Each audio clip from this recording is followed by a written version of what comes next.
He lived in shadow, in silence, in dirt, but his eyes never left the stars. The world tried to bury this orphan, but he chose to rise. His blade was not forged from steel, but from hunger, pain, and unbreakable will. He defied fate, challenged heaven itself, and became the brightest star in a sky of darkness. But can even a star burn forever, without losing something? Let's find out. The story begins with the protagonist thinking that even a star that doesn't shine at night above the clouds, but is hidden from human eyes at the very bottom, is still a star. If it wants to shine, it means that its heart still holds the light. At present, he came to the forge, looked at the sword with a smile, and said that it was cool no matter how he looked at it.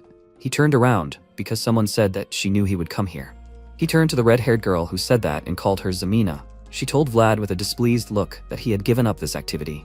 He, with a serious expression, said that she should stop annoying him, because this was one of his breaks. She asked if he knew that rumors had started circulating about him. He calmly looked at her and asked what rumors she was talking about. She looked around and quietly asked if he still heard voices when he held a stick or something. He remained silent, and because of this, she asked what sins he had committed in his past life.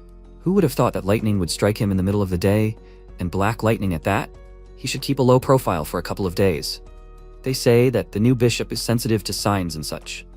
He used to be an inquisitor for heretics, so if he noticed anything suspicious, he would send you to the stake. He asked with a calm expression why she was telling him this. She became indignant because of this, and said that she was worried about him. She knew perfectly well that many people saw him get struck by lightning. They were already gossiping behind his back, so he should stop walking the streets. What if the church suddenly took him away? He continued to look at the sword and said that they wouldn't take him away for just looking at the sword for a while. Zamina sighed with displeasure and said that he was incredibly stubborn. If he wanted it, he should buy it. He calmly said that it was too expensive. She looked at him and said, "This is just an ordinary blacksmith shop in the alley. Maybe she can buy it?" MC was silent for a few seconds, then said, "It costs 5 gold coins." She looked surprised because of this and asked, 5 gold coins for a piece of metal? He looked away with a sad smile and said that he knew that with that money, he could not work for a whole year. The blacksmith came out of the building, very displeased, and loudly asked, "Did she call this a piece of metal? Those damn children should leave here immediately. This is not for people like them." She asked with a calm expression, "Then who is this for? It is sold in the slums. Who other than the residents will see it and buy it? Is he even crazy?" He became even more angry at them and asked, were they not taught any manners at all? She asked with a calm expression, "Why is he making a fuss over a sword that only a knight will use?" He insulted her loudly and said that it was because his days on this earth were numbered. Why doesn't she go back to her place and wash the dishes? She got angry because of his insults and asked loudly what he just said. She was, after all, a grown lady. Vlad started to lead her away and said that she should calm down. They were already leaving. She asked him to let her go with a displeased look and said that she didn't even say anything. He drove them away with a displeased look, and when they left, he said that this fool was full of malice. He used to feed her so much. He was still angry about what happened, but he turned around and looked at the ground. He noticed deep marks near the sword and said that it seemed like he had been standing there for a long time. Even the ground had dented. He should have thought about making ends meet instead. If he kept dreaming about such things, it would only get harder. He knew very well that the children of the slums would never get out of here, so he will sell the sword to someone who can benefit from it. He can't let his latest work rot in a place like this. He and his sword shine in a place like this. The center of the northern economy, the beacon of the northern region, representing the strength of the Bayezid family, Sora. It is only natural that in such a bright place, there are also dark shadows. The slums where the dirtiest things happen. In the cat house, a man pulled a girl by the hair, loudly insulted her and asked if she dared to deceive him. She tried to resist and asked loudly, how could she deceive him? He asked loudly with a displeased look, he has been working as a mercenary for 20 years. How dare she slip him a fake? The protagonist passed by them and said that it was noisy here as always. He noticed, loudly called him a candlestick, and said that he came just in time. He must bring the madam here. He said with a calm expression that in order to meet their madam, one must pay in gold coins, not silver. He asked loudly with a very displeased expression on his face, what gold are you talking about? If madam is not here, then he should bring his mother. He looked at him silently with a very serious expression on his face. The mercenary asked loudly with a very angry expression on his face, time candles, that's a scam, right? Why does it burn out when he hasn't done anything yet? He sighed calmly and asked, how can he do anything in 5 minutes? He can go to his wife since he has no money. He became very angry about this and asked loudly, what did he just say? He calmly said that he was making too much noise. Maybe he wants to test it? He took one candle from the box, pointed his finger to the side and asked, can't he see the clock? They will see if the candle burns out for 5 minutes or not. If not, then he can do whatever he wants with this woman. The mercenary asked with an angry expression on his face. Why should he listen to a swindler? He said with a very serious expression that he would repeat it again. They should check it. However, if the candle would burn for the full 5 minutes, he would beat him up very badly. The mercenary looked at him with a very scared look and wondered what was wrong with his eyes. The MC lit a match on the floor and asked which one of them was the cheater now. He lit a candle, and the rest of the customers discussed what was happening and watched it closely while they silently waited for the result. When the candle went out, the man turned around and looked at the clock standing next to him. He wondered with a very worried look, since what time did they start counting? He turned around because he called this mercenary and immediately got hit in the face with a stick. From such a strong blow, his nose started bleeding and he fell to the floor.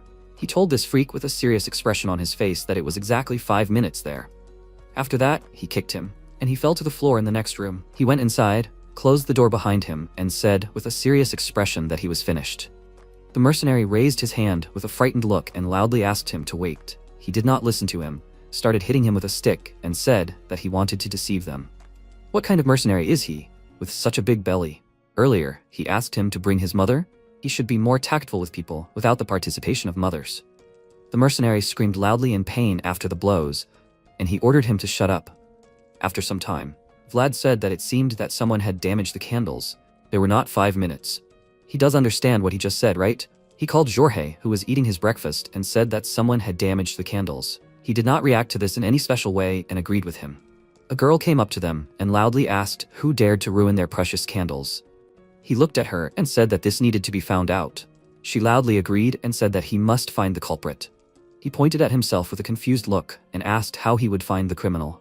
The madam of the establishment smiled like a rose. Marcella said loudly that she had already found it. He was surprised by this and asked who did it. She said with a smile that she was just joking a little. She wanted to deceive those drunks and get more money. After that, he went up the stairs and asked, does it mean that he beat up that man for nothing? Although, what should he, an ordinary worker, do now? He met a guy who said with a smile that he heard about yesterday and was proud of him. He did a great job. Did something happen while he was gone? He put his hand on his shoulder and asked, did he learn a few secrets about selling candles yesterday, right? They need money, but now they have no money at all. The protagonist, with a serious expression on his face, asked Burley what he wanted from him. He immediately walked away from him to the guys who were standing nearby and said that he should not be so nervous. He said with a smile that he was not asking him to give it to him. He was offering him a good deal. He would give him something in exchange for money. He grabbed the boy with the bruises on his face by the hair and said that he was a stupid, clumsy, and incompetent pickpocket. He recognized him, didn't he? He was willing to give it back for 40 pieces of silver. That was a good deal. He looked at them with a serious expression and asked what was wrong with his fingers and toes. Burley said with a smile that if it had been cut off, he wouldn't have called him. He was just teaching him a lesson. On the whole, he was all right. He threw the bag of money on the floor with a disgruntled look, which made him happy, and he said loudly that he knew he could be relied on. He said that next time he could just kill him instead of looking for him. He started to leave with the others and said that he shouldn't say that. They were bandits, not murderers. He said with a disgruntled look that they were cheating a colleague of his own family.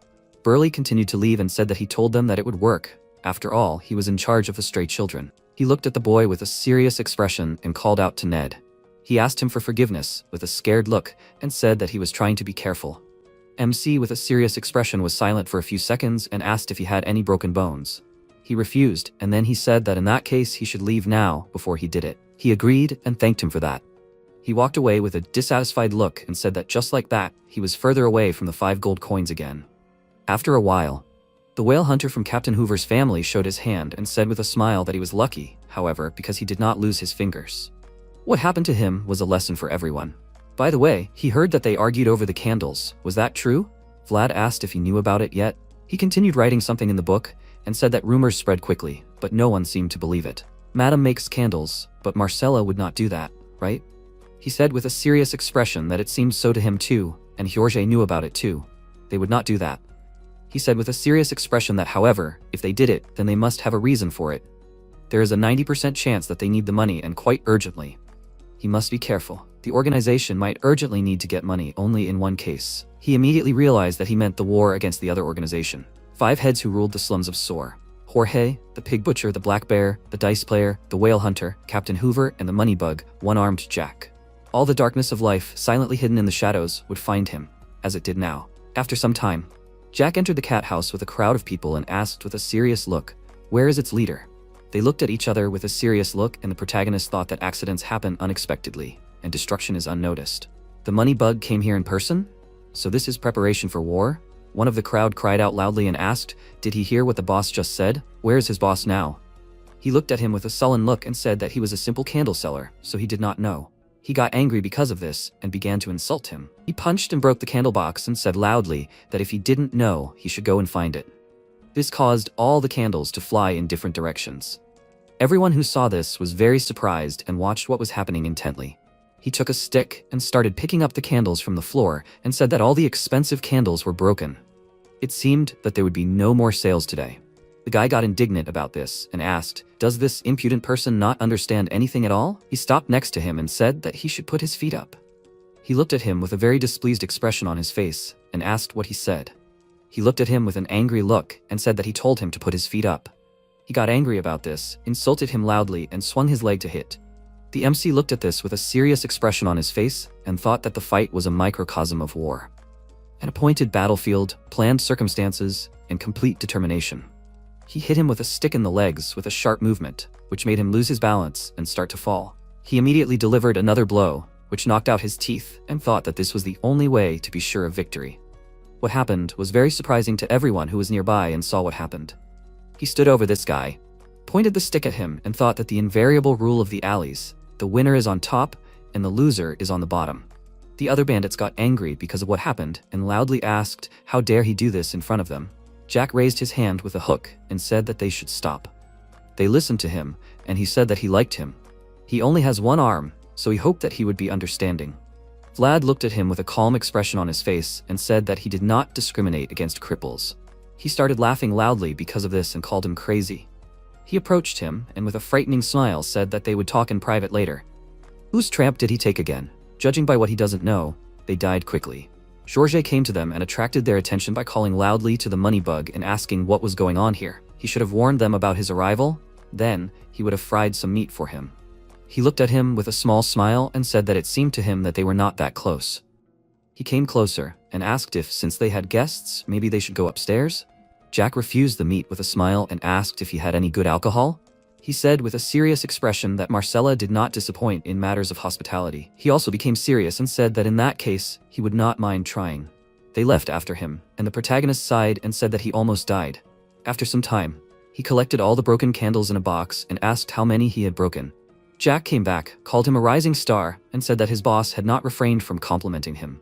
Apparently, he had an excellent sense of smell. When he got tired of the burning smell, he could come to work for him.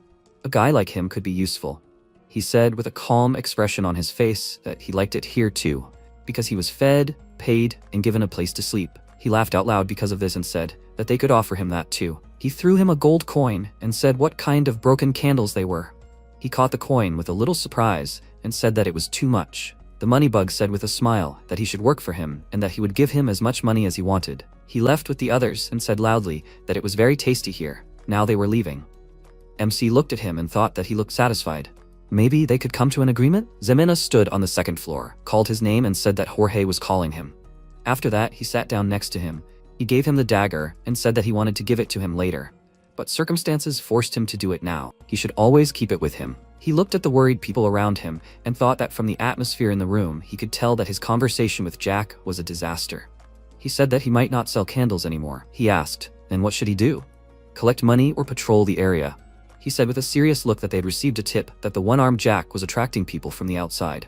Most likely, mercenaries who used to be knights. Vlad asked with a serious look, are they the same as him? Having received a positive answer, he thought that the money bug had an incredible number of people. However, even he had a hard time defeating the former knight Jorge. After all, a flock of sheep is no match for a wolf. However, if you bring in swordsmen of the same level as the knights, the balance will be upset. He said that they are currently at a disadvantage, so they need him. Soon he will give him his first task. He remembered Harvin and thought that he was a cripple without fingers, even the ability to walk. Thanks to his sharp mind, he studied language and mathematics and began to work for Captain Hoover. Looking at him, he realized that it is important to study hard because the engagement will lead to the top. He remembered that earlier, when he was practicing fencing, he heard a voice that said that he should make the angle between his elbows smaller when swinging. He said with a slightly worried look that he hears it with every swing. He remembered the past and thought that a month ago, after being struck by pitch-black lightning, he began to hear a voice. The whisper of a demon begins to sound every time he picks up a sword or something similar. He said with a displeased look that, before buying a sword, he needs to buy holy water. He thought he shouldn't pay attention to it. They say the more he answers, the more that voice will stick. He has to concentrate and just try. He has to concentrate all his thoughts and strength, and then strike. He swung his sword, and before he struck, the voice said he should bring his hands together. Thanks to that advice, he struck hard and thought everything had become different. Before, he just swung, but now it was more like the way of the sword. What kind of voice had entered his head? Sometime later, at night, the man was wiping blood from his sword and said that age cannot be fooled. Now, the winter wind chills to the bone. He heard approaching footsteps and said with a small smile that he understood everything. However, is he an idiot or on purpose? He doesn't know who he is, but he has to come out to him. The protagonist standing in the forest asked if he was Sir Stanga. He went to him, agreed, and said that it turned out that he was the guide from the slums. A blonde man with blue eyes, people thought he was a nobleman. He took out a letter and said that his boss asked him to deliver this. He started reading it and asked with a small smile, did the competitors hire a man who used to be a knight? Now it was clear why they needed his help. He said with a calm expression that in that case he would take him. They should be there in 2 days, closer to night. He started to leave, and Stanga sighed and said that he wasn't sure about following someone so stupid. He turned to him and said that he could at least take him. He looked at him with a serious expression and said that you can't be smart about anything if he does such stupid things. If he says that this is the wrong road on the way, then he will kill him. He reacted calmly to this and moved on and said that he should keep up because he didn't want to fail his first mission. He felt a little embarrassed by his reaction and wondered if he had intentionally put on a threatening look, but he just ignored him. He smiled and thought that now it was clear why Jorge liked him. He was worth the effort put into him. After a while, they stopped in a small cave and made a fire. MC was staring at him. He noticed this and asked why he was looking like that. Was this his first time seeing a retired knight? He said that it was the first time he had seen such a person up close. He asked what village he lived in.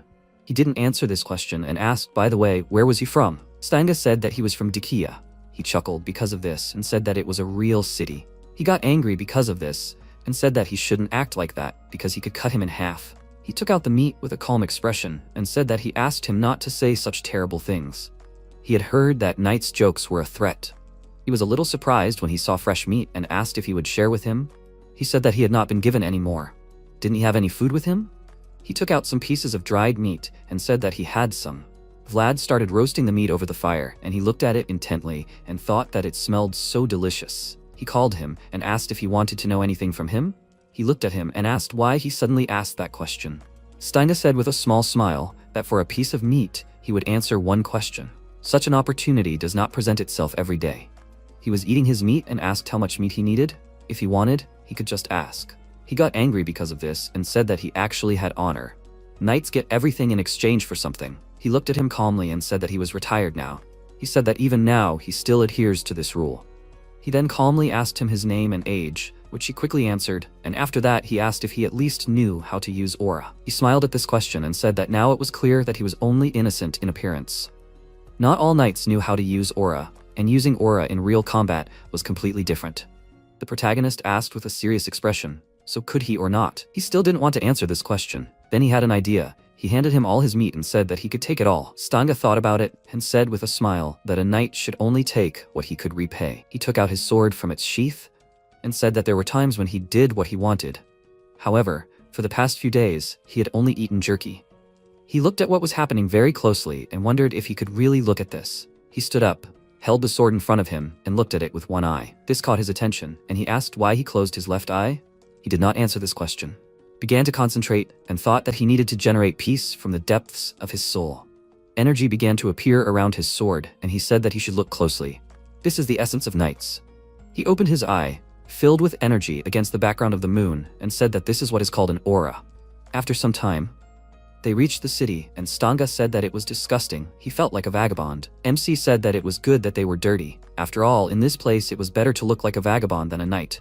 He said with a displeased look that he was not talking about appearance, but about condition.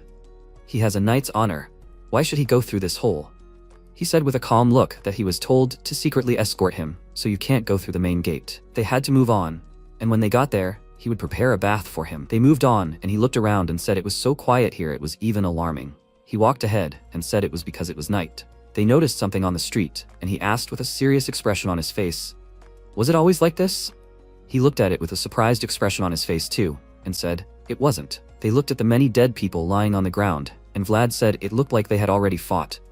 They needed to split up. He would tell them where the back entrance was that only their people knew about. Stanga turned around and asked, "What about him then?" He ran ahead and said he would go through the front entrance. It was better to split up now. They would meet later. He ran very quickly to the right building and became very worried when he saw the mess in the cat house. Marcella was bandaging Jorge's wounds with a sad expression, who said that it was good that he had returned in one piece.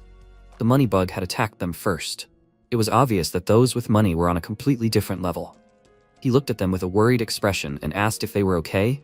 He said that it had been a long time since he had encountered someone on the night level, which was why it had ended like this. However, he did bring him in the first place. Right? The protagonist agreed and said that the front entrance was being watched, so he told him to go through the back entrance. He should have arrived by now, he said with a serious expression, that they would attack the money bug tomorrow and finish it this time. By the way, is he okay? He agreed and said that he seemed like a good person. Jorge asked if he had lost weight. In order to live long, you have to take care of yourself. He agreed and said that he also knew how to use aura. He was confident that they would succeed tomorrow. This news shocked him, and he heard footsteps and said that it seemed like he was already here. He called him by name and asked, did he just say that he used aura? He was a little embarrassed by this, agreed, and said that he saw it himself. Jorge immediately took his sword and said that he should stand behind him. Stanga does not know how to use aura. Because of what MC heard, he was very surprised and asked what he meant. He came out of the door, his clothes and sword were covered in blood, and he said that he settled quite far away. They had not seen each other for a long time. Earlier, this unknown man killed the real Stang before meeting him in the forest. He stood in the room with a smirk and said that he had changed a lot. Jorge looked at him with a displeased expression and asked why he came now. He was a little surprised when the man said that Count Gaidar had passed away. He started pouring alcohol into the glass and said that due to some complications it had not been announced, but that everyone would find out about it soon. He raised the glass and said that they should drink to poor Count Gaidar. He became very angry with him, insulted him loudly, and ran to attack. He struck a very strong blow with his sword as soon as he ran close enough, but he couldn't hit. The man was standing behind him and said that they should also drink to the new Count Sigmund. Jorge turned to him with a very angry expression on his face and called Godin. He ran up to him very quickly, and they crossed swords. He looked at him with a serious expression on his face and said that the new Count's first order had demanded the immediate return of the deserting knight. He said loudly with an angry expression on his face that Sigmund was not his master. He continued to hold back his attack and said that the Count had not expected him to obediently return. He had not even counted on it. After that, they started fighting each other, destroying everything around them with their blows. Vlad ran up to Marcella, started to take her away, and said that it was too dangerous here. They went into another room where Burley noticed them, loudly called his name and asked what was that noise. He called him loudly and said that he should call everyone here. He was about to say something else, but at that moment a strong blow threw Jorge back, and he flew next to him. They were all very surprised when they saw his body flying next to him. Godin, who attacked him, asked with a serious expression, "Is he still making naive decisions?" He fell on his back from the second floor and the worried people loudly called for the leader. He was still conscious and started to get up while he was watching this from the second floor. Someone threw a dagger at him, but he immediately noticed it and blocked the attack with his sword. The one who did it turned out to be the protagonist, and they looked at each other with a serious expression. He did not get distracted by him and jumped to the first floor. He noticed this, loudly called Jorge, and warned him of the danger. He gathered all his strength and at the last moment managed to jump aside from the sword strike. Godin looked at him with a serious expression and asked why he didn't just obey the order. He said with a serious expression that he was a human and did not obey the orders of trash. He looked at him with a serious expression and said that he was wrong because first of all, he was a knight.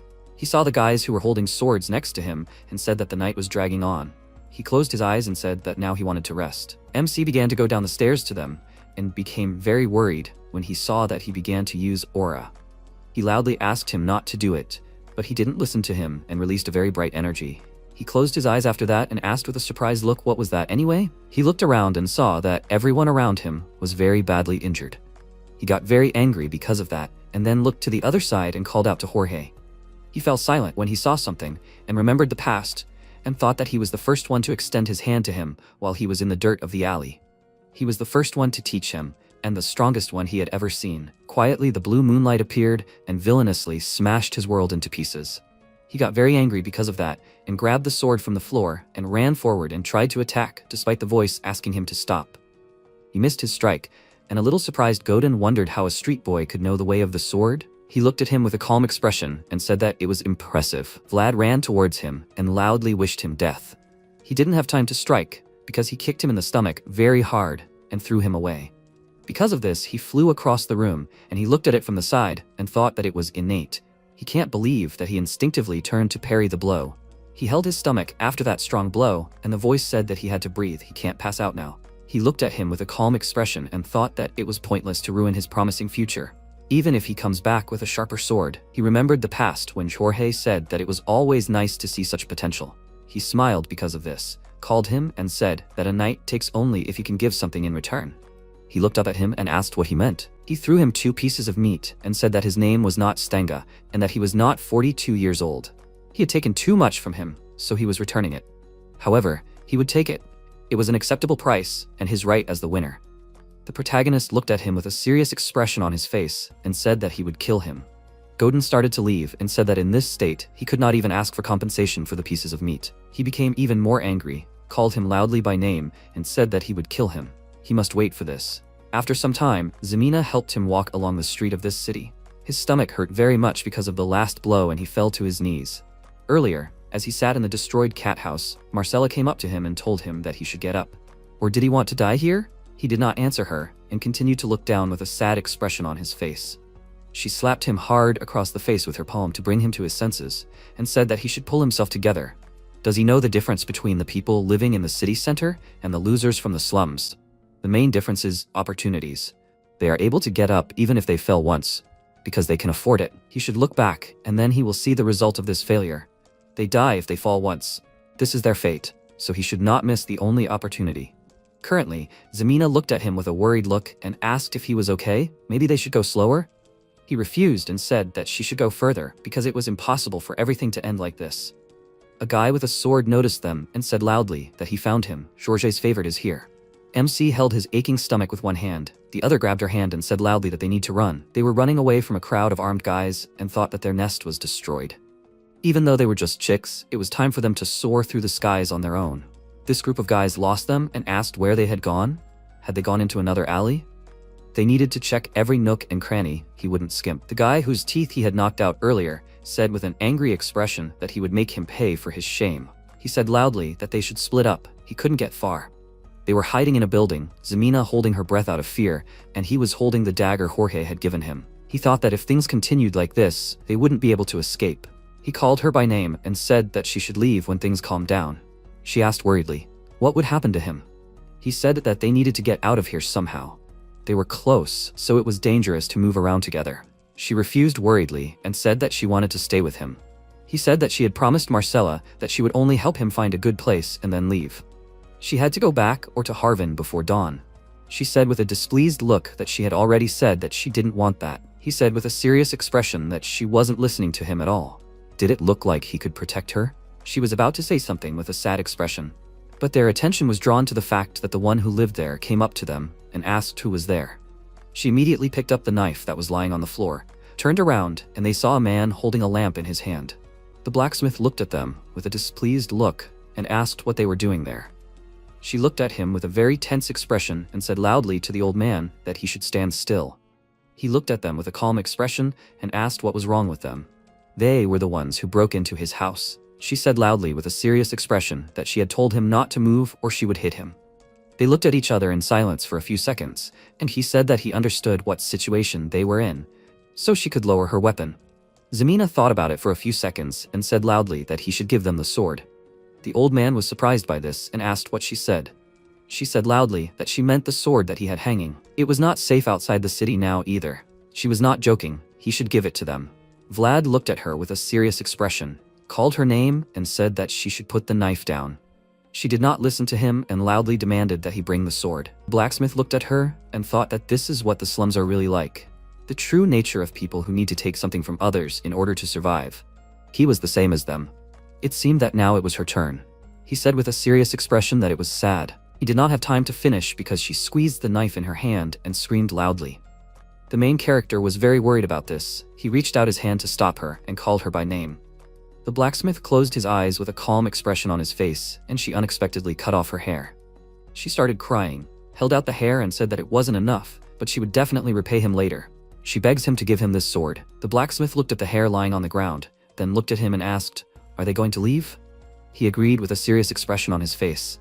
He looked at them and thought that the only thing he dreamed of doing in his life, but he could not. However, this guy can handle it, but he has not yet spread his wings. He made a dissatisfied look and said that they, the youth, are making everything difficult for him. He turned around and said that they should follow him. After a while, they went outside.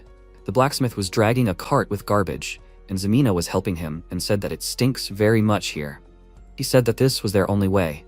There were several armed guys standing on their way. One of them called him and asked what he was doing here so late. He looked at them with a slightly worried look and wondered if these freaks were even waiting here. The guy looked at the contents of the cart behind him and asked if he was throwing out the trash at such an hour. He made a displeased expression and said loudly that they had blocked the whole alley with their fights. The forge was almost bursting from the accumulated trash that he still couldn't throw out. He looked at his assistant and asked who it was. Wasn't he the only one working? He said loudly that he was too tired to cope on his own, so he gave her some bread for her help. Or did they want to throw out this trash themselves? The boy came up to her and said that he was the only blacksmith in the area, so everything was fine, but he thought he should check who it was.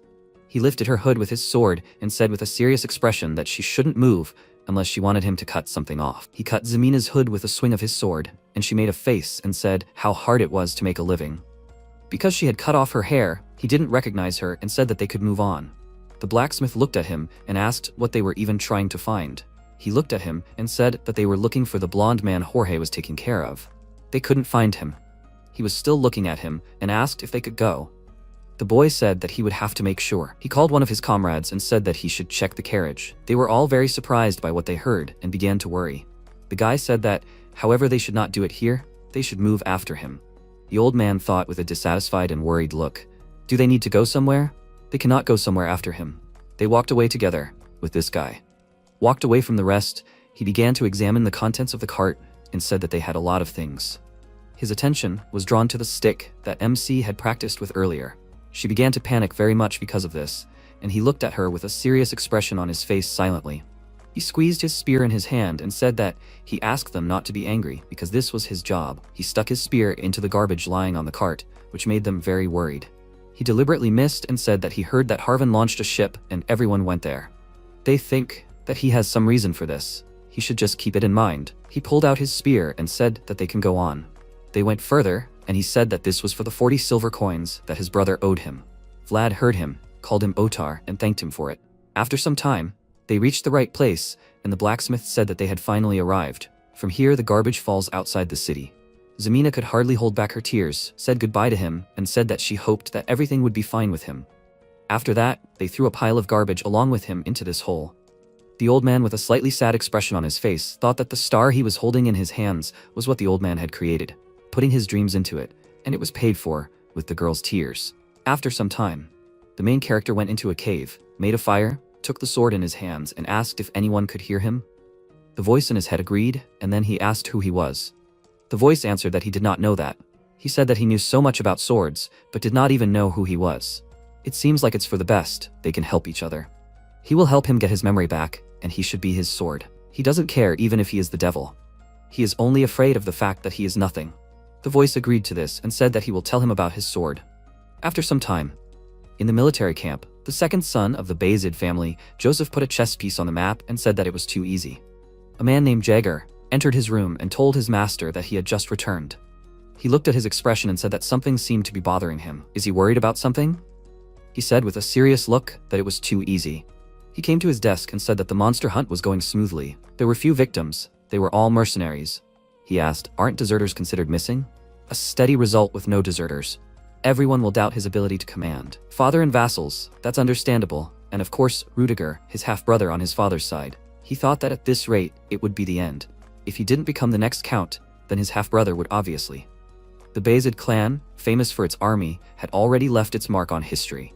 His father and his blood brothers were vying for the post. He said with a calm expression that he didn't have enough swordsmen except him. He stood in front of him and told the Lord that he still had something to inform him about. He gave him permission, and he said that there was one suspicious soldier. He asked with a calm expression, was this his brother's spy? Jaeger said that wasn't the case. He would understand when he saw it. After that, they came to the place where the dead goblins were hanged, and Joseph said that it was disgusting. He was most likely killed by a child who had just started holding a sword. He stood nearby and told the Lord that he should take a look at this too. He looked at some more goblins and said, "They are all the same. However, these cuts are getting better." He was surprised because he realized something and thought that they were the same, but still different. He called him and said that he hoped that he did not want to say that one person did this. He agreed and told the master that they found these yesterday and those a month ago. He was surprised because of this and thought that this was impossible. Such progress in just a month? He turned to him and asked with a surprised look who did this. At the same time, a group of warriors were fighting against the goblins. One of them said loudly that the line must tighten. They cannot let them get away. One of them killed the monster with his goblin spear and said that the end is finally near. They must get rid of these monsters. The rest of the warriors looked at him with surprised faces and could not say anything. He looked at them and did not notice the huge monster that was standing behind him. It struck very hard with its club and killed that warrior. The others looked at the monster with a confused look, who screamed loudly and ran towards them. It ran up to him very quickly and started attacking them. They were surprised by this and asked loudly, "Where did he come from?" He broke through the fifth group. They need to retreat. Sir Borden was standing next to them on a horse and asked loudly, what were they doing here? Should they move forward quickly? Or do they want to be paid for this? They said loudly that they had not heard that there would be hobgoblins there. They should hire mercenaries instead, or he could fight back himself. He started to take out his sword with a displeased look, a serious expression on his face, but stopped when he noticed the body of the warrior who was thrown towards him. After that, he looked at the very angry monster, who was growling angrily with rage. He became scared at what he saw and put his sword back into its sheath. MC walked out of the crowd of monsters and calmly walked towards the monster that had its back to him. They saw him and loudly called him Praying Reman. He said with a calm expression that he would take on this monster. Immediately after that, he took out his sword, threw the sheath on the ground, and ran towards the hobgoblin very quickly. It noticed this, but he was faster and stabbed it with his sword. He looked at the wound left on the monster's body and thought that it was a weak blow. It started to attack, and he heard a voice that said that he should dodge. He noticed the hobgoblin's blow and jumped to the side at the last moment. He stopped and said, with a dissatisfied look, that he failed again. The voice called him an idiot and asked, can't he even do what it tells him? He thought with a dissatisfied look that you need to be a genius to do everything right away as told. He said that he was just taking the long way. It ran towards him and screamed loudly in anger. It began to strike many fast blows with its club, but he closely watched its movements and easily dodged these attacks. It raised its club, screamed loudly in anger, and struck a very strong blow. Because of this, the snow flew into the air, but it noticed that there was no one there. Vlad stood behind the monster and thought that this time he would definitely defeat it. At the same time, Jaeger told him about the Praying Reman, and Joseph said that he should immediately find out about this person. He agreed with the master with a calm expression. He continued to examine the killed goblins and thought that there was no point in this. Crooked, sloppy blows, just think. He walked the path of the sword in a month. At the same moment, he struck a very strong blow with his sword and cut off the hobgoblin's head. After that, they began to collect the bodies of the defeated monsters in carts and said that there was only trash here. He thought that there would be at least something good here because of the hobgoblins. The guy named Goith said loudly to the captain with a happy look that he had done a great job this time too. The protagonist said with a calm expression that he should stop talking and load up those he had killed. He said with a smile that he had already done it. Who would dare touch what was his anyway? By the way, they were almost done. What were they going to do now? Did he need anything else? With his swordsmanship and brains? He didn't get to finish because he said that he doesn't work with scammers. He looked at him with a sly smile and said that he doesn't have a mercenary badge. He knows a man who is very good at forging. He turned to him, called his name, and with a serious expression said that he must know that such talk kills. He thought that if it was a warning, then he would just warn him, but if it was a threat, then he would kill. Goethe was confused by this and said that he said it for his own good. It's a shame that he makes so little money with such skills. MC with a serious expression said that he should shut up and continue cleaning, or he would say goodbye to his head. He agreed, started to leave, and said that he was leaving already.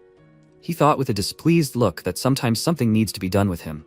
He started to walk into the forest. The other warriors noticed and asked, is Reman going to pray again? He was doing what he always did. He stopped, knelt down on one knee, and put his sword in front of him.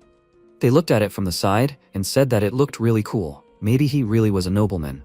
He was definitely not their equal. Vlad, looking very displeased, quietly said that he couldn't cut that monster with one blow. The voice called him an idiot and said that he had said that the one blow, one kill principle depends on the element of surprise.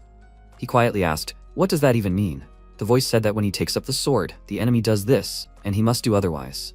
He continued to kneel down with a displeased look and asked, how is he supposed to understand that? He asked, does he still not understand that? After all, he says, first this, then something else happens. He didn't understand what he meant at all, and the other warriors began to pray, looking at him. After a while, the protagonist sat at the table, took a spoon with food and asked what kind of meat it was, and was it even that? Goethe ate calmly and said that he did not know. What difference did it make if it was free? It was hard to find a place where workers were fed. The other warrior said that it was Bayezid after all. Exactly. It was salty, but it was better than nothing. He started to leave and said that then they could eat. They looked at him and asked, is he going to the priest again? Maybe he should start praying too? He would never be like him. After some time, the priest Andreas called him Riemann and greeted him. He bowed, also called him by name, and asked how he slept. He said that everything was as usual. He had heard that he had also prayed last night. He must have been quite cold. He was a little unhappy with what he had heard from the voice, but he smiled and said that he did not know that, because he was in the arms of God. The priest laughed and said that he looked more like a priest than he did. A boy in a church robe came up to him and told his father that the food was ready. He turned to him with a smile, thanked him and said that he understood him. He was just about to have breakfast. He could join him. MC was confused by this and said that he did not come to eat. This did not bother Andreas at all. He sat down next to them and said that they should pray. They all folded their hands in prayer, and he said that they were grateful to the Almighty for this food. They hoped that he would send them strength with this food and help them do good to others. He looked at him and thought that he was such a sincere believer. Even in such a terrible place, he did not lose faith. It was necessary to guide this young man, whose hands will always be bloody in battle. This must be the destiny that God has bestowed on him. He finished reading the prayer and said that they could eat. He looked at him, agreed, and thanked him for it. Vlad looked at the food and thought that it was rare wheat bread and soup, real food. Andreas said that he wanted to talk about his swordsmanship. He had heard a lot about it, but it seemed that Sir Joseph knew too. 2 days ago, he came and asked about him. He was a little embarrassed by this and asked what of it. He looked at him with a kind smile and said that he had given a recommendation for him. He also said that he was looking forward to being promoted. The Bayezids are a famous family in the north. Just being able to work for them gives much better conditions, and he has the right to do so. After some time, he again pretended to pray with his sword in his hands and said that things were bad. Apparently he was too noticeable. The voice said that they had no choice. His skill could only be mastered through real combat experience. The bigger problem was his friendship with the priest. Now he's finally convinced that he's not an evil being? The protagonist said that he'd heard that he was respected and had great divine power, enough to become a bishop. If he didn't see anything in him, now he seemed sure of it. Anyway, maybe we should run away from here? The voice said that they would turn a blind eye to the fake name if he was capable enough. He said with a slightly worried look that they would eventually find out that he had killed a mercenary who was stealing. Then he would be tried for both the fake name and the murder. The voice jokingly called him a villain, and he pointed at the sword with a displeased look and said that he was his accomplice. He said that it seemed like it would be better for him to run. Self-defense could only be done in front of witnesses. MC, with a calm expression, said that they would then escape at night. If he took Gaitha with him, he would be able to get a fake badge. The voice said that it seemed like it might be really difficult. He felt a presence and said that someone was coming. It was a skilled knight. He grabbed the sword, turned around sharply, and got into a fighting stance. Jaeger looked at him and thought, did he feel his presence? This is better than he thought. He said that Sir Joseph wanted to see him. Vlad lowered the sword and thought that he should have left at once instead of hesitating. If he did not behave correctly, he could find himself in a difficult situation. He said with a small smile that it was an honor for him. He thought that he had heard that composure was the most important part of the card game. Jagger approached him and asked, does he know why he came? He said that he heard it from the priest, but did not think that he would come so soon. He looked at him with a small smile and thought that it was interesting. He was a young guy, but he was not afraid of him at all. He turned around, started to leave, and said that he should follow him. The protagonist looked at him and thought, maybe he should try to run away? The voice said that he didn't even have to think about it. He wouldn't have time to take 3 steps before he, a knight of his level, would kill him. He put away his sword and thought he had no choice. After some time they came to the tent. Joseph was reading a book and said that he was finally here. He was glad to meet him. He bowed to him and said that it was an honor for him. He didn't look at him and asked if he was experiencing any inconvenience in his work. He calmly said that everything was fine thanks to his prudence. He said with a calm expression that the blond man with blue eyes, it seemed to him that he was from some noble family. His name is Riemann, isn't it? Having received a positive answer, he closed the book and said that he should have said about it earlier. Immediately after that, Jaeger hit him very hard in the face with his palm. He was a little surprised because of this, and they looked at each other after that. Joseph looked at him with a serious expression, told him his real name, the city he was from, and said that he hated liars. MC wiped his face with his hand and said that it turns out they already know about it. He said that it was confirmed that his mother was a woman with low social responsibility, but they couldn't find out who his father was. Does he know about it? He looked at him with a serious expression and said that it was a good joke to ask someone like him. Because of this, Jaeger kicked him really hard in the knee, causing him to fall to the floor. He looked at him with a serious expression and said that he should know when to stop. Joseph went to him and said that actually, it was a good joke. That group of mercenaries, they must have killed someone and brought them back. He already understood why he ran away from Sor, but where did he learn to handle a sword? He looked deeply into his eyes and said that there was so much hidden in those eyes. He was very worried when he heard Jaeger behind him start to draw his sword from its sheath. Vlad decided to be honest and said that the lightning strike was his teacher, who appeared out of nowhere. He did not give his name, but said the following. The power of vision of extraordinary skill should not be available to everyone. Joseph noticed that his eyes were not moving and said that he was ready to forgive him for such treatment. He looked at him with a worried look and wondered, did it work? He said that he did not know about him, but now he is in a difficult situation, so he has a proposition for him. He called him by name and asked if he would like to take a higher position, power, freedom, survival, chivalry. He talks about it. He said his name and said that he wants to support him. After some time, the protagonist started to fight with wooden swords against Jaeger. The other warriors watched their fight and said that he holds on so easily. It is because he has given in. Did he become Sir Jaeger's apprentice? He definitely has outstanding skills. He is jealous and wants to join them. He threw a punch which MC blocked, then swung his sword again and called him a trickster. He asked if it was worth it to be so cocky in front of Joseph with such skills.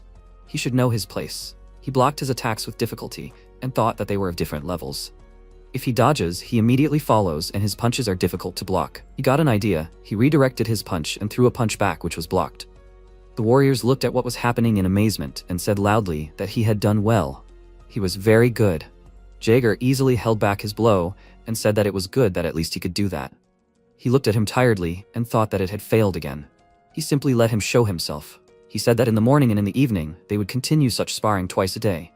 He began to leave and said that for now they could finish so that he would not overexert himself. Vlad, with a serious expression on his face, quietly said that he had no sense of loyalty and did not even give a single piece of advice. The voice said that it was a good fight. He mercilessly cut off everything that was superfluous from him. Such things can only be understood in practice. He said with a displeased look that they were all against him. After this duel, Joseph asked, so what would he say now that he had seen it himself? Jaeger stood in front of him and said that he was not bad, so much so that if he were from a noble family, the Count himself would have noticed him. He looked at him with a smile and said that he knew that his eyes did not deceive him. He said that, however, the problem was that he knew no boundaries and was quite arrogant. He said with a calm expression that it was understandable, since he had grown up on the streets. They could only gradually teach him etiquette. It seemed that the right person was standing right in front of him. He said with a serious expression that one could not trust a sword without loyalty. Joseph said with a smile that even if he bowed his head when he saw it, he still would not believe it. It was good that he had shown his true nature right away. It seemed to be for the best. A wonderful relationship when people give each other what they want. Jaeger nodded with a calm expression and said that if he thought so. He asked if he was not like a wolf. Arrogant, unreliable, living with a sense of superiority. He did not want to rush, since it would take time to create a large cage. So large that the wolf could confuse it with freedom. After some time, Goethe stood outside at night, shivering from the cold, and asked why there was such a fog in winter. Who would have thought that the captain would become a Jaeger apprentice? He should have been noticed earlier. By the way, success is one thing, but to get into such a situation in such weather? Sir Roderick came up to him and asked if everything was all right. He was surprised when he saw him, loudly agreed, and said that it seemed like nothing unusual here. He said with a calm expression on his face that he should pull himself together and give it his all. He loudly agreed and said that he didn't need to worry about it. He walked away with a calm expression on his face and left him standing in the same place. Goethe looked at him and said that he was so strong that even a needle couldn't pierce him. He went out on patrol, so he won't be back for a while. Maybe he should get some sleep? He was just starting to fall asleep when he suddenly heard Roderick, who asked what she was doing here.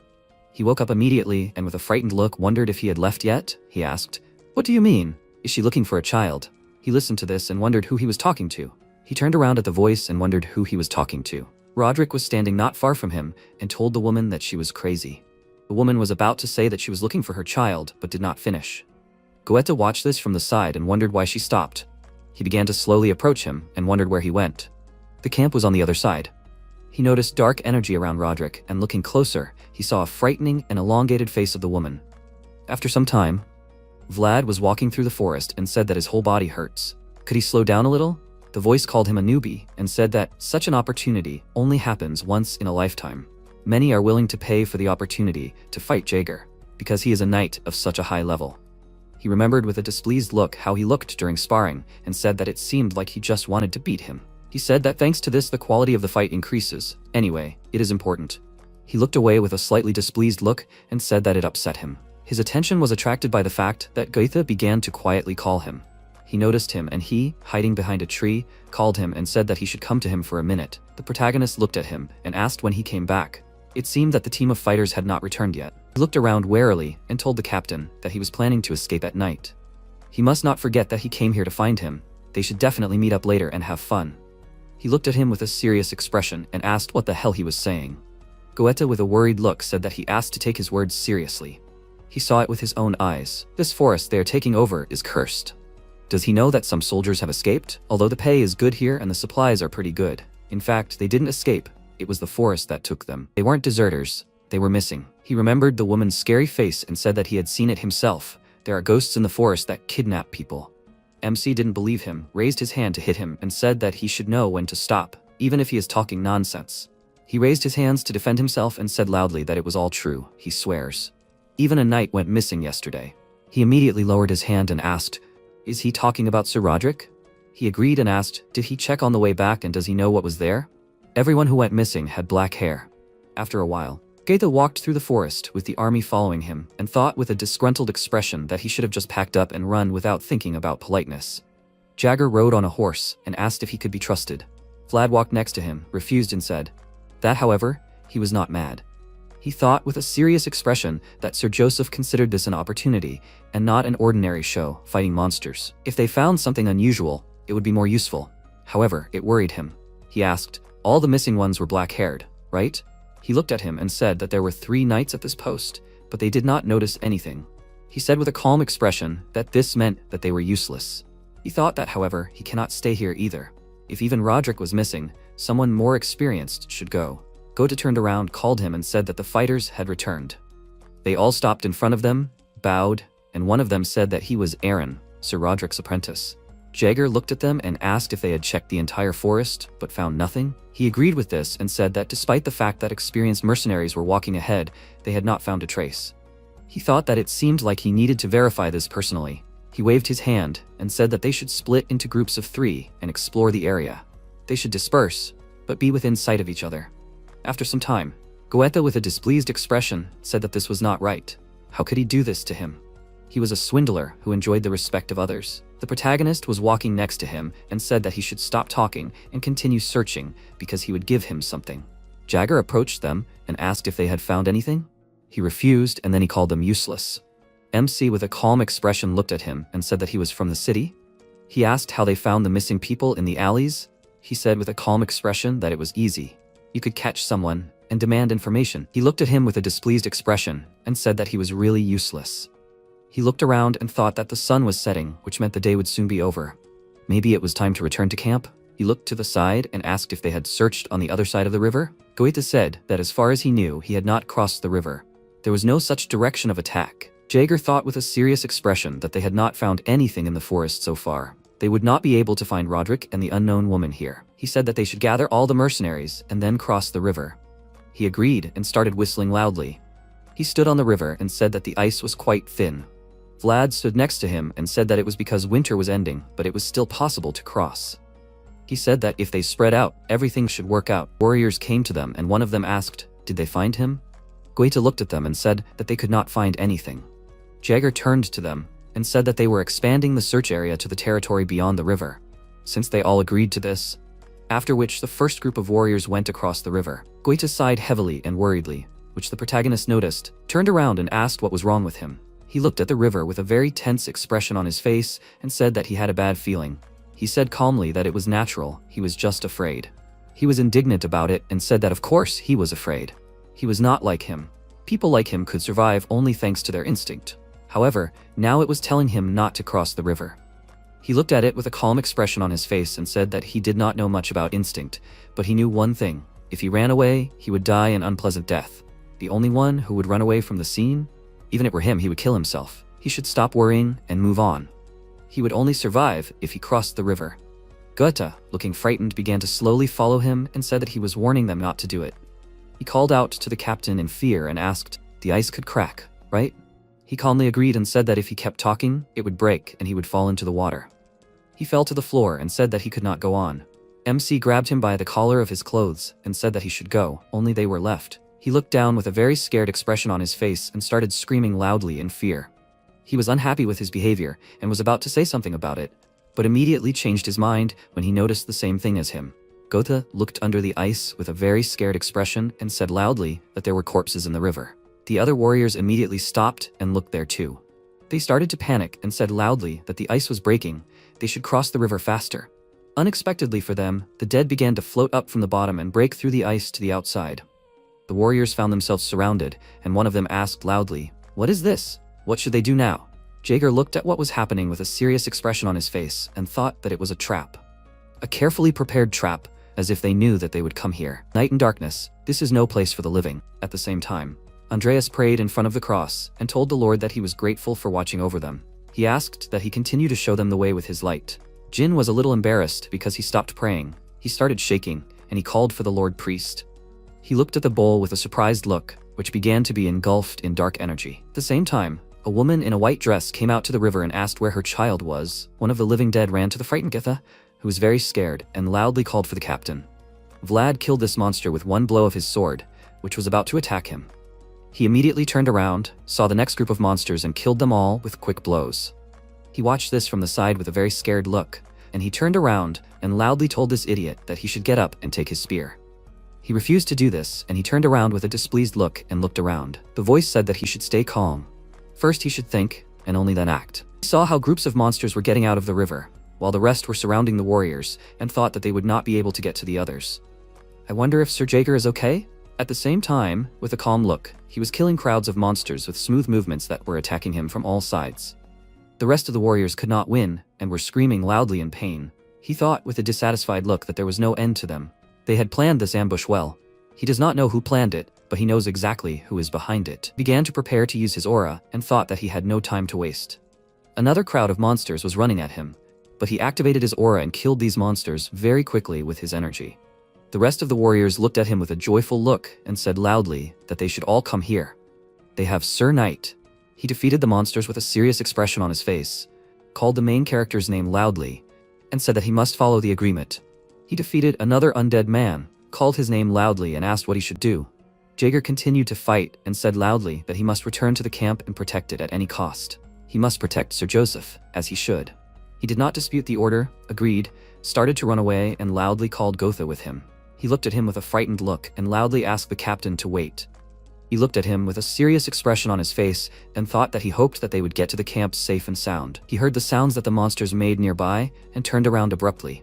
He saw Roderick, who had also become a monster, and said that he seemed to be late. At the same time, Joseph was sitting in his tent and heard people outside screaming loudly in pain and asking what was that. He was a little embarrassed by this and asked if this was an ambush. Borden ran into his tent and called him loudly. He stood up from his table, called him by name, and asked what was going on outside. He was confused by this question, could not answer, and he asked with a displeased look, did he burst in here without even finding out what was going on? He said with a worried voice that his safety came first. He became even more angry about this and asked loudly, that was why he came here without a sword? It seemed that his brother was too kind to him. He would have already hanged him for something like this. He bowed and loudly asked for his forgiveness. Also, Andreas entered the tent with Jean, accompanied by 2 knights. Joseph called him by name and asked if he could explain what was going on. The priest showed him a book and said that these were demons. He should look at this. The Bible was written in holy ink. The letters are shaking like crazy. It means that something powerful is heading towards them. He remained calm and asked if there was a way to stop it. He said that he was not an exorcist. Of course, he would try his best with his divine powers, but he doubted that it would do any good. He thought with a serious expression that none of the knights had ever managed to create their own world before, but they had no other choice. He walked towards the exit with a serious expression and said that they had to go. He came out of the tent and was surprised to see a fog enveloping the camp. The warriors were affected by this fog, screaming loudly in pain and saying that he was not her child. Joseph immediately covered his mouth and nose with a handkerchief and asked if this fog was causing the soldiers to hallucinate. Andreas covered his mouth and nose with his hand and said that it was definitely not a natural phenomenon. He looked at what was happening with a serious expression and thought that it seemed that he too had been affected. Immediately after that, they heard a woman's voice calling for her child. They all noticed a woman walking through the camp in a white dress and asking where he was. They were all shocked by what they saw and watched her intently. Suddenly, she stopped, turned her head unnaturally towards them and asked, "He is here, right?" She looked at Joseph and said that she finally found him, the child. She tried to get closer to him, but she burned her fingers and screamed loudly in pain. Andreas and Jean used their powers to hold the sacred barrier that prevented this woman from getting closer. Joseph looked at this with a serious expression and thought, so only Sir Jaeger can defeat this monster? Kaid and Maxim were not enough, even with Andreas's father's blessing. She continued to try to pass through the barrier, crying black tears and loudly calling for her child. He tried to remain calm and thought that it seemed like a curse that was meant for him. Who could it be? Jin started coughing up blood from overexertion. The priest noticed it and said loudly that he should stay put. The sun would definitely rise again.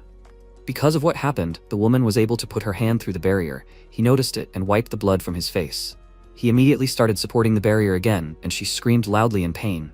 Joseph saw how he continued to support the barrier with tears and thought that the priest was already at the limit and the psalm would soon end. Is this really the end? They are in such a bad situation that they can't wait until dawn. He looked behind the woman and noticed a warrior running quickly towards them with a sword in his hand. She sensed him approaching and turned around to face him. MC looked at her with a serious expression and channeled energy into his sword. Before, he was watching the situation from the side, and the voice said that this was the result of a curse. Therefore, it cannot be defeated with an ordinary wedge. He asked what he should do then. The voice asked if he happened to know how to use aura. He asked with a serious expression if that was a joke just now. He thought about it and said that there was one way. To do this, he needed to let him borrow his body for a while. He was a little surprised by this and asked if that was possible. The voice said that he could use mana himself, but he was not sure if he could use it in his body. Even if he could, he would not be able to move for a while. Therefore, he could not recommend this method. Vlad said with a serious expression that, however, if he did not kill this creature, then he would be killed.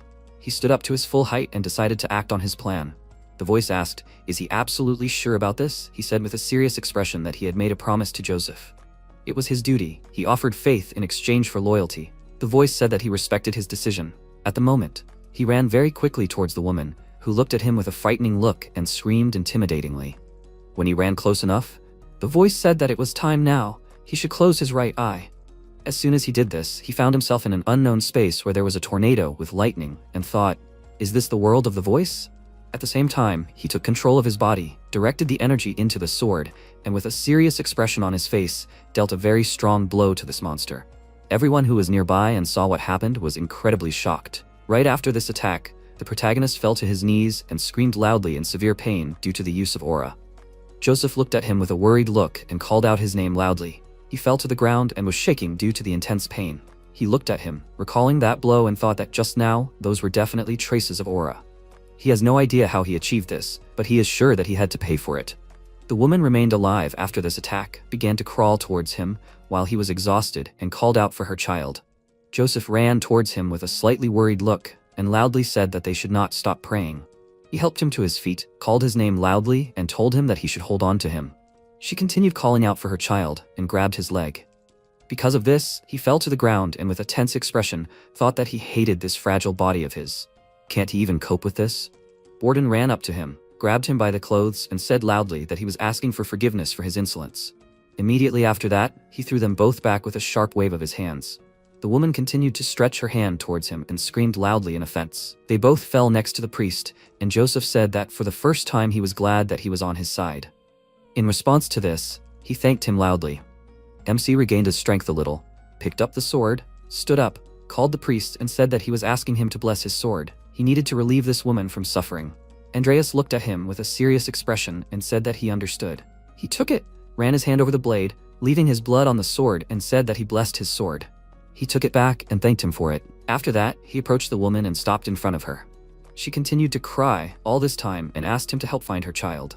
He looked at her with a sad expression on his face and thought that even if it was just for a moment, he saw a woman locked in a dungeon and a defenseless child on the cold floor.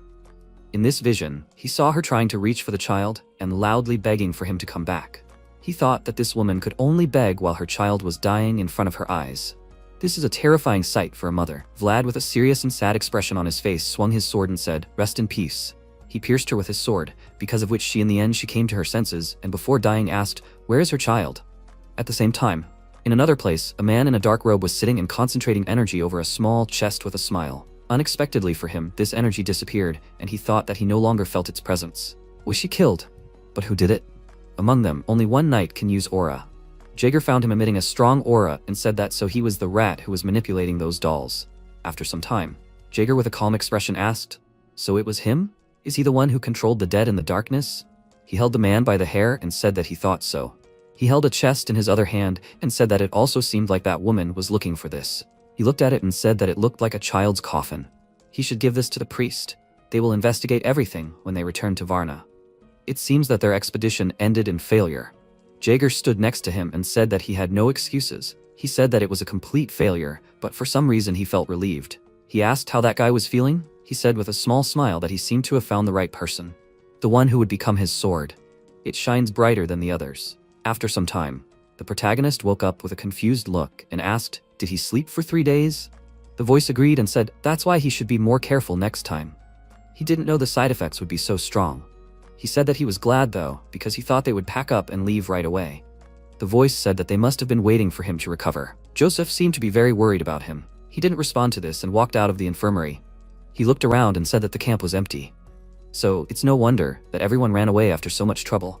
Goethe called out loudly to the captain and asked, "Is he awake yet? Does he even know how worried he was?" MC looked at this with a small smirk and asked, "Is he serious? The guy who ran away first came back?" He agreed with a big smile and said that he did promise a bonus upon his return. He carried it to the camp and even risked his life returning here with Sir Knight. "You shouldn't forget about it." He said calmly that he would tell them about it. He said that Sir Jaeger had told him to report to him when he came to. Sir Joseph was in his tent. It seemed he should go and see him.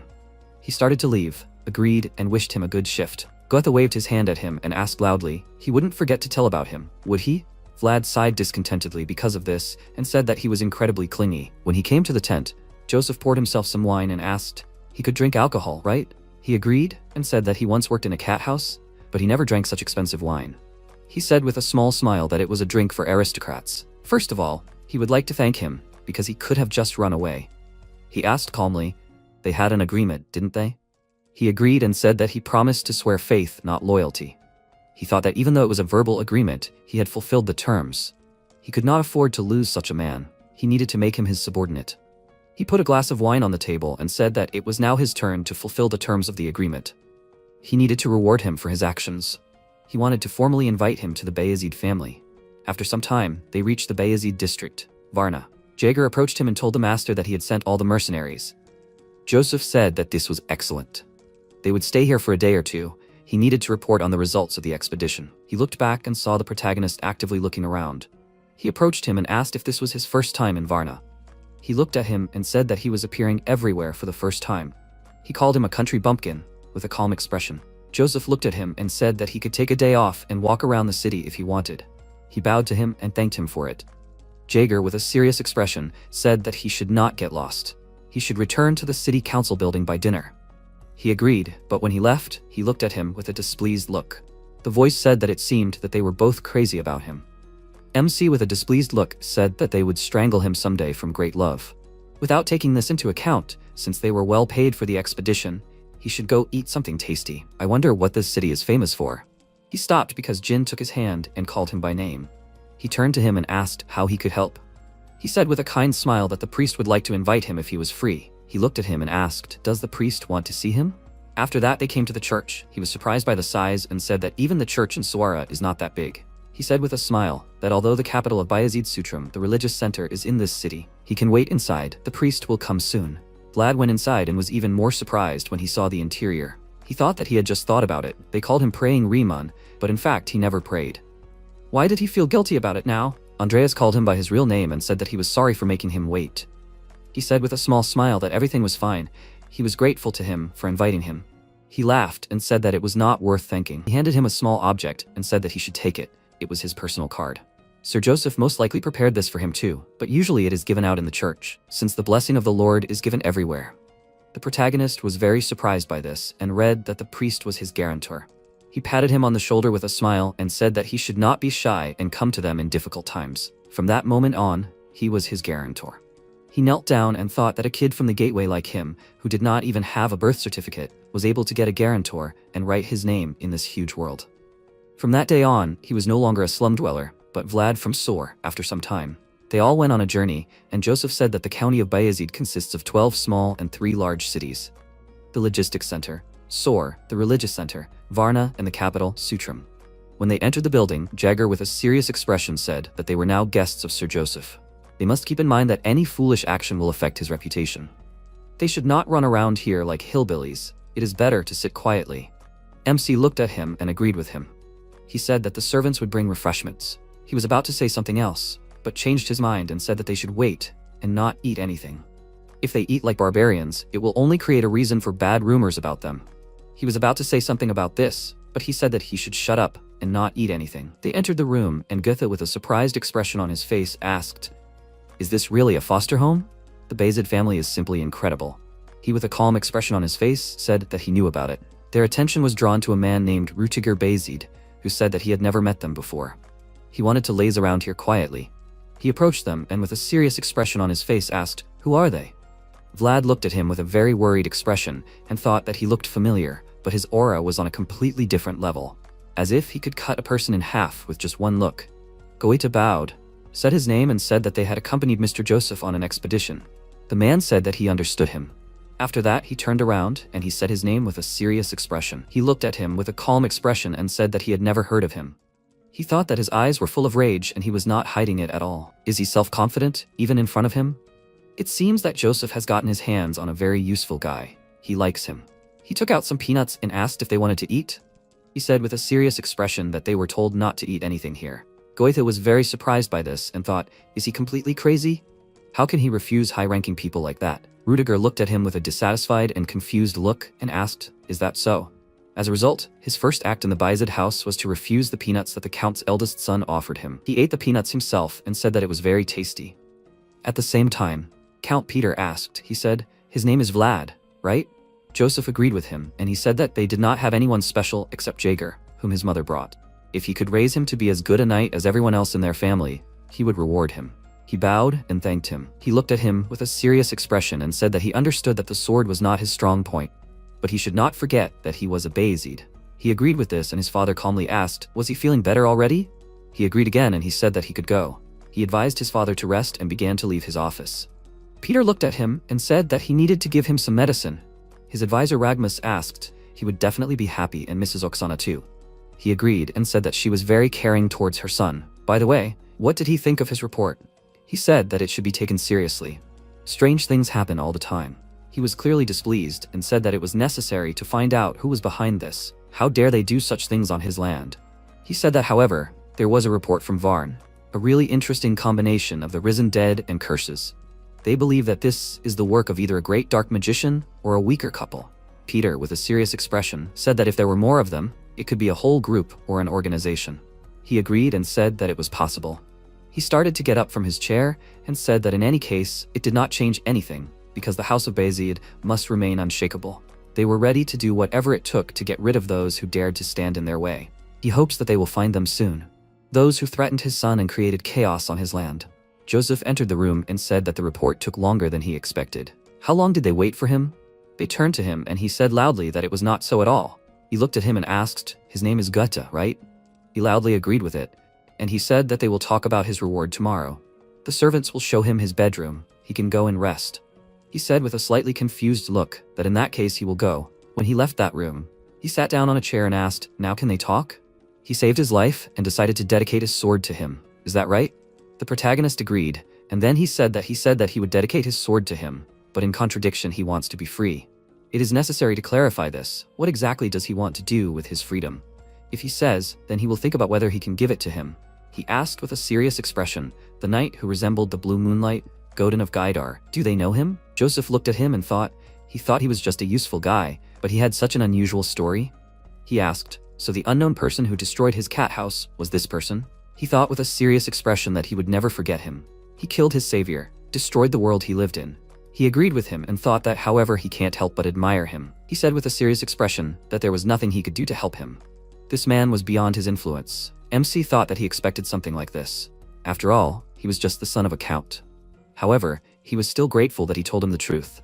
He wanted to say something, but he got ahead of him and said that he was offering to change the terms. He was offering him a contract for 7 years. He must not know, but he put aside his honor as a nobleman. He must keep in mind that it took a lot of determination. Vlad looked at Jagger, who was looking at him with a displeased expression, and thought that he did not know much, but it seemed like this was an unprecedented case.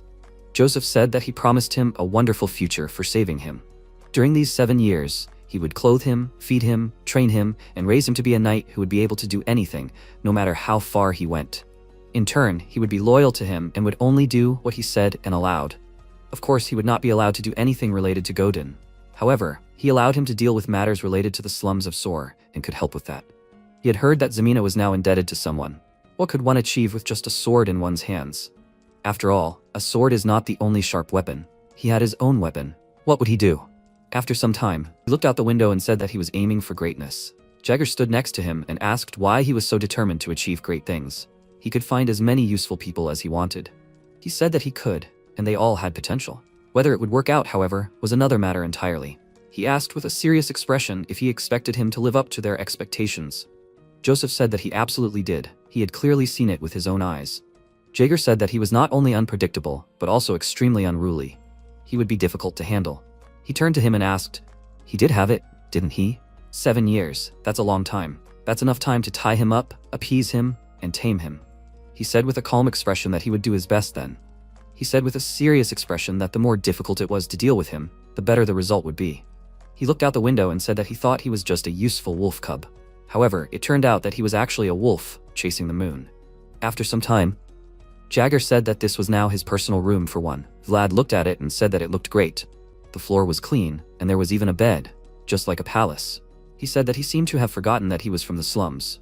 Usually warriors come from good families, and it is difficult for them to adapt to this. However, he will succeed if he does not make mistakes. He was about to say something about him not taking the peanuts from Rudiger with a slightly worried expression.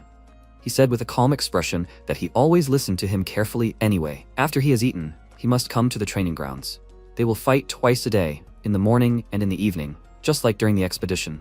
He walked out into the hallway and was surprised to see Lady Oksana, who called him her loyal knight.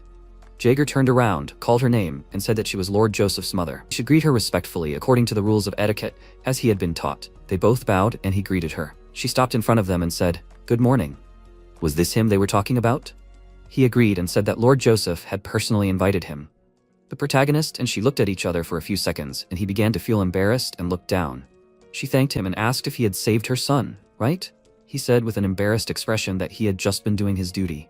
Oksana said that she should reward him. He had done more than he could imagine. He was about to thank him, but she patted his head and said that it was a beautiful color.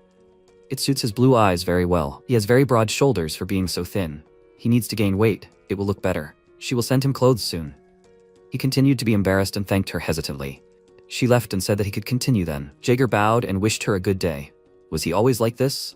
Why was he so scared? He said with a serious expression that he had never talked to girls. He said with a calm expression that it was not bad for the first time. He started to leave and said that they should go eat. After that, they came to the dining room where several warriors approached him and Sovanen spat in his soup. He looked at him with a sly smile, apologized, and asked, "What now?" He accidentally mistook him for a trash can. The warriors next to him started to laugh loudly. He fished out his saliva with a spoon with a serious expression and threw it on the floor. He continued eating with a calm expression on his face and thought that it happened earlier than he expected. He looked at him with a displeased look and wondered what was wrong with him. Why was he so calm? MC remembered that earlier Jagger said that he should keep in mind that now every action of his reflects on Mr. Joseph's reputation. He wondered how he could beat him if it would reflect on the gentleman. Sovanen left with a displeased look and said that they finally had a chance to laugh at someone. He sat in his place and asked what his name was. He turned to him and asked what he just said. He looked at him with a serious expression on his face and said that he should say his name. He got scared because of this and wondered what this incredible aura was. He said his name in a frightened voice. Vlad started to walk away in the other direction and said that he would remember this. After a while, Peter was walking down the street and looked at the training ground and said that it looked like they were training. He offered to watch it and Ragmus agreed to it.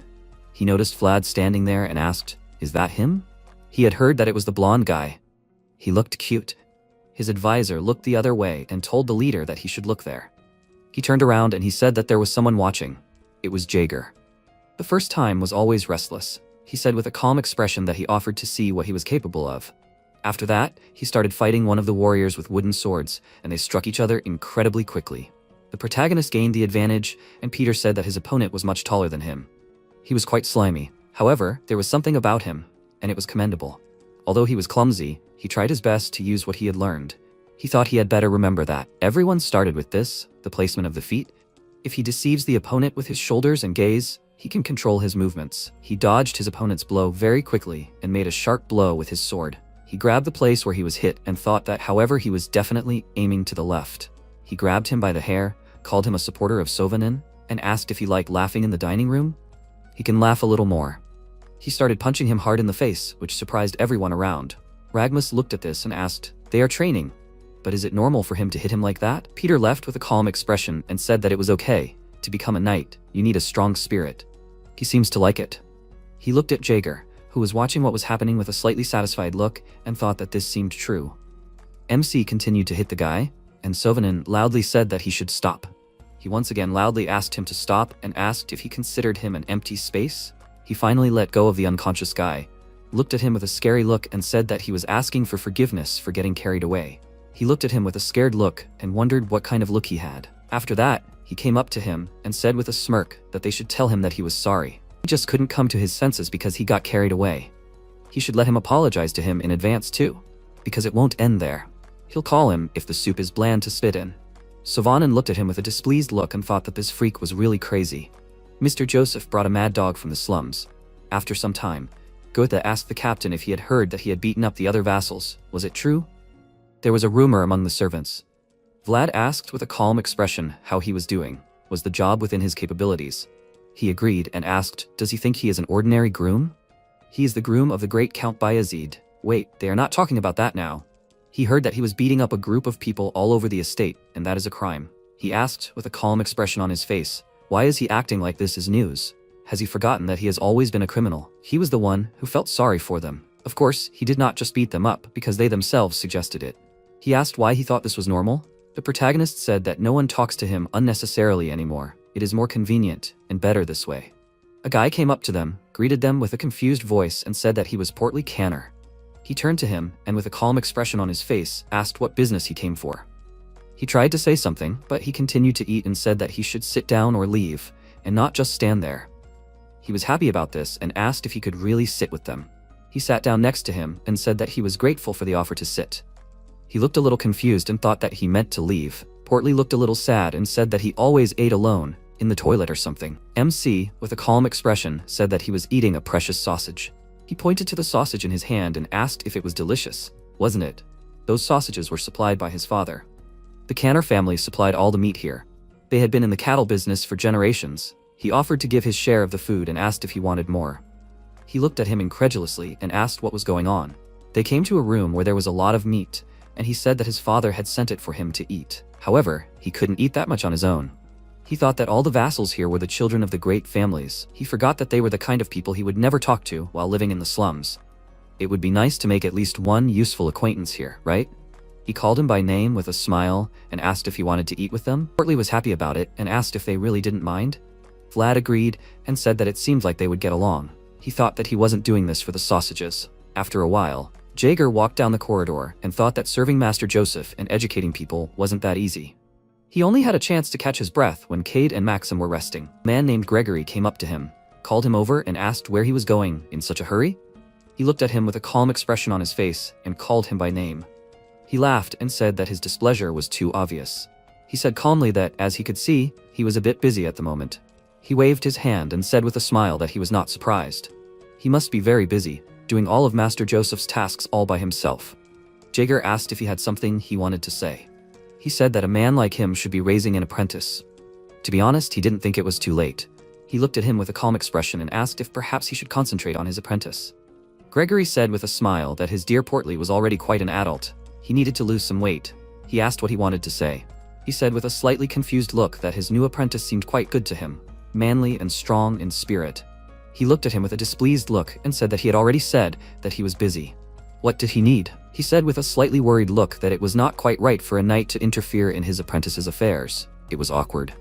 It seems that Vlad has warmed up to Portly lately. He said with a calm expression on his face that this guy has no friends at all. He considers himself better than everyone else. He said that he asks to tell him so that they can be friends. He is his cousin's nephew and he cannot beat him, and it is useless to ask others. Jagger asked with a serious expression on his face, is he offering this for free? Gregory said that if everything works out, then he can turn to him for help later.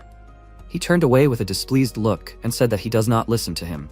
He said with a smile that he is making progress. He said with a displeased look that he does tell him he is right not to listen to him. He chuckled because of this and said that he really is making progress. After some time, Goethe told the captain that judging by what he sees, the problem is not in him. He cannot even mount a horse. However, all the horses are well trained and are not afraid of people. However, when he approaches, for some reason they get scared and run away, right? This definitely has nothing to do with the skill. The other groom also said that it was strange. The protagonist thought with a displeased look that it was always like this. Dogs, cats, all animals hate him and get scared when he passes by. Is the same thing true for horses? He remembered something and said that, however, back then he was riding Sir Jaeger's horse. The night they fled from the dead, however, he was holding the reins then. He said that Sir Jaeger's horse was very expensive. He thought with a displeased look that he could only ride expensive horses. You can't just say that. He insisted that he learn horse riding at any cost. A woman approached them and said that Mrs. Oksana had called him. He was a little surprised by this and looked at her. After that, he came to her and she asked who would have thought that he grew up in the slums. MC stood there in his new clothes and she said that they suited him very well. She turned to the tailor and said that there was no need to tailor the clothes too closely. After all, he was 17 years old and still growing. Joseph had grown a lot at this age. When summer came, she would give him other clothes. After all, wearing clothes according to the season was necessary for maintaining physical fitness. He looked down with an embarrassed expression and thanked her. She said with a kind smile that he saved her son's life. She was the one who should thank him. She apologized for calling him when he was busy training. Now he could go. He bowed and thanked her for that. He left the room with a slightly dissatisfied look, sighed and quietly said that for some reason, she was very difficult. He looked at his new clothes and wondered how much they cost. They were so comfortable as if they weren't his. However, they really didn't belong to him. He couldn't get used to them. He tried so hard to get into the Bayezid family, but he still doesn't feel like he's a part of them. It's like gaining weight. The flesh clings to the soul. He looked out the window and noticed a crowd of people standing around two people fighting. Savanen was hitting Portly hard, insulting him loudly and asking, he's already forgotten this feeling, right? Is he having fun because they let him live quietly? He likes his new friend, doesn't he? Dirty freaks gather together, right? Vlad looked at this with a calm expression and thought that people are the same everywhere. There are those who live a great life and have a good time, and those who just can't live in peace. In the end, they're just freaks who prey on those weaker than them. He walked down the hallway and said that he'll probably wear this today. After a while, he put on his usual clothes, knocked on the door, and Portly asked with a worried voice, "Who is this?" He said his name, and he immediately opened the door for him. He saw his battered face and asked him what he was doing here so late. He said that he needed something from him. He pointed to something in his room and said that he was asking for it to be given to him. He looked in the direction he pointed and asked if he wanted free ham. After receiving a positive answer, he thought sadly that even though they were not friends, he hoped that they would at least smile at each other in a friendly manner when they met. It seemed that he also thought that one could only drink blood from him. However, it was still better than being alone. He brought it to him, and the protagonist took it and said with a calm expression that he shouldn't think that it was unfair. It was because he only took a fair price. He said with a serious expression that a knight he knew had said something similar.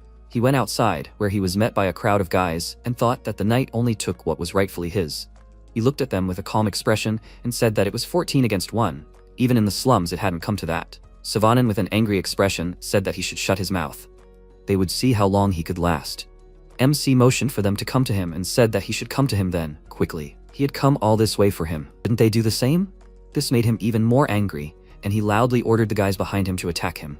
He said with a small smirk that he was glad that he had changed. He swung his sword and said that there would be bloodshed tonight. He threw all the enemies aside, and when one of them fell in front of those who had not yet entered the battle, they became very nervous, but still rushed to attack, because they thought that with their superiority in numbers they would be able to defeat him. Sovanen, looking at all this, became nervous, because when they fought, Vlad was different. What is the point in something like this? 2 months ago, he could barely hold a sword. He ordered his guys not to retreat. Let them remember that he will kill anyone who retreats. At that moment, MC appeared right in front of him. He swung and asked, "He dares to say such a thing. But has he ever actually killed anyone?" Because of this, the guy got angry and grabbed the sword. But when he swung it, Vlad ducked under his blade and swung with the thought that during the expedition, he was doing what he did with all his might, delivering single blows. He threw a punch, which his opponent blocked, and the Nameless One noticed that the results of his training with Jaeger were showing. He was driving his opponents into the trap he had prepared. MC threw him a few precise punches, which made his opponent run out of breath, and because of that, he missed a punch to the shoulder. At that moment, Vlad realized.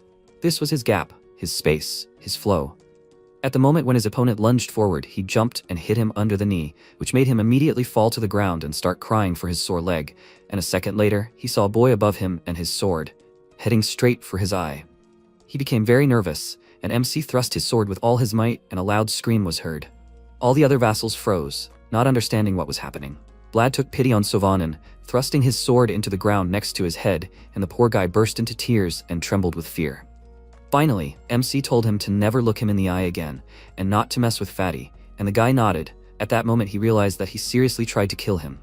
After that, he stood up and said that he worked the jamon, and turned to the others, asking who's next? Let them finish what they started. They all froze in place, not daring to move a finger from fear, and he walked towards them and threateningly said that if they don't come, then he will.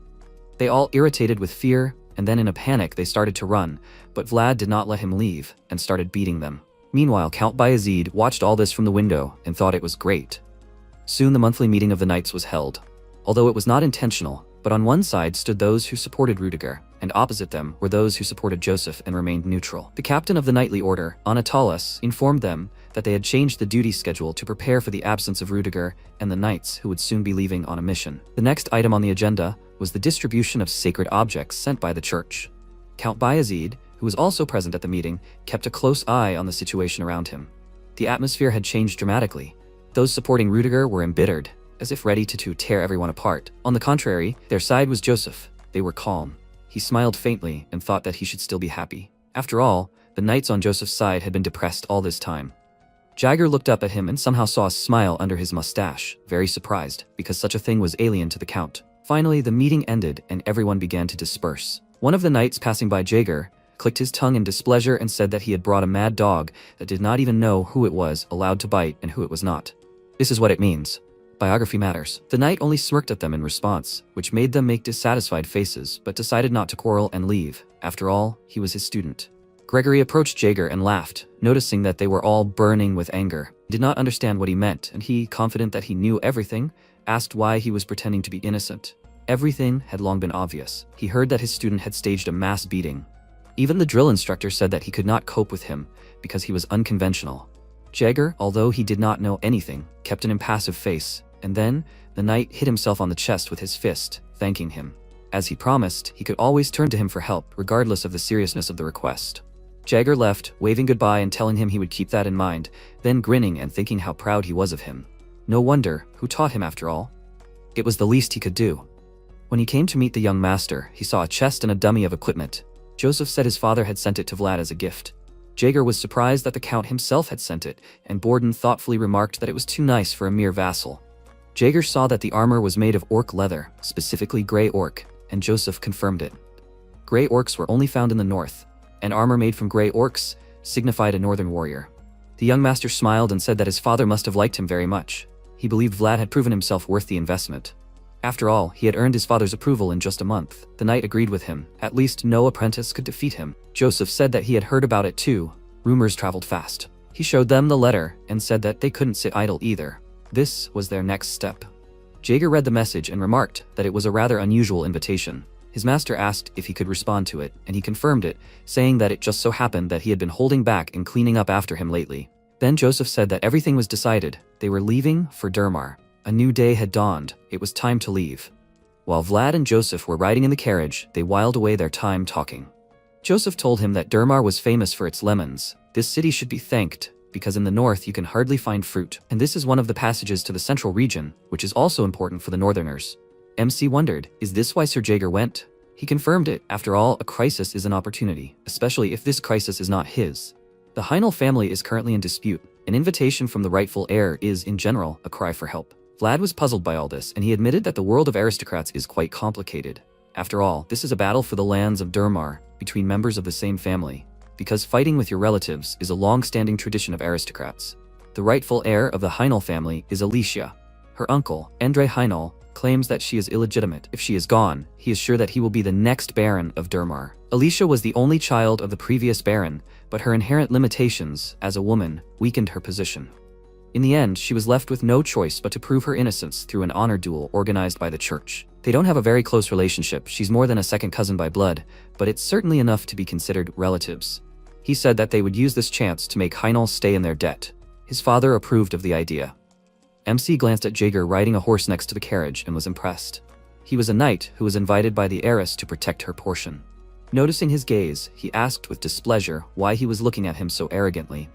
Vlad was slightly upset and said that he didn't even do anything, but his mentor still began to scold him and call him an insignificant vassal who had the audacity to comfortably ride in a carriage while his knight mentor was riding a horse. He looked away and told him that he had nothing to say in his defense, which made the knight even more angry. After throwing the other students around, he was finally able to walk with his head held high. But he can't even ride a horse. He can't believe he's teaching such a moron. MC muttered that he could probably ride an expensive horse, and then his mentor couldn't take it anymore and started shouting, saying that he should be the one riding an expensive horse, because he was more of an aristocrat than he was. He hung his head dejectedly from his swearing, and felt how his heart for some unknown reason began to beat like crazy. He touched his chest and thought, is it because of his swearing? But that's not surprising. He looked up at the young master and thought that Sir Joseph sitting in front of him was not shutting up, and Sir Jaeger was at his side, grumbling at him at every opportunity, but it turns out that this was not the case. Very soon he felt tremors and realized that it was an earthquake. Borden carefully said that the earth was shaking, and then another tremor occurred, but with greater force. Jagger got excited and turned to the others, ordering them to stop and get off their horses. They started to follow the order, and Vlad got very nervous. He kicked the carriage door, then grabbed Joseph and pressed on his head, forcing him to bend over. So they ran out of the carriage, and judging by Joseph's face, he was very surprised by his actions. After that, he told him that his loyalty was admirable, but he shouldn't panic so much. MC didn't understand what he did wrong, and after a few minutes the shaking finally stopped, and everyone breathed a sigh of relief. Vlad said that this was his first time experiencing an earthquake, and Joseph explained that it wasn't an earthquake. He pointed to the tracks ahead, as if a huge mole had crawled underground, and said that it was a giant death worm, a descendant of a fallen dragon. This greatly surprised MC, but at the same time delighted him, and that's why he smiled. Finally they arrived at the only city of the Heinel family, Durmar. The carriage stopped at the estate, and Joseph told Vlad that now he could go wherever he wanted. He clarified, could he go somewhere alone? He told him that he could take a guy named Gotha with him if he wanted. Let him walk around, look around here. He was slightly surprised by this, and Joseph asked, is he unhappy? He told him that it was not so at all, and then he told him to think about why he brought him here. It is not often that you get to see a knight's duel, not to mention that it is a team fight. Besides, there are knights from all walks of life present here. Let him study them and understand what he should do. Now MC understood what he wanted from him, and Joseph thought that it was better for him to see everything himself than to hear. In any case, he wants to raise him properly. He hopes that this experience will broaden his horizons. Jaeger finally told him to be careful so that he does not get beaten up in some alley, and in the evening they will warm up and spar. He answered him with offense that he is not that stupid, and his mentor said discontentedly that he has already lost faith in him. He cannot even ride a horse. He felt uneasy from his reproaches and looked away, after which they headed to the estate, and Joseph told him at last that he would have to report everything to him every evening. If he noticed anything unusual, then he should tell him about it right away. He bowed his head in respect, and then thought about what he should do now. He had not had free time for so long, so he decided to walk around the area. He walked along a small corridor and noticed that this estate was smaller than Bayezid's, and it looked old. They don't take care of it? They are also famous for their lemons, but it doesn't look like they have money. Suddenly his sword trembled, and a voice said that he remembered how he had been here. He recognized that tree on the hill. Vlad looked at it and smiled and said that he just needed to find a place and pray for the first time in a long time. He remembered the promises they made to each other. The voice would give him the sword, and he would give him memories. They had been talking all this time, so it was time to return everything. Meanwhile, Joseph met with Alicia. She was grateful to him for coming all the way here, and he said that during the crisis of the rightful heir, he had to respond. The call of blood is most important, isn't it? Alicia remained silent, and Joseph said that Count Bayezid had already given permission. The decision was hers. She nervously clasped her hands and confidently answered him that she had already decided everything. It would be as the Count wanted. Victory was hers. Joseph smiled and told her not to worry about it, because the sword of Bayezid always promised victory. After the conversation, they left the throne room, and Borden said that they should not underestimate her. Jaeger agreed with him and said that he noticed her temperament as a ruler. It may seem like a risk, but she is holding up well. Joseph said that he thought so too. She kept everything under control until the last. He looked at them and said with a serious expression that even so their plan remains the same. Meanwhile, MC walked up the hill to the tree and found himself in the family cemetery. He looked at the gravestones and thought that maybe that's why people are so obsessed with leaving a mark. Because if you look at the scars left behind, the memories of that day will come up. He smiled slightly and said that he would like to do something like that for his mother too, after which he walked up to the grave and noticed that it was completely neglected. He shook off the fallen leaves and his hand froze when he realized what he was doing in someone else's cemetery. In his defense, he said that after all, greeting the owners of the lands is a common thing, and the voice noted that he was completely silent. Vlad smiled wryly, after which he pulled his sword out of its sheath and asked him to look into his heart, because he didn't even go to see the knights he came for. He thanked him and he thrust the sword into the ground and knelt down on one knee as if praying. A few seconds later, the silhouette of the Nameless One appeared behind him. He said that something was coming back to him. This tree was smaller then. But when was that? As if he was here with someone.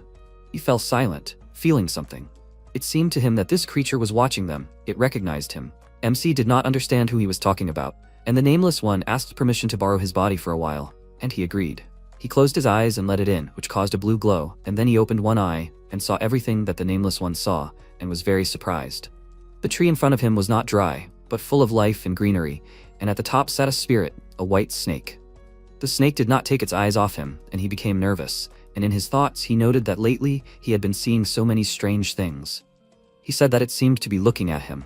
The voice answered him that it was looking at him inside him, and then the spirit began to descend from the tree, which made him nervous. The voice said that it did not think that it would bite him, and he asked doubtfully, how did he know that? A thought flashed through his mind that this spirit was huge, but did not seem threatening at all. On the contrary, it radiated warmth, as if spring had come to this hill. Suddenly, a woman's voice was heard behind him, who asked who he was. The Nameless One immediately came out of his body and the snake disappeared, dissolving into thin air. MC turned around nervously and Alicia asked how he got here. Only members of the Heinel family can be here. Vlad did not recognize her, and because of her clothes, he mistook her for a servant. He put away his sword and apologized to her, saying that he was looking for a quiet place to pray, so he came here. She frowned and looked at him suspiciously. Then he showed her a wooden tablet and said that he was not someone suspicious, but a knight's apprentice, Sir Jaeger. She crossed her arms over her chest and read the information on the wooden tablet, after which she admitted that he was not suspicious at all. He smiled wryly and thanked her hesitantly, after which an awkward pause arose between them, and he thought that it was probably rude to stand at the grave of an aristocrat. If she said something wrong, Sir Jaeger could find himself in a difficult situation, and he would be in trouble too. He was already imagining his mentor preparing for his punishment and realized that he needed to say something to keep her quiet.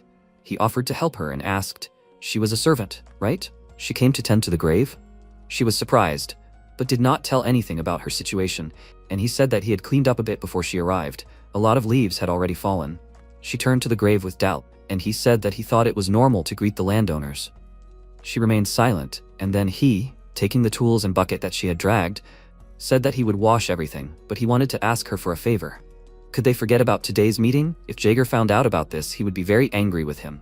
This made the girl smile, but she quickly hid it and said with a haughty look that she would keep it a secret if he cleaned up here well. He bit his lip in anger and thought that beauties were always hard to persuade, after which he began to rub the gravestone and mentally resent.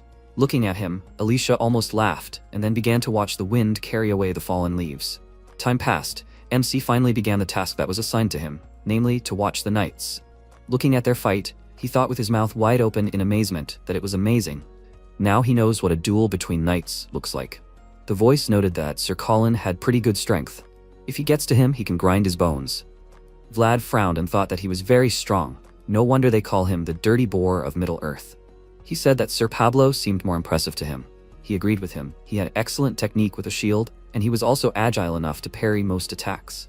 Looking at all this, MC couldn't believe that this was a warm-up for tomorrow's fight, and asked, to become a knight, he must be that good? The Nameless One reminded him that Sir Borden was also a knight, which made him feel uneasy. When he was in Sora, he didn't know this, but now he seems to understand his place in this huge world. He sighed heavily and realized that he had a long way to go.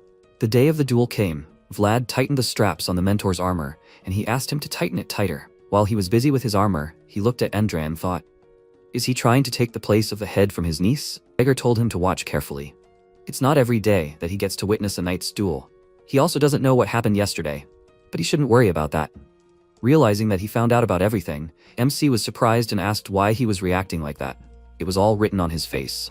He looked down, remembering yesterday's fight, and thought that, to be honest, it was all somehow amazing. After all, the skills of the knights he secretly learned about were literally incredible. His mentor said that a child starts with walking, and he is not ready to run yet.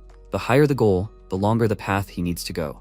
Thinking about this, Vlad closed his eyes and told him that he understood everything, after which the servant loudly asked for everyone's attention. The doors to the throne room opened and Alicia appeared along with her knight. MC looked at her and thought that it was Lady Heinel. Who would have thought, and he had never seen her before. She seemed to be quite young, according to rumors. When she stepped out of the shadows and came closer, he was greatly surprised. And the servants announced that Alicia Heinel had arrived. A voice told him to add insulting aristocrats to his list of crimes, and he realized what a mistake he had made. When Alicia passed by him, he met her gaze. She looked very arrogant and even a little scary. This made him nervous and bowed his head further, realizing that she recognized him. His reaction made her smile imperceptibly, then took her rightful place on the throne. The priest said that now that both sides of the duel were in place, they could begin. Let the gods watching them be witnesses. And so began the duel, on which everything was at stake. An honorable, but cruel duel. The blood of the nobility is blue. The red one cannot bear responsibility, debt, and karma. But Alicia is not ready to spill her blood yet. After some time had passed since the fight had started, she threw down the white handkerchief and worriedly told them to stop. She was giving up. Her loyal knight named Duncan was already quite wounded, but he still wanted to continue the fight, not wanting to endanger his lady. The priest said that his master had thrown down the handkerchief, so he should accept defeat. His opponent called the knight captain and said that it was a great fight. Still trying to catch his breath, he asked, "Is he still his captain?" He looked at him with an arrogant smile, and he thought that he raised him to be the future of the House of Heinel, but who knew that he would return with a sword that would kill his own teacher? He gritted his teeth, realizing what a shame it was, and then the priest declared the knight Sir Endre, Sir Shard, the winner of the duel. The nobles laughed and told Endre that this was a great start, after which the next representatives came out to fight. The priest repeated the rules just in case. It is forbidden to use aura.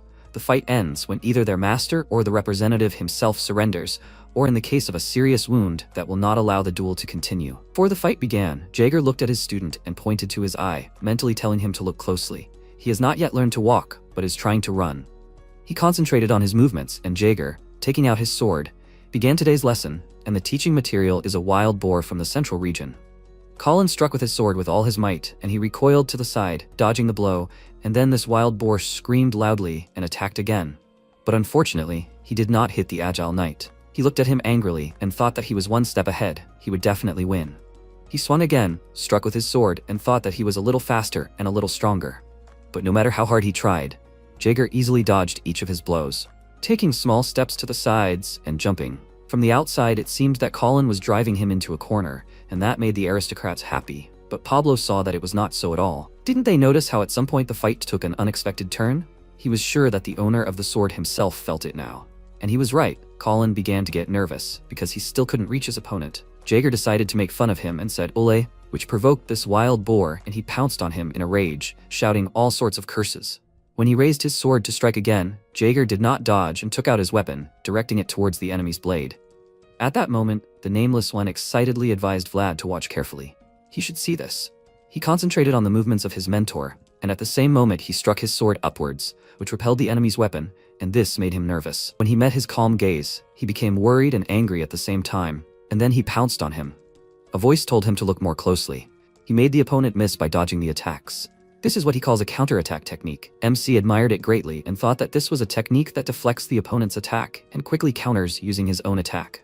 At the same time, Jaeger won the duel. He brought his opponent to his knees. When he looked up at him, he gritted his teeth and realized that he was on a completely different level, which seemed insurmountable to him. He bowed his head and admitted that he lost, and after Sir Jaeger was declared the winner, Alicia sighed with relief, but everyone on her uncle's side did not look very pleased. It is understandable why. While Colin was getting up, Jaeger approached his student and asked, was he looking at him carefully? He smiled and thanked him for that, and then the final duel began. The two knights stepped forward and Pablo introduced himself, saying that he was from Arnstein. His opponent Hubert chuckled and said that they had already met, but Pablo insisted on a formal introduction before the fight, and Hubert from Shazad had to introduce himself under his threatening gaze. The Nameless One noted that Alicia had definitely found a good representative, Pablo was on par with Colin, but Jubert was a cut above them. Meanwhile, Jubert looked at Alicia strangely, which made her suspect something was wrong, and then unexpectedly for everyone, the knight bowed to her. This made Joseph nervous. He began to guess why he was bowing, and then the knight said something that no one on Alicia's side expected. He refused the duel, which betrayed his lady, and everyone became worried, but Joseph got angry, having figured out the cunning plan of the opponents. Satisfied, Andre clapped his hands and said that in that case, the duel was over. Joseph's facial muscles tensed with emotion, and he thought, so he had 4 cards in his hand to begin with? Andre turned to the priest and asked him to admit to the gods that he was the only Heinel, but Joseph said that it was not over yet. Andre said smugly that Alicia's knight had refused the duel. He understood his feelings, but the duel was over. He told him that until he decided, the duel could not end. Bayezid was not going to accept any outcome that he had predetermined so easily. The nobles behind Andre began to whisper, suggesting that he at least listen to him. After all, he represented the north, and their knights obeyed the center. If something went wrong, then a conflict would arise between the north and the center. Andre agreed to listen to him and asked discontentedly what they should do then. Joseph thought that if the best outcome was no longer possible, then he would at least prefer to avoid the worst. Now the best result would only come from a confident blow. Only then could they plan for the future. He asked him to continue the duel. They could not allow Miss Alicia's reputation to suffer because of her deprivation of rights. Andre asked if they had someone to replace Sir Jubert, and if so, he would accept his request. Confident of his victory, he grinned and thought that Duncan was the only one of Alicia's knights. There was a written rule that guests were not allowed to bring too many knights with them, so duels would never take place. Joseph understood what he was thinking now, and confidently said that they had someone. The man clearly did not expect this, and was surprised by this, and Joseph pointed to Vlad, and said that in the name of Miss Alicia's honor, he presented them a powerful warrior, Vlad of Sor. Andre exclaimed indignantly that he was not even a knight, so he was not worthy of participating in a duel. He answered him that anyone who had a weapon in their hands could participate in a duel of honor, and he objected to the men, because his opponent would be a knight. They would send a vassal to dishonor Arnstein. Joseph lost his patience and turned to the nobles, shouting, "What about them? Would they allow this to happen, considering the honor of the Bayezid house? Would they dare to mock the Bayezid family with such a pathetic trick?" They immediately fell silent at his accusations, and Joseph confidently shouted that he vouched for him. Andre could not resist Bayezid's word and agreed, thinking, after all, what could a vassal do? Meanwhile, Jagger began to adjust Vlad's armor, and he asked in confusion, would he really participate in a duel with a knight? He confirmed this and he frowned slightly, asking would he die? He answered him that if everything was going to that point, then he would intervene, and he asked, wouldn't that already be bad? His mentor decided to remain silent, and he, without waiting for an answer from him, began to get nervous and thought, why is he silent? Joseph came up to him, he called out to him and pulled him close, embracing him, which made MC feel embarrassed and excitedly said that he shouldn't have done that. But this was not a simple surge of tenderness on his part. He whispered to him to just hold out for 10 minutes. He had a plan from the beginning. He had already given the order to Borden. He just needed to buy them time. He clarified, would 10 minutes be enough?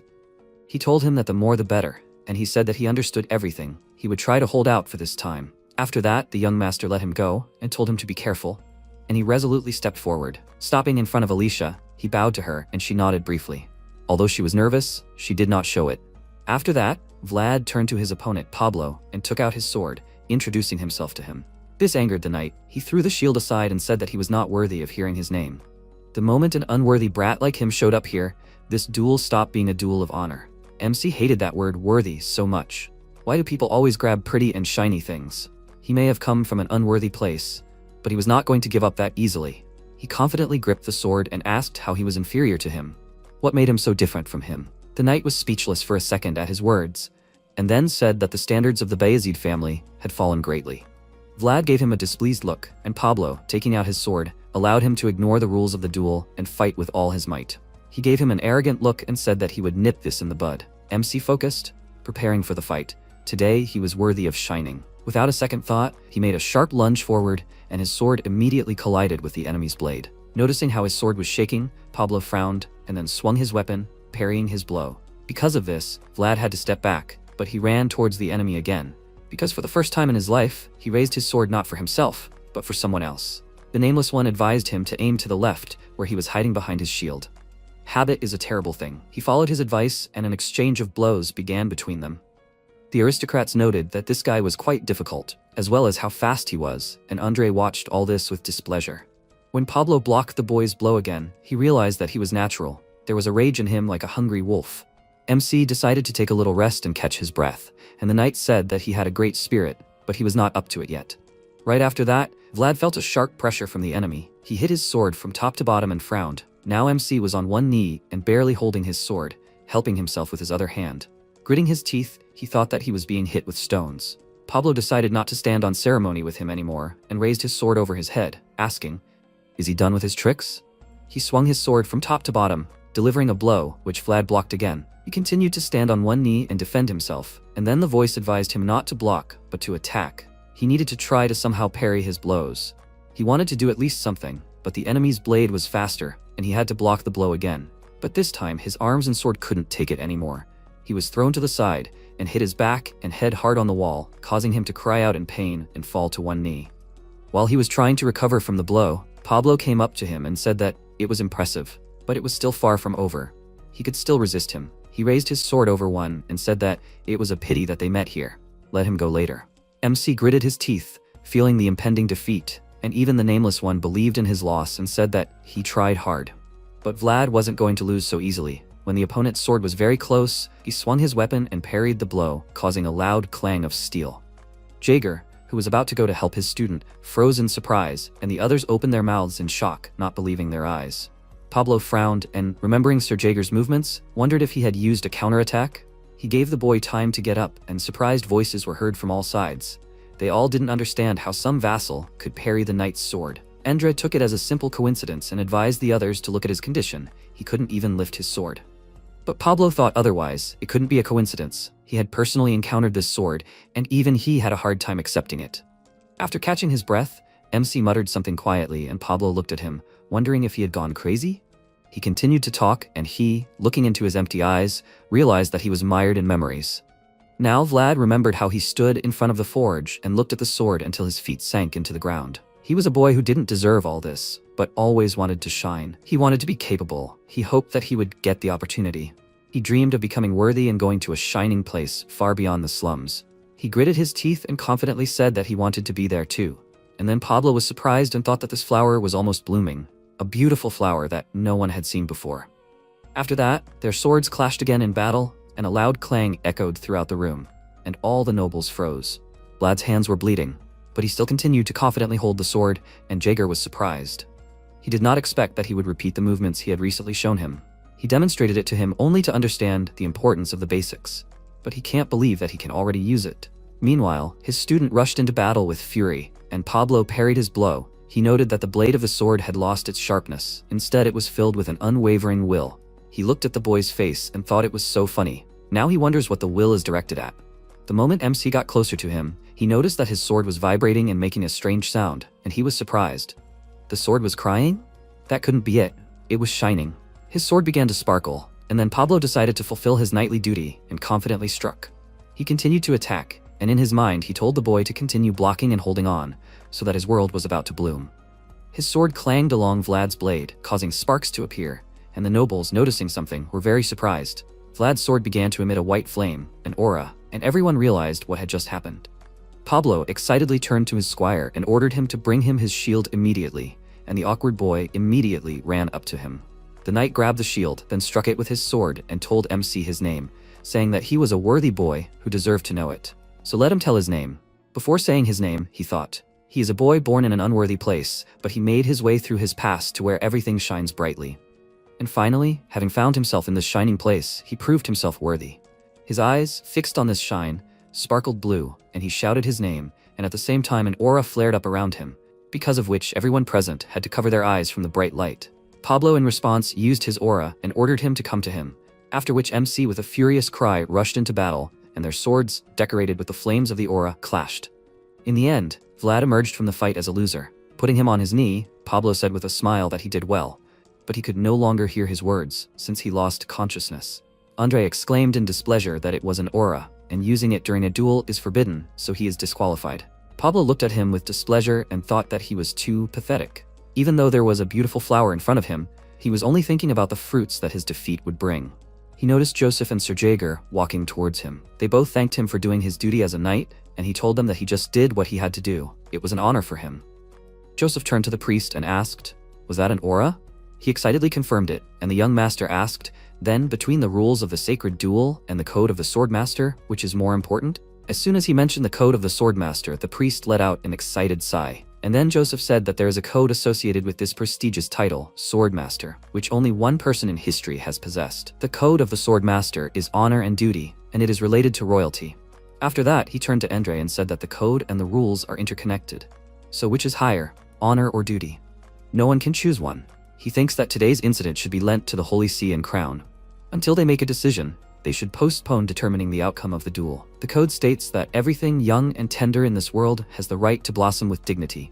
Potential is beautiful, and those who can show it to the world themselves are precious. So moments like these must be cherished. All those who hold the Sword of Honor swear by the name of Frausen that they will fulfill their duty. As master of the sword and founding king, Frausen declares this his first code. A new day has dawned. MC finally came to his senses. The bright sunlight hit him in the eyes and he winced, calling out to Goethe and asking him for water. The man sitting next to him poured him water and he groaned, saying that every bone in his body ached. The man told him to take a glass and he, hearing a familiar voice, immediately jumped out of bed. In front of him was Joseph. He said with a smile that he was glad that he was regaining his strength, and Vlad asked him for forgiveness. He told him that he did not need to apologize, let him relax. He gave him some water and asked if he had any pain, especially badly somewhere. He told him that he was fine, and then Joseph thanked him. To be honest, he didn't even imagine that he was capable of such a thing. Thanks to him, the duel was postponed. He asked him what he meant by postponing the duel, and he told him that it meant that the duel was postponed for now and did not come to any result. The situation became more complicated since the rules of the sacred duel and the code of the Master Sword intersected. Vlad remembered about this code. The voice once told him about it. Joseph said that according to the code, in order to become a knight, you need to take an oath. If everything goes well, then one day he will take this oath too. This news made MC excited. He already imagined how he, as a knight, would ride a black horse and wave a banner. Joseph stood up from his chair and hoped that he would be okay. It would be problematic to stay here for a long time. He told him that he was okay. He could get up right now, but he didn't even let him finish and said that he wouldn't let him do that, because he was one of those who appreciated what was deserved. The sun had already begun to set behind the horizon. Alicia was looking out the window and thinking about something of her own. She asked her knight what was going on with the guests, and he told her that they had already left. She said that it was a pity. She couldn't pay them due attention. Had her uncle left too? He told her that the duel had been postponed. He had asked the church for personal protection through the priest. The girl frowned and said that she couldn't believe that she had just let those who wanted to arrange her downfall leave so calmly. Her heart sank from this. Duncan assured her that she would have time for this later. Troubled times require that a person take the time to gather her strength. It is important to gain complete control over the city.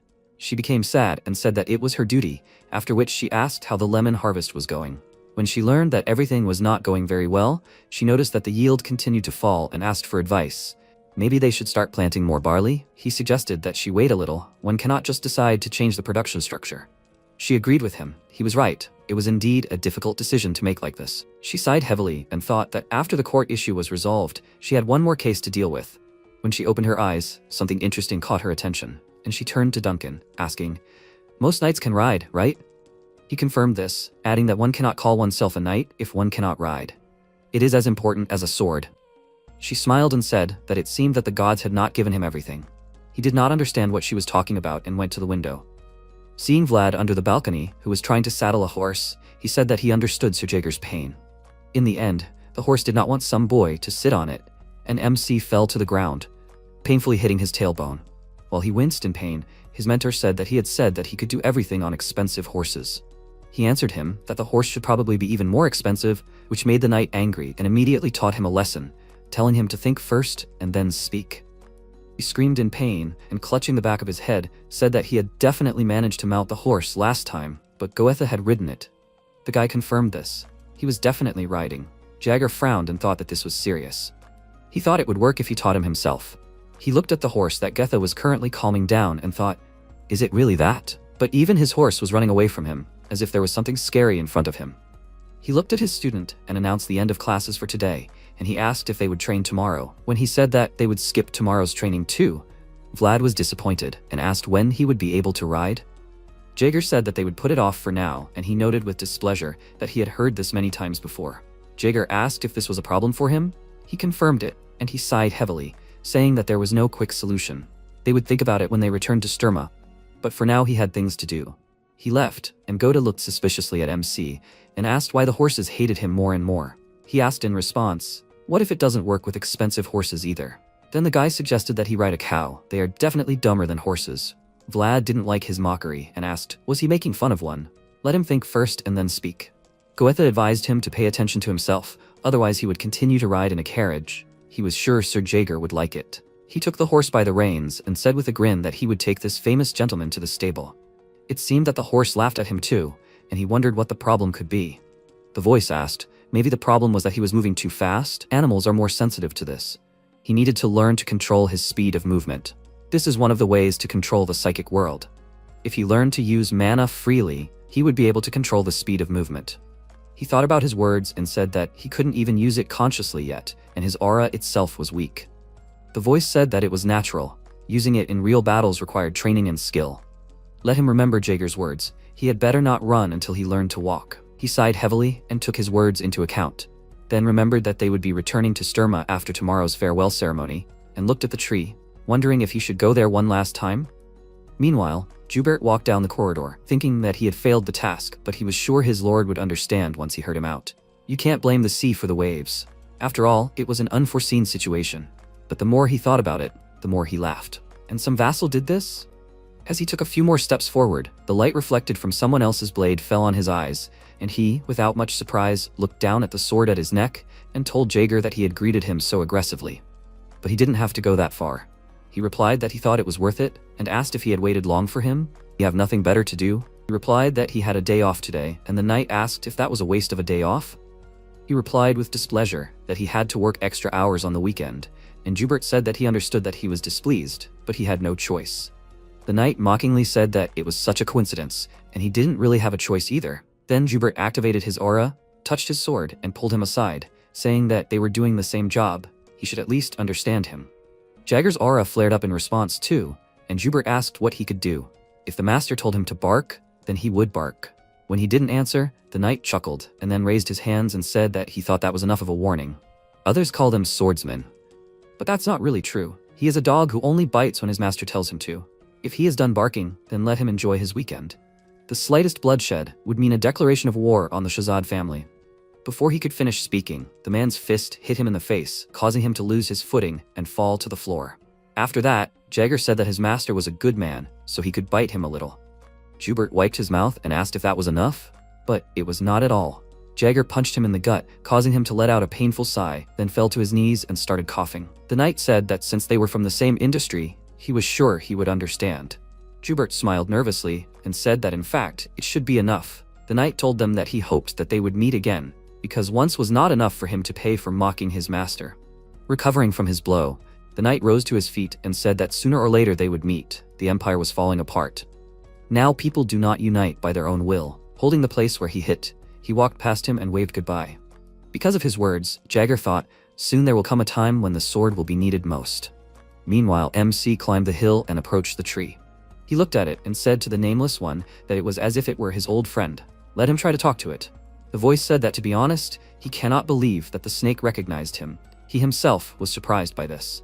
Vlad stood in a prayer pose and suggested that he quickly take a look at it and leave before Miss Alicia came here. After which the nameless one entered his body, and when MC opened his eyes, he saw a snake very close, which inadvertently scared him. The snake did not move, only carefully examined him, and he nervously asked, "Is this his friend?" The nameless one hoped for it, and then the snake began to crawl around him, and Vlad confusedly assumed that it must be showing that it is glad to see him. He hesitantly agreed with it, and then the snake stopped and winked at him, wagging the tip of its tail. MC did not understand why it behaved like this, and the voice told him not to even try to understand spirits. They are another form of the world. It is only obvious that the weak soul of a mortal cannot understand everything that surrounds the world. The snake continued to happily wave its head and tail, and at one point it opened its mouth wide, after which a blue glow began to emanate from the nearby vegetation. It rose to the tree and a bright flash arose. Soon sparks began to fall from the top of it, and Vlad, reaching out his hand to them, felt warmth. He felt it throughout his body and looked down, seeing that these sparks literally covered him. The voice said that it was amazing. He did not expect to see the forgotten enigma. This is the blessing of the spirit.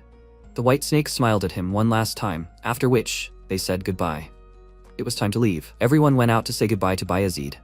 Alicia said that she was very embarrassed to see them leave like this. She would like to have a big feast. Joseph said that her wish was enough for them. Now it was time for them to patch up the holes in the Heinal family. She thanked him for his help and he bowed to her in respect, saying that it was time for them to go. But Duncan remembered something and asked them to wait a minute, then called MC and told him to come forward. He looked at him in surprise, hesitating to do so, and only when he received permission from Joseph did he come forward. Jaeger told his master that they must have prepared a ceremony. He told him that it looked like it, but he asked them for a simple farewell. Meanwhile, Duncan told Vlad to kneel, and Alicia said that she was very grateful to him. Without him, she would not be here now. He defended her honor, shed light on a duel tainted by fraud. No thanks would be enough.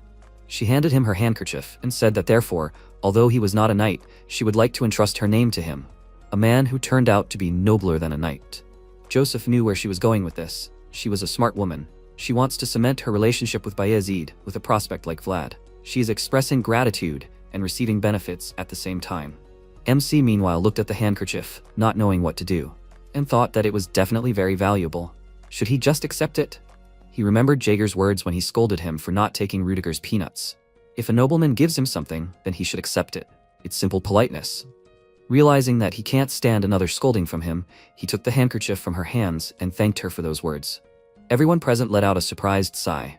Jaeger covered his face in shame, and Joseph smiled nervously and said that he can't believe it. He grew up in the back streets, so he knows nothing about the lives of aristocrats. Duncan confusedly approached Vlad and said that he shouldn't do that. It turns out that a lady can give a handkerchief as a sign of her respect in two ways, by hanging it on the hilt of a sword or by handing it over. The first is a sign of respect, and the second is a sign of love. But MC, out of ignorance, took the handkerchief from her hands and looking at her face, which was embarrassed for some reason unknown to him, still did not understand what he had done wrong. Everyone present was speechless, and Vlad looked at their faces, after which he hesitantly said that he would definitely find a use for this handkerchief. They set off, and Joseph told Vlad everything. He had not been so upset for a long time, although he himself was very much to blame. He thinks he cannot worry about money for a long time. MC felt ashamed and asked him for forgiveness, after which his mentor appeared in the carriage window and discontentedly told him to look at him if an aristocrat gives him something. Did he understand everything? He told him that he would keep that in mind, and Joseph said that he had something to congratulate him on anyway. He was now a man respected by a high-ranking aristocrat, Lady Alicia, so he was promoted to the rank of honorary knight. Vlad was very surprised by this news. He didn't believe that he had become an honorary knight so easily. Joseph said that only in places where his name was recognized would he be treated as a knight. MC was very excited by this news. The very word knight delighted him. Joseph said that of course this was limited to Durmar because she had just become a baroness. Vlad understood everything and was a little disappointed, but quickly realized that it made sense. He would never become a knight so easily. He looked at the handkerchief and the young master said that he had received it by mistake, but he should never lose it. Because it was not just a handkerchief, but Alicia's honor. He asked what would happen if he lost it, and he answered him seriously that he would be responsible for it himself. Because something like that could only happen because he took it with both hands. MC flinched, his eyes showing that it would be more than he could handle. He promised him that he would never lose it, and then Joseph showed him the promissory note, smiling and saying that it had all ended in an absurd way, but thanks to him, he no longer needed it. This document stated that Alicia had borrowed 10,000 gold. Vlad asked why she needed such an amount, and he answered that it was a way to protect her soldiers in case she lost the duel. If she lost her status, she would have surrendered herself. This was the only way to save her from Endre. Of course, in reality, she had not taken anything. He asked, so he decided to control Miss Alicia? Losing the duel would mean losing the right to succeed. He told him that the reason was like a spark in the ashes. One encounter with the wind was enough to reignite it. If Alicia was within the reach of the Bayezid family, Endre would not be able to help but feel the pressure. Now MC understood at least a little how aristocrats lived in search of excuses. Suddenly he turned around, hearing some strange sound. Joseph asked what was the matter, and he told him that he heard something from the forest to the west. For a while everything was quiet, but then there was a rumble, like the clatter of hooves, and dust rose behind the hill. Cavalry was running towards them at full speed. This made Vlad nervous. They were heading straight for them and did not slow down. He thought they were bandits and took out his sword, but Joseph stopped him and ordered him to put it away. He had prepared for this before the duel began. The cavalry stopped, the riders dismounted and knelt before Joseph. Their commander placed a bloody sack in front of him and said that they had arrived late because they were collecting their fair wages. He looked down and asked with displeasure, "Was this it?" He asked them for something else. He praised him for his excellent work and ordered him to stand up. Then the man looked at Vlad and asked with a smile, was he the vassal who had received Lady Alicia's recognition into his hands? Rumors about this had spread throughout the land. Learning that this had become known so quickly, Joseph was slightly upset and confirmed it, saying that they would admire him later. MC meanwhile looked at the man in surprise. But when he noticed his gaze, he felt from him precisely the nightly aura, the spirit of danger that permeates the back streets, and that made him nervous. This is what his instinct tells him. You can't joke with him. Joseph offered them to go with them since they were returning to Sturma, but the man refused, since they were in a hurry. The young master thanked him for his service, and he, in a sign of respect, put his hand to his chest, said that he only remained loyal to the Bayezid as their hidden sword. From this Vlad was surprised and thought, what kind of people are these? And what is in this bag? Noticing his gaze, Joseph asked, is he interested in what is in there? He confirmed to him, and he said that there is a world of aristocrats, a world of cold, cruelty, and unforgiveness. In this bag was found the head of Endre. Time passed. The Count was busy with business, and Ragmus informed him that apparently a group of pilgrims was passing through Sturma. Peter asked if he should greet them, and he told him that it did not seem like they wanted to. They said that they would just calmly look at the dragon's trail and leave. The Count thought, the voices of the gods, wanting nothing? It had been a long time since he had seen such sincere pilgrims. He said that it would be nice to keep an eye on them without their knowledge, and the old man said that he knew he would say so. Peter smiled faintly and remarked that therefore he enjoyed what he deserved. In this case, Ragmus decided to prepare everything, and the Count said that he wanted to talk about his second son and Vlad. He had heard that this time they had accomplished a great feat. The old man confirmed it, the report mentioned it, even his heart beat faster. The Count crossed his arms thoughtfully. It had been a long time since he had heard of the first code of the Swordmaster. An elite education, beginning with the selection of men of proven pedigree and talent, the rough diamonds were handled with the utmost care. So, it was rare to see them go to such extremes as the appeal to the first code. He said it must have been rare to see knights raised with such care before. The old man had said he would have liked it if he had been there, and he had replied that it was not only him. He was sure there were some who would have liked it too. He was reminded of the golden generation of Bayezid. At this rate, the old men would spoil the newcomers.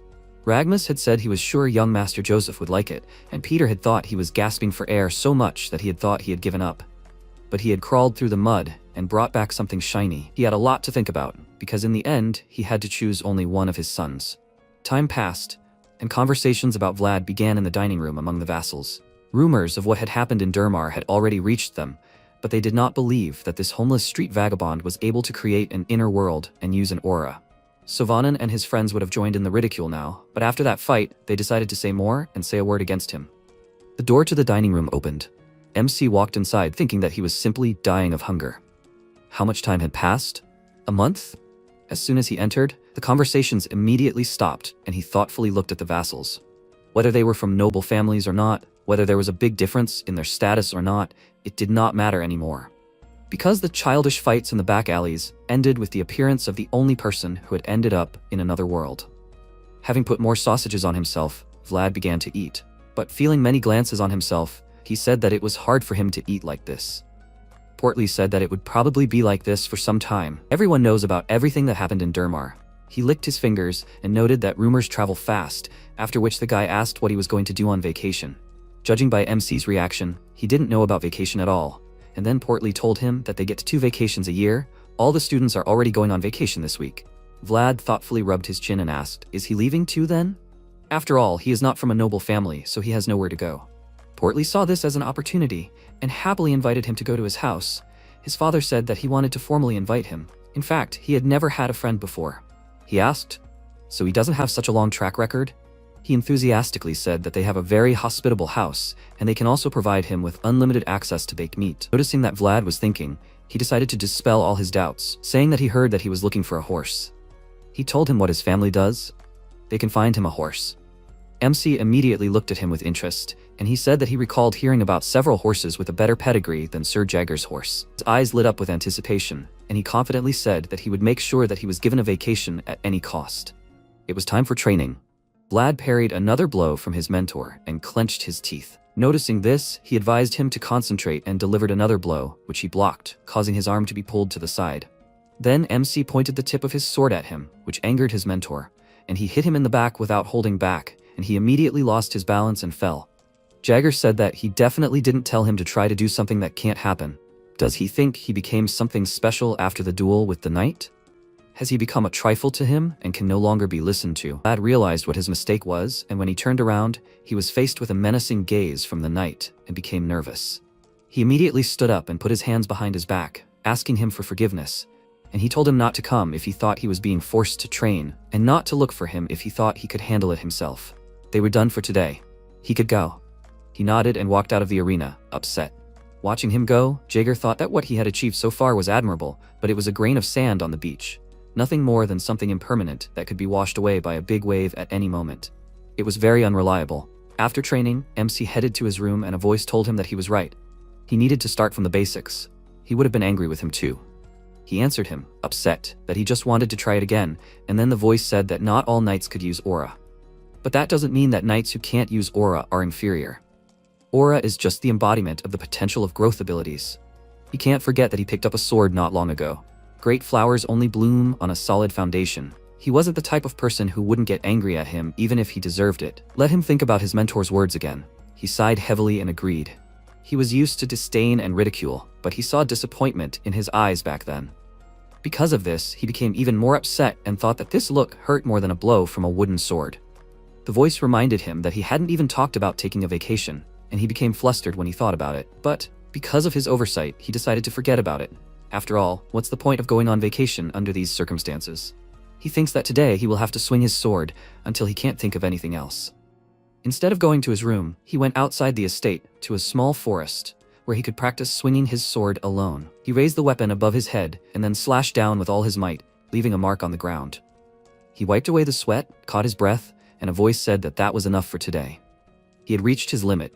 If he burned out too quickly, he would become exhausted. And if he got injured, all his previous efforts would go down the drain. He agreed with it and warmed up, then looked at the moon, which was shining so brightly in the sky, and realized that he, too, had finally been able to achieve that glow. Jaeger had been watching him from the walls of the fortress the whole time. Noticing that he was looking at the moon, he immediately looked up and mentally noted that he was like a wolf chasing the moon. Meanwhile, the county of Ravnoma, Trinova, was burning in flames and screams could be heard everywhere. And in the throne room, the battle was still raging. Almost all the knights fell to the sword of the unknown, only one survived. His enemy walked towards him and said that he had wondered where he was. He had done his best on his last mission. He came closer to him, and he clenched his teeth in rage, noting that after all, he had come all the way here. Godin stood in front of him. The man said that his lord's orders came first, and his own honor came second. He was sure that this was not blindly following orders. Count Gaidar's knights were not like that. Godin told him that this was why they were all dead, and the man said that one day his light would go out. Let him tell Count Gaidar that he would be waiting for him in hell. Raising his sword over him, Godin agreed to his last request, and then took his life. A new day dawned. Joseph called Vlad to him and allowed him to go on vacation, which surprised him a little. He asked, wasn't he invited to Kanner's house? MC asked him how he knew about it, and he told him that rumors spread quickly. Sir Gregory's apprentice was talking about it everywhere enthusiastically. Vlad imagined the chain of people through which this news reached his master, and he said that he was planning to give him a vacation anyway. He even had somewhere to go, so he had no reason not to let him go. MC thanked him and cautiously looked at his mentor, who was completely ignoring him. Noticing this, Joseph smiled slightly and guessed that something happened between them. He could easily remove this awkwardness, but he must respect their relationship, so he will leave it as is. Vlad, meanwhile, was very awkward, so much so that it began to choke him. He was about to pay his respects and leave, but Jaeger said that even if it was a vacation, a knight should never forget about his sword. MC didn't expect to hear anything from him and was slightly surprised, agreeing with his words. And the man said that only he would know about a day without training, but if he missed a week, the others would know too. He knew that he was not one to shirk training just because he didn't tell him, but he still needed to monitor such moments so that he would not go astray. He said that he would look at him when he returned, and Vlad lit up them with a cheerful smile. Joseph advised him not to put too much hope in the horse, since his problem might be too difficult even for the Kanner house. First, he needed to find out the reason why the horses didn't like him, and if any were friendly to him, then let him know what region they were from.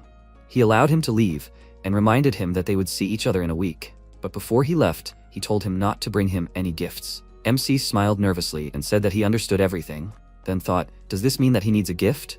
Then he really liked the Hammond from Portly.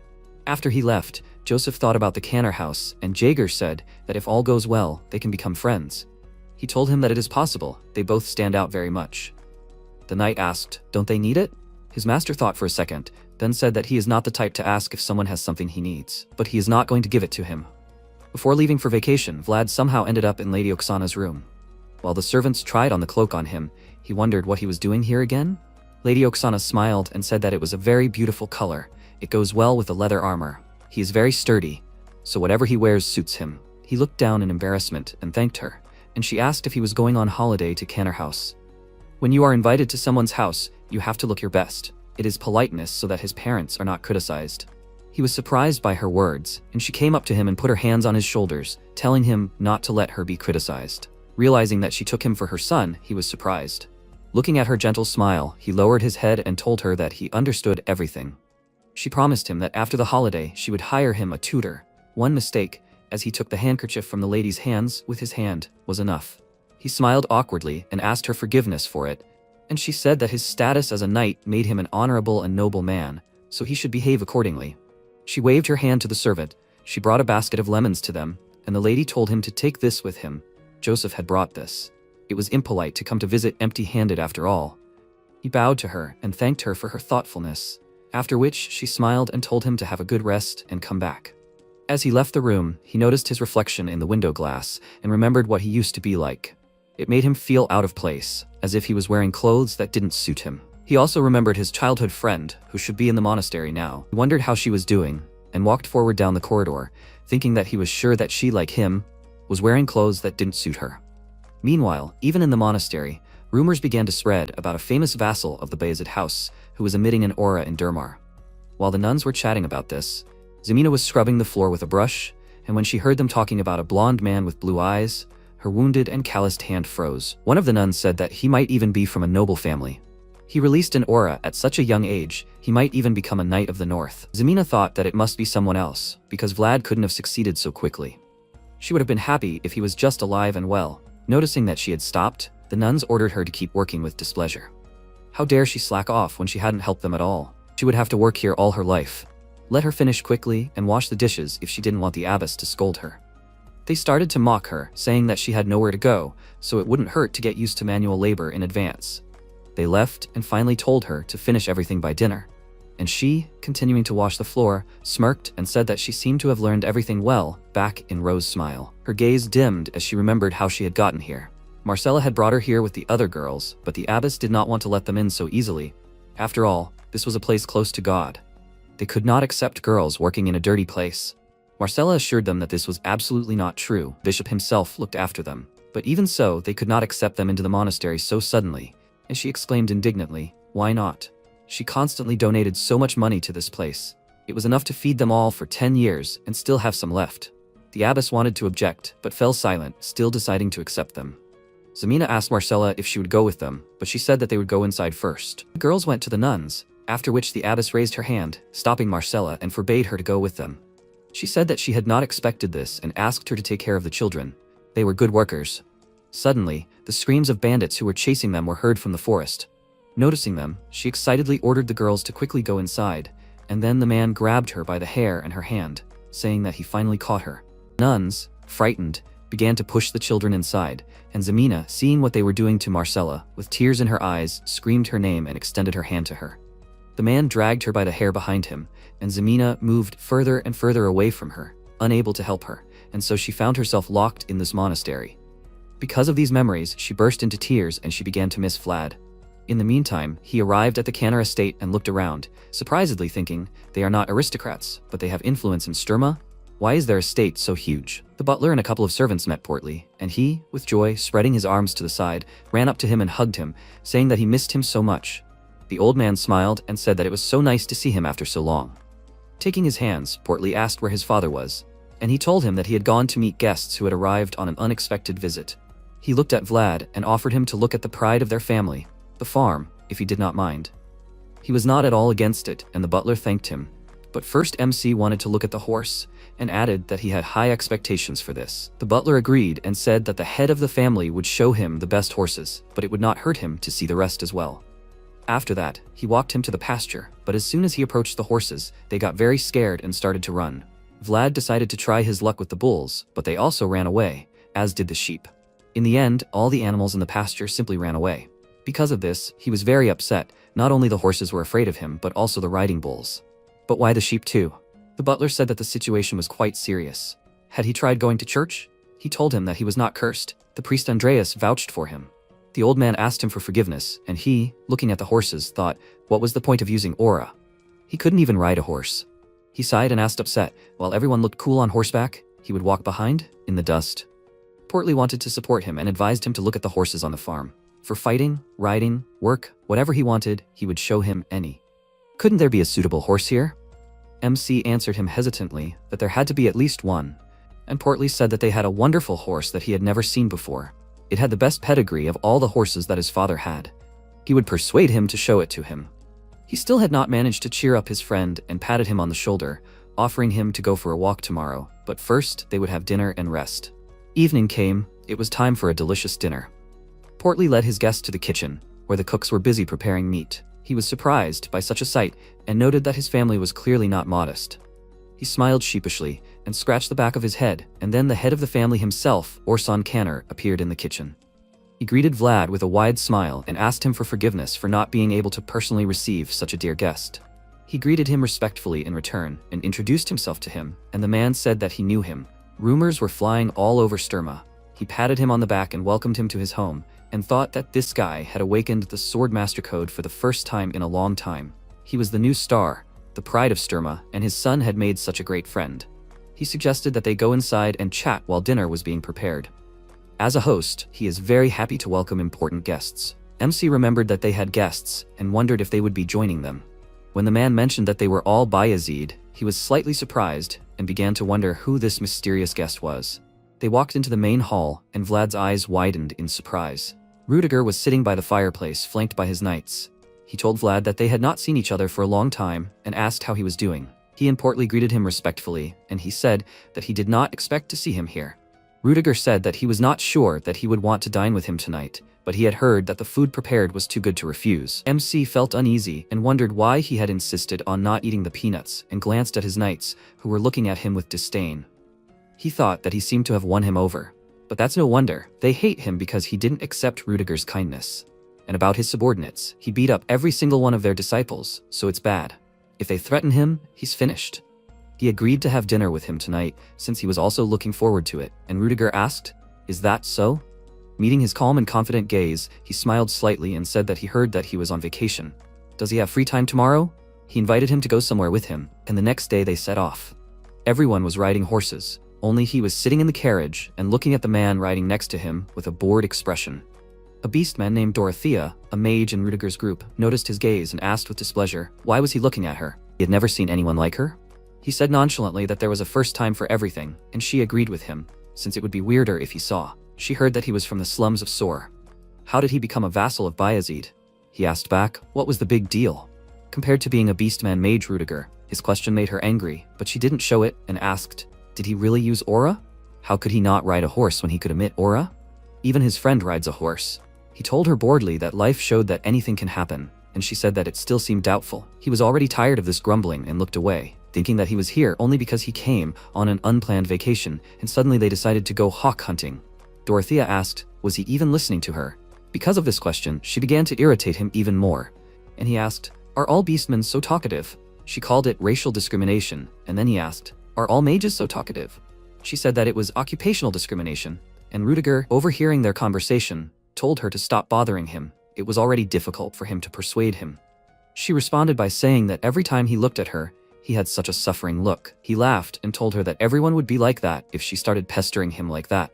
She lowered her ears in frustration, and one of the knights pointed somewhere to the side and suggested that his master hunt there. He said that this place looked good, an open area so that the whole area was visible. After listening to them, Portly said that it seemed that they would hunt from here, and Vlad, looking at them, did not see any signs that they planned to do so, because they still had not even released the hawk from the cage.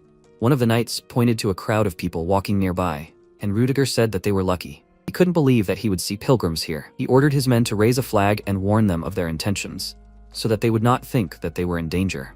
As soon as the flag with the banner of the House of Bayezid was raised, he suggested that they find a victim. Meanwhile, horses were grazing nearby. Among them there was a remarkable one, a black one.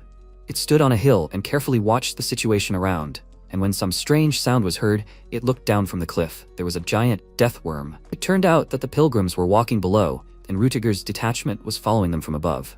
Vlad immediately realized that this was not a hunt. Any fool would understand that this was an escort. First of all, this was not falconry. His thought was interrupted when the cart suddenly jumped and shook him, which made him feel sick, and he decided to continue on foot. When he got out of the cart, his friend asked him how he was, and he told him that everything was not so bad. His heart was just pounding. He asked if it was because the cart was shaking so much. He told him that it was not at all. He would walk a little and he would feel better. He looked around with a smile and said that there was a great view. Portly agreed with him and said that he really wanted to show him this.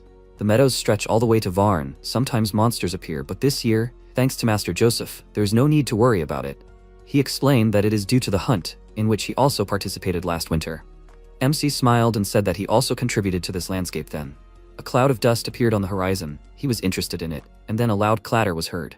A whole herd of horses was running straight towards them, and that same black horse was leading them. When Vlad saw him, his heart seemed to skip a beat, and he, putting his hand to his chest, began to wonder what was wrong. They all continued to run. Rudiger noticed them and said that this herd of wild horses, those same healthy horses. But now they were just uninvited guests. But he noticed something strange. Why were they all running south? Hearing this, his knights tensed up, and one of them said that he was right. This was very strange. At this time of year, they should be moving north, where there was more greenery. The horses did not slow down, and Rudiger noticed that they were in a strange hurry, as if someone was chasing them. At this moment, MC's heart began to pound even harder. At the sight of that black horse, he seemed to turn to stone. But why? He met the horse's gaze, and then there was a jolt. Everyone thought it was an earthquake, but only Vlad knew that it was not so. He remembers this vibration very well. After that, something crawled out from under the ground, throwing pieces of dirt and grass to the sides. It turned out to be a huge monster. Seeing it, the horses were even more frightened, as were the people who were nearby. In front of them was one of the remains of the fallen dragon, a death worm. Diving underground and jumping out from there again, it quickly approached the herd of horses and grabbed one of them with sharp teeth. Dorothea immediately realized that something was wrong here. Death worms are usually not carnivorous. The next sight surprised her very much. While it was dealing with the horses, she noticed some kind of crystal on its forehead, from which strange energy emanated. The black horse led his herd further, and one of the knights informed his master that they were heading straight for the pilgrims. The worm seemed to sense the vibrations from their stomping. It finished eating the horse and looked towards the pilgrims.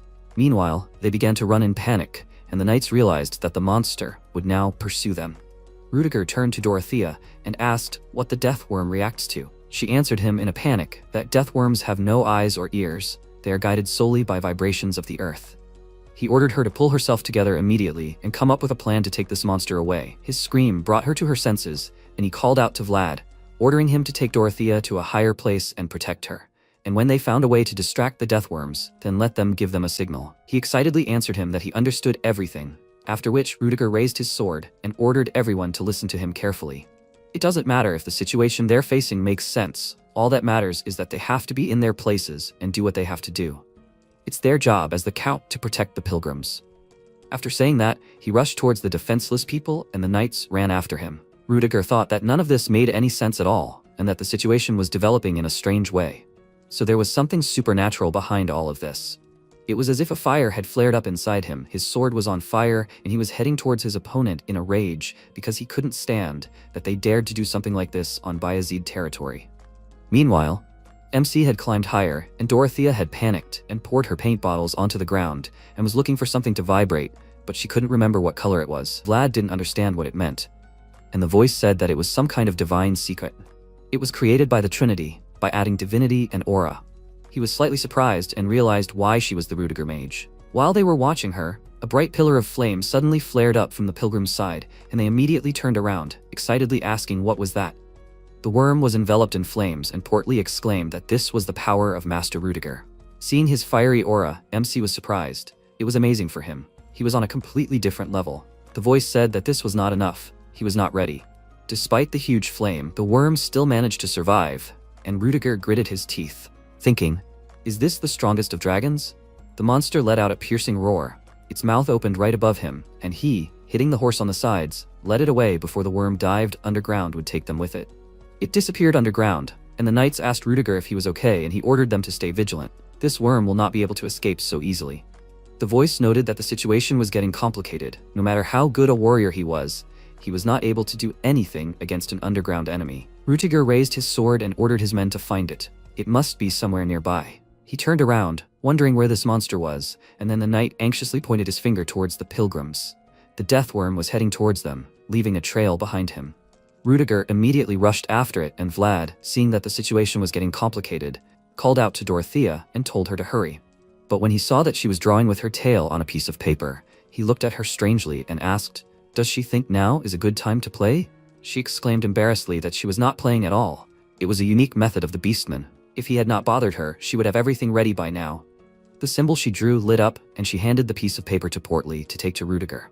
To use it, the paper must be rubbed or cut. Portly was surprised that she chose him as a messenger, and she exclaimed that the spell had completely exhausted her. She had trouble even walking yet. His friend could not even ride a horse, so who, if not him? The voice said that even if he could ride a horse, he would still be late. The deathworm moves much faster underground than on it. Rudiger's knights can't even catch up with it. MC realized that he had no other choice. He grabbed a piece of paper and rushed to the edge of the cliff, thinking that this was their last hope. Dorothea got very excited and asked what he was going to do. Seeing him jump, she called him crazy and exclaimed that it was almost a cliff. He jumped off the cliff, but luckily the slope was slightly inclined, so he could soften his fall. As his legs carried him down, he thought that Rudiger was competing with Joseph for the title of head of the family. And besides, his knights are the elite of Bayezid. Therefore, he, a vassal, does not necessarily have to do anything, but thoughts about this horse do not leave him. He remembers with his whole body what it feels like when your home is destroyed, and you cannot do anything about it. The voice noticed that he was lost in thought, and told him to concentrate. He needed to keep the strength in his legs. But because he was distracted, he tripped over a rock, and the voice let out a frightened sigh, and then Vlad found himself falling down. He no longer had control over his descent, and so he began to hit the rocks with his whole body. The Nameless One excitedly told him to group himself, and he, having somehow protected himself from the blows, began to fly down head over heels. Soon he landed. His fall was quite hard because he fell right on his chest. For a few seconds he did not move, and then he got up and wheezed painfully, and his friend, with tears in his eyes, exclaimed that he was moving. Dorothea looked down in shock and asked how it was possible to remain unharmed after falling from such a height. MC looked down at himself and said that he did not expect to be okay. He thought he would break a few bones. At that moment, a blue glow began to emanate from his chest, and the black horse felt something and turned around, looked at Vlad. This light fascinated the horse, and the voice meanwhile said that this was the blessing of the snake. Without it, he would have died. He said in surprise that this was incredible, and the Nameless One suggested that he go there later. Having risen, MC rushed to Rudiger and answered him that he was sure they would still have an opportunity, but for now he needed to move. He looked towards the pilgrims and noticed a familiar face among those pushing the cart. He immediately slowed down and remembered Priest Andreas. It was he who was now leading the pilgrims. He anxiously turned around to check where Rudiger was now, but his knights were very far away. The Worm of Death will get to the pilgrims first. So, the priest is in danger. He looked nervously at the spell, and the voice said that sometimes coincidence appears before them in the form of fate and forces them to make a decision. Vlad hissed a curse through his teeth, and when the death worm was very close, he realized that there was no time to think. He needed to act right now, and if so, he could not hesitate.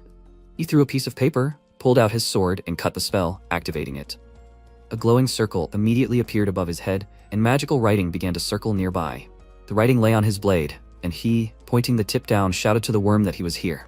He thrust the sword into the ground. Everything was silent for a few seconds, and then a shockwave passed around, but the voice said that it was not enough. He needed to increase the vibration, enough for it to call his world.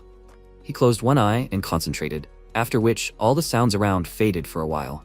When he opened his second eye, a green-blue aura flashed, and he commanded the deathworm to look at him. The monster felt the ground shake and headed towards the boy, who was emitting a bright light from himself.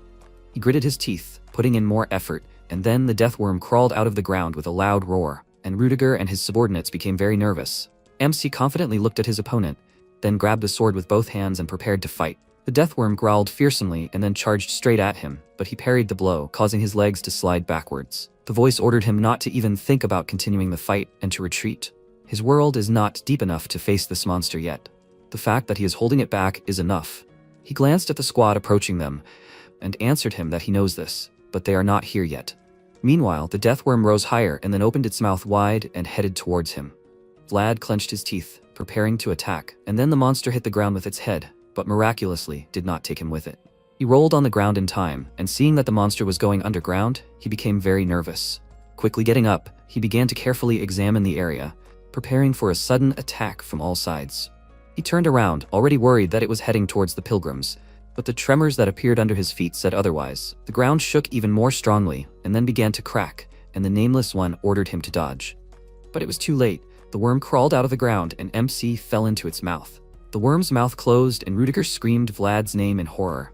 Saliva flowed from the monster's mouth, and dust rose from its appearance. Soon, a silhouette of a man riding a horse appeared in this cloud of dust. They jumped out of the dust and headed towards the squad. Seeing this, Rudiger was very surprised. The black horse picked up Vlad in time and was now carrying him away from danger. He tried to clumsily stay on the horse and exclaimed in surprise that he was riding a horse. A voice told him to look at his forehead with his world, and he saw a white aura emanating from the horse, which grew into a horn. The voice exclaimed that this is a spirit. There's unicorn blood in it. The black horse sped up, and the wind hit MC in the face, and he smiled widely. He was so happy that he laughed. Now he understood what the world looks like on horseback. He looked at the neck of the horse that quickly carried him along the ground and laughed again, shouting that it was amazing. A squad of knights approached him. Rudiger called out to him, and catching up with him, asked worriedly, "Is he okay?" He confirmed it, and he, looking at his sword, thought that he had cast an attraction spell on his blade. He can't believe that he exposed himself to a blow without hesitation. He looked at him with a slight smile and thought that he was a young vassal who was able to sacrifice himself for others and who had awakened the code of the Swordmaster with his whole being. He said that it was an amazing and brave decision. He had fulfilled his duty better than any knight. Vlad was a little embarrassed by such praise and thanked him. And then Rudiger asked how he thought he could handle it. They needed to kill this worm for the safety of the pilgrims, so they needed to start the fight. MC confusedly said that the death worm was a part of the fallen dragon, and then Rudiger confidently said that he could do anything. Meeting his steady gaze made him slightly nervous, and he reminded him that he had the mark of Dorothea, and he was riding this majestic horse now, so he would be able to lure this worm. Vlad looked at the horse, wondering if he would be able to stay on top, and he met his gaze and was slightly surprised. He understood everything. He was protecting his herd, just like him. Now he was sure that he would succeed and told Rudiger about it, and he immediately gave him the order. He needed to run around the hill and return to it. He would prepare on the other side. MC separated from the main group and ran to carry out the order. The squad moved aside, and he, making sure that the death worm was chasing him, suggested that the spirit speed up. The horse immediately rushed forward, sharply increasing the distance between them and the worm. And one of the knights asked in surprise, "What kind of acceleration was that?" Rudiger smiled, and noted that he was clearly not like everyone else. Vlad continued to run, and the voice advised him to lower his sword. He needed to show it that they were here, with the vibration of the mark. He followed his advice and lowered the sword, leaving a trace on the ground, and concentrated, putting more strength into the spell. The earth trembled, and he rushed forward with a loud cry. Now the worm was going right after his light. Rudiger, meanwhile, got off his horse and assigned a group of knights to take the pilgrims to a safe place, and ordered the rest to get ready just in case. Seeing that MC had already rounded the hill and the worm, breaking through the passage, rushed after him, thinking that they were approaching. He closed one eye and concentrated on his inner world, imagined how the flames were enveloping him, and then hit his finger on the blade and his aura was activated. Meanwhile, Vlad continued to run towards him, but when he felt its energy, he looked up in surprise and asked, "What is this?" Rudiger stood surrounded by flames, and a voice said that he temporarily expanded his world. Only knights who deeply know themselves can do this. This means that Rudiger Bayezid is a much more unique knight than they thought. This sight impressed MC. In his eyes, Rudiger was so fierce that he could easily burn the whole world to ashes. The worm continued to chase him, but when Rudiger's energy reached it, it stopped, and Vlad turned around excitedly. The death worm headed towards Rudiger, and the Nameless One cursed, exclaiming that the remnant of the dragon saw a threat in his world. MC became very nervous and thought that this could not continue. His world was too weak to attract his attention again. The black horse suddenly turned sharply, which frightened Vlad, and rushed towards the worm. It began to circle in one place, attracting the attention of the monster, and MC excitedly exclaimed that they were too close. The horse reared up, and Vlad, feeling a surge of energy, was very surprised. A horn grew on the head of the black horse, and a voice said that his world and the blessing of the white serpent resonated with it. A long-forgotten divine secret arose from the memories of this world. The worm immediately turned its attention to them, because the two of them glowed so brightly that they drowned out Rudiger's energy. Seeing the worm targeting them again, they darted to the side and ran towards the squad. Just like that, the hornless unicorn and the horseless knight met and became one. Now a white star appeared in the endless black night sky. The horse did not slow down. Rudiger already appeared on the horizon, preparing to attack and gathering strength. The voice said that this is not enough. His world is gradually becoming stronger. It is only a matter of time before the worm loses its attention.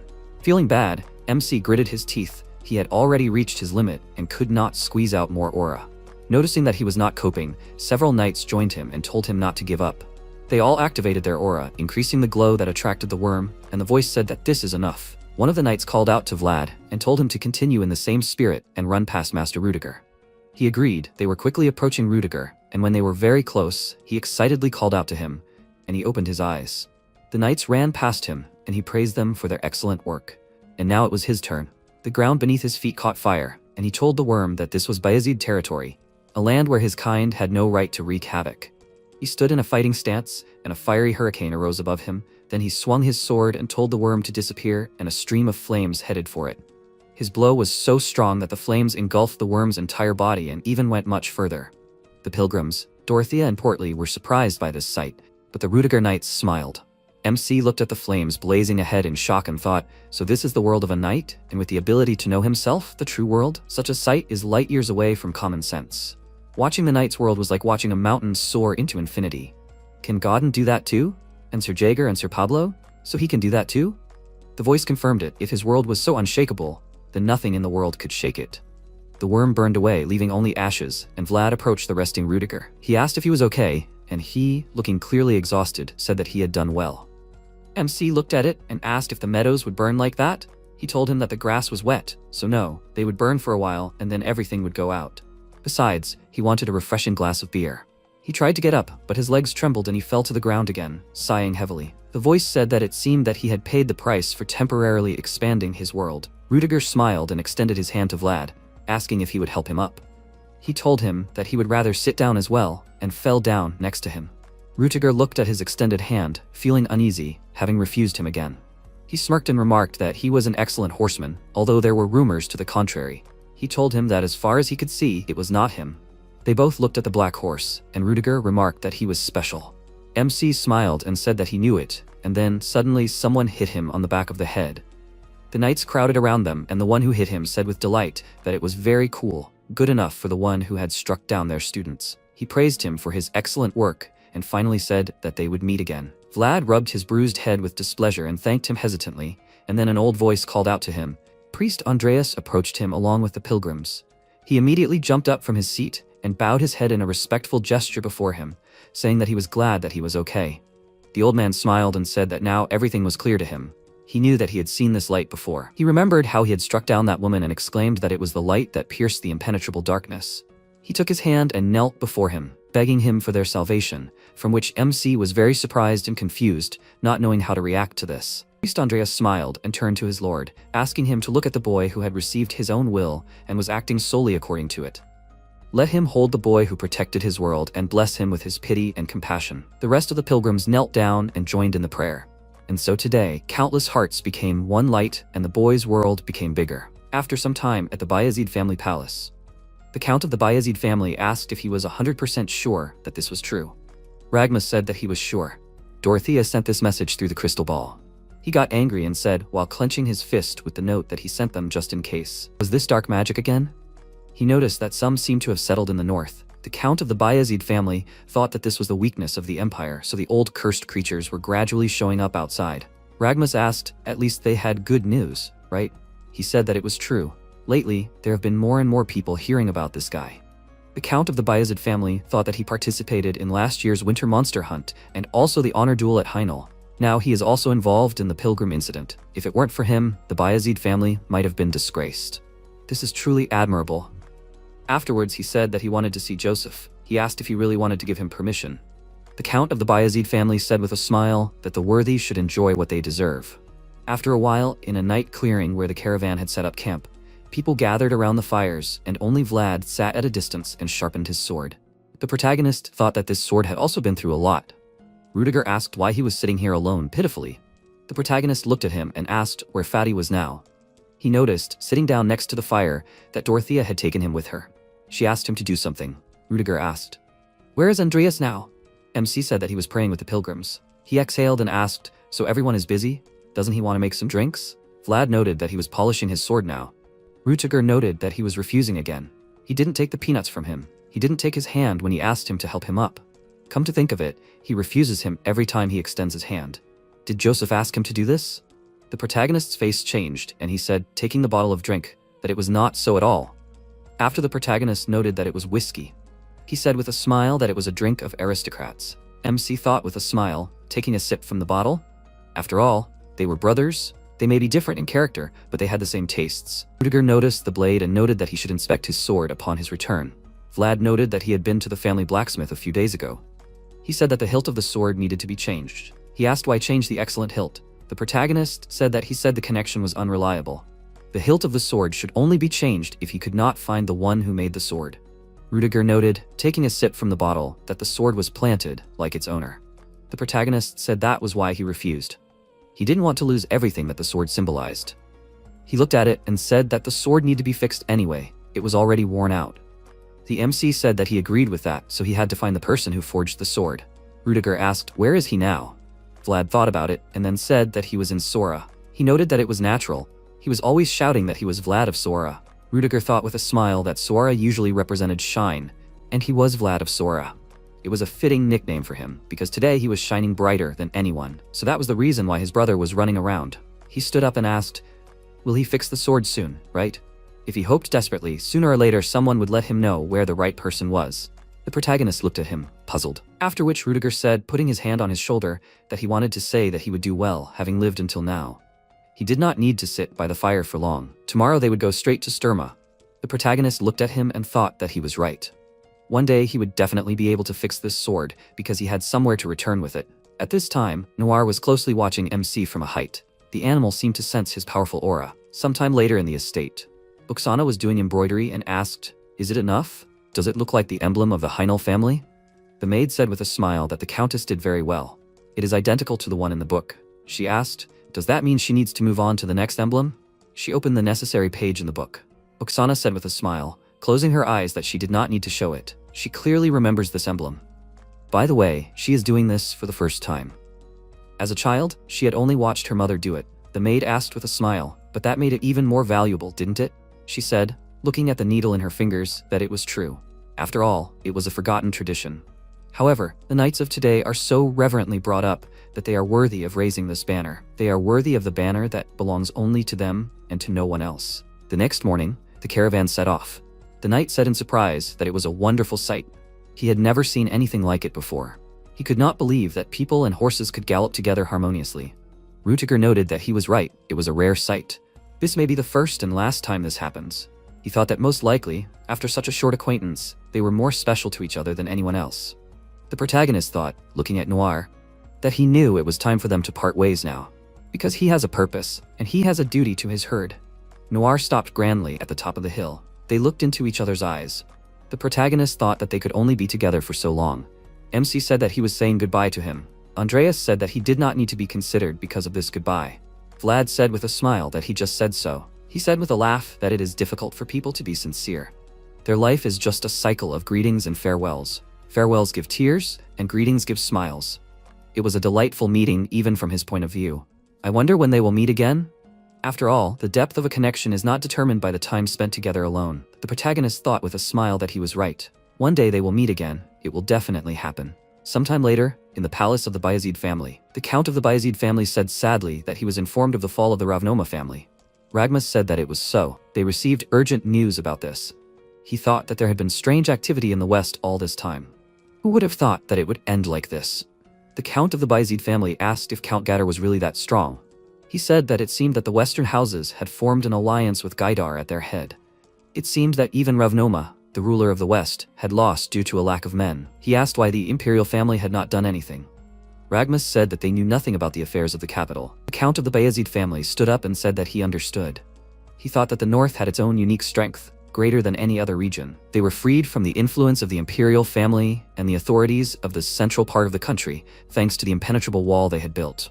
Therefore, there was nothing to do but ignore the events in other regions. The Count of the Bayezid family said, looking out the window at the rain, that he could not believe that the house of the lord of the region had fallen so easily. And it's not about an ordinary family, but about the protectors of the pact. He thought that the old rules and traditions had lost their meaning because the rulers had changed. The Count of the Bayezid family said that troubled times had come. Ragmas said that he was right. No matter how weak the empire was, there had to be a limit. He thought that the fall of the Ravnoma Count's family could mark a new era. Afterwards, the Count of the Bayezid family noticed the people on the street and said that it was a curse. They turned out to be pilgrims and fugitives from Ravnoma with the old pact. After a while, the protagonist thought with an irritated face, what should he do? He had to save the pilgrims, but in the end he helped Rudiger. Joseph will be unhappy. The The protagonist imagined his angry face and thought, with a change in his face, that perhaps Jaeger would even beat him to death. Although he could not fix anything now. MC knocked on the door and said that he had come. Joseph said that he could come in. Vlad carefully walked inside and noticed that he had returned a day early. The protagonist said that this was just the way things were. Joseph said that he had heard the general outline of what had happened to him. Was he okay? The protagonist said that he was unharmed. He said that was good. However, he should still take care of himself. The MC said that he would try. Vlad thought, is everything okay? He seemed to be acting like usual. Vlad saw the frightening atmosphere and thought that he was finished. He was definitely upset. Joseph said that the report had talked about Sora. You should understand, he didn't know much about the slums. The protagonist looked at him, puzzled. He noted that he had heard that conflicts between factions cease when all members of one faction die or submit. Is that true? The protagonist wondered why he suddenly decided to ask about this. MC hesitantly said that it was probably so. Joseph asked, did he say that he couldn't send letters? Vlad asked what he meant. He said that it was about his beloved in the monastery.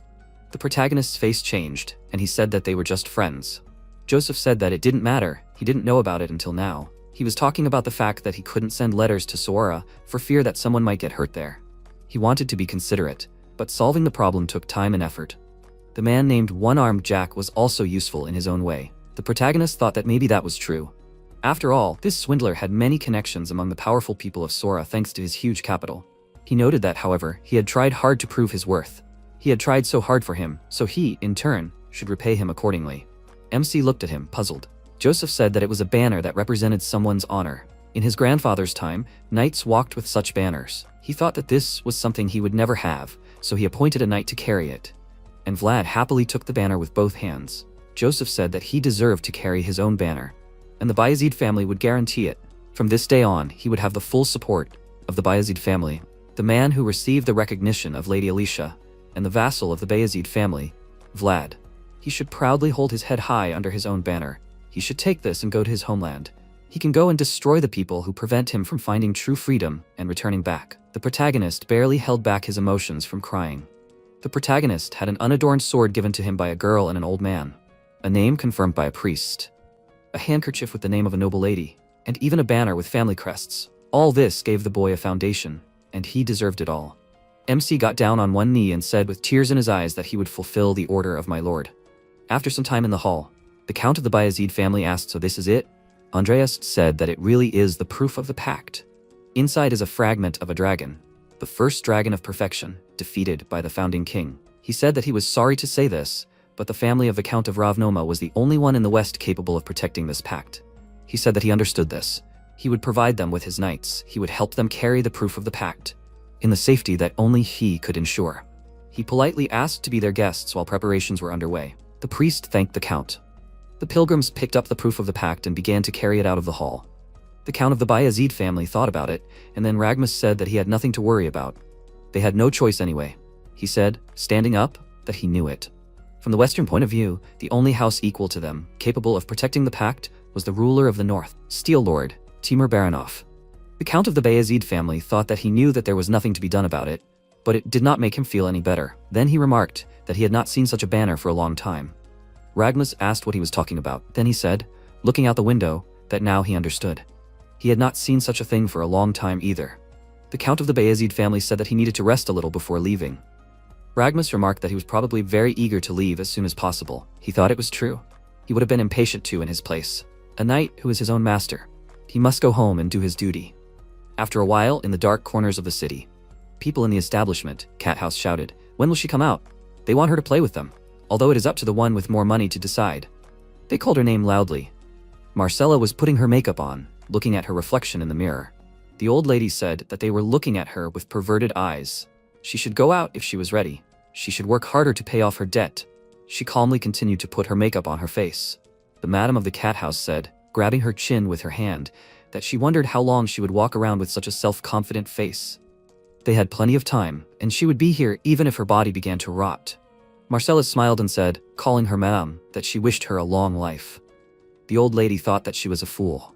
Even after everything that had happened, she was still the same. She said that she should get ready and go out already.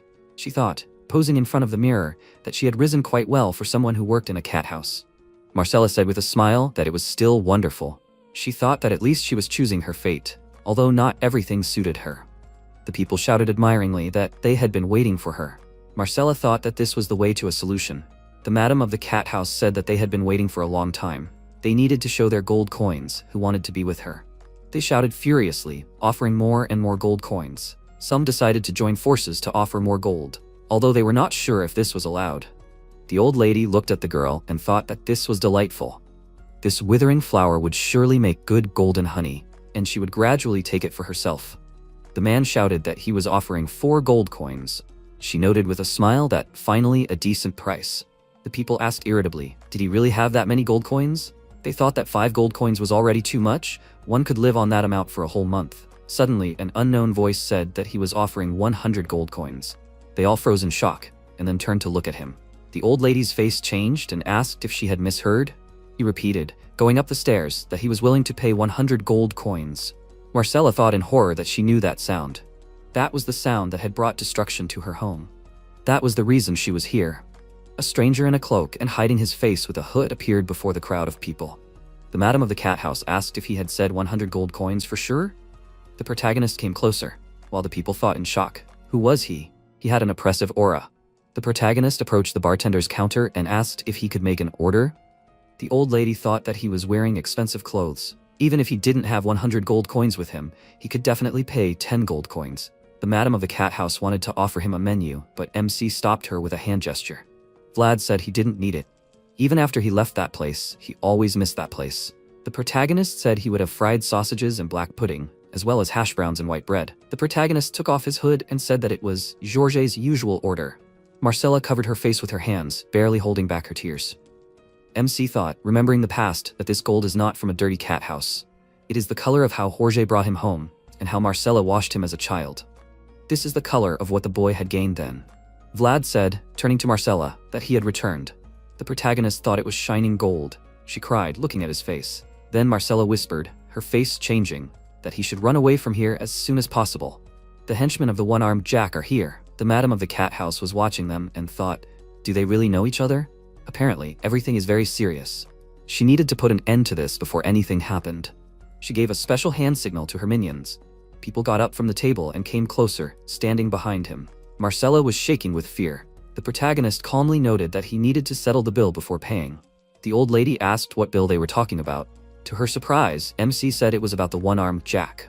Vlad menacingly stated that he needed to take something from him. The minions said, preparing for battle, that he was ridiculous. He was just an idiot. How dare he pronounce the boss's name so casually? Suddenly, the protagonist struck down the most talkative enemy with one precise blow of his dagger.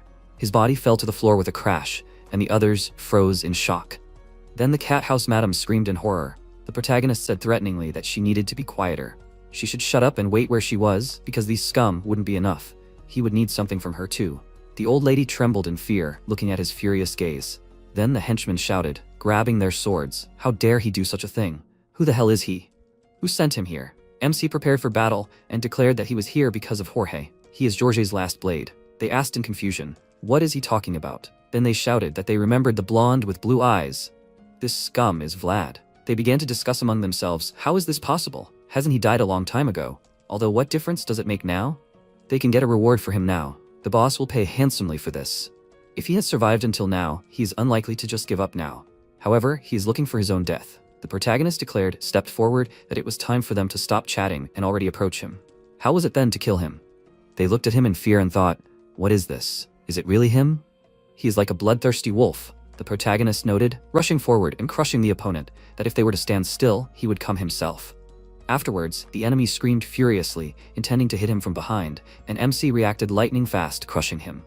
Vlad thought, while destroying his enemies, that one of his blows is one scream of the enemy, and that is one life. He will not let any of them leave here alive until they pay with their blood. Marcella watched the battle in horror, covering her face with her hands. The protagonist thought, fighting furiously, that this was revenge for Marcella's tears. After a while, Jack was enjoying a drink, sitting in a chair.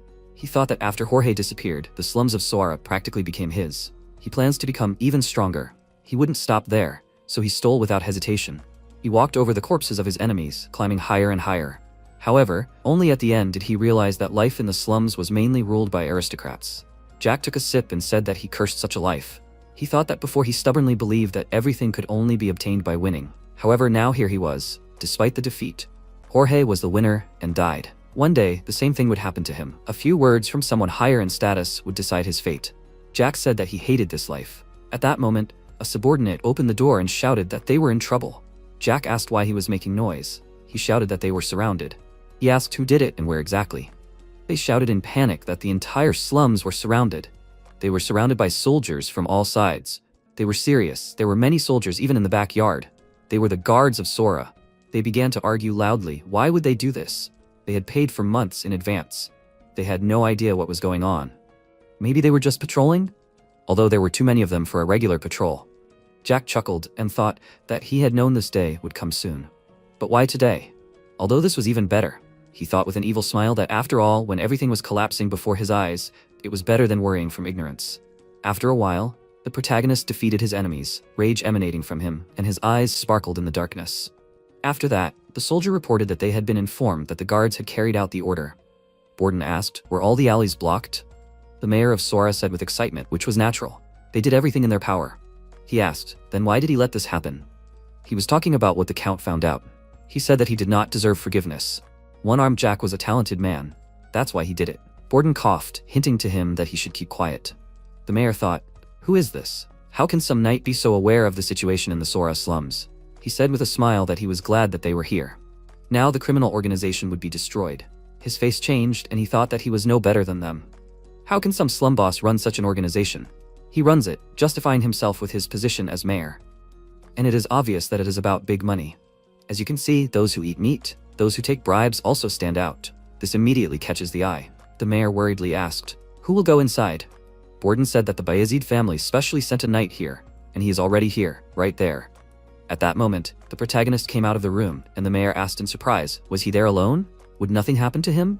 He gathered all the guards of Sora. It is better to entrust this to them. He declared that this will not happen. He asked why he is against it. Borden thought that the reason was that Joseph put all his efforts into it. This is Vlad's official debut. After which he whispered, is he sure he can handle it? Should he take soldiers with him? He heard there were more than 50 people there. If he got hurt, he wouldn't be able to see Joseph. The protagonist whispered that even if he got hurt, he would make sure he wasn't punished for it. Bogdan quietly noted that he said he couldn't let that happen. The MC looked at the building, and his eyes flashed with anger. He sighed heavily and asked, he would keep his word, right? Joseph asked to convey this to him in front of everyone. Now they can begin, Vlad said, taking the banner that he understood. After which the protagonist powerfully planted his banner in front of the soldiers, and they asked, is this really a banner? They thought that everyone had forgotten about this tradition. Who is he? How did he get the banner at such a young age? They say that the Count of the Bayezid family personally sent this knight. The protagonist thought that this was his territory now.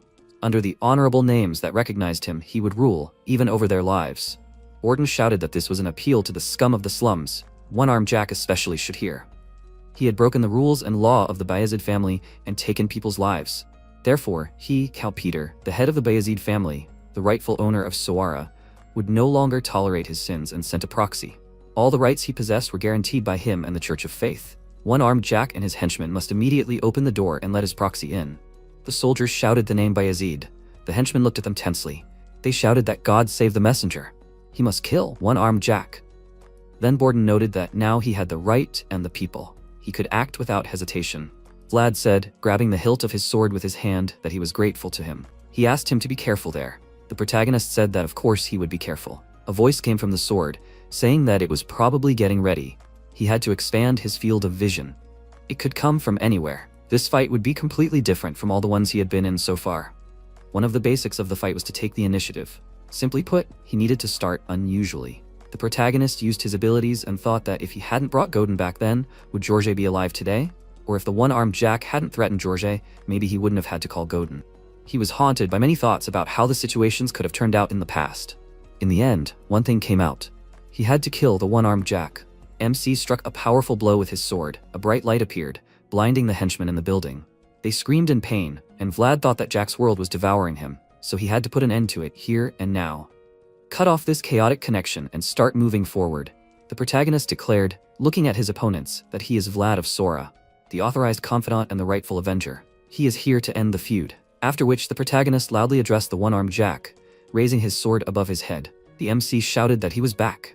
Jack thought he recognized that voice. Then he rose from his chair and laughed. Jack thought with a crazy smile, So this is he who came for his soul? This is a rising star. After a while, the henchmen shouted, rushing at him with weapons in their hands, that they need to kill him. Vlad swung his sword and cut down the opponents in his path. They shouted in surprise, how is this possible? After the protagonist dealt a series of blows that killed the opponents, even attempts to attack him from behind were futile. Protagonist mercilessly destroyed the enemies in his path. They asked, is he really Vlad? Afterwards, the minions shouted that they couldn't stand still. They had to surround him. MC stood motionless as the enemies surrounded him. They shouted that they had to attack together when they were ready. The minions thought that he was incredibly skilled with a sword. If they attacked thoughtlessly, they would simply be killed. It would be better for someone else to go at him first. Vlad said that they shouldn't think for long, because he would destroy them all anyway. The protagonist used his abilities to defeat many opponents. They looked on in confusion, not understanding what had happened. Suddenly, a bright flash lit up the room. After a while, the battle continued. The minions screamed in pain and horror, while the protagonist furiously struck with his blade. They asked how they could stop him. They had to throw a metal net at him. A voice was heard from the second floor that they should give way, and then a metal net appeared above the MC's head. However, Vlad dodged the trap with a sharp jerk forward, and they shouted that they should throw something else at him. They should not let him go any further. Why is he so fast? He is hiding behind the pillars. They need to follow him. They will not be able to do anything from here. Then they shouted that they should block the stairs. Then he will not be able to pass. The upper floor should prepare. As soon as he comes out, they should throw daggers at him. The protagonist thought that this was starting to irritate him. It was too dangerous to go straight through them. The henchmen shouted that if this guy behaves, then they are waiting for him. The protagonist thought, what should he do? He cannot use the aura any longer. Afterwards, MC noticed the rope and noted that Zemina always complained. The curtains were too heavy, it was hard to walk. They looked at him in confusion. Vlad struck the rope with his sword and then grabbed it with his hand to quickly rise up. The henchmen shouted in surprise, what was he doing? After which, they looked at him in fear and shouted that it was a curse. He just flew up. Those who remained on the first floor should quickly come to their aid. The protagonist threateningly said that he was surprised. Is that all they can do? The protagonist shouted, rushing forward, that they were trash. The henchmen shouted that they should grab him. MC dodged the enemy's blow and dealt critical damage to the enemy. Vlad easily cut his way through with his sword. The protagonist thought, continuing to fight, that his sword blade was incredibly sharp, and their movements were incredibly stupid. The wooden sword Jagger is much more dangerous. After the protagonist exhaled, and at the last moment, he dodged the arrow. The archers shouted that he was scum. The minions shouted that they should keep shooting. They would not let him get to the stairs. The MC quickly dodged the enemy arrows, and then abruptly changed the direction of his movement, reducing the distance with the archers. Vlad grabbed the chandelier under the ceiling and used aura to defeat the archers. They shouted that it was a curse. After a while, the protagonist noted that it was quite noisy here. They hadn't been waiting for him for long. He was going to go himself. The protagonist drank water from the jug and asked, should he go to them again? Or would they come to him now? He would continue. The MC noted with a smile that in the end, he had to collect payment from them for the fact that they had lived in his house all this time. The minions looked at him with horror on their faces. Vlad thought that one-armed Jack must have thought that this was his territory. However, this was a fatal mistake on his part. It is a smile, a rose, a nest, Vlad. After some time at the port, Harvin said tiredly that Jack had gone mad. Even market bandits did not go so far. What was he supposed to do when he robbed so openly? He thought that after Georges' death, he had become a completely different person. Before, of course, he took everything from his debtors without a trace, but he never reached a dead end. Then he no longer saw any hope. Within a few months, the economy of the alleys collapsed. Harvin said that it was driving him crazy. How was he supposed to report that someone had stolen so much of their contraband? Suddenly, the door opened and a worker shouted, had he heard about this? The alleys were blocked. He asked what he was talking about. Who had blocked them? He shouted that soldiers from Sturma had come to them. They had come to catch one-armed Jack. He was taken aback by this news. The worker shouted that Zora guards were surrounding them from all sides. Harvin thought, closing his eyes, that Jack must have crossed the line after all. He couldn't be happy about this. Even if Jack left them, there would be bloodshed in the alleys. He asked if they were close to him. He asked who they were talking about. The worker said the name Vlad. Harvin asked why he suddenly started talking about him. He awkwardly said that he himself hadn't seen it, but there was a blonde man with those who arrived from Sturma. He asked irritably if he was the only blonde man in the world. The worker said that of course he wasn't the only one. However, this man called himself Vlad from Sora. Harvin asked in surprise what he had just said. Was he serious? He said that he was sure of it. He had heard that he had recently placed his banner in front of the Rose's smile. Was he okay? He thought, while his body was shaking, that he had heard many rumors during all this time, that he had an aura during the honor duel in Dairmar. The young vassal of the Bayezid family, who performed an amazing feat in the hunt for the Deathworm, is Vlad of Sora. However, the rumors may be true. He needs to find out for himself. At this time, the protagonist continued to fight fiercely, destroying enemies in his path with a swing of his sword. No tricks or sneak attacks could stop him. The protagonist destroyed several opponents with a powerful blow. An unknown spirit thought, watching his fight, that people were speechless from his movements. This talent and fierce efforts, even his strong will, located deep inside. He is a real butcher. After MC chuckled and noted that he had enough time, he could have put his teeth back in. Although now he no longer needs them. Vlad finished off the last enemy, and the voice from the sword said that this should be enough. The protagonist thought that he was right. This was enough. He would never be able to recreate the exact scene of that day, but it was only a matter of time before it was over. After a while, Jack heard Vlad coming up the stairs. Then the protagonist announced, calling him boss, that he was here. He remarked that he was a rising star. He was glad to greet him. Would he like a drink? Jack looked him over and said with a grin that there was no need to joke with him now. So, it was he, Vlad from Sora. He had heard of him, but he did not believe these rumors. He should have called him much earlier. He should have ordered the manager to beat him up, although he had most likely already killed him too. He stood up and remarked with a grin that he was glad that at least someone he knew did it. He pushed him into the background because he did not want to deal with him. Jack said, grabbing his sword, that he hated uncertainty. They looked at each other. MC thought that promiscuous communication and the world that feeds on it. He no longer feels the endless favor he once did. Now he is sure that this world is not able to hold him. Vlad prepared for battle and said that he is attacking. He said with a smile that he is waiting for it. The protagonist rushed forward and thought, although he was something of an enemy to him, he will treat him with respect one last time. Their swords crossed and a powerful wave shook the room. The protagonist parried his weapon, trying to knock it out of his hand, and then he made a sweeping strike. MC thought that this was a way of showing respect to the allies. Vlad used his aura to deliver a powerful blow to the opponent, who barely remained on his feet. The protagonist thought that although this method was immeasurably cruel, Jack gritted his teeth and threw him back with a scream. Then he swung his sword and shouted that this was amazing. The rising star with a wooden sword in his hands had changed beyond recognition. He must be at least as good to come back. The protagonist held back his blows, gritting his teeth. Jack thought that his progress was truly admirable, and he once had a dream. He dreamed of getting those shining stars at any cost. He needed strength to grab the shining stars. Even more strength, more blood. He did everything in his power, because there is no line between good and evil here.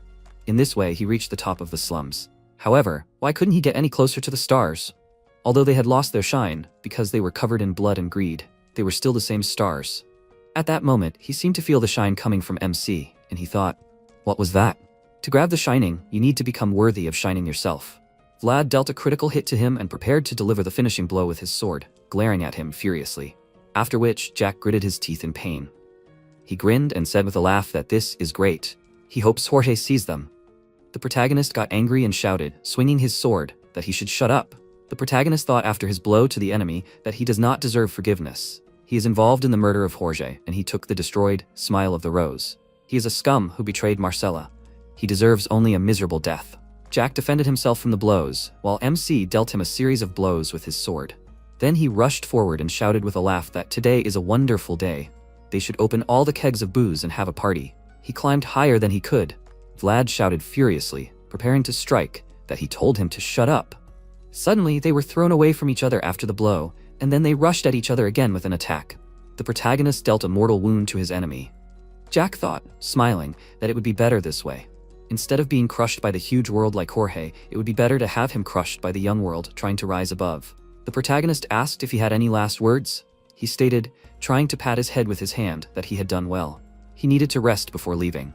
The MC glared at him and pulled his sword out of his body. Jack, having lost his footing, was barely able to stand. He said that it was enough. Jack thought, looking at the guy with malice, that he had lived like a villain. However, it was still harsh, wasn't it? Although in the end, he was defeated by the shining world. He happily declared that he had done it. Jack proudly raised his hand and shouted, mentioning Gorge's name, that he had a great time. Then his body fell down, a smile on his face until the end. Vlad thought in shock that revenge was intoxicating, so this had to happen. However, where did he feel the bitterness in his mouth? The protagonist noticed a glass of drink on the bar and came closer. The protagonist took a sip from the glass and exhaled. MC thought about Jack's words that he climbed higher than he could. Vlad looked down and said, leaving the coins on the bar, that the boss can take it, because a knight should only take what he paid for. After which, the protagonist thought that this place is the smile of the rose, a place where passersby stay for a while, like water. The protagonist looked around and thought that today a frozen drop of water flowed out of this world and left ripples in the world of a little boy. After a while, on the street in front of the building is the smile of the rose. Borden thought that it had become ominously quiet now. Damn it, what's going on there? Suddenly, a silhouette of a man appeared, coming out of the building. They saw with horror the MC, who had gone through a tough battle. The soldiers thought, is this blood? Did he seriously deal with more than 50 people by himself? It's hard to believe, even when you see it with your own eyes. They can't compare to his strength. It's beyond any respect. He thought that he instilled fear in them with his appearance. Vlad looked at them, and then turned away and silently decided to leave. Harvin loudly called his name. The protagonist turned around and he said, introducing himself, that it was really him. The soldiers blocked his way, not letting him go further. The protagonist, dumbfounded, asked, was it really Harvin? Borden noted that they knew each other. He ordered the soldiers to let him through, after which they found themselves opposite each other and looked at each other in surprise. Harvin worriedly asked, is he okay? MC said with a smile that it was really him. Vlad lowered his sword, which fell with a crash on the street surface. After the protagonist leaned on him and said that everything hurts. Harvin asked, what's the matter? What happened? The protagonist happily said that he finally felt like he was back. The next day, MC said that he couldn't get used to it. Maybe because the view wasn't of the slums? Gotha opened the door and asked, calling him captain, if he was awake yet. He needed to get some sleep. Vlad remarked that it was hard for him to lie down because his whole body ached. What happened? He happily said that he brought water so that he could refresh himself. The protagonist looked at him suspiciously and asked what was wrong with him. Goethe became nervous and asked with a smile, what did he mean? He was always like this. He thought that the captain's connections in Sawara were starting to pay off. It would be hard to stay in place like this. He hadn't followed him around to end up as the Bayezid family's stable boy. Protagonist thought that he was probably up to something. His reaction made it obvious. MC said that he didn't have to worry. As long as he does his job well, he will take care of him. Gotha shouted happily, is that true? Can he promise that? MC noted gloomily that he could do something if he didn't trust him. He stated that of course he trusted him. Vlad sighed heavily, and Gotha noted that Borden wanted to see him when he woke up. The protagonist said that was good. He also needed to discuss something with him. Sometime later, at the dinner table, the protagonist gloomily noted that if he ate all of this, he might die. Borden gloomily said that he would rather die if he didn't eat it all. He should pay attention to the documents. He needed to look through them all, but there was no end to them. The shadows of the one-armed Jack stretched even into the deepest parts of the slums. MC noted that this was logical. He was born here, raised here, and commanded everyone. He sighed heavily and said that they would need time to get rid of all the minions. By the way, what does he plan to do now? He needs to deal with the aftermath, but his job here is essentially done. Vlad said he doesn't know yet. Borden said he's officially on standby until Mr. Joseph arrives. He can help him with his job. The protagonist asked if he can help with anything. He doesn't know much about documents. He asked if he really thinks he doesn't know. The protagonist asked what kind of captain of the guard and official is this. Borden chuckled and said it was the right to arrest. Basically, it's a document that allows him to beat people up to a certain extent. Mr. Joseph wants to take this opportunity to clean up the slums, wipe out the crime, and replace them with decent residents. That's the next step in Joseph's plan. He's the right man for the job. After all, he knows these slums better than anyone. MC noted that it sounded reasonable. He said he didn't have to start right away.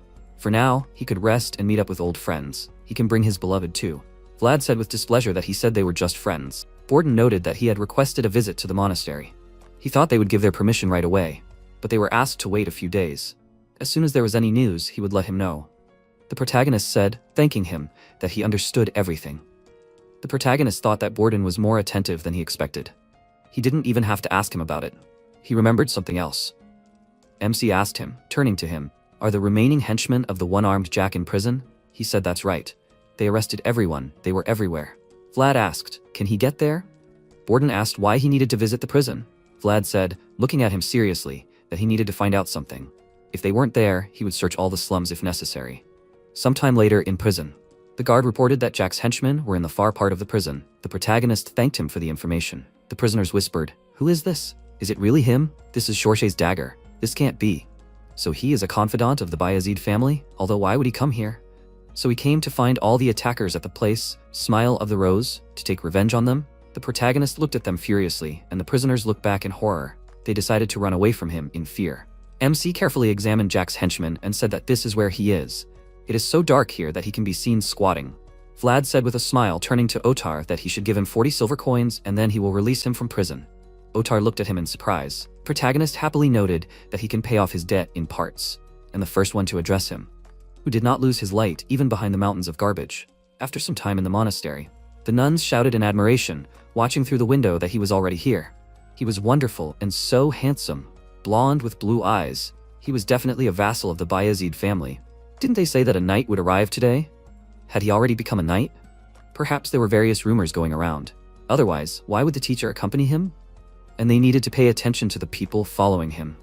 Would the local dignitaries drag themselves so much after a simple vassal? He clearly paid a lot of money just to get close to the Bayezid family. No wonder the teacher bought so much wine. The head nun shouted, "Why aren't they doing anything?" They didn't hear that an important guest was arriving today. The nuns said that everything would be ready soon. She said irritably that they needed to hurry. The service at the monastery would soon begin. They said, turning to Zemina, that they were reprimanded because she does nothing. She apologized to them. The nuns asked irritably, didn't she hear that they needed to hurry up? They went, and she would come when she was done with her business. They needed to hurry up to get ahead of the others. Zemina was left alone to wash the dirty dishes. After a while, the monastery's mistress announced that they had a special guest today, who had come from the Bayezid family. And priest Andreas vouched for him. The nuns whispered embarrassedly, could Andreas really have personally vouched for him? Besides, the Bayezid family supports him. He is like a fairy tale knight. The main character looked around carefully, trying to find her with his eyes. They rejoiced every time he looked in their direction. The protagonist thought that he couldn't find her. He asked to gather all the nuns. The mistress said that now they need to pray. MC looked thoughtfully, then knelt down and began to pray while the nuns chanted. Afterwards, Vlad heard her hurried run and smiled. Zemina thought, sighing tiredly, that she was glad that the service was not over yet. The protagonist turned around and looked at her, but a bright ray of sunlight covered her face. The protagonist clicked his tongue in displeasure. The mentor asked worriedly, what happened? MC noted that she was too thin. Do they even feed her? She asked in horror, what was he talking about? Vlad said that it was annoying. He could not even do what he wanted. The protagonist went to meet her. The nuns looked at him in surprise. Zemina looked up and thought, could it really be Vlad? Although it was unlikely, she sadly said that this could not be. The protagonist spoke rudely to her, and Zemina asked what was wrong. They looked into each other's eyes. MC gritted his teeth and said irritably that it was a curse. Vlad tried to clean her clothes and asked what was this? Was she really an idiot? The nuns looked at them in shock and thought, did they really know each other? The protagonist asked, don't they feed her or wash her clothes? Zemina looked at him in surprise, and then, shaking all over, she reached out to him with her hand, grabbing his locks of hair with her fingers. The protagonist said that she needed to answer. She burst into tears, holding back her voice, bit her lip. MC stood up and noted, turning to Zemina, that this needed to stop. They needed to get out of here. It was time for them to go home. The girl who had no home had never heard these words in her life. Tramps from the back alleys, without a home, without parents and food. They were each other's home and family. Vlad hugged the crying girl. After a while, Zemina was clutching a pillow in her hands. The protagonist asked why she was acting like this. She asked what he was talking about. The protagonist asked why she was looking like that. Zemina looked at him and tried to say something. She hid her embarrassed face and thought that he had changed so much. MC asked, looking away, was she really embarrassed? Although they had not seen each other for only half a year? An awkward silence followed, and then Zemina looked at him and thought that he looked like an aristocrat. She looked at her torn clothes and tried to hide it behind a pillow. Vlad turned to her and said, giving her food, that she did not look like herself. She needed to eat and collect her thoughts. Zemina happily asked what this was. The protagonist noted that it was caramel. A familiar knight gave it to him. She asked where he got such expensive things from. He doesn't steal, does he? The protagonist said that she can count as she likes. After MC asked why she was crying again, Zemina shouted, covering her eyes with her hand, that he came too late. She turned away from him, and Vlad looked out the window and said that it was hard. The weather outside was great. After a while, the blacksmith thought that no matter where a person was born, everyone deserves to receive a star from the sky into their heart. However, releasing a star into the sky is completely different. This is like him. He is uselessly fading away, having achieved nothing. He needs to finish. Lately, even tramps do not come here. Afterwards, he looked out into the street and thought, he wondered how he was now. He was adorable and pathetic at the same time. He hoped that this guy did not freeze to death. The protagonist asked in surprise, were they really closed already? He said without turning around that they were. He can come tomorrow. The protagonist said that he can't. He'll be busy tomorrow, so he needs it today. The blacksmith asked what the people from the slums could be busy with. The MC noted that he needed to fix his sword. No one had done this for a long time. He was surprised, and Vlad said with a smile that the other blacksmiths said they couldn't fix this sword. He was the only one who could do it. Can he help? The blacksmith shouted that, of course he could help. He should quickly go inside and sit down. The protagonist held out the sword and gave it to him. He said that it was amazing. He sees that he used it. Where did this notch come from? The protagonist noted with a smile that it was from a goblin hunt last winter. He wasn't used to the sword then. The other was from an honor duel in Dermar, and not long ago, he had to be bait for a deathworm. His sword got damaged on the ground while he was trying to attract this creature. The blacksmith thought that this sword had been through a monster hunt and an honor duel. There was even a fight with the remains of a fallen dragon. He was proud of it. Unlike him, who wasted time in the slums, he carried out his duties responsibly. He laughed and said that he was even more excited than when he did his best work. He can wait here, he will fix it soon. In short bursts in the furnace, as if it could explode at any moment, the old man's passion flared up after a long time. The star that had lost its light shone again. After a while, Harvin asked, so he now has the certificate for the purchase of Smile Rose? MC said with a smile that it was a fair exchange. He asked with a laugh, how is he going to manage this place now? Vlad said that he returned this place to Marcella. She can't open now, but everything will be decided soon. Harvin said that now he understands. Everything is covered in blood. What is he going to do now? Will he go back to Sturma? The protagonist smiled and noted that he would not be staying for long. He was in reserve for now. Harvin said that it was nice to see him like this, carrying out orders from a noble family. The protagonist said that he was asked to do something in his free time. He asked what they were talking about. MC noted that they were talking about hidden abilities of the one-armed Jack or something else that they had not managed to find. This mayor could also hide a lot of money. Harvin said that he could help him with that. Vlad said that he would be only glad of his help. He noted that the whiskey was not free. Did he understand what they were talking about? The protagonist said that Marcella seemed to be looking for the other girls. Harvin said that, however, they were most likely just sold. The protagonist noted that they should be somewhere nearby. He thoughtfully said that there might be a connection between them. MC said that this sounded like a problem. He did some research, but there was no trace left. Harvin asked who they were talking about. Vlad remembered the past and said that there was a girl named Anna. There were other girls. He said that it was really strange. There should have been traces. One-armed Jack did a lot of things trying to escape the slums. However, it was definitely not this. He will try to figure it out. However, the number of workers has decreased lately, so he cannot offer much help. Otar shouted, turning to Vlad that he checked this place. There is a suspicious place there, as he said. The protagonist said that they need to go and check. He sets off. Harvan said that if he finds out anything, he will immediately inform him about it. After that, he sighed and thought that he just returned, and they did not even let him rest. After some time in the butcher's shop, the butcher asked, looking at the list, who are these people? The protagonist noted that he thinks he could have seen them. He asked why look for people at the butcher's. They do not sell such things. MC asked, is it really true? The butcher said he was very busy and they had been wasting their time with nonsense since early morning. They should leave, if that was all. Vlad turned around and asked if there had always been a butcher shop here. He remembered that there hadn't been one here 6 months ago. He said they could ask the Black Bear. He had permission. The main character thought that it was one of the 5 slum leaders. The pig butcher was a black bear. He probably wanted to scare them by mentioning his name. It was a pathetic attempt. The protagonist smiled and said he would ask him. How charming, though. How did he know that the piece of paper had people's names on it?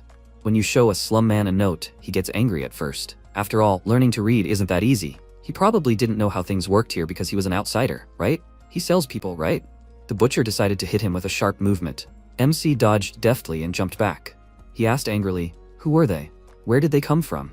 Vlad noted with a smile that he wanted to ask him. He better cooperate, and then they would do without bloodshed. The butcher said that this will not happen. The protagonist grinned and said that this is good. This is more like a slum. The protagonist asked Otar to close the door, taking out his blade. MC said, preparing for battle, that the store is closed today. After a while, Vlad asked, cleaning his dagger with a rag, how did he manage to get here? Otar noted that it was not surprising that there were many strangers here lately. One-armed Jack did not look after the place at all. The protagonist asked, so it was he who made such a mess? He said that after that day, he changed a lot. The protagonist thought about it and remembered that the butcher shouted that he was a simple rent collector. The merchants know the details. MC thought that who would have thought that they shamelessly traded people in the slums? Initially, he had no motive. Who could have known that crime in this place had already reached such a level? Vlad said that they had already found out the truth, so everything should work out. Otar noted that the aristocrats would most likely find out the details themselves. Ned shouted that he found out what he asked. Several children saw it. The protagonist said, handing it to him, that he was a good boy. He could have it. He happily said it was a kebab. The protagonist asked what the children saw. Ned said they saw a brunette named Anna. The children saw her getting into a carriage a month ago, which had never been seen here before. MC thought that was exactly his opinion. So she was sold somewhere. he said that there was something strange. Vlad asked what he meant. Ned said the girls in the carriage were pregnant. The protagonist looked at him in shock and asked if it was all girls. He said that it was. The kids said that their bellies were all sticking out. It was weird, right? Why would anyone buy pregnant women? They couldn't even work. The protagonist thought about it, and Ned asked what was going on. Was there something wrong? MC thought that he was surprised that Anna was even pregnant. But there were people who sold pregnant girls? That was too much even for the slums. It shouldn't be happening. Vlad remembered his past and thought, was it really possible? The voice said that he should be able to pay attention to his own warnings. After all, the bad feeling would come true. The protagonist gritted his teeth and thought that it was a curse. He hoped that it wouldn't happen, but it wouldn't hurt to be prepared. After a while, Borden asked, so he encountered unusual activity? The protagonist said that it was. He asked if he needed a break. The MC pointed out that he was the one who asked him to deal with the one-armed Jack. Borden said that he didn't expect to be able to do it so quickly. How can he rest if he doesn't rest? He just finished the paperwork. Is it that serious that he can't put it off for a few days? Vlad said that he thinks they need to get started on it right away. He said that he needs to think it over carefully. Is this some kind of crisis approaching? The protagonist asked if it's out of his hands. Then maybe he should contact the mayor. Borden said that's not what he meant. He thought that he had barely gotten this vacation. He doesn't want to waste this time working. Borden asked sadly, seeing the Bayezid family's carriages through the window, were they really trying to put pressure on him? They said that they would only arrive in 2 days. After a while, Joseph got out of the carriage and the mayor happily shouted that it was an honor that he had visited them. He ignored him and asked his knights if they were all right. Borden said that of course everything was fine. It must have been hard for Mr. Joseph to come all this way. Joseph asked if anything had happened, right? He said that nothing had happened. He looked closely at Vlad, who was getting nervous. Joseph asked if something had happened after all. They needed to talk inside. Then the mayor said that this was his office and that he was asking them to go inside. Jagger said that he would first inspect the office himself. He shouted that it was rude of him. He meant that he would hide something in the office that could harm Mr. Joseph. He threateningly declared that it was up to him to decide. The mayor said fearfully that there was nothing suspicious there. However, if he still didn't believe him, he could see for himself. At that moment, Joseph looked at Vlad and said that he was doing a good job. The protagonist thanked him. He asked if that was what he wanted to tell him. The protagonist remarked that he felt like he was just panicking. Joseph said that it was okay. He could tell him everything. MC said, looking at the mayor, that he needed his help, but it would probably be better to ask the mayor. He thought, smiling, that it was not a waste of time training him. He knows how to choose the right moment. After all, belonging to the Bayezid family does not give him power. Joseph said that he made the right decision. Jagger said that it was okay, they can come in. Then he noted, turning to the mayor, that he had a magnificent office and a great view of Sora. The mayor said with a smile that you can see the whole city from here. He said that, however, the chair needs to be replaced. It is too flashy. He asked in surprise, what was wrong with his chair? The mayor, scared, tried to ask him. Joseph sat down in the chair and said that he can continue to tell the new mayor of Sora. Vlad looked at him in surprise, while Borden held back his laughter. After a while, the protagonist said that he was sick of this smell. It was always difficult to be here. Otar said, holding a banner in his hands, that he agreed with him. The protagonist thought that this was the oldest and most difficult alley of the slums. The most terrible part of the back streets, smelling of blood and all sorts of smells. In addition, in the eyes of the people living here, you can see that they live side by side with death. No wonder even Jack avoided this place. After MC said that this was expected, this is the alley of the pig butcher. After a while, Vlad knocked on the door, and the man asked who he was. The protagonist noted that they should already know. They were watching him from the entrance to the slums. He said that he needed to wait. The voice said that he was trying to get on his nerves. The protagonist thought that he should not turn a blind eye to such disrespect. However, before, such an attitude seemed normal to him. Now his name is associated with the honor of many. He can't allow such humiliation. The bandit opened the door and said that he can pass. The MC stood silently with his eyes closed. He asked, what is it? Why isn't he coming in? Otar looked at him with concern. The bandit said that if he doesn't come in, then he should get out of here. Vlad said that if he closes the door, then he won't be responsible for the consequences. The bandit looked at him with confusion. The protagonist planted his banner and declared that he asked for it. He is Vlad of Sora. Under the honorable names that vouched for him, he will use the rights granted to him. He must go and tell Black Bear to come out and meet the full representative of the Bayezid family. He heard the news, right? And he knows what happens when he plants his banner anywhere. He must take this seriously. This is his last act of mercy. After a while, the former mayor of the city with a sad face walked out of the building. Joseph watched him through the window and said that he didn't mean to feel compassion, but he realized that he did. Jaeger said that he was simply paying for his crimes. Given all the corruption in the administration that had been exposed, he would not escape punishment in Sturma. He said that was most likely the case. He simply felt guilty that his actions had led to his punishment. By the way, what did the Black Bear say? The protagonist said that he would cooperate as best he could. Joseph noted that everything seemed to be going according to plan, although he thought that he was quite stubborn. MC noted that perhaps their common past helped them find common ground. He thought with a smile that he doubted it. After all, he was the one running the district. It must be difficult for him to act in an unfamiliar situation, but Vlad had done an excellent job. He still hasn't given up on raising him, not just as a swordsman, but as a refined knight. Joseph praised him, and then thought as he looked around, there were only 5 knights, 1 mage, 10 administrative staff, and loyal elite soldiers.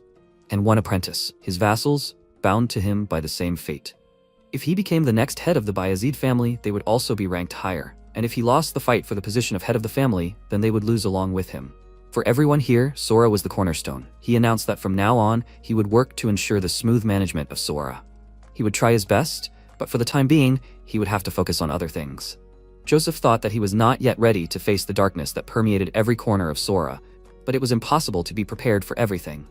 If he had only fought until now he only needed to move forward. Because this could be his last chance. He said that was why he entrusted this task to Gregory.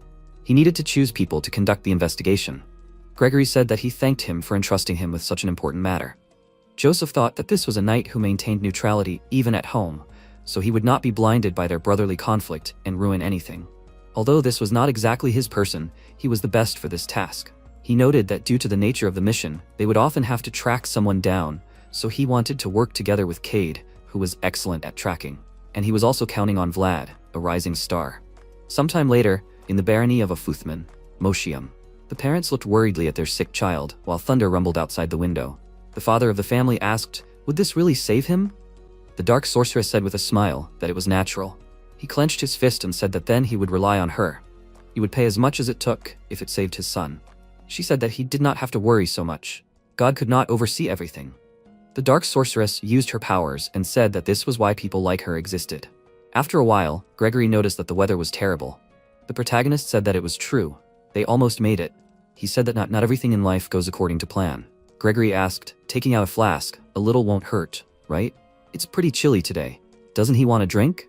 The protagonist said that he would go collect some firewood for a fire. He noted that everything was wet due to the rain. It would be impossible to start a fire. MC said that they should try anyway. Gregory took a sip from his flask and remarked that Vlad was just like him. He was definitely Jaeger's apprentice. Vlad then picked up his stick and said that it was useless. They would get completely soaked. Cade said that these should do. They were hollow inside. The protagonist thanked him, holding out his hand, and said that he would take these. The protagonist looked at him, puzzled. He thought about it and remarked that he had not had a chance to say this on the way. He was grateful to him. MC said with a smile that he was just doing his job. He could not worry about it. By the way, is he okay? Cade said that he was okay thanks to him. At that time, he thought that he would have to lose his limbs. Gregory said with a smile that now he realized that he had chosen the right people. Many would have refused such a job simply because they were knights. They remembered Borden's face. He said that this was a move forward. They are no longer knights, but mercenaries. They enter the territory of Baron Uthman. Thanks to the cooperation with the Black Bear, they are on their trail, but they have no solid evidence. They are still in the north, but this is no longer the territory of the Bayezid family. Therefore, they can no longer receive the support of Mr. Joseph. Their mission is to avoid detection and search the village. Did they understand their task? They said that they understood everything. He said that it was time for them to go now. They needed to save their strength. Vlad turned around and thought that the mournful crying they heard in the winter, he hoped to never hear it again. Sometime later in the village, Gregory said that it was a curse. He felt that an ambush was waiting for them here. Gotha said with displeasure that he had a bad feeling again. There was no one nearby. MC noted that perhaps it was too early and everyone was asleep. Cade said, pointing with his index finger, that he saw an inn ahead. He said that was good. They needed to go there. The innkeeper asked where the customers were coming from at this time of day. Gregory said with a smile that it had rained yesterday and they couldn't get to the village on time. Could they get him a bowl of soup, each? He asked if they were mercenaries. It had been chaos here lately, so he couldn't accommodate anyone. He said that they just wanted to stop for a few days because of the weather. Was he seriously going to chase them away? And they would have dinner at his place. Vlad looked at the child and thought with a smile, waving his hand at her in a friendly manner, that she was just like Zemina when she was a child. The voice addressed him demandingly, and the protagonist stepped aside. The protagonist whispered, "What's the matter?" This isn't like him. The voice said that it was probably about the place. He would lend him his world. He needed to take a look at the girl. MC's eyes shone brightly and he saw dark energy emanating from the child. He declared that it was a curse. Vlad thought that children were pure and innocent, but they were sacrificed first. He had seen this happen many times. Adults stole from children. The children had no choice but to die. Or they would die of hunger, freezing. Or they would die of exhaustion while looking for the parents who abandoned them. In this hell, he decided that he would never become someone like that. He would never live like this. He swore it to himself. And you have to keep your word, and knights are protectors. Now he needed to protect the child here. After a while, a voice said that it seemed to be here. This is where the energy from the pendant was cut off. The protagonist said that it was time to go inside. Then the protagonist asked if he saw anything suspicious. He said that so far nothing special. MC noted that he agreed with him. Vlad turned around and thought, what is it? He had a strange feeling that something was wrong. The voice said that someone was approaching him. The protagonist thought that he couldn't let anyone think that he was looking for something in this place. He needed to act as naturally as possible. The protagonist bowed his head and began to pray. The priest noted that he was probably not a local. MC said that he had arrived yesterday. He said with a smile that he had heard about it, he was one of the mercenaries. Vlad apologized for coming here so unexpectedly. The protagonist noticed the book in his hands and thought in horror that now he understood why he had felt something was wrong since entering the village. He hadn't seen a single normal cross. The priest said that he didn't have to say anything. God's arms were always and everywhere open. The voice said that he couldn't see, even now. He said, apologizing that he had interrupted his prayer. The protagonist said that it was okay. He felt better now that he had given him permission. He would pray and leave. The priest said that this is a home for all who seek God. He can stay as long as he wants. MC thought that the girl's pendant pointed here.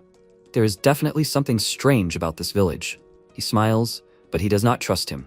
He must not let his guard down. Vlad thanked him. The priest said that he will also pray for him. May the plague raging here not overtake him. The protagonist thought in surprise, is there really a plague here? He said with a smile that he will pray for the children. After some time in the village, an elderly villager asked, what plague are you talking about? Who told him such a thing? The protagonist noted that the priest said this while he was praying in the church. He thoughtfully said, if the priest himself says it, then it is true. MC awkwardly said that they need to stay in the village for a couple of days, but the news of the plague worries him. The elderly villager said that he does not need to worry. The plague only kills children. Vlad asked why it was only killing children. He asked how he was supposed to know that. He had heard that the plague would hit more of Baron Uthman's villages. God must be angry. It was terrible. But that was how it was. The protagonist thanked him for the information. After which, the protagonist thought that women were disappearing in Sora and children were dying here. A whole series of ominous signs. It was definitely not the plague, but he had no proof. The MC asked if he should go back to Sora and borrow a shrine there. The voice noted that someone else's shrine would not help. He believed that it was a curse cast by a skilled dark mage. Only experienced priests could detect it. Vlad asked how they had pulled off something so large scale. He said that he did not know about it. The protagonist said that he was sorry to hear that. They had many guesses, but no proof. Suddenly he heard someone say that the church had given them theirs.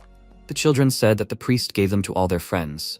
The unknown man returned the pendant to the child and went on. The protagonist secretly watched him and noticed that he was suspicious. If he was lucky, he would be able to gather evidence. The voice said that he needed to be careful. It seemed that this was not an ordinary person. The MC said that he would be fine. He was a thief and a robber, but a pickpocket even longer. He said that this was nothing to be proud of. After a while, Vlad thought, watching the unknown man, that they were being lured to the outskirts of the village. The voice noted, calling him Mr. Former Pickpocket, that he apparently understood everything. The protagonist thought with displeasure that he was right. The protagonist whispered that they could not follow him anymore. The unknown man realized what he looked like. They needed to go back and report to Gregory. He said that he was not sure about this. It did not seem like he would let him go so easily. He was approaching. MC, seeing his opponent, grabbed the hilt of his sword with his hand. Vlad barely managed to block the blow, but he was thrown back. The protagonist thought, gritting his teeth, what was that? A voice said that he should not stop. The opponent is attacking from the left. The protagonist jumped back from the enemy's blow and plunged the blade of his sword into the ground to stop his movement. MC thought irritably that they had only crossed swords, but it was already clear to him. This is a knight. The stranger looked at his trembling sword after the blow. Vlad thought that he could not tell if this opponent was a former knight or an active one. In this case, he will use a fatal blow. This is a surprise blow. He only has one chance to use it. Only this moment. The opponent dodged and used his abilities to strike. MC thought in surprise, can he use aura? A voice shouted that he should stop. Vlad thought that it was too late. A bright light illuminated when their blow met. He stated that they met in such a strange situation. They looked at each other with a burning gaze. The voice said that it was a holy night. The protagonist whispered that he needed to clarify everything then. The voice said that he would hardly be able to talk to her now. The sword was fast and talking took time. Apparently, she had decided everything for herself. First, she would defeat him, and then talk. After which he said that he needed to block. The protagonist could hardly block the blows of the holy sword. MC thought that it was much harder. Pablo's blows were much easier to reflect. She uses so much aura and does not even show that she is tired. He noted that this is a blessing. She does not need to create her own world, because the word of God is already with her. The Holy Knight delivered a powerful blow with her sword. MC thought, holding back her blow, that this is unfair. He can't believe that she has such power just by calling on the will of God. Vlad parried the blow and thought that, however, while the blessing gives a strong advantage, the Holy Knight is greatly exposed. The protagonist thought, changing the trajectory of the swing, that he needs to act now. She looked at him, and then her gaze stopped at the tip of his blade. Suddenly she managed to dodge, and the protagonist thought in surprise, how did this happen? The voice said that he must concentrate. He needs to find his balance again. MC dodged her blow, but suddenly she grabbed his head with her hand and slammed him to the ground. The Holy Knight put the blade to his neck. Vlad thought in surprise, what was that? How did she do that? The voice noted that this is armor magic, a technique unique to the Holy Knights that uses armor plates to change the trajectory of the sword. The protagonist thought, looking at her, what does it mean? She has a blessing in armor magic. This is already cheating. And she is not tired at all? It turns out that she deliberately opened herself up for him to attack. She was playing with him. The protagonist exhaled heavily, and she asked who he was. MC raised his hands and said that he was from Sora. He came here to investigate. The Holy Knight asked if he was really from Sora. After a while, Justia introduced herself and said that she was from the northern diocese of San Rosino. Apparently, it was destined for her to meet a knight from Suara. Gregory said that he agreed with her. He politely asked her to sit down so that they could talk. After that, she said that she was investigating strange occurrences. At first, she thought that it could be some kind of plague, but it turned out to be a curse. She found traces of something very ancient. He asked, is this possible? There is a church here. Sinful things should not be rampant here. Justia said that she thought the church was the source of the curse. The voice remarked that she was quite intelligent. Gregory thought that it must be more serious than they thought. To think that a holy knight following God's will would hold the church responsible. However, this place was outside the Bayezid family's jurisdiction. Everything was rapidly going beyond his power and capabilities. She said that she asked him to convey her gratitude to the new mayor of Sora. The mayor's approach, using information they could not obtain, and handling the situation were commendable. He thought that she was hinting at them to stop interfering in this matter, although perhaps she simply cared about them. Anything involving dark magic was the church's territory. They had no reason to continue their investigation. Gregory said that he understood her. The protagonist thought that a line had been drawn in the face of power, authority, and responsibility. After a while, the protagonist thought that they probably would not find Anna. Marianne, the tractor driver's daughter, asked if they were leaving already. MC said that they were. They would be leaving soon. She asked why they were leaving. Vlad remarked that their work was done. Marianne stated that their work would never be done in this world. The protagonist thought that this child was unexpectedly saying the right things. The protagonist crossed his arms and asked if she had any friends. Why was she always here? She said that her dad told her not to go out. MC thought, looking at the innkeeper, that this made sense. There was definitely something weird going on around here. Marianne asked why they didn't stay a little longer. They said that the church would be giving out gifts. Vlad asked what gifts they were talking about. The innkeeper said with a smile that they would soon gather the children and perform a blessing ritual. In difficult times, one should be grateful for that. The protagonist asked if he knew exactly when that would be. He remarked that it would be in 3 or 4 days. The priest says he will personally gather the children. She asks if they can stay until then. The protagonist thought, drinking from the mug, and thought that Justia sent a carrier pigeon asking for help. The Holy Knights will arrive in at least 4 days. This coincides very well with the beginning of this event. MC said that they will most likely stay. Marianne happily asked, is he telling the truth? Only he needs to take this. Vlad asked what she was talking about. She held out her hands and said with a smile that it was a flower ring. The protagonist asked how there could be a flower ring without a flower. The protagonist thought, looking at it carefully, that she must have made it from the ivy growing on the walls of the inn. There is not a single flower in the village, not even the smallest one. The innkeeper said, turning to his daughter, that it is time for her to sleep. Let her go to her room. Marianne looked sadly at her father, and then she said that she understood. Marianne asked, looking at Vlad, will he definitely be here tomorrow? MC said with a smile that he most likely will. She happily shouted that he made a promise. Suddenly, Marianne trembled in fear. taking a few steps forward, and then she lost consciousness. The innkeeper called his daughter's name in fear. Vlad turned around and saw a terrible scene. He rushed towards them, gritting his teeth, and shouted that it was a curse. The voice said that he would give him his world. It would not solve the problem, but at least he would get an idea of what was happening. The protagonist saw how the dark energy devastated the life force of the innkeeper's daughter. He declared that the curse was activated. The protagonist froze in horror at what he saw. After a while, they ran into the house and Gregory screamed, "What's going on?" The man grabbed the girl and with tears in his eyes screamed, "No, Marianne." He begged her to wake up, and Gregory said, "Miss Justia, this." Justia said she was catching her breath. The life force is probably being sucked out of her by the curse. MC looked at the child and thought, horror, this white smoke is heading towards the church. How can he explain to them what he sees? Justia said, apparently they noticed her presence. She thought she was inattentive. She thought she had limited herself enough. She could not have imagined that they were capable of feeling such an amount of divine power. She went towards the exit and said that if she did not return, please let them explain what happened to her colleagues who had arrived. Gregory sighed, and Vlad wondered in surprise. Why? Why are they just watching? Because of the boundaries of responsibility and authority. At that moment, a loud scream was heard from the street. The girl was screaming, "Honey, something is wrong with their child." The man ran up to the child and ordered to breathe. Try to breathe. At that moment, the same situation was happening in other families. Children were starting to choke. Terrible and painful screams were heard throughout the city. MC clenched his jaw and thought he wanted to escape from the slums, not only to survive. He wanted to hold the sword not only because he admired knights. If he just stood there and watched, it would be no different from the slums. He will act. Vlad squeezed the hilt of the sword and walked forward, and Gregory stopped him and said, he understands his feelings, but let him listen. A knight's sword must be both sharp and heavy. He will definitely become one, so he must remember this. Everything must be justified and requires responsibility. MC frowned and replied, if he can't protect those who need to be protected, then what's the point of justification and responsibility? Gregory answered, right on target. And now he needs to repeat after him. Vlad asked again, repeat what? This is the only justification they can rely on now. At this moment, Justia was standing near the bell, which was spreading dark mana in different directions. Justia frowned and thought, no matter how much this place was saturated with dark energy, it was on God's land. Nothing can stand in the way of his will. Justia entered the hall, opened the doors and saw a bloody seal on the wall. She widened her eyes in surprise and swung her sword, thinking that this was blasphemy. The priest was standing near the table and speaking. She came earlier. But why alone? The two of them here can't pray for people, right? Justia frowned and thought, people? This place is filled with alien energy, but there is no sign of other creatures. She saw the risen dead and thought, this. The priest activated his mana and shouted, okay, they will begin the service already. The dead rushed forward, stretching out their blue hands. Justia closed the door and swung her sword, when suddenly it was broken down. She widened her eyes in surprise and heard a scream. It's too dark. You can't see anything. Child, where is their child?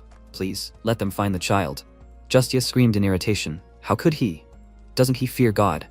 The priest adjusted his glasses and said, he is worth fearing, but he has nothing to do with him. He dropped the book from his hands and said, because he no longer needs his embrace. The priest waved his hands and the dead moved towards Justia, who slammed her sword on the floor and said, the magnificent commander of the divine army, Saint Rosino, standing next to God. Let him come and save souls at a high price in the face of the evil oppression. She will be the one to pay that price. Golden wings appeared behind her, and a bright star appeared in the sky, illuminating everything around. A bright light penetrated into the church and began to destroy everything. The monsters' bodies began to burn, and the priest covered himself with his hand and thought, is this a serious exorcism? A light that can be seen without using the eyes and even in the dark?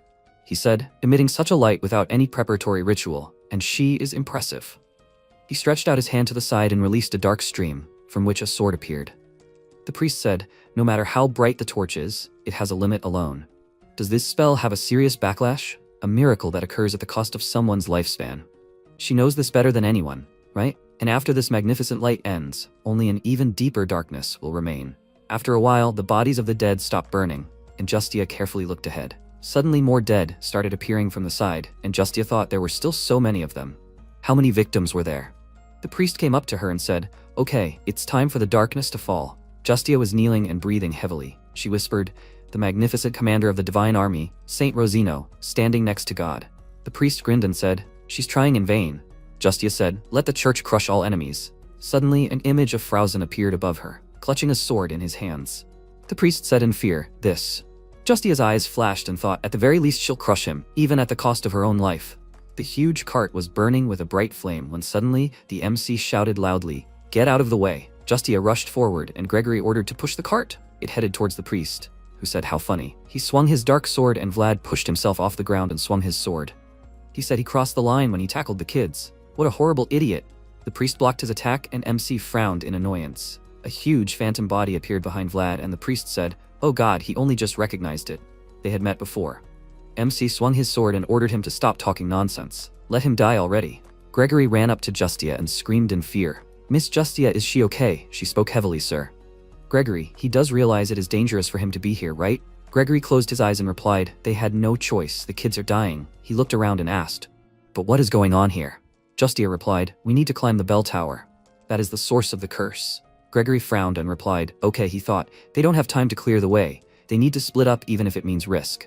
Gregory turned around and thought, Sir Cade isn't using aura. He needs to go first. He stomped his foot hard and activated his mana, shouting loudly that he's here.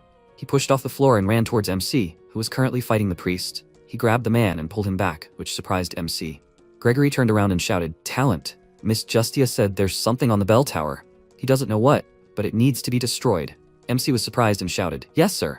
The priest activated his mana and asked where he was going. The dead turned around and rushed towards Vlad, who shouted, "Horror!" He continued moving forward, throwing the dead in different directions. He thought, there are too many of them. Suddenly an arrow hit the dead man's head, and MC turned around in surprise to see Cade holding a bow in his hands. Cade screamed that he would cover him. He had to run. MC rushed forward and replied, "Okay, Sir Cade." He started hitting the monsters with his arrows, and MC was rushing forward. He ordered himself to hurry and shouted loudly, "Out of the way!" Vlad was hitting the monsters with his sword and pushing forward. He got to the stairs and started climbing up. He thought that all worlds are important, but not everyone can protect themselves. However, they have sworn to protect. So if they are where they are needed, if they need to act, there is no need to even think. You have to burn yourself to become a torch that illuminates the darkness. This is the second code of the Swordmaster. Gregory stayed inside the hall to fight the monsters that were rushing at him. He swung his sword and hit the floor, breaking it. Gregory turned around and saw the dead man approaching him, then turned around and kicked her. The girl fell to the ground and grabbed her head, and Cade pulled the arrow. He was already breathing heavily, and his hands were rubbed raw. Gregory wiped the sweat from his face and said, "Horror, I wish he was always this popular." The dead man crawled up to him and grabbed his leg, and he turned around and said, "He's seen too much horror today," including his grin. The priest sat against the wall and answered, "He can do whatever he wants, because death for him is not the end." Gregory grinned and swung his sword, said, "He'll see how he'll continue to chatter when he chops off his head." The priest laughed, and Gregory ordered him to giggle until the very end. He swung his sword, leaving a bright energy trail behind him. He cut off the priest's head, and the dead began to tremble. Cade turned and said that the women had stopped. Justia looked away and said that to defeat an army, you must deal with their leader. Sir Gregory was right. Gregory exhaled and said, "My God, that was not easy." He took a flask from his inside pocket and opened it. He said that today he would drink himself to the last of his strength. Suddenly a voice was heard. By the way, he did not drink wine today. Dark mana started to rise into the air and the priest's head said, "If it's not too much trouble, let him take a sip." Gregory asked in fear, "What?" Cade screamed in fear. "Sir Gregory?" The priest's body rose behind Gregory and then blue fire appeared. Justia spoke, "A headless knight, it's the Dullahan." MC was running up the stairs at that moment, getting closer and closer to the bell tower. He reached the top and thought, "Here it is." A voice said that this is the curse of a noble dark mage. He needs to break the spell in one fell swoop with all his might. Vlad frowned and replied, "Okay." Suddenly a voice told him to watch out. The floor beneath him started to crack and he asked in fear, "What?" The floor started to collapse and he had to jump to the side. MC screamed loudly, "Horror!" He stumbled and flew down, managing to land. He asked, "What the hell is going on?" Vlad's eyes widened in surprise and he saw the ruined church when suddenly Dullahan's voice was heard behind him. "That's impressive." MC turned around and Dullahan said, "That was a great landing, even from his point of view." MC pointed his sword at him and said, "Idiot, he knew he wasn't human. Where are the others?" Dullahan replied, "Well, their lives mean nothing to him. He wants one thing." MC ordered him to give it to him, and the spirit ordered him to take it. "Come on." Vlad rushed towards him and screamed. He told him to give it to him. He swung his sword and hit Dullahan's body, but he created his sword out of dark mana. Dullahan ordered him not to come so close. No telling how much longer he'll be so nice to his comrade. MC asked with displeasure, "Why is he his comrade?" Dullahan replied that he's not talking to him. Vlad's eyes widened in confusion and he asked, "What?" He turned around and Dullahan swung his sword. MC blocked his attacks and thought, he's speeding up. He's too fast for him to counter. A voice told him not to rely on common sense. He's not moving like a human. Dullahan approached MC and asked, "Isn't he too slow?" A voice called out to Vlad, who dodged the dark attack and swung his sword. Dullahan thought, armor magic? It's just leather armor like him. He said, that's amazing. He even has the blessing of the spirit. MC swung his sword and tried to strike at his opponent, but he blocked the attack. Vlad frowned and thought, he might lose like that. If only he could think as deeply about his world as Mr. Rudiger. Suddenly his eyes widened and he thought, the man's growing world needed something to fill it with. The world that was intertwined with the man's world was the world of the voice. The horizon where they overlapped. He became they. The voice said that it was allowing. MC released mana from his eyes, which caught the Dullahan's attention. The voice told Vlad to use his world. MC swung his sword and shouted, leave the children, he says. He slashed at the Dullahan, causing lightning mana to fly everywhere. There was a bright explosion, and the tip of MC's sword was covered in bright mana. The dark mana continued to spread, and all that was visible on the Dullahan's arm was a cut. Vlad thought with irritation, horror. To think, he only left a small scratch. His world was too small for the voice's world to fit in. He only had 2 or 3 tries left. Dullahan looked at his bleeding cut and said he felt sorry for him because he thought they only had a similar style. His body was covered in mana and dressed in armor. MC said in confusion, what? What is this? Dullahan swung his sword and pushed off the ground and disappeared. A voice ordered him to dodge and MC leaned down. Dullahan swung his sword, sneaking up from behind and slashing at Vlad. He flew back and Dullahan thought, at that moment he focused his aura to reflect the blow. He has great potential. What he saw refuted all his expectations of him. MC fell to the ground, showing no signs of life.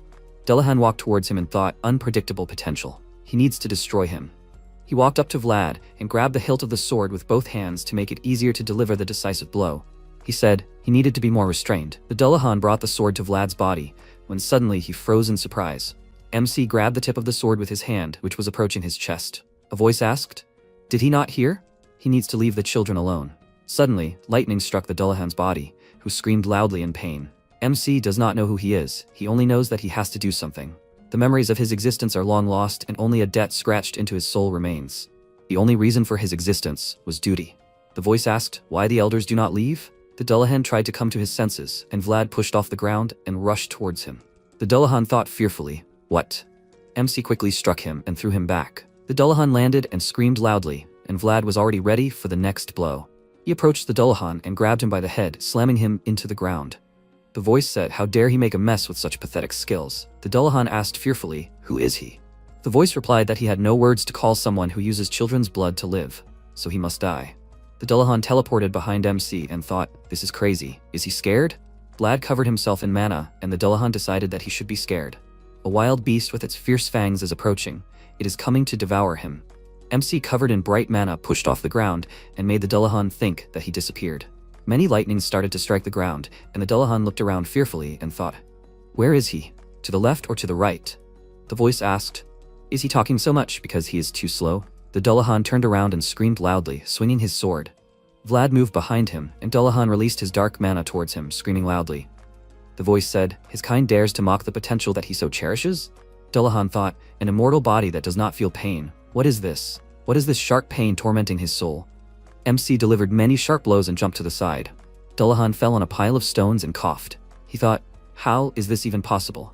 MC approached him and stuck his sword into his chest, after which the voice ordered to give it back. Give it back now. He pierced the body slowly, and lightning continued to strike the ground. Vlad spread his arms in different directions, and Dullahan screamed loudly. The voice said, here, and now he needs to go back. Dullahan screamed in fear. No. Vlad put his hand on his chest and began to draw out mana, after which a bright explosion occurred. The children started to choke, and the Dullahan sighed heavily. The voice said that he knew for sure, but he couldn't remember how to kill idiots like him. The Dullahan thought he wasn't on the same side as him. He thought that he, like him, had escaped death. The voice said that he couldn't remember, but that didn't mean there were no other ways. He swung and chopped off the Dullahan's arm, and then said that he would simply cut off his limbs, which would be the same as his death.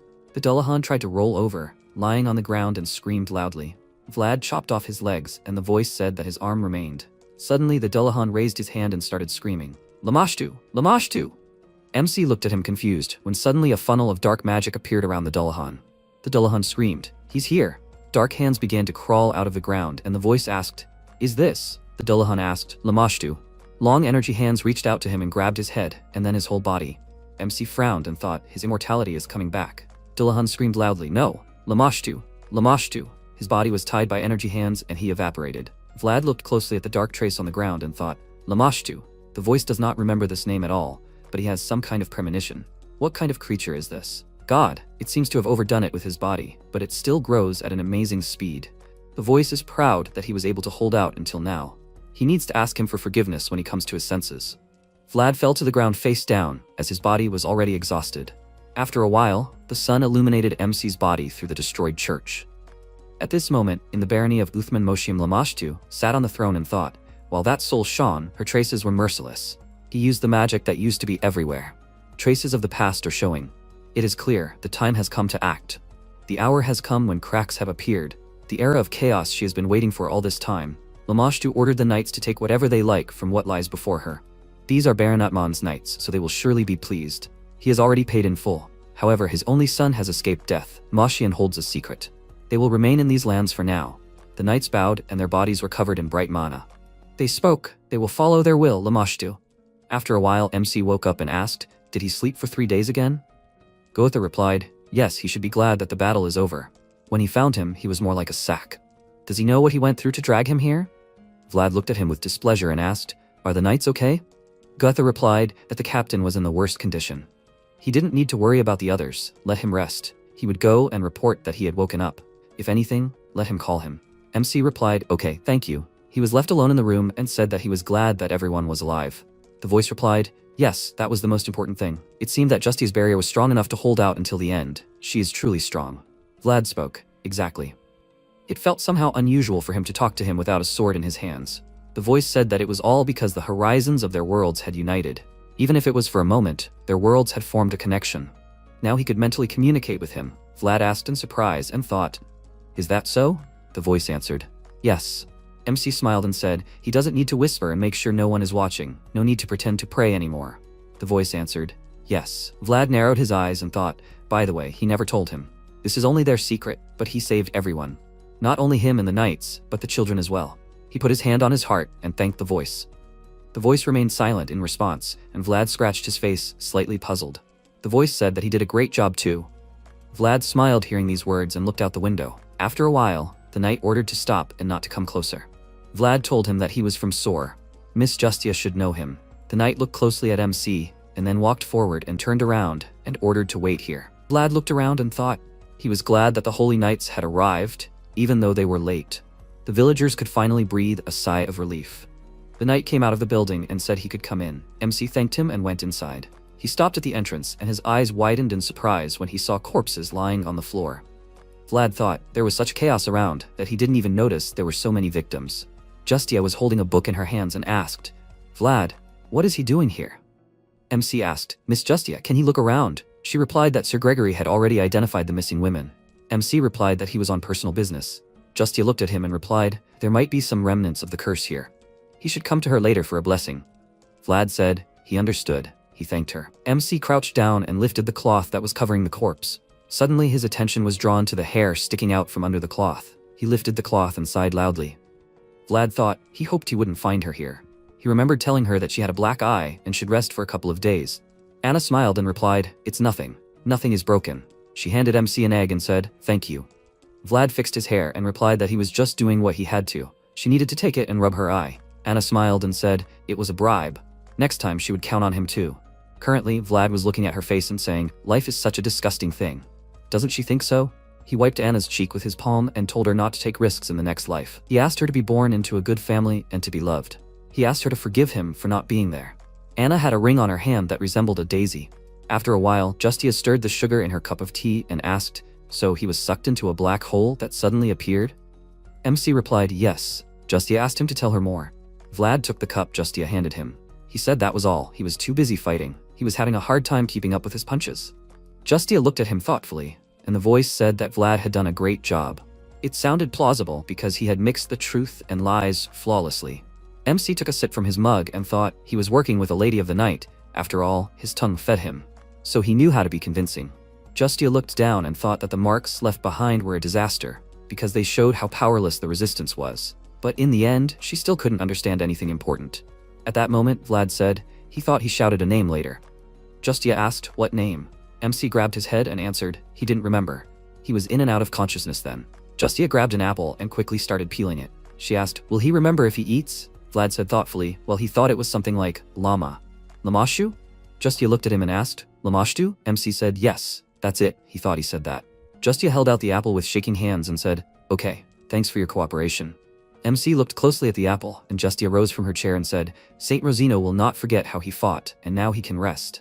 MC turned around and said, okay. The voice was glad that she did not suspect him. Vlad thought, by the way, did he see her expression? As if she suddenly became a completely different person. After a while, Joseph poured tea into a cup and asked when he arrived in Sora, Lumond? Lumond looked at him and answered, a long time ago actually. Joseph said that he would have met him if he said he was coming. Lumond stretched his lips to the tea and replied that he was now the most common man. How could he bother him, young man? First of all, where is the boy? Joseph replied, he is currently on a mission. He went to the Uthman barony. They should hear some news about him soon. Lumond asked in surprise, he is an apprentice, but he is already on a mission? Actually, he met with the head for coming here. He had 1 coin left, so he wanted to sum things up. Joseph widened his eyes and thought, a coin? I see, so he did not come just to see Vlad. Laman said that the apprentices in Sutram are so stupid, he can't believe that those who are supposed to represent the Bayazids are all like this. He wonders if his apprentice is like that. Jagger said, he is definitely better than most, but he likes to be willful. Laman said in surprise, wow, judging by the way he talks about him, he is quite useful. No need to be surprised. In his youth he already showed him all his bad sides, along with this constantly grumbling. Lamond hopes that he will like him.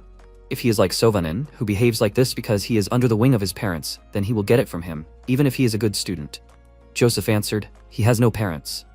Lamond looked at him in surprise, and Joseph thought, he understood Lamond's intentions. He needs to interest him as much as possible. He said, MC grew up in the slums without parents and achieved everything on his own. He thought, that's why he mentioned that he grew up poor, so he can remind him of the difficulties he went through in the past, how he achieved everything on his own. Lamond said, wow. Joseph answered, he does not need money, but he hopes that Lamond can teach him something. Lamond thoughtfully answered, he does not like modern young people, but since he asks, he will take a closer look at him. After a while, Justia bowed and said, they, San Lugino, will not forget their bravery. Gregory smiled and said, he hoped they would put in a good word for them. Their mayor is not picky. Justia smiled slightly and said, she cannot lie in the report, but she will try to take his opinion into account, Mr. Gregory. He sighed and said, then it would be better for her not to mention them at all. Justia looked away and asked, does Vlad have a banner? Gregory nodded and replied, after all this time, the Bayazid have found someone to look after. They treat him well. The knight stood behind Justia and pondered, the traces of a fierce battle, a student who had the courage to fight the Dullahan. Only this shows that he has the potential to become an outstanding person. Gregory bowed and said that they will go. Justia smiled and replied, she will pray that Saint San Lugino blesses them. They mounted their horses and MC turned around and waved. He said the fog had cleared and the view was nicer. Gregory frowned and said, there was always so much light here. It was all because of him. Vlad smiled and thought what a relief. Instead of being buried in the dark corners of Sor, Anna would have preferred the sunny village. He hoped she would find warmth here. After a while they made camp in the forest and lit a fire. MC thought it was a complete defeat. If it weren't for the voice, he would have died. Like Shorhei and Anna. He would have been overwhelmed by the huge world he couldn't handle. Gregory sat up and asked what he was thinking about so much. Vlad replied, about different things. Gregory looked at him carefully and said, but he thought it was about something serious. MC hugged his knees and replied, there are so many incredible people in the world. He doesn't know how long he can last among them. Gregory winked and replied, well, everyone thought that at least once in their life. There is no clear answer, but he made his own conclusions. MC asked again, what? Gregory replied, you need to keep burning. There is no way to keep a fire going when the wind blows, but as long as there is a flame, it can always flare up again. He needs to hold on and keep burning. Vlad looked at the flame and thought, right, there's no specific way to become strong enough to catch up with everyone in an instant. He just needs to hold on and keep the flame going. He needs to focus on the present, because if he wants to stand up to the huge world that has suddenly appeared, he needs to be a huge flame.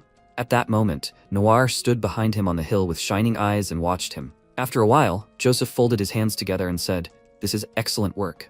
He wants to praise their diligence in completing the task, and the fact that they continued to act until they identified the root of the problem. However, he cannot close his eyes to the fact that they drew their swords on another ruler's land. Gregory closed his eyes and asked for forgiveness. As the leader of the reconnaissance squad, he is ready to bear any punishment. Suddenly, a loud and dissatisfied clucking sound was heard behind him. Lamond was standing near the wall and saying, times are different now. How can you act so carelessly on someone else's land? Besides, they knew what it would lead to. He thinks it's even worse. MC turned around and thought, who is this? He has an unusual aura. Joseph folded his arms and said, he is right, he hit a sore spot at a difficult time. The empire is starting to fall apart. and since the imperial family is unable to manage the empire, all the problems are starting to pop up one after another. All the small and large territorial wars happening in each region. There is no guarantee that something like this will not happen in the north. Gregory bowed and asked for forgiveness, and Vlad stood behind him and remained silent. Joseph said that in times like these, when they see the consequences of past mistakes, the Iron Duke pays attention to what is happening in the village. Gregory asked again, puzzled, "The Duke?" Joseph replied, "He understands that they did it with good intentions, but they brought too much trouble." Vlad stood behind with his eyes downcast and remained silent, when suddenly Joseph said that he should have left earlier. His eyes widened in surprise, and Lamond asked, "Did he hear that the Holy Knight San Logino was there? So they should have handed over the affairs." Vlad turned around in irritation and thought, he has no right to say such things, because he knows nothing. They weren't even there. Lamond said, "Children today don't think about the consequences of their actions." MC blurted out, "If they hadn't intervened." Everyone widened their eyes in surprise and looked at him, and Vlad added, "The children would have died." Lamond thought in surprise, "Wow, let them just look. Where did Mr. Joseph find such a one?" He thought he was a simple brat, but this is a beast. MC said, "Sir Gregory did everything possible for the children. Their actions deserved praise, not reproach." Joseph slammed his hand on the table and said, "Enough." He ordered to stop testing his patience. MC turned around and saw Joseph's irritated face, after which he looked down and said, "Yes, sir." He apologizes. Joseph looked at Lamond's attentive face and said, "Sir Gregory, he hopes he understands that the second rule of the Swordmaster is a very subtle thing." Gregory replied, "Yes, Lord Joseph, it was their oversight." Ambiguous things overlapped. Joseph went to the window and said, "Before Burrow Mutman personally filed a complaint, they should express their gratitude to him. Sir Gregory is suspended from service for an indefinite period." MC's eyes widened in surprise, and Joseph said, "During this time, he will not receive a salary and will not be able to enjoy the rights granted to them by Bayezid. Knight Cade will be punished in the same way." Gregory closed his eyes and replied, "Yes, Lord Joseph." Joseph turned around and said, "Apprentice Vlad." He thought that he treated him well, fed him, clothed him, but apparently did not tame him. Joseph said that he was very sorry that he allowed himself to talk to him without permission, and thereby upset him. Joseph thought, is he angry because he is ashamed? No. He is disappointed. He turned around and said that he is also suspended from service for an indefinite period. Joseph thought about it. He is very sorry. He should have been stricter with him. He ordered Vlad to stay out of his sight until he calls him himself. MC's eyes widened in surprise, and after a while, he was already walking down the corridor. He thought that he had mixed feelings. Who would have thought that he would see that look again? Suddenly he saw Lamond in front of him, who spoke. He is a simple student, but he really managed to upset the master. So his name is Vlad? MC looked at the old man with displeasure and left him without an answer. Lamond ordered him to look at himself. He is silent when the elder addresses him. He supposes he was never taught etiquette? MC clenched his fist and thought he was taught enough by the lady who looked at him motherly. He put his hand to his chest and answered, "Right." He bowed and said that he was Vlad. May he know his name? Lamond thought about it, that look. He looks as if asking his name before the duel. The old blood starts to boil in him again. It has been a long time since he felt such energy. Lamond asked, "Well, he wants to know his name?" Unfortunately, he has nothing to tell him yet. MC continued to stand silently, when suddenly Lamond slammed the banner on the floor and said that he is the one who walks the lower path. But he has not yet fulfilled his duty. Some knights live to old age. After all, they cannot die with honor on the battlefield. They walk through terrible places in search of honor, long lost along the way. Just like the founding king, who was a master of the sword. After a while, Duncan spoke. In the end, Count Gaidar prepared a bridgehead leading to the north. To be more precise, he conquered a suitable region. In the end, to get to the north, he will have to go through them. Alicia looked at the map and asked, "Will he come?" Duncan said they should be prepared for that. Alicia frowned and said, "Who would have thought the center would be closed?" The west was closed too before they could think about it. They should write to Count Bayezid. He would probably help them because he had reasons and responsibilities. Duncan pointed to the mountain area and said they were right. Once they passed Dirmar, it was obvious they would be heading to County Bayezid. Alicia said she was glad she had given him the handkerchief. Duncan said yes, there were still rumors about it. He was becoming a fine man. Alicia nodded and said it seemed he had made connections in San Logino this time. It was always good for them to get close to the church.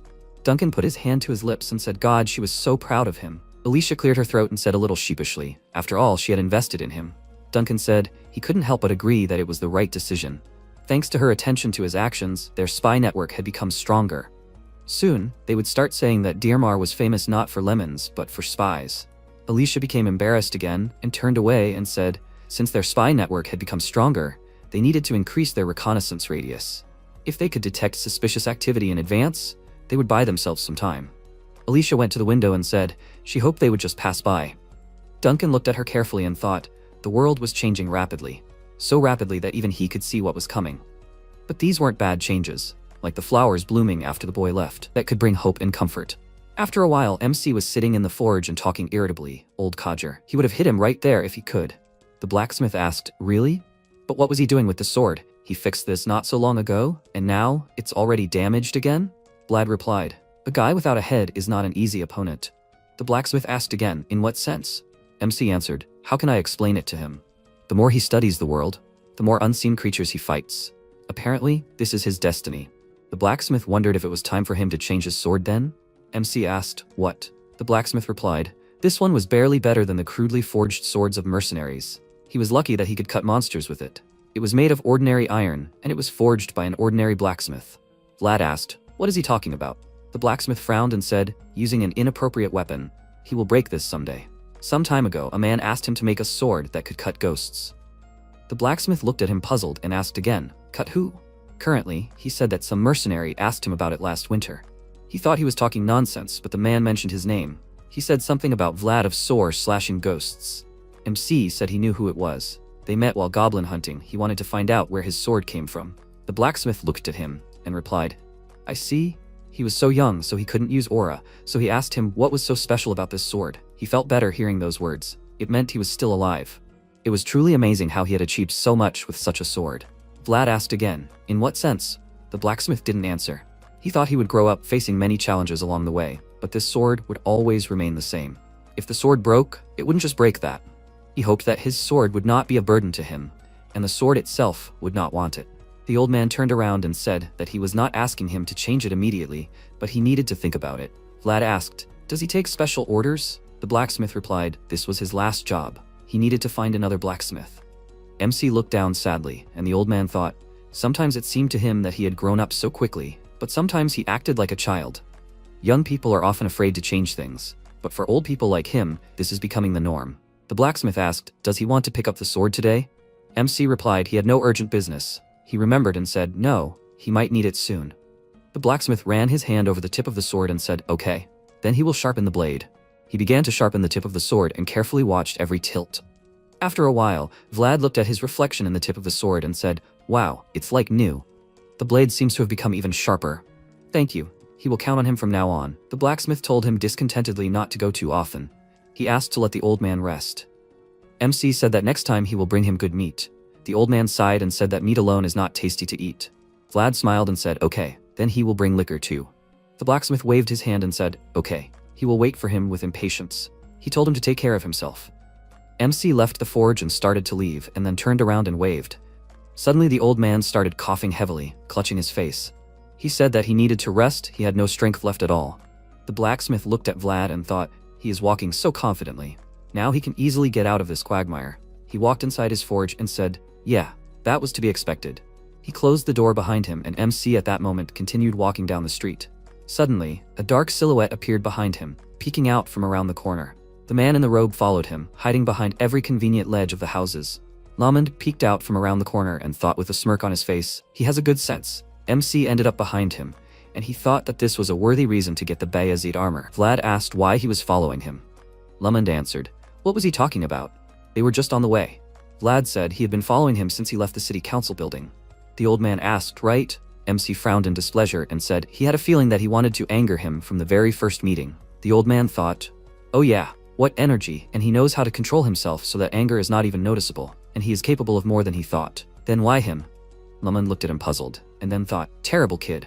Did he rebel on purpose? He said, first of all, he shouldn't have done such stupid things. Did he say something then? MC replied, if he doesn't like something, then let him say it directly. No need to beat around the bush. Lamond thought that it had been a long time since he felt such a pure spirit. He missed it. It was nice to meet someone like that again. He grabbed the hilt of his sword and said that swords are better than words. MC thought, a former knight of Bayezid who learned many styles. He doesn't know his name or why he does this, but Sir Joseph vouched for this old man. He definitely has his reasons. MC frowned and said, then he will be the first. He grabbed his sword and thought, this will be a good reason. He swung his sword and thought, it will just destroy him. The old man managed to block the blow in time and said, and he is capable.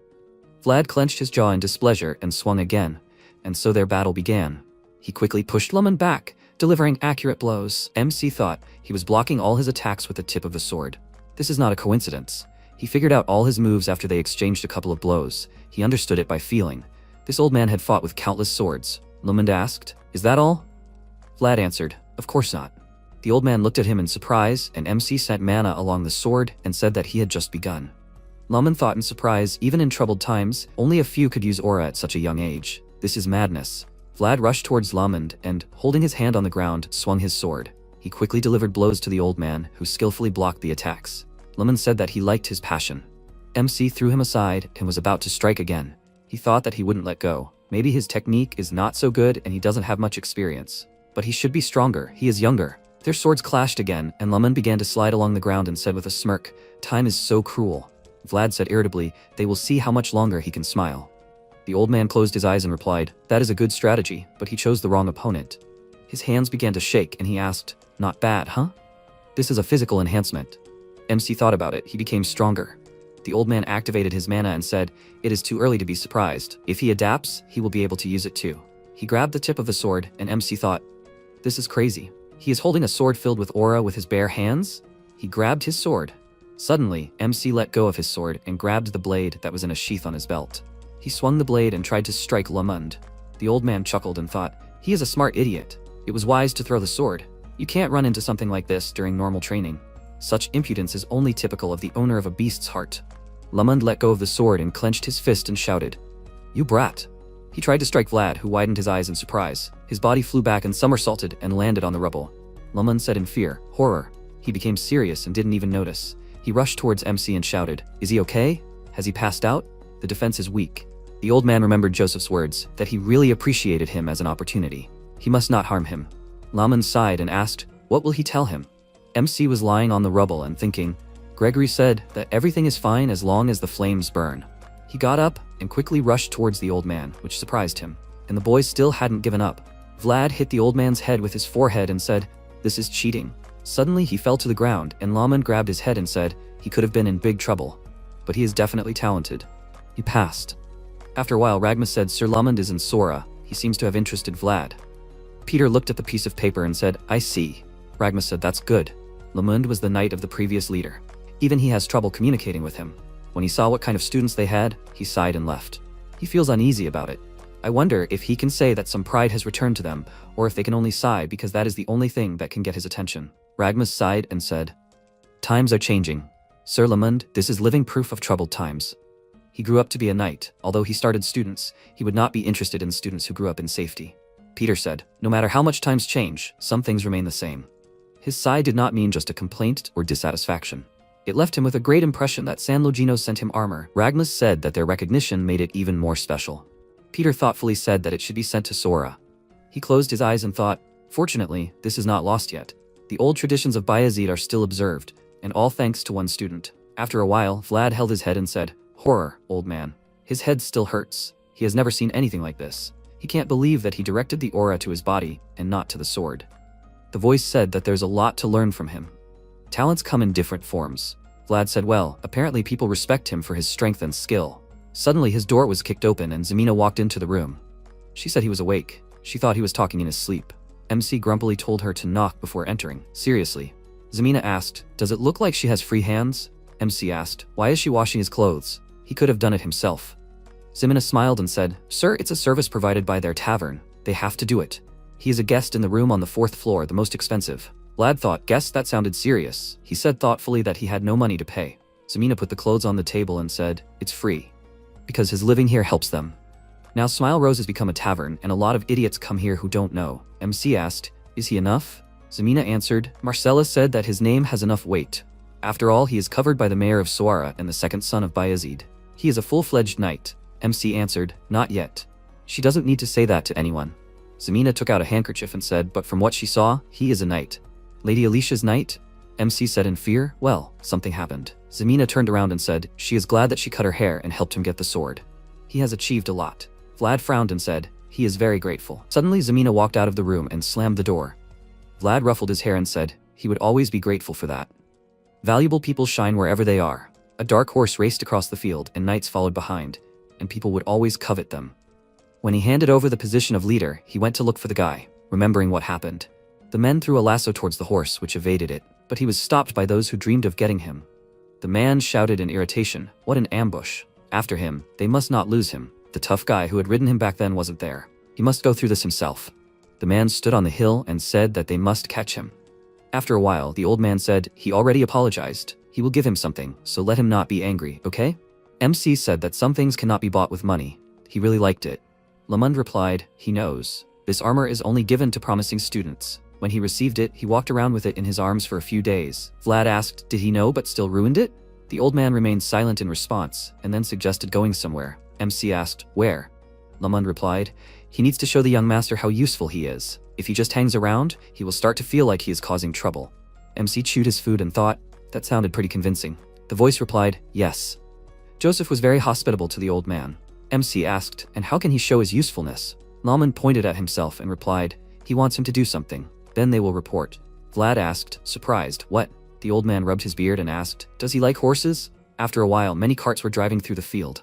The old man was lying in the cart and talking. There's a rumor about a black horse galloping near Sor. But one day, it disappeared. As if possessed by something, Gotha said that he had heard about it too. The guards call it a spirit horse. MC asked again, a spirit horse? Gotha answered, yes, he has a bad feeling about the horse. What if it has something to do with the headless knight? He heard that he controlled women. The voice said, if such a horse really exists, then maybe they are related. MC looked at the old man and asked, is it okay for him to just lie there? Lamond answered, as long as they are moving after the merchants, they have nothing to do. Vlad wondered, shouldn't he at least look around? The old man told him to rest. This horse will find them. MC asked again, what? Will find them? What makes him think that? Lamond answered, this horse is not only fast, it also behaves strangely. MC asked again, what? Lamond said, it watches the people in the carts and wagons from afar, and it knows exactly what it's doing. It's not an ordinary horse. Vlad thought. He felt uneasy. If this horse was really controlled by evil forces, then the reconnaissance would have arrived in Sora, looking for traces. The old man said, he doesn't know what he's thinking, but no matter how much he thinks, he still won't do anything. He'll understand when the time comes. What must happen will happen. The old man thought. First of all, the horse isn't important. He just wanted to watch him while he searches. If he likes him, he can teach him something. The old man opened one eye and asked, how long has it been since he started using aura? MC looked up and answered, about 3 or 4 months ago. Lamond thoughtfully said, if 3 or 4 months, then that's fast enough. Vlad asked again, what? Lamond answered, his progress in using aura compared to the time. But he is curious that he still hasn't figured out his color. MC asked again, puzzled, color? Lamond said, aura manifests itself in the heart. If he hasn't found the color of this, it means his world hasn't been determined yet. MC leaned towards the old man and asked, and what should he do with this color? The old man pushed him away and asked, wasn't he told about aura? He told him not to come so close, young man. Vlad said that he was told the basics. Lamond asked again, right? I see. He thought, surely the grumpy guy had his own idea about his training. He shouldn't tell him too much. He asked MC to show himself to the world, not to hide. Vlad looked at him puzzled and asked, in what sense? Lamond told him to create something that can reveal his inner world. Knights call it ki. MC asked again, ki? Lamond wondered, he had seen the knight's aura, hadn't they? Did they only use aura? Vlad thought about it and asked, did they use it differently? The old man told him to think carefully. Did they do something strange? Vlad answered, he didn't know. They were always emergencies. Suddenly he remembered, and his eyes widened in surprise. He thought, the old man was right. They all did a certain movement. Sir Pablo was putting his sword to his shield, Sir Gregory was moving his sword and legs, and Rudiger was snapping his fingers with the sword in his hands. Lamond looked at him and said, he thought he remembered something. It's a key. It's a tool and a ritual that opens his world. Vlad asked, but he just used it, right? He was acting on intuition. The old man said so. That's why he says he hasn't found his color. Jaeger will tell him about it in due time, but it doesn't hurt to know in advance. Suddenly his eyes widened in surprise and a voice told him to duck. Lamond grabbed MC by the head and told him to duck. An arrow stuck in the wooden edge of the cart and Gotha turned around and asked in fear, what? What was that? Something flew past him. The old man looked at the stuck arrow and said, he doesn't think things are going to go so smoothly. He screamed, an ambush, everyone needs to be on their guard. The guy turned around and asked, an ambush? What is he talking about? Suddenly an arrow flew into the man's head and he fell off his horse. The guy screamed in fear. What? Where from? The man pointed his finger to the side and screamed, sir there! Bandits! Lamond ordered Gotha to urge the horse on and hold it tight so that it doesn't run away. Gotha asked in confusion, pardon? He screamed, yes sir. MC looked towards the crowd of people and asked, a squad of bandits? The old man frowned and replied, these are not simple bandits. It will be much more difficult to deal with them. The man reared his horse and raised his blade up. Lamond said that they were barbarians. The barbarians fired arrows at the knights again, and the old man ordered to hold on. Hold the line. The battle began. The barbarians approached the detachment and continued to shoot at the carts. Lamond hid behind the barricades and said, naturally, they attacked the mercenaries first. The merchants were in the rear, so they bought some time. MC wondered what the barbarians who lived beyond the northern border were doing here. Lamond frowned and replied, that was indeed strange. He had never seen them go so far. He just thought it would be an easy ride. Grabbed the hilt of his sword and ordered the driver to put the saddle on the horse. Gotha replied, but that's a freight horse. It doesn't run that well. The old man frowned and replied irritably, they need a horse to deal with these guys. They say barbarians are born on horseback. They are all exceptional horsemen, regardless of age and gender, but they do not wield a sword, except for a few warriors. Lamond turned around and told MC to remember this well. In a battle with barbarians, you need to immobilize them. Suddenly, there was an order to listen. The leader of the barbarians said that they did not want to kill them. He ordered to pay a fee, and they would leave. The military asked again, a fee, and they will let them go? The merchant looked out and said, okay, they will pay. Let them just say how much they need. The barbarian replied, everything they have. They can keep their lives. The man's eyes widened in surprise, and the barbarian said, but if they dare to hide anything, then this will be their fee for passage to the underworld. The merchant looked at the mercenaries and thought that they would never win with that group of mercenaries to whom they paid a lot of money, because they didn't expect to run into bandits on horseback in Bayezid territory, and barbarians too. The most important thing now is to stay alive. But can they be trusted? The barbarian looked at his ally who said to go. MC frowned and said, they are coming. He thinks they will try to steal. He doesn't like them. The old man got on his horse and said, he tried to like them, but it didn't work. He said, they are coming, let everyone get ready. He can't ride, so he only has one chance. MC sighed and activated his mana. The barbarians started to fall off their horses and scream in fear. What happened to the horses? Are they scared? Wait, is something happening? MC thought, horror. Is that energy getting in his way again or something? Lamond gripped the hilt of his sword and ordered to get out. He rushed forward and Vlad stayed close to him. The old man thought, they didn't count on such a distance and they don't get off their horses. But this is their only chance. The barbarian grinned and asked, who are these two? An old man and a young girl. He ordered to take them. Lamond flashed his bright eyes and said, they are idiots. Who do they take him for? He quickly swung his sword and cut down the barbarians who approached him. The guys said in fear, Aura, what is a knight doing here? The barbarian ordered to turn the horses around and keep their distance. MC approached him and swung his sword, saying that they were not going anywhere. Idiots. The man looked at him in fear and asked, what? But it was too late. Vlad struck him down in an instant and landed on the ground. Another barbarian saw this, who attracted MC's attention. He began to run away, and Vlad only looked after him. Lamond turned around and shouted, Vlad, after him. The ambush was unsuccessful. They need to kill as many of their people as possible before they call for reinforcements. Vlad shouted loudly, from above. The barbarian leader was already preparing to attack the old man, when suddenly he turned around. He swung his blade, and Lamond managed to put up a block. He thought, God, where did this strong man come from? The barbarian looked displeasedly at the old man, who activated his mana and launched a sword at him. The barbarian asked, a knight? Lamond frowned and ordered himself to just look. He didn't back down even when he saw his aura. He can't defeat someone like that with one blow. The old man ordered Vlad to run. The mercenaries will run away at the first chance. He needs to protect the people. MC answered, but... Lamond screamed. Without a horse he can't do anything here. He needs to run. Vlad rushed towards the merchants and cried out, yes sir! He climbed the hill and saw the barbarian swinging his sharpened sword. MC blocked his blow and lightly skidded along the ground. MC thought, hard. The blow was stronger, even taking into account the speed of the horse. The voice ordered him to calm down and stand his ground. Vlad frowned and thought, horror. If only he could ride the horse. Suddenly his eyes widened and the barbarians asked puzzledly, what is this? Have they come back? It doesn't look like there is more than one person. It's only one horse. MC thought, this. The man screamed, what? It's that horse. It got away from them. And now it's here on its own. It's the son of the steppes. The barbarians ordered everyone to gather. It's the son of the steppes. They must catch the horse this time. They started throwing the lasso, and the horse was running away from them. The barbarian screamed, horror. It got away so easily. He ordered not to stand there, quickly after the horse. The horse quickly rushed forward, when suddenly MC climbed the hill and raised his sword up. He screamed, here? He's here.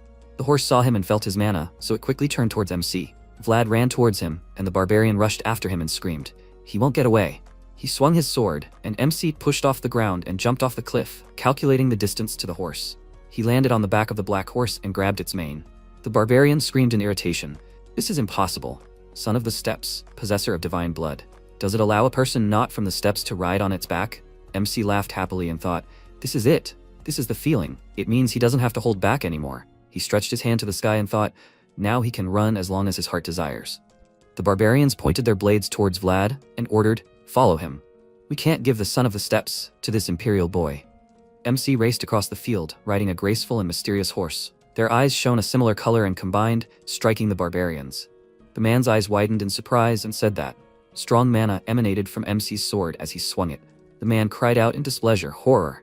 He is also a knight. How many has he killed already? He ordered not to fight him head-on, but to retreat and attack from a distance. The barbarians were running away from the MC when suddenly someone screamed, horror, he's behind them. The man turned around and ordered them to split up. They'll surround him. At that moment, the horse released its mana, which affected the barbarians' horses. The barbarian asked in fear, what's wrong with the horse? It's not turning. The horse is scared. What could have scared them anyway? The man froze when he saw the approaching MC and horse. The strongest mana was emanating from them. And Vlad was saying that now it's not them who are hunting, but them. At that moment, the barbarian leader swung his blade and struck the old man's sword. They raced opposite each other and struck. Lamond looked at the horse's face and thought, horror, the horse can't handle it. This is too much for a cargo horse. The barbarian swung his weapon and said, it's over. Lamond's horse fell to the ground and raised a dusty pillar. Lamond stood up and said with a smirk on his face, seriously, who would have thought that someone else could stir his blood? The barbarian said irritably how persistent he was. But now he was finished. Suddenly a loud sound was heard, and the old man wondered, was that the sound of a barbarian horn? He saw MC, who was racing after the barbarians, waving his sword. The barbarian irritably rushed towards him and shouted, little idiot, how dare he? He ordered the idiot to stop. He thought irritably, how? The son of the steppes even rejected him. He ordered Vlad to get off his horse. MC turned around and thought, what is he doing here? The old man, he saw Lamond, who was running after the barbarian, and thought with relief he was alive. The barbarian leader ordered Vlad to get off. This horse is not for him. Vlad ordered him to leave him alone. Why is he telling him what to do? The barbarian ordered to shut up. MC looked at him in surprise and thought, this. The voice said, this is magic. Some barbarians use magic to create their own world. MC thought, he is at least at the level of a knight who can control aura. The barbarian screamed, he will take his life as payment for tainting the divine horse. Let him try. Vlad and the barbarian ran towards each other, then there was a fusion of mana. Swords clashed, and they continued to rush forward. Suddenly the barbarian's horse stopped, and a voice said that he caught up. MC turned around and thought, horror. Too late. The barbarian swung his sword when suddenly the horse dodged. MC got off the horse and said, that was dangerous. Thank you, it saved him. Vlad thought, a horse with divine blood flowing through it? He knew the horse was unusual, but not to this extent. They became one. He had faced many incredibly strong people. This barbarian could still deflect his sword strikes. The problem would be, the voice interrupted him and said, riding technique. He didn't even have a saddle and bridle. MC thought, really? His legs were shaking so much, he wouldn't even be able to walk. The voice said, the longer this went on, the harder it would be for him. Vlad thought, he needed to do something. He remembered the old man's words. He needed to engrave it into his head. When fighting a barbarian, he needed to knock him out of the saddle. MC's eyes widened and thought, right, well, time to get dirty. He headed towards the barbarian, who frowned and decided that they couldn't be allowed to continue this. He needed to put an end to this. He activated his mana and said, come on. MC chuckled and turned his horse to the side, letting the dust get into his opponent's eyes. The barbarian screamed, he's running away. The barbarian looked after MC with irritation and said, he is a dishonorable idiot. That is all he can do. He dares to saddle a divine horse? He rushed after Vlad, who turned around and said, he heard they are born on horseback, and he lived in the mud of horses' hooves. The barbarian screamed, what nonsense was he talking about? MC turned around and said, he had done so much for him, now he just had to wait until he did something for him. He took off his cloak and threw it towards the barbarian, who managed to grab it. He screamed, his tricks won't work. Suddenly his eyes widened and turned around, seeing Vlad attacking. He suggested fighting in the mud, and the barbarian screamed, what? He grabbed the barbarian and threw him off his horse, holding him by the neck. He moved towards the slope and flew down, continuing to hold his opponent. The barbarian screamed in fear, sir, horror. The old man ran to the edge of the cliff and thought, no matter how strong the knight was, he would fall like that. He looked down carefully, where the glowing mana was visible through the dusty curtain. He said, what an idiot. He can't believe he understood everything before he taught him. MC sat on the barbarian's body and squeezed his neck, holding the sword close to his opponent's head. The barbarian said, he is aged from the Budat tribe. Vlad frowned and asked, so what? After a while, Joseph said, as he understood, they decided to send a servant to them. The nun ordered to be careful. He asked, in what way? The nun frowned and remembered how she asked him to stop. She asked, what's going on? How can he just take the nun without following procedures? Even if he is from Bayezid, he can't do whatever he wants. MC turned around and asked, yes, thanks to Bayezid, they have a future. Now the nun said that it was blasphemous to say that, especially since the common people were extremely impatient and vicious. He would certainly cause them trouble. Joseph closed his eyes and said nothing, and the nun said, Mayor, she was worried that he might tarnish his honor. Joseph asked, yes? He thought. He knew that Vlad had behaved disrespectfully in the monastery. So much time had passed since then, and she decided to complain, and she did so under the guise of a warning. Just when San Logino recognized him, a native of the back streets, supported by the priest Andrea, this was definitely on purpose. Only one person can lead the monastery, Bishop Pierre. Sora is run by two people. He, the recognized one, Joseph Bayezid, and Bishop of Sora, following God's word and watching over the people. But this precarious balance was upset. The achievements of his subjects would give him greater influence. Their intentions were clear to him now. He had been their target from the start. Vlad would give them a reason, but they had to respect the boundaries. They had to understand that he was not obliged to do anything because of the disobedience of a student. Is there some hidden intention in this? Suddenly Jaeger opened the door and said, Sir Joseph. He begged forgiveness for distracting him. The groom, accompanying Sir Lamond, returned. Joseph folded his hands together and said, apparently bad news. Goethe shouted, Sir Joseph, there are barbarians there. The nun and Joseph looked at him in fear and he asked, where? Goethe replied, on the road from Suara to Varna. They attacked the people. Joseph looked at him with displeasure and asked, has he escaped? Goethe cried out, no, Sir Lamond commanded him to call for help. Vlad holds their leader, thus holding off the attack. Joseph wondered what had become of the mercenaries who were protecting the merchants. Goethe cried out, they fled at the first opportunity. If it had not been for Sir Lamond and Vlad, they would have perished. Joseph said so. The two of them are fighting off a surprise attack. Goethe cried out, exactly. Joseph waved his hand and said, Jaeger, he wants him to lead the troops personally. Goethe, and he must lead and hurry. Jaeger bowed and said, very well, Sir Joseph. Goethe cried out, very well. Joseph looked at the nun and asked, isn't he good? She asked, excuse me? Joseph folded his hands together and said, though he may be of low birth, though he may be impatient, he follows the will of God and protects the young lambs. The nun looked away and said, yes. Joseph thought, Bishop Pierre, if they were destined to meet, he asked if possible to tell him that he was very touched by his concern for him, and soon he would visit him in person. He looked at the frightened face of the nun and thought he wanted to meet him face to face. After a while, the merchants and mercenaries were moving forward, and MC was riding next to them on horseback. He looked around and said, there were more and more of them. The old man replied, yes, many were heading south. He thought that if they were ordinary bandits, they would have fled as soon as they caught their leader. Apparently, he was an experienced warrior. In the cart sat a tied-up barbarian, and behind him sat Lamond, who thought that things were bad. They would never get to soar like this. The groom hasn't returned yet? It seems to him that the barbarians are confused. Has something happened? MC got off his horse and looked around questioningly. He said, it seems Goethe has returned. Lamond looked ahead carefully and said, exactly. Apparently, he worried in vain. Led by Jaeger, a squad of knights rushed to the rescue.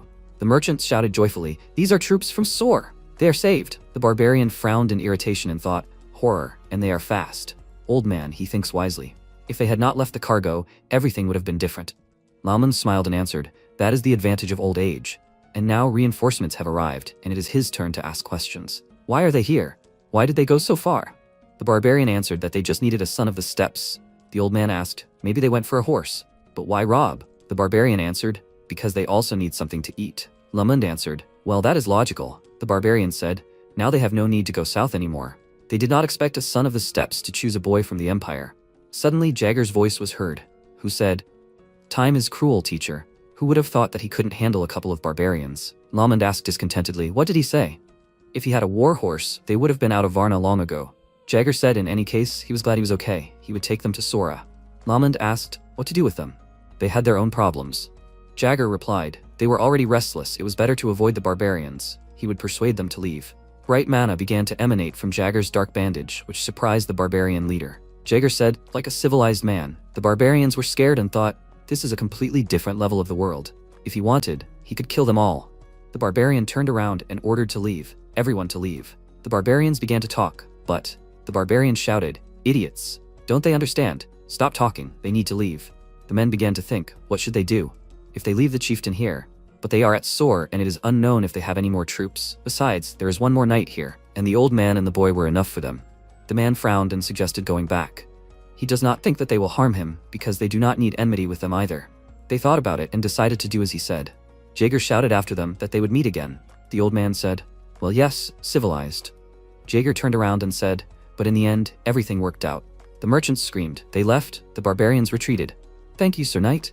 Thank you for protecting. The horse looked at the happy people and reared up, and MC shouted that it was dangerous. The man said in fear, God, how fierce it is. Probably because it is wild.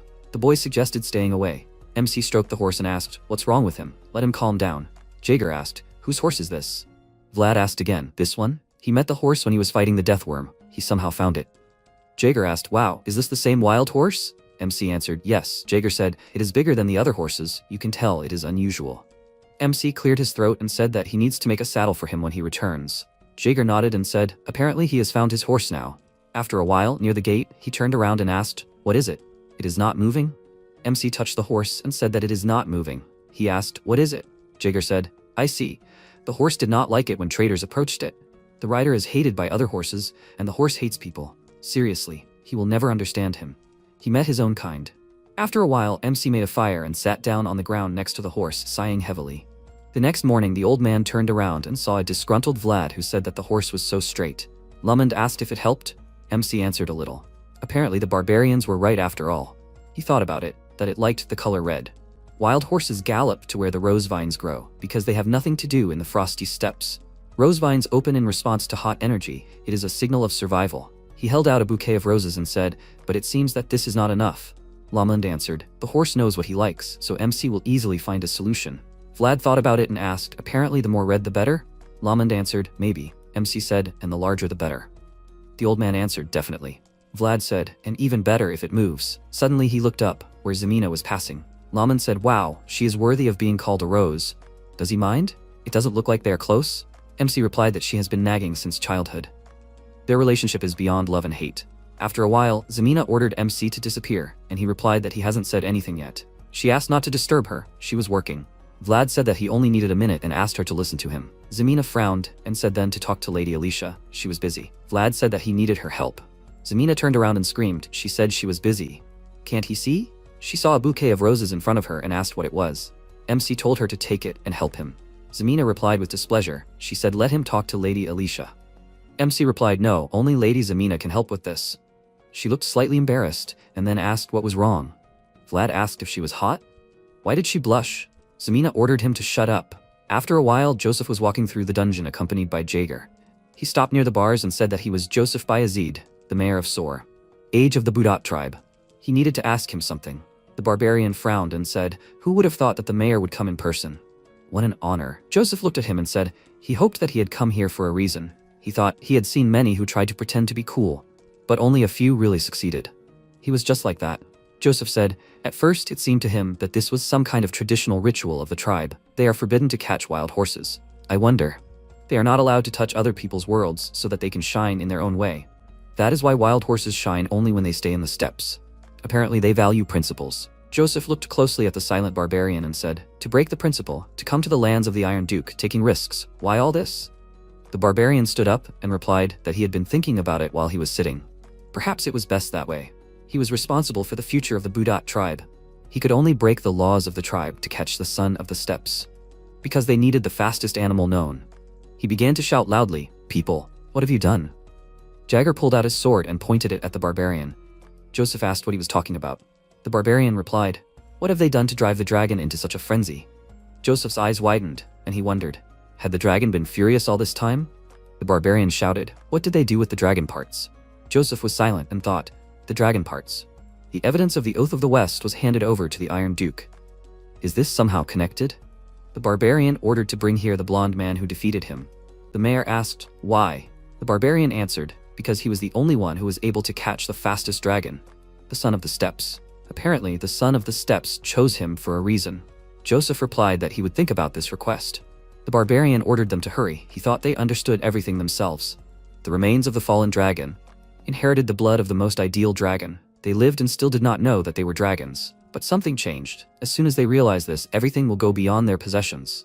You will ask again, what did they do with the dragon parts? After some time in the Duchy of Baranov, in the capital Vastopol, a banner was raised. Iron Duke, Timur Baranov, said that the fallen dragon was groaning. Suddenly, an old man came out to him and said, Duke Baranov, dragon parts. Timur frowned with displeasure and said, it has started again. What are the magicians doing there? The old man screamed. This time everything does not look very good. Magic alone will not calm it down. Timur turned around and ordered to call the priests to engrave prayers. The knight bowed and said, okay, Duke Baranov. Timur asked, "Are the Holy Knights not here?" Someone answered, "Knight Captain Gunther will arrive soon." Timur ordered to send him to him immediately. He stopped in front of the door and thought, "I see, the energy is completely different." He opened it and went inside, seeing mana. He thought that the dragon parts were resonating with each other. Marcella looked at the assembled people and said hesitantly, "Sir Vlad has gone on a mission." The man holding the box in his hand asked, puzzled, "Is that so?" They started chatting. Apparently they were a little late. The man added that he said they needed to hurry. He hadn't been able to greet him at the monastery, so he had prepared a gift for him. Marcella looked away and thought, perhaps she shouldn't have mentioned him, sir. No, this was her chance. Rumor had it that Vlad had saved the merchants from the barbarians. This could make him even more famous. Then she smiled and put her hand forward, saying that Vlad had been very busy lately. After all, he was a promising talent. The merchants agreed with her and added, a great future awaited him. Then she pointed to her side and said that they didn't know when he would return. Would they tell them their names? They answered, happily. At that moment, Zemina was walking along the second floor, holding things in her hands. She turned her gaze to the merchants and thought that she should be happy. But he seemed to be moving further and further away. Then Marcella appeared from around the corner and called her. She waved her hand and they went inside the room. Zemina asked for forgiveness and surprise and assumed that she wanted her to take care of the visitors who came to Vlad. She folded her arms over her chest and answered that it was so. Now they would communicate with him through her. She wanted to object, but these were important people. It was better for her to do this. She thought that if she made a mistake, Vlad could get into trouble. Marcella looked at her silently and then thoughtfully said, she was the most qualified here in the matter of receiving Vlad's visitors. If it were not for her, he would not be like this now. Zemina, she must believe in herself. She was surprised. She? Really? She confirmed it and assured that she would succeed. Zemina spoke hesitantly, but she would probably be wrong, and she did not know what to do. In response, she smiled and said, so what if she was wrong? Let Vlad sort it out later. She heard him ask her to help him attract the horse's attention. She had to see. He needed her. She took her hand and offered to go to her room. Zemina was surprised. She said that it was not only men who fought, women also had their battles. Shorhe gave Vlad a dagger, and she would help her. Meanwhile, Lamond, sitting at the table, said that Count Gaidar could not go north now. His army was fierce, but the remnants of Ravnoma, the former leader of the alliance, still remained somewhere in the west, and the dwarves supported them. Before leaving the north, it was necessary to determine the reason for this. Joseph sat opposite him and took a sip of his drink, said that he agreed with him. The old man added that he was worried. He asked about what? He replied, because of the Ducat, so he felt that his last task should concern the disciples of Bayezid. He may consider it cold calculation, but if he could give advice to Bayezid, the Knights of the West have already surpassed the Knights of the North. Joseph said, I see. Lamond noticed, it seemed he was too calm. He followed the lower path and looked at the Western Knights, and the thought did not leave his head. He did not do what he should have. Then the North was stronger and more honorable than all. The beast that tirelessly drove the barbarians, colder than the north wind, was only the discrimination of the North by the center. The Northerners fought for everything, and now what? With the stability, the severity has disappeared. On the other hand, the West is gradually moving further forward. Do not take Heinol's request so lightly. We must prepare before it is too late. Joseph folded his hands in front of his face and said that he completely agreed with him. The current North even territorially changed. Still, the North still makes tough nuts. They looked out the window, and the old man noticed that it was true. The new generation will always take the place of the old. At this moment, the protagonist asked in surprise, what is it? Why are there so many people here? The voice said, there is something interesting. Everyone came out to see. The protagonist thought, interesting? The voice confirmed, he should think about his actions. He tried to blindfold the horse to bring him into the castle, tried to drag him by force and lure him with food, begged. He thought that he really tried everything. The voice said, the young man whose name was rapidly gaining greatness was helpless against a horse. Isn't that interesting? He didn't think that this was why people had gathered. At this moment, Zemina shouted, hey! How long will she wait? MC tilted his head to the side and asked why she was wearing a dress. The voice noticed that it was a woman's battle dress. He was impressed by how carefully she prepared. Then the girl shouted, Zemina, it's time. She sighed and threw the cloak off her face. The villagers present looked at her with admiration and shouted, and she skillfully hid. Noir turned his head towards her, and the protagonist, holding the reins, was surprised. He was reacting. Zemina, looking at the horse, thought that he was even scarier in real life. So many people were looking at her, but if that scared her, then she did not deserve to be with Vlad. And then she held out a bouquet of flowers and said, good horse, he should come here.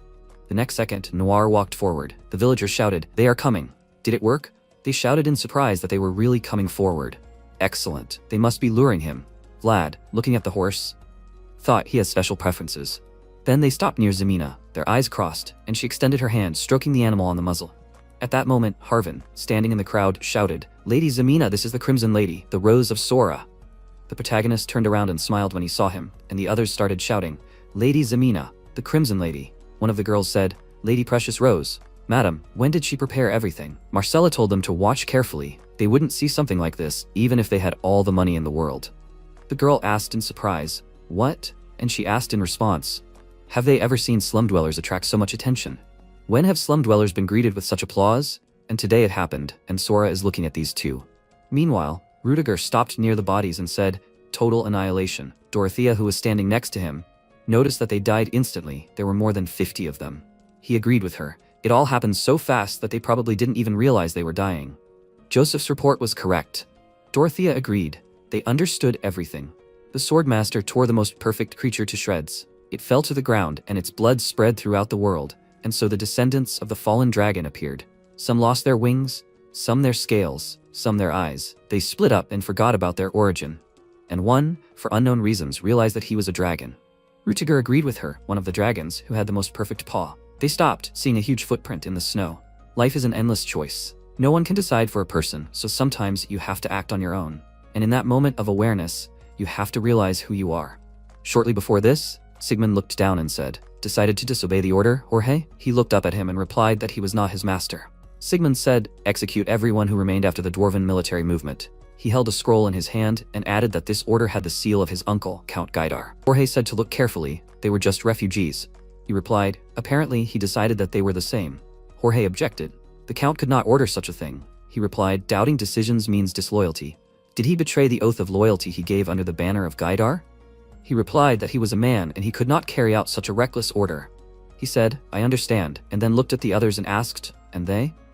Will they follow Jorge?" One of them asked him for forgiveness. The others followed his example and said that they were very sorry. No matter what the order, you cannot obey the master. Their glances crossed, and Jorge told Godin that everything was fine. He must go to the world where he will shine even brighter. After some time, one of the subordinates, sitting at a huge table, said, "In the north, you need to pay attention to the Knight of the Iron Duke and Bayezid. They have information that Baron Uthman has been extremely suspicious lately. This is a list of the Knights of the Iron Duke and Bayezid." With these words, he handed over the list. Godin, taking it in his hands, said that the list was the same as last year. The man said, "Apparently, they failed to raise a new generation. Apart from the eldest son of Rudiger, there are no new knights." He replied that he should not jump to conclusions. The weight of the Bayezid family cannot be judged only by the list. It was hidden by the sword Gaidar, and they must have their own. They closed their eyes and asked him for forgiveness. Then one of them said, by the way, he had heard that Bayezid has a fellow countryman serving, and he is quite unique. Godin, leaning his hand on his fist, asked, "In what way?" He replied that he did not know whether to speak. He ordered him to speak. The man said that he had heard that Bayezid has a promising student. He asked what his name was. He replied, "Vlad of Sor." He first appeared at a duel of honor in Daymar. They say he used aura. The others were surprised. The student used aura? The man laughed and said it was funny. Apparently, the Bayezids couldn't raise a new generation and were spreading ridiculous rumors. Indeed, they will soon say that they killed the dragon. Godin thought at that moment, Vlad, he remembers that name. Sora, Vlad, that fearless boy, it can't be him. He remembers his name and face, but he was so shining with potential that he wanted to take him with him. He didn't know that he was still alive. Meanwhile, the protagonist put his head on the table and desperately said that he was going to die. The voice said he should stop whining and he needed to finish eating. He was surprised. Whine? In the morning he had a lesson with Sir Jagger, and in the afternoon he trained his aura and body with the old man. And in the evening he discussed the progress of the training. He could die like that. The voice answered, he has no idea how lucky he is. He should be grateful that he is being taught. He answered that he knows, so he obeys, gritting his teeth. At that moment, Goethe entered the room and smiling asked, "Captain, how are you?" The protagonist, turning his gaze to him, asked, what is he doing with his things? He answered that Sir Joseph told him to live here from now on. MC was surprised. Why all of a sudden? He answered that he heard that he made a stall for his horse behind the house. If there is a horse, there must be a groom. He asked, can he handle it? Goethe put his hands on his waist and asked, come on, what's wrong with that? He is Bayezid's groom. Then Vlad wished him luck. He was surprised. What with? He answered, if that's all, then he should leave. He doesn't even have the strength to talk today. Goethe spread his arms out to the sides and said that that's not all. He asked, what else?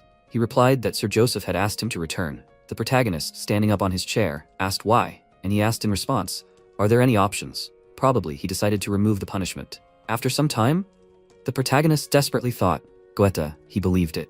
He looked at the assembled people, whose gazes were fixed on him, and thought, in such an environment, he would definitely not remove the punishment. Joseph, with his hands folded in front of his face, sat at the table and, looking at the protagonist, said then, in one of Baron Utman's villages, he disobeyed his order and saved the children, right? MC lowered his gaze and said that it was true. He added, if something like this happens, what will he do? Will he still disobey his order? The protagonist looked at him in surprise, their gazes met, and he thought that he swore that he would be honest with him, and not loyal to him, which means he cannot lie. He clenched his fist and answered positively. Joseph thought, that's why he chose him. Then he stood up from his seat and said, while honor is the light that helps others shine, consciousness helps him shine. And this will be his compass if he loses his way, he has found his way. After that, he took off the cape from his armor and said that he hoped that this armor would help him protect his consciousness. The protagonist said, surprised, this. Joseph explained that this was the armor sent by San Legino. This organization forges the best iron armor, incredible armor created with many techniques. Vlad, putting his hand on his armor, said, so this. He replied that he knows he can't bear to take it off, because every scratch is proof of the path he has taken, but this armor is proof of the path he has found.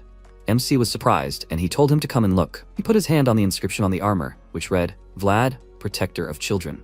Joseph said yes, this is his way now. Meanwhile, the heir to the Iron Duke Volkov Baranov stopped on a hill and, looking ahead, said that they were here. A bright light was approaching them. Several riders held torches in their hands and quickly moved forward. At that moment, a white dragon was chasing them. They screamed in fear, damn, they are about to be caught. Just a little more. Just a little more. The next second, Volkov concentrated energy in his spear and aimed. The knights shouted, it's time to scatter. At that moment, Volkov threw his spear, a bright flash followed the spear, and he thought, he caught it. But the dragon leaned over. He frowned and thought in surprise, dodge the spear at such a short distance. He is fast but he did not think that this much. The fastest dragon Lindblom. Then, turning to his subordinates, he shouted that they must go and not lose him. The riders gave chase, approaching the dragon. They shouted that they needed to surround it. They needed to cut off its escape routes. The dragon stopped, then began to concentrate energy in its mouth. It prepared to attack, and the knights shouted, breath, we need to disperse. Volkov, swinging his spear again, shouted, does he think he's going to let this be used? Then he threw the spear forward again. The dragon dodged to the side, and then, turning around, stopped. After that, it turned in the opposite direction and began to run away. The knights shouted, it's trying to escape. After him. They set off in pursuit, and then one of the knights, holding a torch in his hand, shouted, it's over. They can't catch up with it. At this point, Volkov was watching what was happening from a height and thought, damn. Meanwhile, Rutiger took a sip of his drink and said, as expected, their mother has excellent taste. There is no other tea that is as good. Joseph looked at him silently, then asked why he had come. He doubted that it was for tea. He asked in response, why was he so tense? Did he have to visit his brother only on business? They were not strangers. Joseph looked at him angrily, and he said, okay, no need to look at him like that. Then he put the cup on the saucer and said, apparently, Barbarian was right. Joseph said in surprise, so the dragon was indeed approaching. Rutiger said, if the deathworm is in the west, then Lindblom is in the north. He lives among the cold northern winds, the coldest and fastest dragon. Joseph said at this time of year he usually does not show himself. He does not always show himself in winter either. He answered, apparently, changes are coming. And the deathworm was not acting like usual. Lindblom has already tasted the blood of the grey orcs. We need to get rid of it before it rages even more. Joseph asked, and in what direction is it moving? He replied that they did not know. He moved so quickly that they could hardly find his tracks. Joseph pointed out that this did not mean that they were powerless. His brother agreed with him, so he ordered Lindblom to be subdued. Joseph asked how he could help. Sora would support him in any way they could. He replied that in addition to scouting the area, he needed knights. He thought that this was a reasonable request, and then asked how many he needed. Rutiger, raising his index finger, replied, 1. His brother thought in surprise, 1? Doesn't he need at least a few strong knights to deal with the dragon? In a situation like this, he couldn't refuse even if he asked for all his men. He asked if he only needed 1 knight. Rutiger replied, unlike the deathworm, knights could handle Lindblom just fine, but only if they could get it. Joseph asked who he needed. He was about to answer, but at that moment the protagonist standing outside the door said, Sir Joseph, he has arrived on his orders. Joseph was surprised. His order? Rutiger, smiling, asked for forgiveness. He was so impatient that he called him without his permission. The next second, the protagonist, bowing, entered inside. Rutiger, looking at him, noted that they had not seen each other for a long time, the strongest dragon slayer of the north. After some time, MC polished his sword, saying that it was more than a month. Zemina, sitting on the window, embroidered on the fabric and said, well, he is so popular, Vlad. If only his mother could see it. He was surprised. Why did she suddenly talk about it? She answered. She just suddenly remembered. He said that more than 10 years have passed. She lowered her gaze and said, she does not remember her mother, but she remembers him. Even in complete despair, she did not abandon him, like her mother abandoned her. He remained silent, and then, looking away, said that he almost did not remember her. Then Zemina cut the thread and said, "Done, the third symbol of San Logino." He wouldn't say that someone else had done it, would he? But the Countess was very skilled at embroidering. The protagonist agreed, "Don't be distinguished." Then she asked, "Is the dragon very dangerous?" He answered, "It is. They call it the embodiment of horror." Then she stood up and said, "If it takes more than a month, winter will come before he returns." The protagonist, continuing to look at the sword, said, "Autumn passes so quickly." Zemina, clutching the handkerchief in her hands, handed it to the protagonist and told him to take it with him. He, looking at it, asked, "What is it?" She was surprised. "Can't you see it?" "The handkerchief," he sighed and, smiling, asked, "Is this what she was so busy with?" She threw the handkerchief in his face and shouted, "What is he talking about?" She simply felt sorry for him that he constantly carries around a silk handkerchief that he can't even use. It's pure cotton. He can use it to his heart's content. And then she ran to the exit and shouted, "Okay, he has to be careful." Vlad took the scarf off his face and said, "Tomboy." Then he smiled and looked at the handkerchief again and noticed that she said she did it for him to use. But then, why did she embroider her name on it? After a while, Rudiger looked at the protagonist and said that he only asked for it. Why did he need 3? What did that mean? MC assumed that it was probably because he was worried. He replied that it wasn't like that. He knew him well. He was probably unhappy with him. Otherwise, he would never have given him such a set. With that, he turned around and thought, Barbarian and the old man are the Bayezid Knight. If he finds something for them to do, they might be useful. But for now, they don't get along. Then he turned to the protagonist and said that he would be in charge of them. He was surprised. What? But his position is not high enough. He replied, "Okay, Barbarian, but how can he order the former Knight of the Patriarch? He will listen to him." Putting his hand to his head, he told him to do something, otherwise his head would burst. The protagonist thought, what should he do with them? He has no idea. With these thoughts, he turned around, seeing the tension between them. Lamund asked, "What, survived the prison?" and crawled out. Barbarian, smirking, asked, "He, an old man, is also still alive?" He already feels how death is approaching him. In response, he laughed and said that age does not matter to him. Barbarian asked, should he help him? He asked in response, "Can he? Give him the weapon that they confiscated?" He answered that he will deal with him with his bare hands. The protagonist, sighing, thought that he wanted to go home, and then, looking to the side, suddenly tensed up and said, "The smell of blood." Dorothea noted, "He is not a wolf. How could he smell in such a large field?" He frowned, and Rutiger told him to lead the way. After a while, they stopped near the bodies, and he said that he knew it. There was a riot here. Turning to Barbarian, he asked, "Are these his people?" He shook his head negatively and said that they were from a neighboring tribe. They met from time to time, but they went far enough south, so his people too. The old man noted that this was strange. These were sword wounds, but not from the hands of the northerners. Rudiger said that he agreed with him. They did not need to arrange such a massacre. It had been a long time since the period of long resistance, which was washed in blood again and again. It seems that they have an uninvited guest. Then they set off, and Rudiger said, fortunately they reached the beginning of the storm. This is the northernmost core of the Bayezid County, the fortress of Barenheim. MC was surprised, noticing 2 flags there. Rudiger asked in surprise, "What?" Then he looked at the flags and said irritably, "What is this doing here?" Vlad asked, "Whose flag is this?" Lamund replied, "Central." He specified, not the center, but central? The old man confirmed it. The Knights of the Duke of Dragon's Blood. This is the crest of the Dragon Slayer Knights. After a while, they approached the tower, and one of the knights said, "Sent by Central. The Dragon Slayer Knights arrived 2 days ago." Rudiger asked why they were here. He replied that they said to defeat Lindblom. He gritted his teeth and said, "They certainly sniffed out everything quickly." He turned to the deputy, their gazes crossed, and then he lowered his gaze and said that he would do everything immediately. At this point, the protagonist asked what kind of Dragon Slayer Knights are. Lamund replied, "As the name says, they are knights trained to slay dragons. They are recognized by the Emperor, and they are led by the Duke of Dragon's Blood, one of the nobles of Central. In general, according to the laws of the Empire, they are called in for any matter concerning dragons." The protagonist said, "Wow, so powerful knights have arrived here." He then looked at the tower and noticed, "It seems like there was a big fire here." The old man explained, "The fortress itself is like a lighthouse. Barenheim is also called the Bayezid Lighthouse." The protagonist was surprised. "What?" He answered, "Steal and be stolen. Rebuild the fortress that was burned to the ground. A huge wall for barbarians and monsters, but an unyielding fortress for Bayezid County." MC was surprised and thought, did they really raise their flag without Bayezid's permission? No wonder he is angry. At this moment, Rutiger abruptly opened the doors, coming inside the room. Mircea looked at him and said, "They have finally arrived. He's been waiting." The eldest son of the Duke of Dragonblood and his first wife, Mircea Dragulia, said that he is the captain of the Dragon Slayer Knights. Rutiger said, he sees an important person has arrived, and they did not tell him anything. After that, He introduced himself, the temporary captain of the fortress of Barenheim. Their eyes met, and then Mercia looked at the protagonist, who was overcome by a strange feeling. He thought, what is it? From the death worm, he felt the same as from him? Their eyes met, and then Rudiger asked, are the Dragon Slayer Knights behind this? Behind the attack on the barbarians? He answered that it had to be done. They are the Dragon Slayer Knights, convened with the permission of the Emperor. They have centuries of knowledge and experience.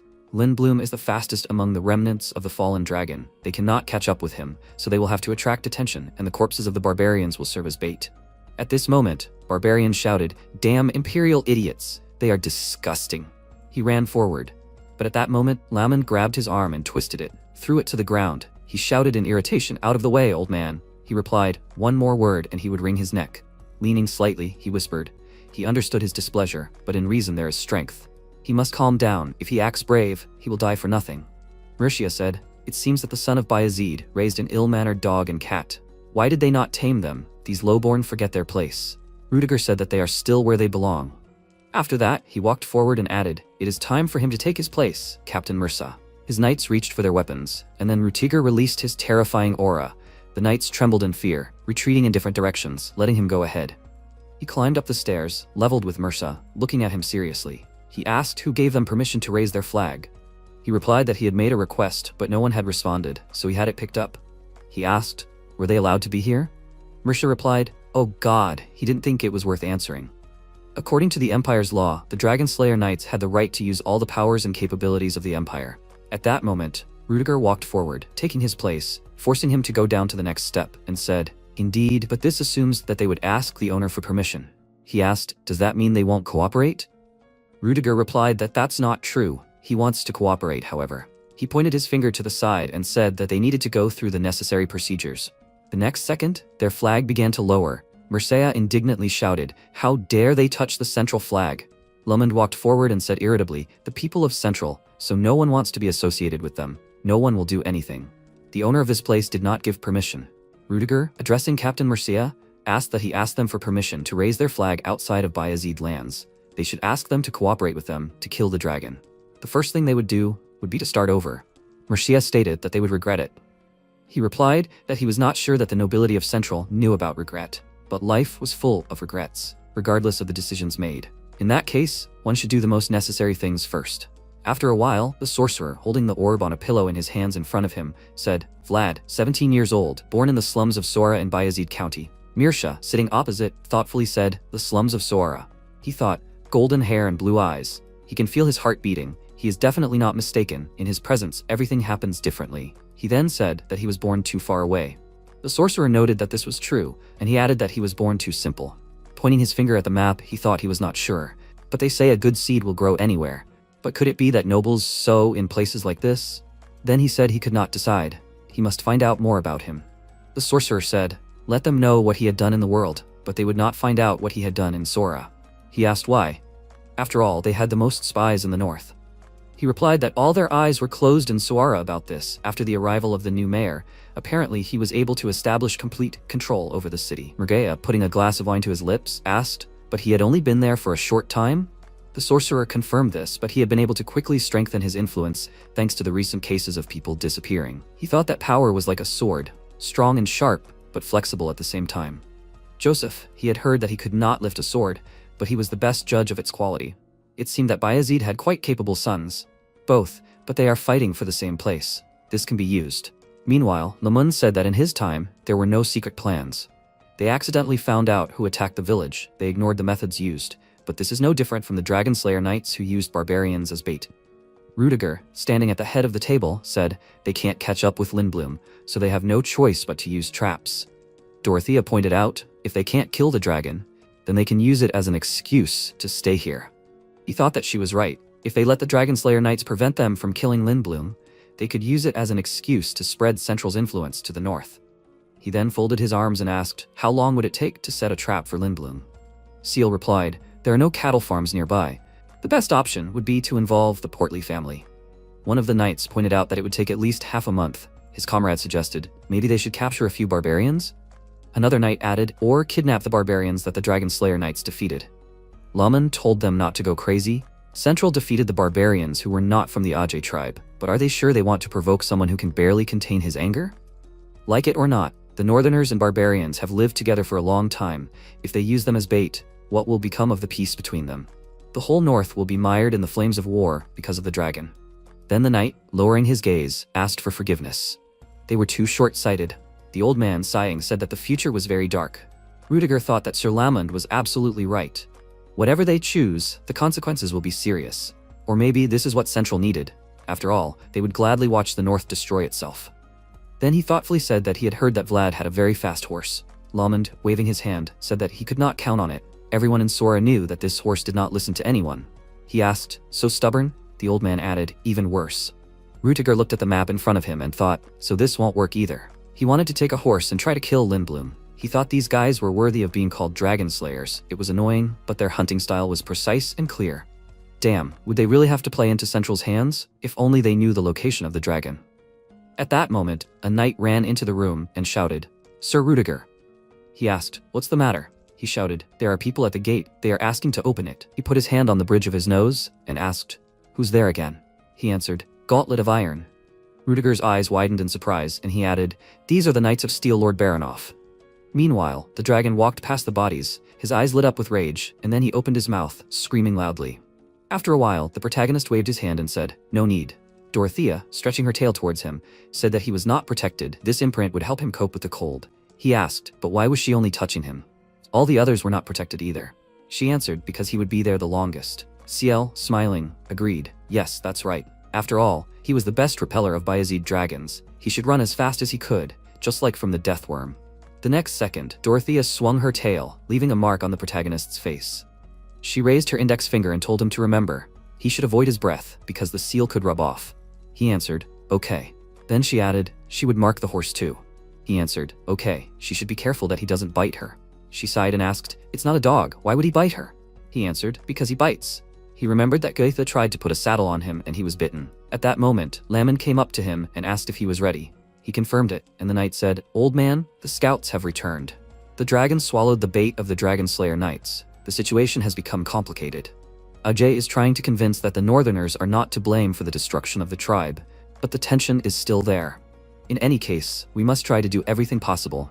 Does he know the details of the task? MC answered negatively. He only knows that he will need to bring Lindblum to a certain place. He confirmed this. If he can lead him to the Northern Canyon, Rudiger will jump out of an ambush there, and then the spear of Duke Volkov will intervene. Any more questions? The protagonist answered negatively. He said that he should ask at least something. He is the core of the plan. He must not forget that this is not just a dragon hunt. He was surprised, and he answered that the future of the North depends on it. An invisible war has begun between the North and Central. Baronoff in the northeast and Bayezid in the northwest. These two families are considered the pillars that support the North. Their heirs will participate in the hunt, including the Duke of Dragonblood. Their mere presence is a threat to the Empire. An incredible event, 3 families gathered in one place, but still, if the 2 families cannot kill the dragon together, and the Dragon Slayer Knights can, Central will use the excuse to tear the North apart. He must remember this. Lindblum must be killed by the Northerners. MC said, "Okay, only then can they save the AJ tribe." Then they turned around in surprise. Rudiger walked forward and said, "Everyone here, Vanguard. Are they ready?" They answered yes, and he said that they will meet at the canyon. After that, the gate opened, releasing the knights forward. Volkov, addressing Rudiger, asked, "Will the student cope? He is so young." He answered that he has nothing to worry about. He is the best. Maybe it does not look like he attracted the death worm sitting underground. Surprisingly, but then he was not even on horseback. Volkov said, "Some kind of nonsense." He answered, "Such as Vlad. He always does unexpected things." Volkov thought that age does not say anything about a person. What matters is experience, skills. The success of the task is determined by everything that has accumulated so far. In this generation of Bayezid, he thought that only he was worth paying attention to, but there is one more person. After some time, one of the knights pointed his finger forward and said, "Judging by the intelligence report and the words of the imprisoned barbarians, Lindblum should be somewhere out there. It is clear that he is furious, destroyed his own territories, and now headed south, ignoring the customs of moving north, as if pursuing some goal." Ciel asked, "Does he mean that the dragon has developed intelligence?" He replied that they usually follow basic instincts like animals, but it is possible if he thinks of himself as a dragon. Ciel thought, last time the death worm also followed only the pilgrims. The remnant of the dragon imagined itself as a dragon? Then he looked ahead and said, "Apparently, they are in the right place. They were lucky that it did not snow last night." He noticed the tracks and said that all the other tracks were erased. Now only the dragon's tracks are visible. It seems that he was here recently. we should follow the tracks too. After that, they set off, and the protagonist, turning around, thought that something was wrong. They said that Lindblom was going south, ignoring normal behavior. But the tracks gradually lead north into the forest, where they will not be so mobile. Then a strange feeling pierced him, and he thought, damn, this is a trap. He turned his gaze to the dragon, which was looking down at him from the mountain, and Vlad shouted at the others to scatter. The next second, the dragon jumped right at him, extending a clawed paw forward. The protagonist managed to dodge the attack and, sighing, turned around. Seal shouted, damn, they have to light the torches. The next second, he removed the seal from the torch, and it was covered in fire. He shouted, attack. They have to surround and distract it. After that, they began to circle the dragon, holding the torch in their hands, trying to confuse it. But Lindblom began to concentrate energy in his mouth, and Seal shouted, he is going to attack with his breath. The next second, the dragon released a powerful stream of ice energy forward. The knights standing in the way began to be covered in ice. The rest ran forward, striking at the dragon. One of them shouted in irritation, what the? He was barely scratched. The next second, Seal, frowning, shouted, get away. Lindblom swung his huge paw to strike. One of the knights shouted in surprise, what? The next second, a powerful blow of the paw fell on him, and then the dragon ran forward, ramming several knights. Ciel, turning around, saw this and shouted, damn. He raised the torch above himself again, and calling the dragon, shouted, he will lead him. The rest must keep their distance. After that, he headed forward. The dragon ran in his footsteps. The steel ones moved behind them. The next second, Lindblom, pushing off from the mountain, jumped forward, blocking the knight's path. Seal, turning around, shouted, the dragon released powerful ice energy, covering the ground with ice. One of the knights shouted, did he use breath on the ground? At that moment, the protagonist on horseback pushed off the ground and, jumping onto the hill, turned around and, frowning, thought, what? He didn't expect that he would attack the horses. Then Seal shouted that their plan had failed. Everyone dismount. The knights jumped off their horses, and he shouted that they needed to at least cut off his leg. He held his sword in front of him, looking straight into the eyes of the dragon, and frowning, thought that he wasn't sure if this was even possible. Then he swung his sword. The dragon rushed forward, but at that moment everyone froze in surprise when Vlad raised his wounded palm and shouted, here! Here is the blood he wanted so much. The dragon stopped, staring straight at the falling drops of blood. Then MC turned around and shouted, good. The dragon ran after him and he shouted, Noir! He must run! They rushed forward, and at that moment the knight, looking through the telescope, shouted, here they are. Volkov asked, how long will it take them to be here? He answered, they are right in front of them, so 5 minutes, 4, no, 3, 2 minutes. Volkov asked in surprise, what? And he shouted, they are already here. Then he shouted, damn, they must give a signal.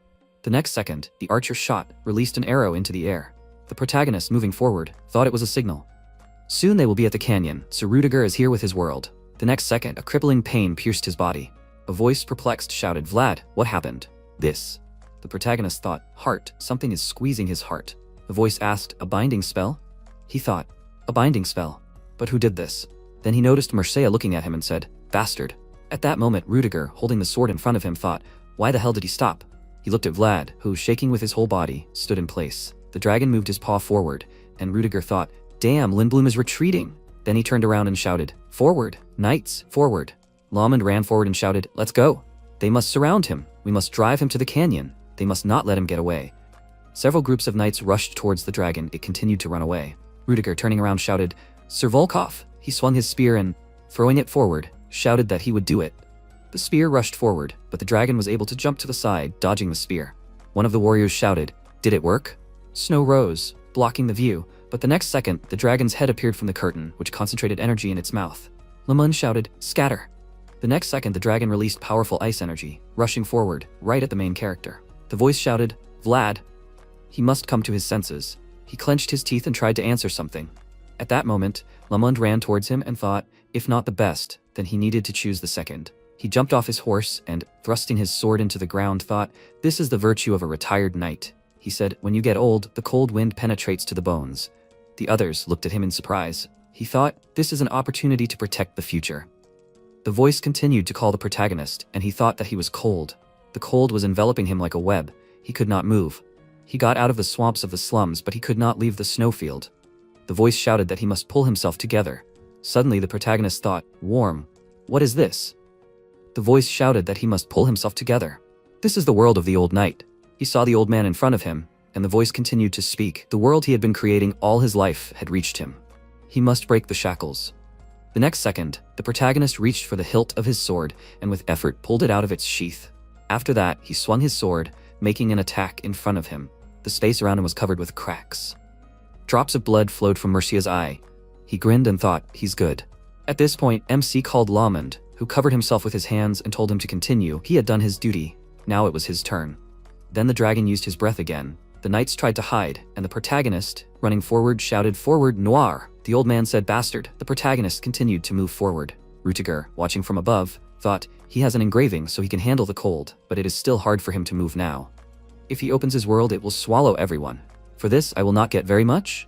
Then he looked forward in surprise, seeing how MC broke out of the snow curtain and swung his weapon.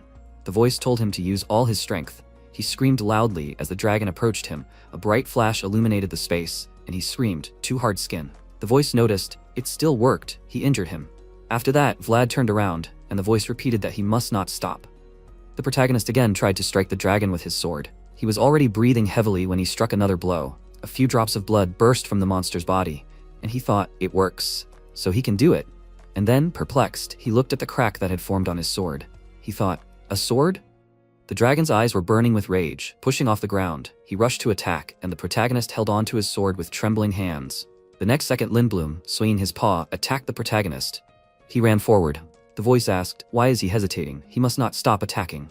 He thought, but... The next second, the dragon swung both paws trying to strike, but suddenly his body was pierced by a spear. Volkov shouted that he would protect him.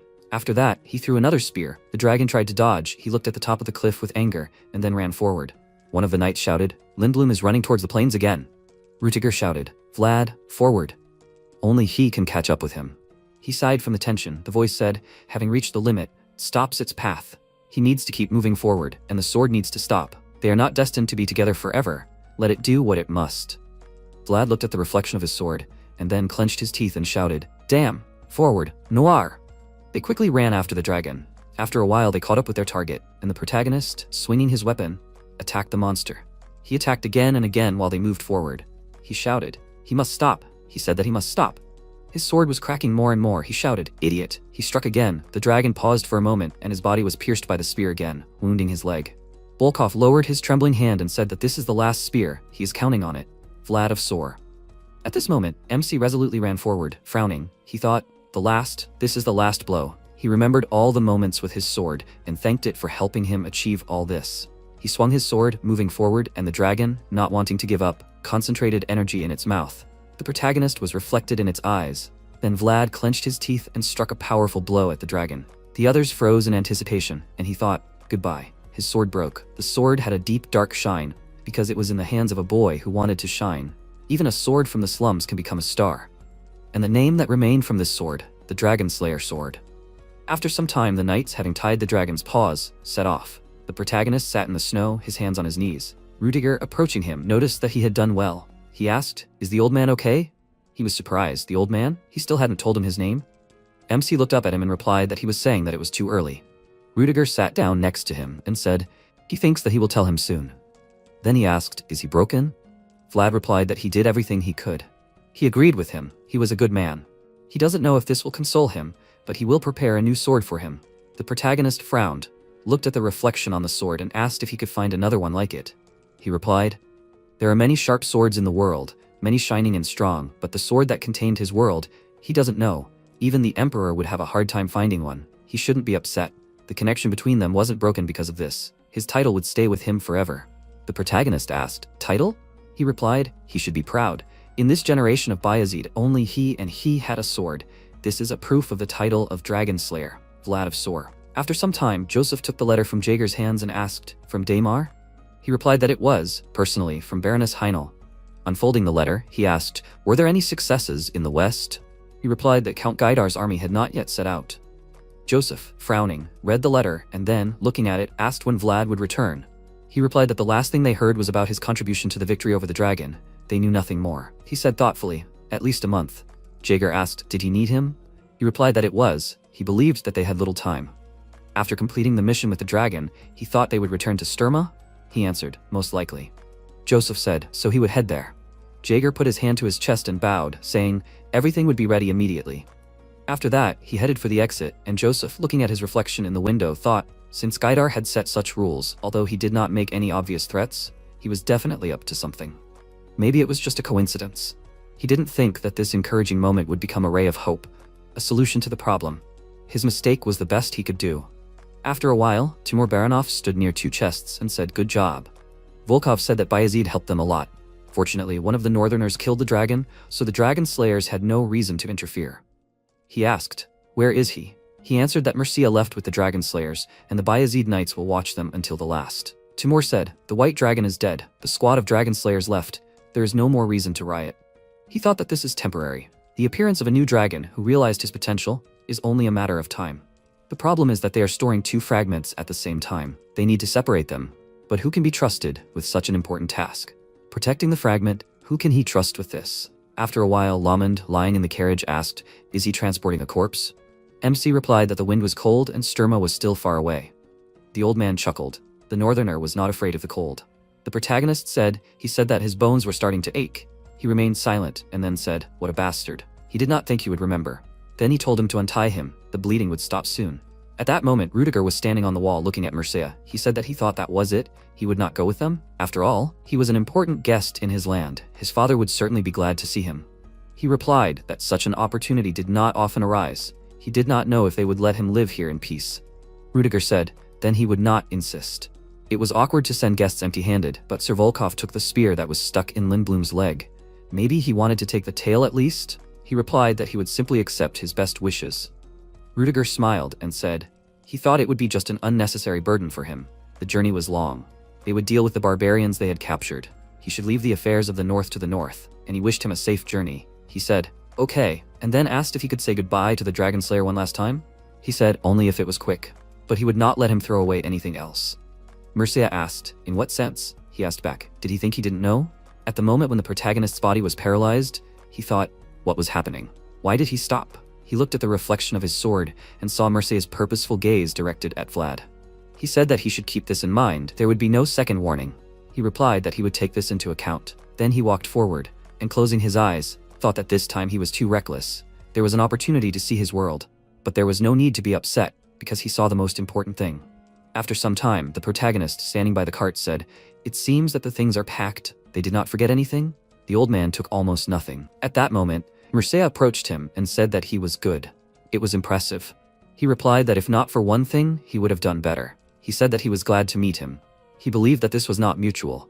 The protagonist turned his gaze to him and replied that he had no reason to be glad to meet him, but there were many reasons not to want to meet him. Mercia said that this was upsetting. He believed that his desire to protect him was misunderstood. MC told him to stop talking nonsense and move on. Mirsha thought, a sharp but calm aura, he matured so quickly, but that's how it should be. You have to be able to hold on no matter what. He was born for this. Then he closed his eyes and said, okay, he'll ask a few questions and then disappear. Does his heart go crazy every time he sees a dragon? The protagonist froze in surprise and then remembered the events that had happened. He added, did Lindblom's blue blood not make him thirsty? The protagonist looked at him in surprise. He repeated, he was asking if he wanted to drink the dragon's blood? Sometime later, in the capital of Bayezid County, Sturme, Vlad was sitting in his room, leaning his head on his hand.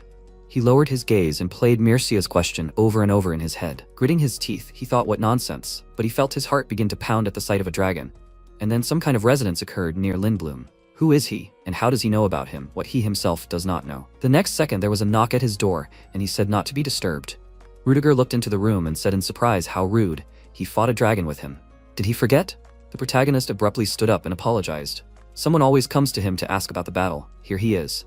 He said okay, he thought he had some kind of grudge against him. Can he come in? MC, pointing his hands to the side, confirmed it. Rudiger walked forward with a suitcase in his hand and said, so this is where the students live. Never been here before. He asked what brought him here. He put the suitcase on the table and said that this is the sword he promised. It was personally forged by the best blacksmith, Bayezid. Sword not only looks powerful and sharp, but also perfectly balanced. This is a blacksmith famous not only in the north, but throughout the empire. So this will definitely be useful to him. He said that he thinks it's too much. Rudiger, stretching out his hand, said that it was not so. It was not too much for a dragon slayer. This was the reward he deserved. He would give him his best artisan sword, but that would cause a lot of misunderstandings. But he should not worry, he does it without any ulterior motives. After all, he knows how much his brother values him. The protagonist agreed with him, then he will accept it with gratitude.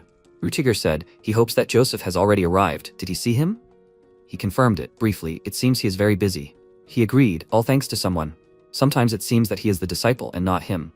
The protagonist looked at him in surprise, and he asked in surprise, what? He hasn't heard anything yet? MC asked what he was talking about. He answered, Bayezid called all the knights. After a while, walking along the wall of the fortress, Laman stroked his beard and said that he was thinking of ending his pilgrimage. Peter asked, had he made a decision? He replied that it was truly a difficult choice. He said that he understood. In that case, he would be handing over the authority after all. The old man nodded, and Peter said he would take on such a great honor, and it would be a heavy burden on his shoulders. Laman sighed and said that was why he was handing everything over to him. A little idiot. As a knight and vassal of Bayezid, he felt at ease when he felt that he had fulfilled his duty. After that, Peter bowed, placing his hand on his chest, and thanked him for dedicating so many years to Bayezid. The old man bowed back and apologized if he had caused any trouble. He asked, was he planning to return to his homeland? He confirmed that he had not been home for a long time. Peter said, then please, he should stay for a few more days. The old man looked at him in surprise and thought, strange, it did not seem like it was hard for him to say goodbye. He asked, what was the matter? He replied, when someone is going to retire, it means that someone new will appear. Lamun said, so that's why he called the knights. He called him? He replied that he was worthy and deserved to enjoy power. It seems that he breaks all records, because he will occupy this position the youngest and fastest. The old man laughed and said, you always have to break such records. Peter noted that he always valued traditions, and his words only convince him more. Lamund added, it's like a gift for his retirement. He will look forward to the moment of the birth of a new honor. 3 days later, Jaeger walked along the corridor, along the walls of which stood knights. Turning around, he asked, my god, Oksana used magic? He looked at the protagonist and noticed that he seemed to have become a completely different person. He was surprised, right? He seemed out of place. He asked, is he nervous? Vlad's face turned red, and he answered a little, this is very unexpected. Jagger said that he allows him to tremble a little. Today, these doors will open for him. After that, he shouted, Disciple Vlad of Bayezid County. He is standing in at the knight's door on the count's orders. They must let him in. The next second, the count said, he can enter. The huge gate opened, and the protagonist looked ahead and thought, this is the knight's hall. Many knights lined up on the sides of the red path leading forward.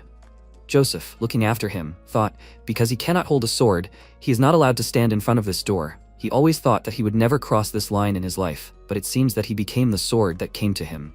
Then he said that he must go. He congratulates him, his sword. The red path is the path of honor. The boy passed it without noticing it, step by step. He broke out of the quagmire of the slums and rushed towards what he always dreamed of, the shining star. And now he has finally achieved it. Then MC dropped to one knee. Peter stood in front of him and said, Bayezid's apprentice, Vlad, made his way here. He handed him a scroll and added, he must accept the code of the Swordmaster, which will forever be in his left hand. He must carve it into his heart. He placed the sword on his shoulder and added, a knight must always develop his potential. This is the first rule of the Swordmaster's code. They considered themselves enemies, but they decided to protect the potential that he and the boy had. This is the duty of every knight. Peter said, a knight must know when to listen to his conscience. This is the second rule of the code. With these words, he placed the sword on the other shoulder. Knights who sacrificed everything for the mist-shrouded village, if he is where he must be, if he stands when he must act, then he must not hesitate. This must be decided by conscience. Then the count added, a knight must live with honor. This is the last rule of the Swordmaster's code. Live with honor, always walk with your head held high, no shame, only sincerity. He must swear before his sword and the Swordmaster's code, Vlad of Sor. The boy always had his eye on the chance called a simple sword, and the red-haired girl standing next to him can confirm it. Even if it is a life in the slums, the boy has protected what he should have. The knight guarding the smile of the rose can confirm that the boy's conscience is clear. The boy fixed his gaze on the stars and went forward to grab it.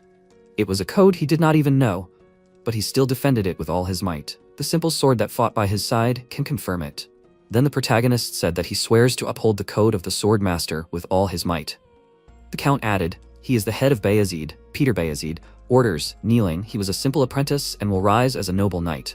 He is the knight of Lady Alicia, the one who protected children and is blessed by San Logino, the dragon slayer whose name was given by the spilled blue blood of Lindblum, and the knight recognized by Bayezid, Vlad of Sor. Today the rootless boy took root, and all the stars could attest to it. The voice said, he is a good man, Sir Vlad. Sometime later in the county of Gaidar, Trinova, the tyrant of the west, Sigmund Gaidar, said, it is time to move forward, but the dwarves behind complicate everything. This time he decided not to rush, to move little by little, like the rest of the noble fools. He heard that only Alicia still did not have a husband. Godin stood in front of him and noticed that this was true. He wondered, how so? How does she survive in a cruel world without a man? Godin, this time he needs him to dodge. He answered that he can command Count. He told him to go to Daymar with his damned son and get a reasonable excuse there. Godin lowered his gaze and thought, not for cruelty and war, but for an excuse? The Count added, as always, he believes that he will succeed. He replied that he would do his best. After a while, Peter folded his hands in front of him and said, as he wanted. The boy stood up. Joseph lowered his head and thanked him. The Count added that a conference would soon be held at which all the lords of the north would gather. He was surprised. A great conference? He confirmed it. Joseph thought, a great conference, which is held no more than once every 10 years? Would it suddenly take place? There was no hint of this? Everything was kept secret? Or was it simply decided so quickly that no one had time to react yet? But why? Peter said that at this conference he wanted to appoint Alicia as Lord of Daymar. Joseph looked at him in surprise, and he opened the bottle in front of him and said that for a long time, Heinel had benefited from the border with the south and center. But now they needed to decide. With these words, he poured the contents of the bottle into a glass. He added, to become the gates of the north or the abandoned lands of the center. If they delayed making a decision, they would become prey to the Western Eagle. The era of calm is over. Now everyone must unite for survival. For Daymar, who maintained neutrality, this will be a difficult choice. Joseph asked hesitantly, will they choose the north? He replied that he knew that he had a lot to do with that decision. He will support him with everything he can, at least in relation to Daymar, aka Bayezid. After that, he rose from his seat and looking out the window, saw how Joseph was walking further and further away. He thought, even if he was not born with sharp fangs, but apparently he resists with dignity, terribly. Heinel is not the only one, someone must make a choice, and the longer it is delayed, the more the Bayezid will suffer. He must end this cycle of fratricide on his generation. As evening fell, Laman stood on the wall and looking at the sunset, noticed such a view here. Just wanted to show him, the walls of the castle seem larger than at any other time. The walls of Sturma have withstood so much, with the blood of enemies and Bayezid people. Blood is needed to protect something. The knights swore to offer their blood if needed. When the time comes, he will have to offer his blood. MC looked at him and replied that he knows. The next second, the old man introduced himself. The protagonist looked at him in surprise. He told him to call him Sir Lamund. Then he handed him a coin and told him to take it. The protagonist, looking at his hand, asked in surprise what it was. He replied that it was payment for the broken armor. The protagonist, taking the coin in his hand, looked at it in surprise and asked, is he paying him with a dull copper coin? He replied that this coin is much more valuable. When the time comes, he will understand the value of this. After the initiation, he was given a task. MC confirmed it. Tomorrow he is leaving. The old man added that if everything settles down, he should come to his estate. Vlad agreed with him, but he will take the rest of the payment. Lamund extended his hand to him and told him to come anytime, Sir Vlad. The protagonist looked at him in surprise, and he smiled and said to have fun. After that, MC smiled back and agreed with him, shaking his hand. He thanked him for everything he taught him. After a while, Alicia, lying with her head on the table, said, why is no one here? She had sent the letter a month ago, but still no news. Duncan told her to be patient and wait a little longer, to prepare for the worst. Then they would be ready for anything. She thoughtfully said, the worst is to follow the advice of Count Gaidar and marry his eldest son. What does he think? Should she become related to him?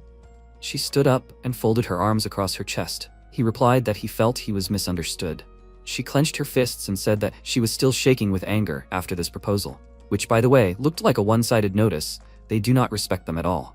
She frowned and added, even if they embellished, but it is unknown what the future of Heinel will be. She saw only greed in this. There are only thieves around. Duncan asked her not to worry so much. With time, they will have the opportunity to bloom again. She noted that he was right. She would try further. Then she sighed, lowered her head on her hand, and thoughtfully asked, but why did the Bayezid not answer? Is it difficult to send an apprentice? He answered, they probably calculated everything, because they probably know the land advantage of Daymar. They are only disturbing him. Before he could finish speaking, the next second a worker entered the room and shouted, Baroness! They were informed that Count Gaidar has arrived in the barony.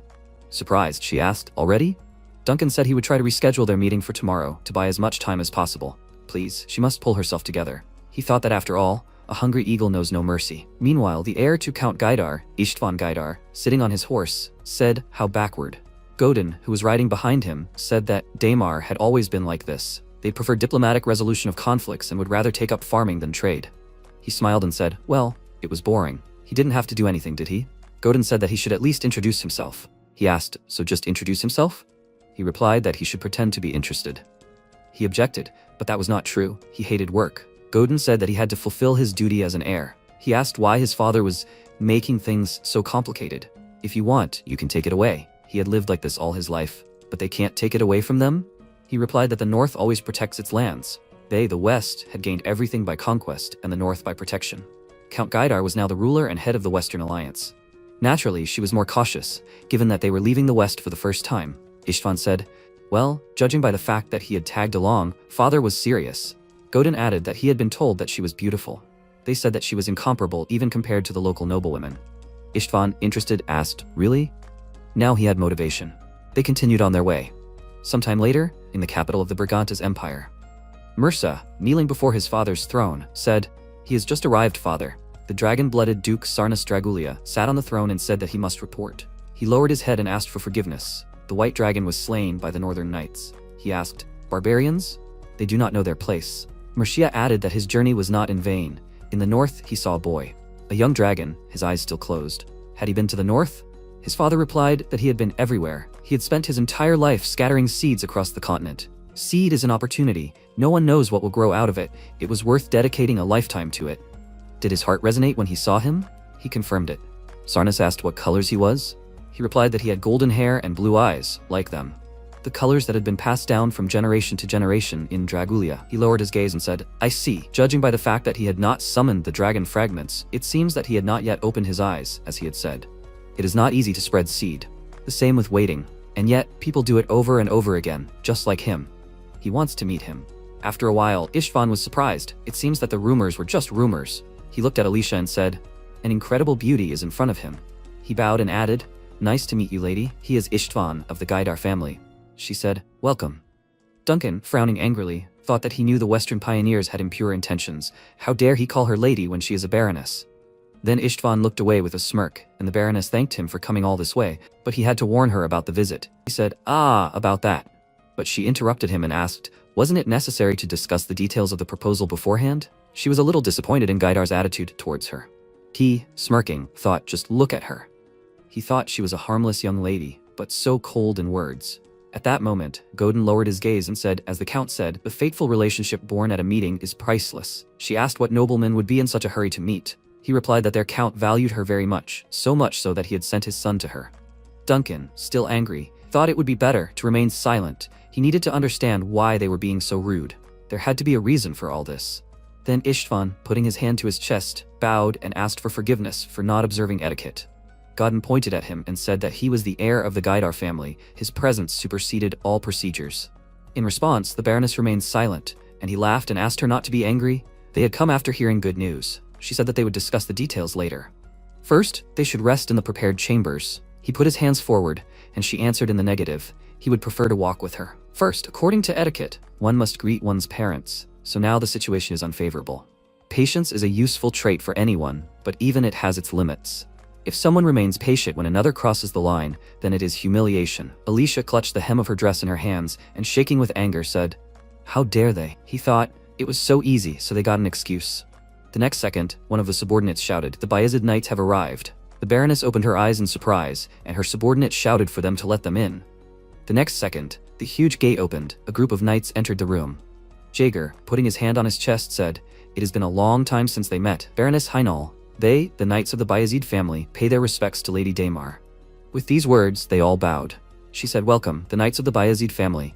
The protagonist added, they apologize for being late. Putting his hand on his chest, he said, Lady Alicia, he has come at her call. She thought, that's right, he is the only one who has the right to call her lady because only he was allowed. He said that he came to thank her for the handkerchief. Istvan thought in surprise, a handkerchief? The protagonist added, the gratitude will be his name, which is Bayezid's guarantee and part of the night. He fought through difficulties to get here. His shadow finally touched him. He must look at him, the knight of the blue moonlight. He finally earned the right to stand in front of him. After a while, Istvan, leaning back in his chair, thoughtfully said that he thought everything would go smoothly, but he did not expect Bayezid to take action. Vlad of Sor, he had never heard of it. He saw his gaze, but it was not for him. That gaze was intended for Godin behind his back. Smiling, he thought that this was new. He had never been humiliated like this. Then he asked, does he know him? He is quite impudent.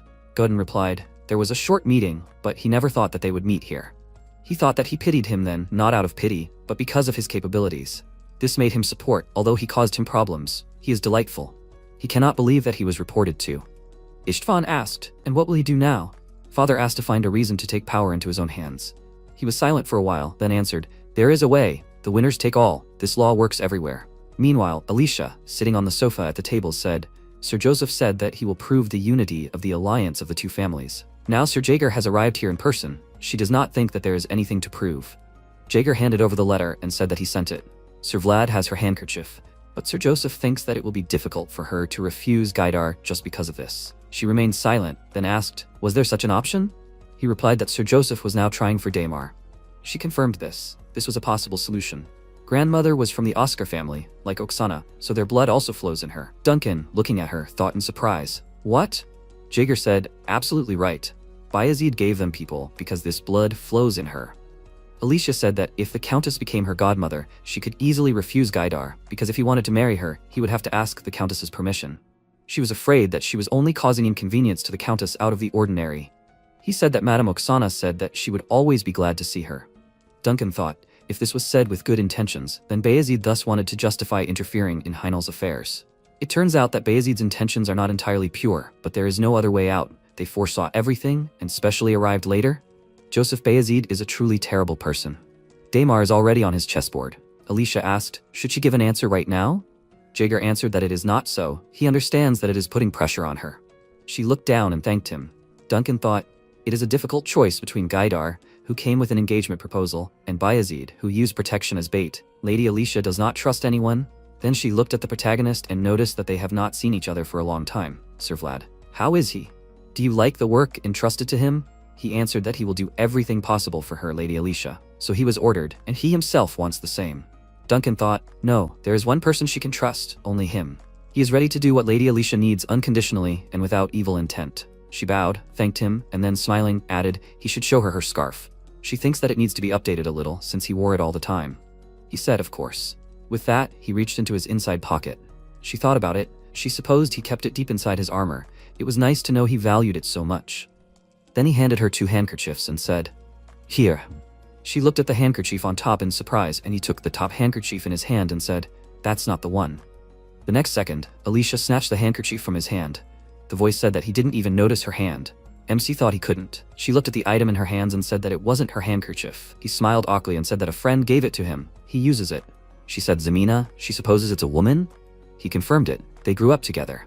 She asked, is that so? He raised his index finger and smiling added, pure cotton, very nice. Duncan thought, don't say that, you sick idiot. He should shut up. He looked at the Baroness's gaze in surprise and thought he had caused problems again. The voice confirmed, quite serious ones. After a while, Jaeger frowned irritably and said that he hated fools, and he was probably the stupidest person he had ever met. Sir Joseph had prepared everything. Who would have thought that he would ruin everything with one handkerchief? He had a talent for doing stupid things. The protagonist desperately asked for forgiveness. He did not think that it would turn out like this. He clenched his fist in irritation and thought, after the winter, he would turn 18, he should be addressed as an adult. Moreover, he was a knight now. Then he waved his hand and said that he could go. MC looked up at him in surprise. He asked why he had stopped. Should he go already? Or should he beat him up like usual? He answered, better this way. Could he beat him up? Jaeger irritably told him to stop talking nonsense and get out of his sight, just a little more and he would stop holding back. The next second Vlad ran in the opposite direction. He grabbed his head and asked, but really, what to do with him? Then the protagonist closed the door behind him and saw several knights in the corridor, staring at him. He asked, why are they looking at him like that? One of them said, there should be more great ones like him. His comrade added, that's the look of a hero. Another knight said he couldn't believe he was having an affair with 2 ladies. He respected him. Another agreed with him. What a wonderful opportunity. MC said he wants to be alone. The knight folded his arms and said, my God. They swore to give him space. The youngest of them is also the most outstanding. The protagonist turned around, waved his hand and said, he'll go somewhere else. They kept saying after him, we need to tell the maids to be careful. They have a stallion here. After that, he walked down the hall and said, damn, how did this happen? He can't believe it went wrong. He wanted to successfully complete his first mission as a knight.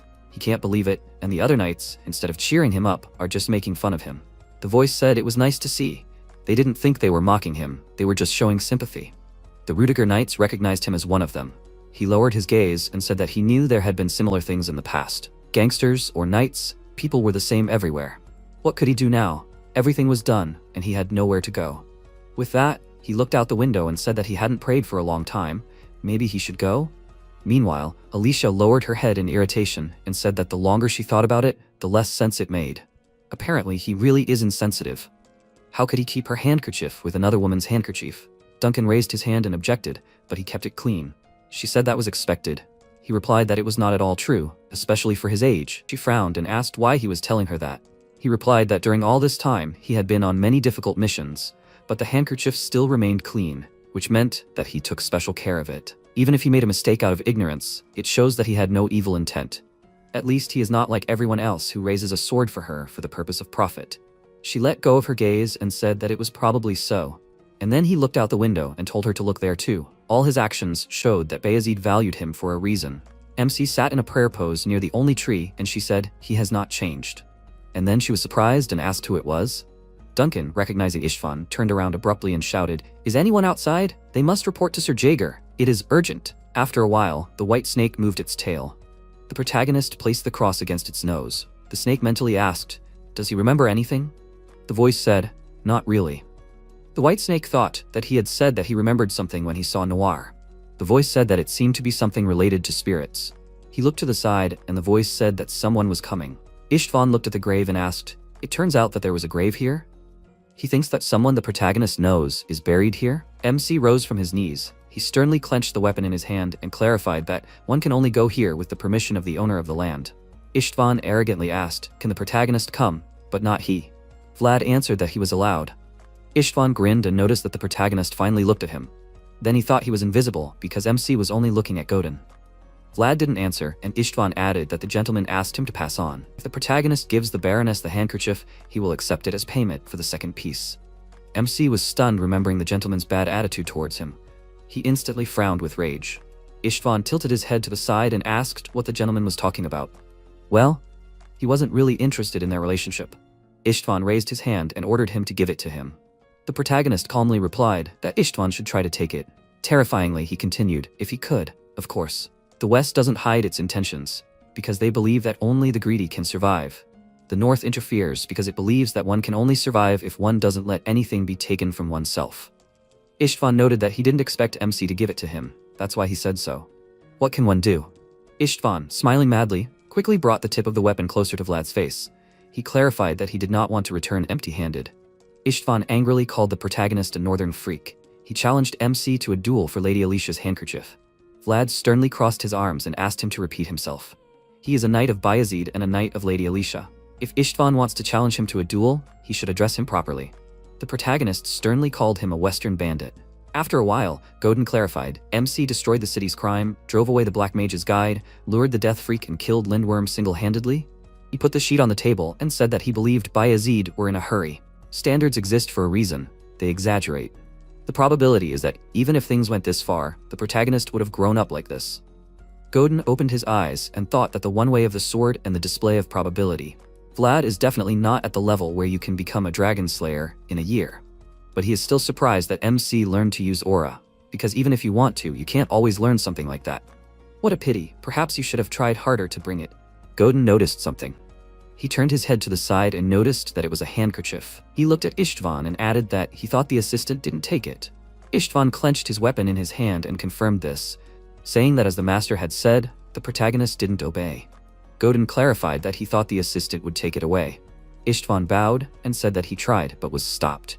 He doesn't know how they found out. The old knight Hainel and the one-eyed man from Bayezid came in a crowd, but Istvan challenged him to a duel. Godin asked when it would take place. Istvan replied that it would be in 2 days. They said to invite a priest to witness. Godin noted that it was even better that way. With a priest, the protagonist won't be able to take back his words. It will be possible to legalize everything. Istvan smiled furiously and raised his fist, adding that besides, it will be nice to see how MC's face will distort with fear. After some time in the corridor, Duncan asked, "Sir, does he think the protagonist will win?" Jaeger noted that it will not be easy. Istvan is the eldest son of Gaidar, the ruler of the West. He is a serious competitor because he has trained with the best since childhood. Even Sir Lamond has great respect for the Western Knights. Vlad has little chance of winning. Duncan thanked him for his honesty and said what it means. Lady Alicia's handkerchief. Jaeger interrupted him smiling and asked him not to worry. He noted that the protagonist fought with the knights even when he was still an apprentice. And Sir Joseph officially received complete freedom in this matter. He did not just leave them. Duncan asked in surprise, did he have some very good plan? Jaeger grinned and said that the duel is just a process. Duncan raised his hands and clarified that he did not think the MC was so prepared. They would provide everything necessary. Jaeger added that he had just wanted to ask Duncan for something. Duncan inquired what it was. Jaeger confidently replied that he wanted to offer Lady Alicia a place for a duel. After a while, Istvan turned to Godin irritably. He, sitting on a chair, asked if duels were usually not held in halls. Godin replied that this was a special request from the Baroness. A wedding was at stake. She wanted her late parents to watch this duel with her. Istvan clarified, "Is that so?" He thought that this was an unconvincing explanation. He does not like this field. It is so flat that Istvan cannot see a single bump.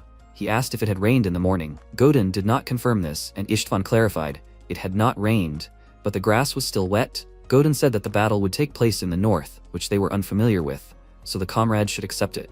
To create a field before the battle, which would have an advantage, is the basic task of the commander.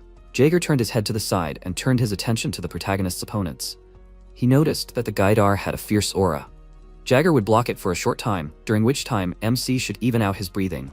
He thought that Vlad was holding back well, despite the fact that he was facing a sworn enemy. Jaeger was sure that the reason for the protagonist's patience was his conviction that MC wanted to keep the promise he made to Sir Joseph. Vlad raised his head terrifyingly and announced that he was ready. Jaeger thought that he was proud of the protagonist and replied that this was good. MC headed to the battlefield and Jaeger asked him to show the usurpers what the sword of justice was. After some time, the priest announced that it was allowed to use the aura. This is not a fight to the death, so he will hesitate if someone's life is in danger. Do they agree to the rules? The protagonist and Istvan agreed to the rules. The priest raised his hand and exclaimed that God would be his witness. He quickly lowered his hand and announced the start of the fight. Istvan, surrounded by a red aura, raised his sword. He smirked arrogantly and asked if MC had lost his handkerchief. Vlad thought calmly and asked, "What will the opponent give him?" Istvan was surprised, and the protagonist clarified what the opponent will give him if he wins. Maybe it will be a sword?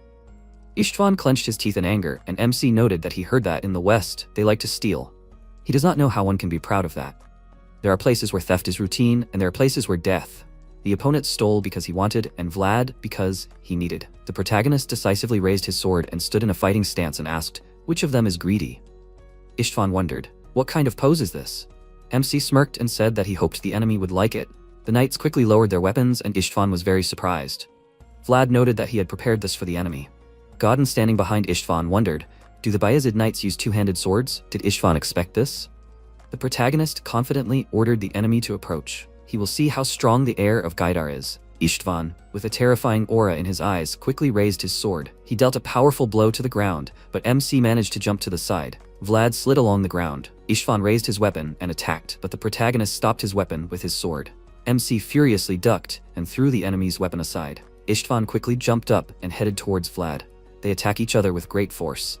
Godin thought so. Istvan is doing well. The protagonist avoids attacks under his weight and reflects ranged attacks. He definitely prepared. Besides, the grass is slippery. It is convenient to move faster, but it is impossible to stand firmly on it.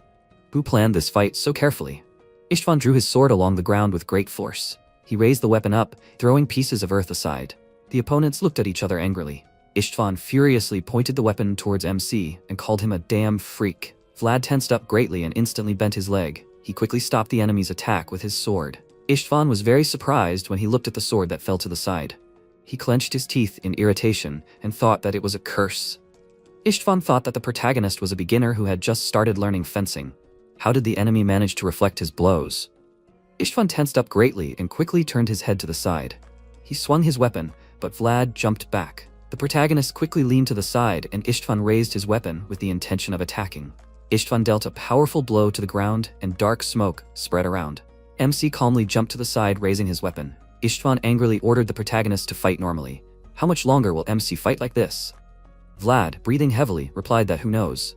Istvan looked down and thought it was some damned grass. It was like they were fighting in the mud. At this rate, the protagonist would soon have an advantage. It was humiliating, against a nameless knight. Istvan wondered if the protagonist fought so unfairly because he was from a lowly place. If MC's mother knew what he was like, even she would have turned away from him. Vlad let out a calm breath and smirked and replied that if only. The opponent wouldn't have said that if he knew what life was like in the slums. Too bad. He expected more refined insults from the nobleman. MC quickly headed towards the opponent. He noted with horror that such an insult was considered a greeting among them. The tip of the protagonist's sword approached Istvan's eye. He quickly stopped the opponent's weapon with his sword. Vlad sternly said that Count Gaidar would be glad to see Istvan now. His dear son is shedding blood in a fight against a commoner who had just become a knight. Istvan, with great rage and a wound on his face, yelled that the protagonist was a freak. He filled his body with flames and swung his weapon, leaving traces of fire in the air. MC quickly slid to the side, lifting the ground under his feet. He turned his attention to the enemy standing in the smoke. Vlad smirked and raised his weapon. Istvan filled the space with flames and told MC not to think that he would let him die quickly. Godin crossed his arms and thought that the protagonist held up well, but he was finished. Jagger thought that it was expected from the heir of Gaidar. The depth of their worlds is noticeably different. But MC should endure. Vlad thought that with a heavy sword, a long fight is very exhausting, and with an aura, stamina is spent even faster. He should endure if he dodges. Mr. Joseph said that it is not scary if the protagonist loses the duel. The Knights of Bayezid gave him a priceless opportunity to fight a duel. Sir Jaeger, his teacher, Miss Alicia, who entrusted MC with her honor. No one believes in Vlad's victory. It is logical that no one will believe that a guy from the slums can defeat the son of an earl who received the best training. Even if the protagonist loses, he will learn something, but he is tired of dodging, running away, and hopes that next time he will be lucky. In the end, MC does not want to do this in front of the one who destroyed his home. Vlad filled his body with terrifying streams of aura and looked at Godin, thought that he should take a closer look at the protagonist, who has the right to the fruits of his labor, to what MC worked on to get Godin. The voice said that the most terrible thing in a two-handed sword is not a powerful blow. You need to be careful with consecutive attacks without stopping. Istvan swung his sword shrouded in flames, but the protagonist instantly ducked back. They quickly attack each other. Istvan raised his weapon in fury. He delivered a powerful attack, but MC blocked it. The ground beneath the protagonist's feet trembled, and Istvan swung his sword and ordered the damned freak to die. Istvan swung his weapon and MC flew to the side. Vlad tensed up greatly and instantly thrust his sword into the ground and slid to the side, then thought that the enemy was strong. He had never encountered such a tough and heavy sword technique. The length of the two-handed sword takes away MC's advantage in distance. This means that there is only one way to survive. Vlad decisively raised his weapon and ran towards the enemy. Istvan raised his sword shrouded in flames in fury and screamed. He swung his weapon, but the protagonist managed to duck down. MC resolutely thought that he needed to get closer. Istvan launched an attack on the ground and Vlad jumped up without getting hit. The protagonist sternly ran towards the enemy and thought that he needed to get even closer to cross the deadly zone. Istvan looked to the side in fear at the approaching enemy. MC ducked down and thought that he needed to get as close to the enemy as possible. Aura streams instantly moved to the sides after the strike. Istvan jumped up and blocked the protagonist's attack with his sword. He quickly slid along the ground to the side. Vlad resolutely ran towards him and thought that he would not let go of the enemy. Istvan angrily called the protagonist an impudent child. He pulled the sword out of the ground with great force, raising a cloud of smoke. The protagonist covered his face with his weapon from the dirt. Istvan's weapon instantly passed through the cloud of smoke. MC was very scared, and Istvan grinned maliciously. Vlad instantly stopped the enemy's sword with magic. Istvan fell into a stupor seeing this. Godin wondered in amazement. Is this defensive magic? Where did the protagonist learn to use something that only holy knights use? MC, with blood running down his forehead, thought that it was a heavy blow. He couldn't dodge it. Istvan swung his fist and yelled, "What is the protagonist doing? Does he really think this will work?" The opponents resolutely ran at each other with the intention of attacking. They attacked each other and Istvan yelled in fear. He looked at his broken fingers on his hand. MC grinned confidently and a voice said that this was the protagonist's chance. The opponents quickly raised their weapons and yelled from the tension. They instantly delivered powerful attacks to each other. A strong and bright explosion of mana thundered. Alicia stood up from the table in fear and put her fist on her chest. She looked at the dark smoke through which a glimmer of aura was visible. The protagonist asked, "He fought with dignity, right? So he can get a decent reward?" Godin glared at MC, stopping his sword. Vlad angrily ordered Godin to answer. Godin thought for a moment and agreed. The protagonist thought that his sword had finally reached his opponent. MC wondered if Godin remembered what he had told him then. Vlad quoted Godin's words from the past that the boy who served him. Knights take only if he can give something in return. His name is not Stenga, and he is not 42 years old. Godin took too much from him, so he will return it, but he will take this. This is an acceptable price, and his right as the winner. The protagonist raised his sword and turning to Godin from Gaidar said that he wants his reward for this fight to be the sword Istvan. The audience fell into a stupor upon hearing this. MC horrifyingly clarified that this is an acceptable price and his right as the winner.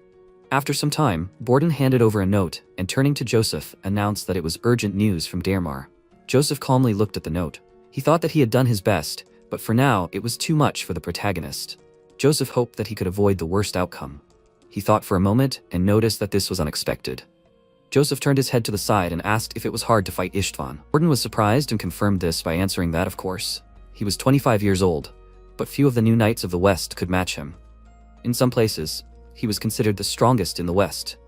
Joseph said that he had taken this into account as well. He thought that the eldest son of Gaidar, the ruler of the West, was the best opponent for Vlad's first duel. If the opponent was already famous, then even if the protagonist lost, his reputation would not suffer.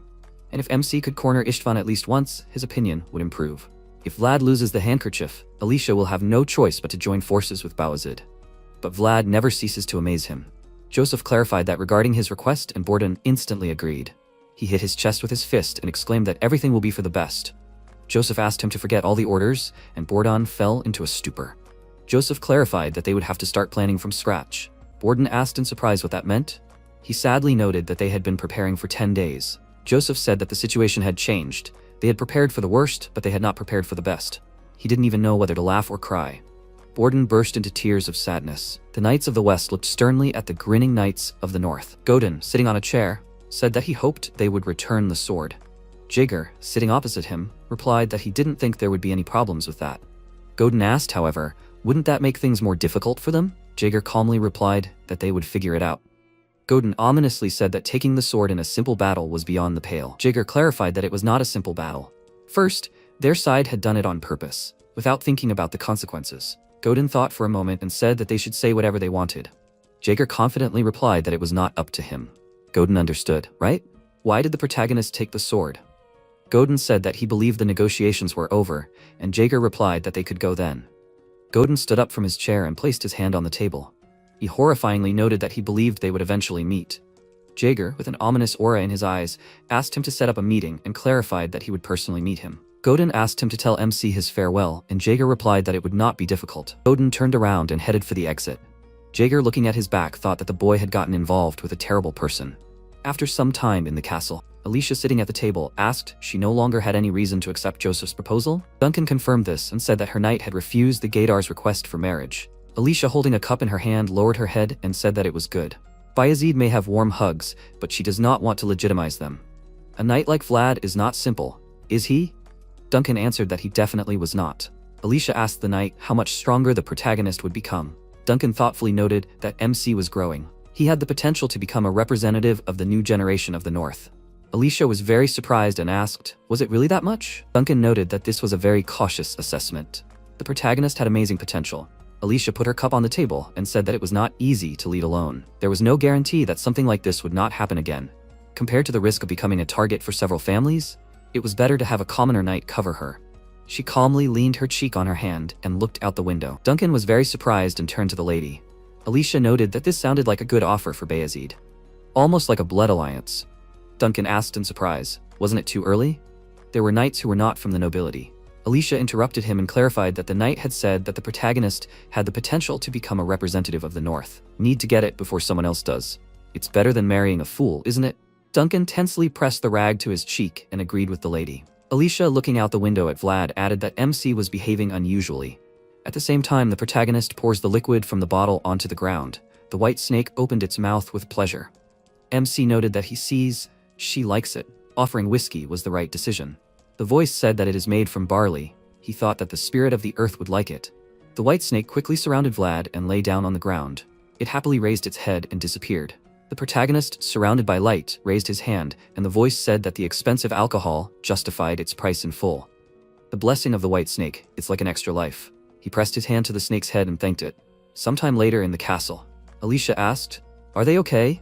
They are not injured, are they? Jaeger, sitting on the couch, replied that he was fine. Alicia said that she had seen the protagonist pouring whiskey on the hill yesterday. MC put his hand to his chest and confirmed this, saying that this was his way of expressing gratitude. Every time he came there, a dazzling victory awaited him. As if the owner of these lands was favorable to him. Alicia asked Jaeger to pass this letter to Lady Oksana. She clarified that she had not felt the warmth of kinship for a long time. Alicia handed over the letter and said that it was for Sir Joseph. If he had problems with the center or the west, this letter would let him understand Diermar's position. Jaeger closed his eyes and replied that he obeyed the lady. He would pass on the letters no matter what. Alicia turned to Vlad and said that he, as the defender of her honor, agreed with the ancestors who favored him. She put the chest on the table. Alicia opened it slightly, and a bright light spread to the sides. There was a bright yellow crystal in the chest. Alicia noted that they would probably allow the protagonist to be given something that had been passed down through generations.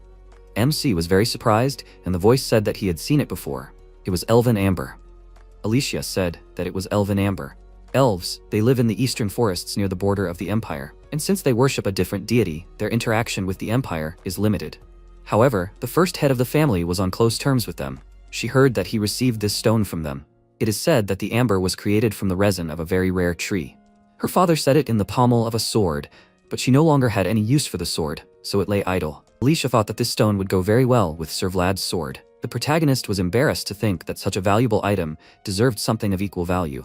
He clarified that if the stone had been passed down since the time of the first head of the family, wouldn't it be a family heirloom? How could MC accept it? Alicia smiled and replied that Vlad more than deserved it. The protagonist protected Heinol not once, but twice. The protagonist looked at Jaeger's expression and thought that it was still too much. Even Sir Jaeger was confused. The voice said that if MC could, he should take it. Vlad remembered the past. The protagonist looked at the sword and said that he helped him, and the sword would help him.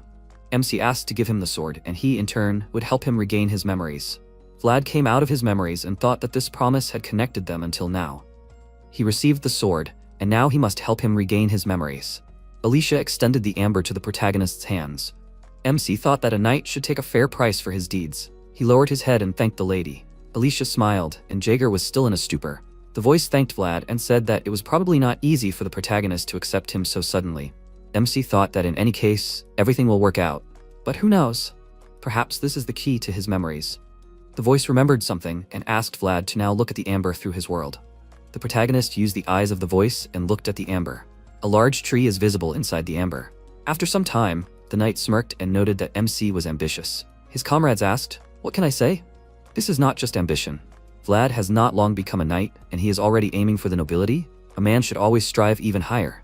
The knight immediately understood that the protagonist was destined to be great. MC calmly replied that this is not the case. The knights sitting on their horses asked, "Is that so?" They think this is not such a bad choice. Technically, the protagonist was simply lent it. But MC was entrusted with Heinol's treasure, and not to just anyone, but to the knight to whom she personally gave the scarf. This is just very good potential. Vlad answered irritably that he said the same. Everything is wrong. The protagonist looked at Jaeger and asked him to say something. Jaeger was there too. Jaeger asked MC to report everything to Sir Joseph in person first. Vlad tiredly answered that he was obeying. The knight raised his head and asked, "Have they arrived yet?" His comrade confirmed this and noted that he had been so carried away that he had not even noticed how they arrived in Shkora. The knights laughed and said that it was a pity. Maybe they should set up camp and move on tomorrow? The protagonist ordered Noir to run forward. After a while, the knights approached the gate. Jaeger turned his head to the side and asked, "Maybe the protagonist should try?" MC looked at him and Jaeger in surprise and said that in time, Vlad would learn to open the gate with one word. The protagonist thought hard. Does Jaeger think it will work? Not long ago, he used a secret passage. The knight mockingly noted that if MC did not open, they would set up camp. Vlad clenched his teeth in irritation and thought that he would open it no matter what. The protagonist headed towards the gate. The gate guards ordered him to stop and asked who was coming. MC confidently raised his sword and exclaimed that he was Vlad. The Knight of Bayezid had completed the task and returned. The guards quickly ran to the sides and shouted that they needed to open the gate quickly. It opened a little and Vlad asked in surprise, "Were they opening?" Jaeger replied that of course they were. Knight is not just a title, it is a qualification and honor. A title that can only be worn by those who have proven themselves. Now MC has the right to open all the gates of the Bayezid lands. The guard put his hand to his chest, bowed and, asking for forgiveness, greeted Vlad. Jaeger ordered the protagonist to keep his head up and walk confidently. He noted that MC was passing through these gates for the first time, as a knight, not an apprentice. Vlad confidently galloped through the gate between the guards, at the same time, in the lands of Count Gaidar, Trinova. The father sitting on the throne asked, "And the son calls himself a knight? It would be better if he gave his head to the protagonist." Istvan, looking down with great fear, asked his father for forgiveness. The father shook his hand with fury. He raised his hand with a terrifying look and screamed, "What is this terrible expression on his face?" He thought that he had finally strengthened his position, and his son went and ruined everything. Istvan had never lost even to the damned Rutger, but he lost to some weak newbie who had just become a knight. The son thinks that he had only lost his sword. Istvan handed over all their influence to Dermar Bayezid. He asked furiously, and what was Godin doing? What was Godin doing while his son was being humiliated? Godin lowered his head and asked for forgiveness. Gaidar furiously ordered Godin to explain. Godin said that he knew this guy. Godin clarified that the protagonist is related to the Count in some way. He was raised by a traitor, Yorhe. Gaidar gripped the throne handle in anger and it instantly broke into pieces. He raised his fist ominously and exclaimed that this monster was bothering him even from the grave. Godin said that MC had outstanding talent. There were capable knights by his side. In addition, the protagonist used the terrain to his advantage, and there was also one unexpected person who could meet him face to face. MC is not famous. Godin believes that it is a hidden sword that Bayezid hid for a special occasion. Gaidar lowered his head and noted that the northerners are cunning. He sternly raised his head and asked, "Does Godin remember what their ancestors, the pioneers of the West, taught them?" Godin agreed and said that whatever is in your hands, you need to eat it. And with your free hands, you need to steal from others. This is the only way to survive in the harsh West. Gaidar agreed and noted that he had followed these rules all his life. Under this banner, he had been capturing, destroying, and annihilating everything in his path all his life. Gaidari are pioneers. They take, but will never let anything be taken from them. From this moment, the eagle's gaze will be directed to the north. The father raised his hand in horror and ordered to return his son's sword, no matter what. After some time, Borden put the coins on the table and congratulated the protagonist on his first salary. MC thought, "Only 4 gold?" Borden looked at him and asked, "Is Vlad disappointed that there is no more?" The protagonist answered that there is not much. He thought that knights earn more. Borden smiled and noted that MC is still young. Now it is clear why Jagger saved him. Knight gets rich not due to his salary. MC was surprised and asked, "And due to what?" Borden confidently answered that a knight must maintain honor, do his duty, and take responsibility. Vlad clarified, "And how is this connected with money?" Borden grinned and showing his fingers, noted that it all comes down to money. A well-fed cat does not catch mice. If the protagonist wants wealth and honor, then the achievements should be corresponding. The price of honor happens once a year, as a special bonus. MC can count on it because he has achieved a lot during the year. Vlad clarified, "And what about the price of debt and responsibility?" Borden replied that the protagonist who brought the treasure to Heinel should not ask about it. After the Dragon Slayer, MC got another nickname, a man who carries 2 scarves, known as the Northern Freak, Vlad of Skora. Borden raised a finger and asked the protagonist not to forget him, even if MC becomes a nobleman. Vlad fell into a stupor and thought that everything was wrong. After some time, Joseph said that now the protagonist is officially a knight, and MC has corresponding duties and responsibilities. He assigns him to patrol the area. Vlad was surprised and clarified, "Really alone?" Joseph, holding a cup in his hand, clarified that the protagonist would be given guards, but the responsibility lay solely on him. MC calmly agreed and replied that he understood everything. Joseph wondered if Vlad would prefer the slums, would he? The protagonist smiled and agreed, noting that they were like home to him. Joseph said that MC would be limited in people. Gregory, Maxim, and Cade were already using part of their forces. Joseph would provide wages for 4. He asked the protagonist to assemble a squad, and MC was very surprised. Joseph noted that Vlad was now in a completely different situation than when he was the leader of a mercenary squad. The knight was in charge of the front lines and could be their representative anywhere. Vlad clarified that he only knew those from the slums. That wouldn't cause any inconvenience, would it? Joseph replied that it was a wise idea and asked the protagonist not to worry, since it was not equivalent to the title of the Bayezid house. If he had any doubts, he wouldn't have taken MC from Smile Rose. It's harder to find people than to fire them. This is Vlad's first time, so he'll recommend one person. The protagonist thanked him and Joseph said that MC could go. Vlad bowed, putting his hand on his chest and agreed with his lord. He calmly headed for the exit. Jaeger asked if the lord wanted to hand him over to Vlad. Joseph grinned and replied that it was worth a try. After all, he was the protagonist. This time, he would trust his unpredictability. After a while, Goitha asked in surprise, "Was this really true?"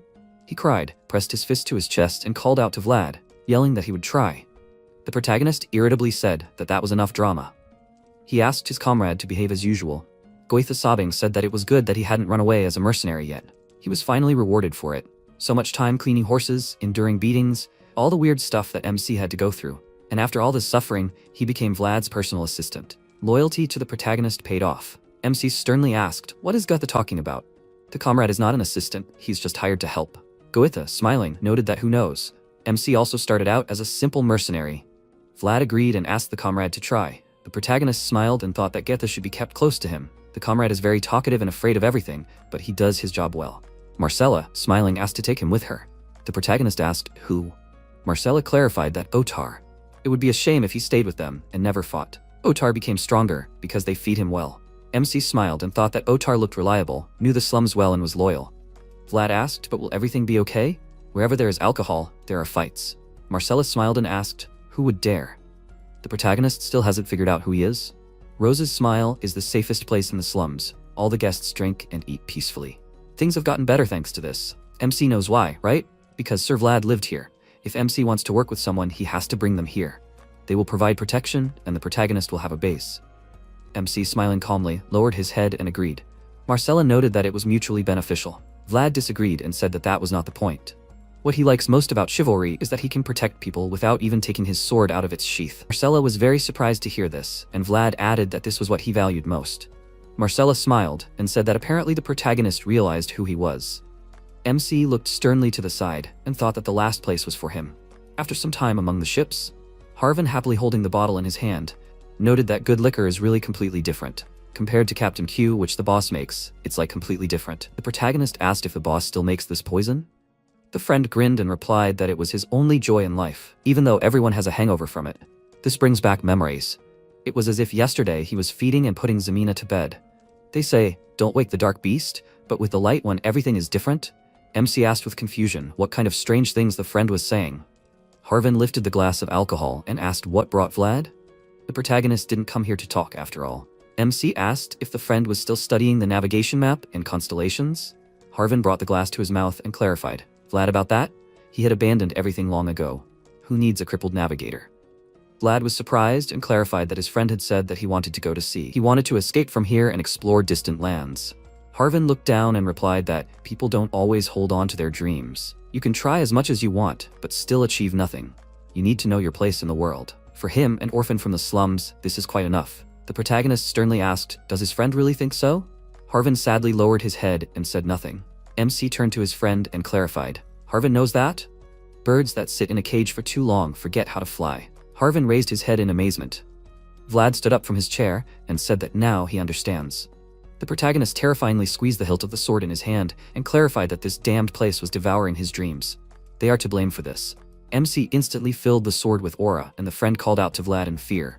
The protagonist terrifyingly raised the weapon. At the same time, residents are carrying bags on the street. Instantly, a powerful stream of aura passed through the wall, breaking it. People screamed in fear and said that they needed to run. They looked at the hole in the wall and asked what was going on. That's where the captain's base was. The man raised his hand and ordered not to stand still and clear the way. He looked at the hole in the wall with fury. The man quickly turned his head to the side and screamed for the assistants to immediately report to the boss and gather everyone. The man thought with fury. Only he thought that after the death of the money insect, everything would get better. And now what? Who did this anyway? Harvin, sitting on the floor, looked at the protagonist. He called out to his friend and asked what was going on here. MC, looking through the hole in the wall, called them freaks. They are forcing a friend to give up his dreams. Vlad angrily swung his weapon, leaving traces of aura in the air. The protagonist thought that the useless walls standing between Harvin and the Force. They kept their friend locked up for so long, and made them forget what Harvin was capable of. If their friend didn't destroy them, then he would. After all, their friend had done the same. Harvin had taken him from the darkness of the slums and reminded him what it was like to have a goal. Vlad dealt a powerful blow with his aura and broke through the wall of the building. People screamed in fear. What was that? The man looked at MC's terrifying gaze with great fear. Vlad asked his friend to look at it. Harvin's dream was still alive. The friend looked at the sparkling lake in amazement and agreed. Harvin smiled and said that he could finally see. After some time in the city under the night sky, Harvin wondered if it was cool to be a knight. The protagonist had destroyed the shelter, taken one of them, and they still left MC a gift. Vlad sternly picked up the bottle of alcohol and asked, what was that friend talking about? It's Captain Q. The friend could have told him to drink this and die. Harvin lowered his head and remarked that it was still strange. The boss may make terrible drinks, but the boss picked someone like Harvin. The protagonist told him not to worry and said that Joseph would not hunt the captain. Joseph knew the difference between insects and allies. Harvin agreed and clarified that a third of the underground economy rests on the captain. The mayor is different. He is smart and calculating. It is clear why the MC was assigned to watch over the slums. Perhaps this is part of Vlad's test. The protagonist noted that this makes sense. He has not been given detailed instructions yet. He crossed his arms and asked, what now? Harvin clarified, and what is his MC asking? The friend already knows the answer. Vlad clarified, is that so? Harvin smiled and replied that his friend decided everything without spilling a drop of blood. Even Captain Hoover obeyed the protagonist. The other heads should know about this too, about the new law of the slums. After a while, Goethe bites his nails from stress. He looked around and asked why the protagonist took so long. Goethe noticed the MC and Harvin walking in the distance. He quickly ran towards them and yelled, where was the captain all day? They were waiting for him so much. Vlad asked, what is this noise? Goethe exclaimed, that someone has come to see the captain. The protagonist calmly noted, that is what it was. He asked his comrade to send him to Zamina. She is receiving his guests. Goethe scratched his head tensely and replied that he thinks the captain should meet in person. After some time, Noir terribly clenched his teeth and exhaled streams of air from his mouth. The barbarian warrior, looking at Noir, noted that this is, as always, surprising. The protagonist entered the stable and asked, "Who let a stranger into the stable? And what if Noir bites?" The comrades were very surprised and asked, "Is it a Jay? What brought the barbarian warrior here?" The barbarian warrior confidently crossed his arms and replied that he did it on the recommendation of the mayor. At the same time, Jaeger asked, "Joseph thinks that the barbarian warrior will bend the knee to Vlad?" Joseph, sitting by the fireplace, replied that it was not an order, but he hoped that the barbarian warrior understood his place and the sincerity of their offer. Jaeger clarified what he meant later. Joseph confirmed this and said that they had secured influence over Durmar thanks to the protagonist. It was time to pay attention to the threat on the northern border. He had heard that the Budat tribe, the people of Ajay, had considerable influence there. If they could influence them, they would be able to control the northerners. Many had tried to resist Bayezid's power, but now it was time to answer them. If they could get rid of the threats, Bayezid would have nothing to fear. Jagger asked if Joseph thought that MC could restore the reputation of the North. Joseph noted that Vlad had more than enough potential for that. The protagonist saddled the horse that the barbarians worshipped and saved the people from the dragon in the north. If anyone could, then MC, or rather only Vlad, could break the endless chain of hatred. After some time, Zemina is standing in the hallway, listening to conversations coming from behind the door. The protagonist said that it was far away, but Zemina knocked on the door and MC paid attention to it. He opened the door and asked what was going on. Zemina looked sternly into his eyes. She asked, "Is there anyone here?" Zemina threw things in his direction and Vlad caught them and asked what was going on. Zemina closed the door and asked, "Since there was no one here, then why did she hear someone talking?" Zemina asked with concern, "Is he still talking to the spirits?" The protagonist calmly disagreed and clarified that he was not talking to the spirits. Zemina thought that she definitely heard someone talking. She moved forward and asked him to change rooms. MC turned his head to the side and asked, "Which one?" Zemina sat down on the bed and answered that it was at the end of the hallway. She thought that no one else would know which MC. Zemina said that she would move into the room next to his. After all, he could no longer hide her. Vlad turned his head to the side and thought that she was saying that she wanted to become his accomplice. Whether he was on shabby alleys or in shining armor, Zemina always took care of him. Zemina got out of bed and said that they needed to go to church. The girlfriend put her hands on the things lying on the table. The protagonist turned to Zemina and she asked what was wrong. The MC asked if she needed anything. He would buy everything. The girlfriend looked up thoughtfully. She smirked, exhaled, and replied that a fool should take care of himself first. Zemina left the room and told him to buy equipment or something else. Vlad smiled and clarified that he simply did not pay attention to it. Gotha looked out from behind the wall and called out to the captain. He calmly announced that everything was ready. The protagonist walked down the corridor and asked, "So they were coming?" After a while, the dealer threw the ball onto the roulette and spun it. People looked at the stopped roulette and yelled that it was odd. The voice said that they should have been here earlier. There is no better place to train your vision and reflexes. The protagonist used aura and thought that it was so. He didn't think that martial arts could be used this way. If you focus your gaze, everything will slow down. The roulette ball was supposed to roll, but it instantly stopped. MC was surprised and thought that the ball had just... The voice said that it was an unexpected movement. Vlad looked at the dealer. He grinned and thought, "What's going on? It seems like they have a swindler here. Cheating gambling houses, that's how it should be." The dealer looked at the terrifying look of the protagonist. He instantly fell into a stupor with fear. MC grinned ominously and thought that it was just in time. He needed a reason to fight. The deputy of the gambling house turned to Vlad and asked if he was okay. If the protagonist had warned that he was coming, they would have met him properly. MC sternly noted that it sounded like he needed permission to be here. The deputy adjusted his glasses and laughed and answered that of course not. He asked the protagonist to go upstairs and said that their boss was waiting for MC. Vlad clarified, was the boss sitting in a comfortable chair and waiting for him to fall at his feet? The protagonist asked horrifyingly, was he still a boy from the gateway to them? The deputy got scared and the man sternly noted that although MC was a knight, everything had its limits. Otar quickly kicked the man, causing him to fall to the floor and groan. Goita smiled and asked, "Are there really limits? Knights do their duty, can't the man see?" The barbarian warrior ominously raised his knife and asked if he could kill them. He thinks nothing terrible will happen. The deputy wondered with great fear, what is the barbarian warrior doing in Shkora? The protagonist ordered the guards to tell the boss to come down. Now all operations in the gambling house are prohibited. The deputy screamed with rage. Why all of a sudden? MC sternly clarified that he would not repeat it. He squeezed the hilt of the sword with his hand and ordered to bring the registration log. After some time, Gregory happily called out to Vlad and noted that the protagonist had made a noise. They say that MC destroyed 2 organizations from the back streets. Vlad bowed to Sir Gregory, placing his hand on his chest. Gregory asked the protagonist to take it and said that it was jamon, the pride of the Canner house. Portly once passed this on, didn't he? Vlad took the jamon and, confirming this, replied that he shared it with Lord Joseph. He really liked it. Gregory laughed and asked, who wouldn't like it? The protagonist thanked him and said that he would eat it with pleasure. But why did Gregory give MC this? Did he want to ask for something? Gregory asked, was the bribe so obvious? Well, he was talking about the protagonist's territory. If he spoke openly, it would seem that he had personal gain. Vlad calmly replied that everything was fine. Gregory could tell everything. Gregory said that a man called the Black Bear was in charge of the meat trade in the back streets. The protagonist confirmed this, and Gregory continued that there was a kidnapping case. He has a very foggy past. What would MC say to this? Vlad wants to go after him together?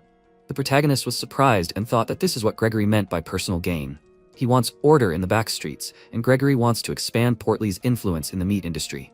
Both can be obtained through the Black Bear. MC asked, will this be a warning or a conquest? Gregory smiled confidently and replied that warning him would be too weak. Vlad replied terrifyingly that it was good. He was just about to deal with him. Gregory agreed and said that he would coordinate the actions of the forces under his command. They would begin in 3 days. He happily raised his hand and asked the protagonist to let him know if he needed anything. Vlad asked if he could have a bottle of whiskey then. The protagonist picked up his ham and clarified that he also needed to bribe someone. After some time under the night sky, the MC with a bag on his back asked, is the door locked? Is he really resting today? He knocked on the door and clarified, is the old man there? The door opened slightly and Vlad looked inside in surprise. He looked at the empty room. The protagonist went inside and walked into the room. He was stunned to see something. The old man was lying on the bed without moving. MC sadly clarified that he brought good drinks and meat as promised, but apparently too late. Vlad looked at the old man's face. He instantly smiled and said that this time he was at the northern border. The protagonist, sitting on a chair near the bed, added that it was a very beautiful place with snowy mountains reaching to the sky and endless white fields in front of them. MC fought with a dragon as white as snow. This sword was with him until the end. Vlad wants to say so much, but in the end, there is only one thing left. He sadly placed the blade in the old man's hands and thanked him for saving him. A simple sword, born from the old man's dream, was finished in the boy's hands. The blade that was once raised to the heavens finally returned to the blacksmith's arms, shining brighter than anything else. After a while, the comrades stand at the grave. Harvin sadly said that the protagonist is amazing. Spend your first salary on a monument, and in one of the most expensive cemeteries at that.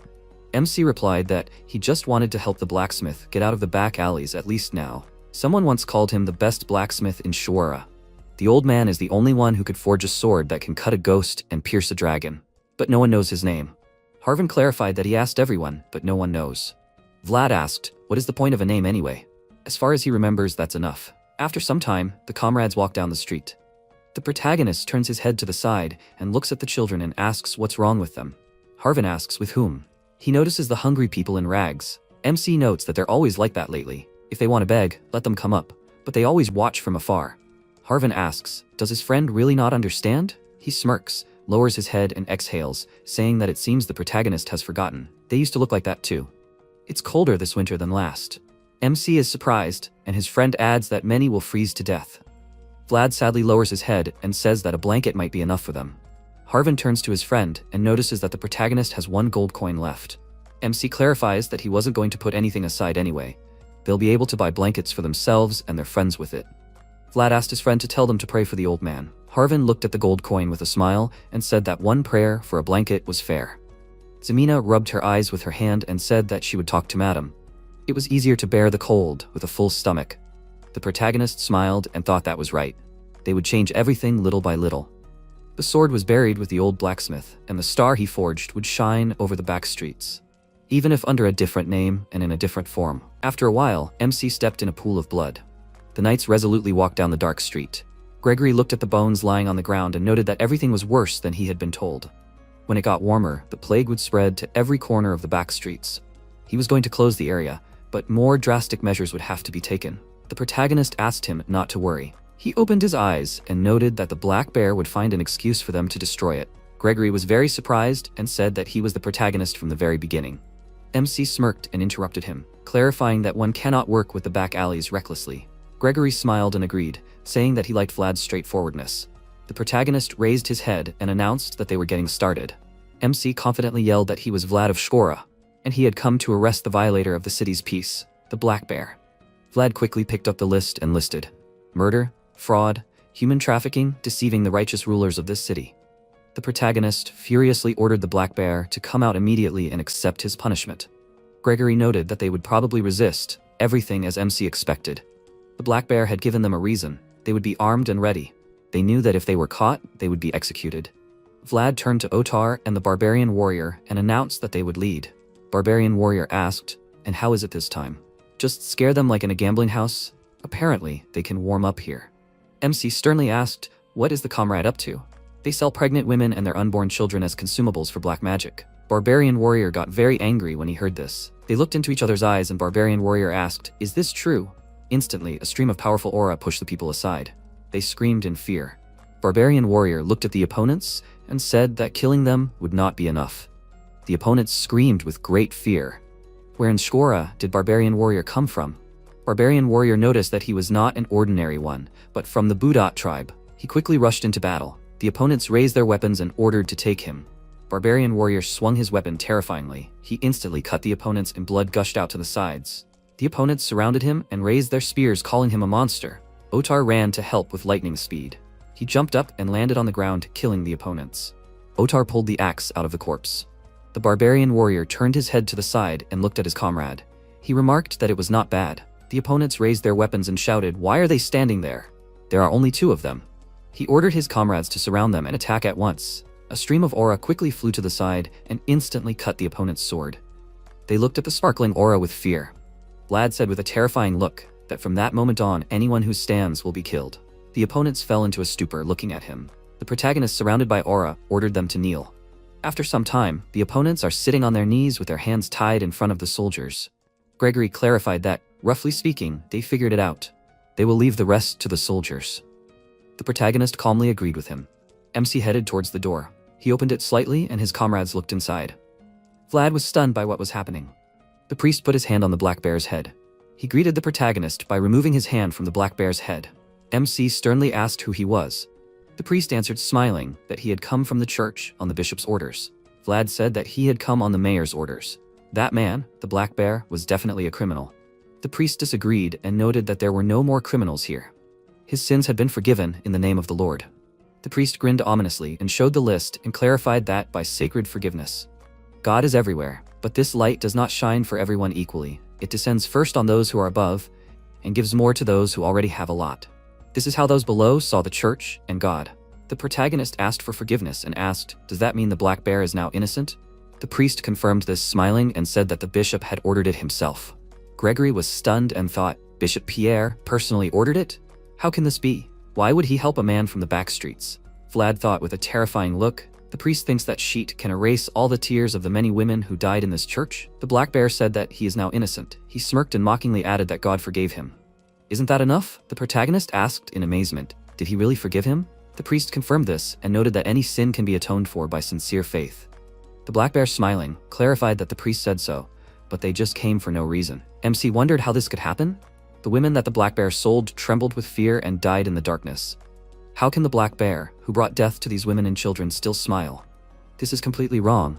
Vlad turned to the priest and asked if someone truly believed, then they could be forgiven no matter what. The priest raised his hand and replied that of course it was. If a person was forgiven by God and the church, no matter what the crime, the person would be innocent. MC lowered his head and asked if Gregory remembered what he told him in the foggy village.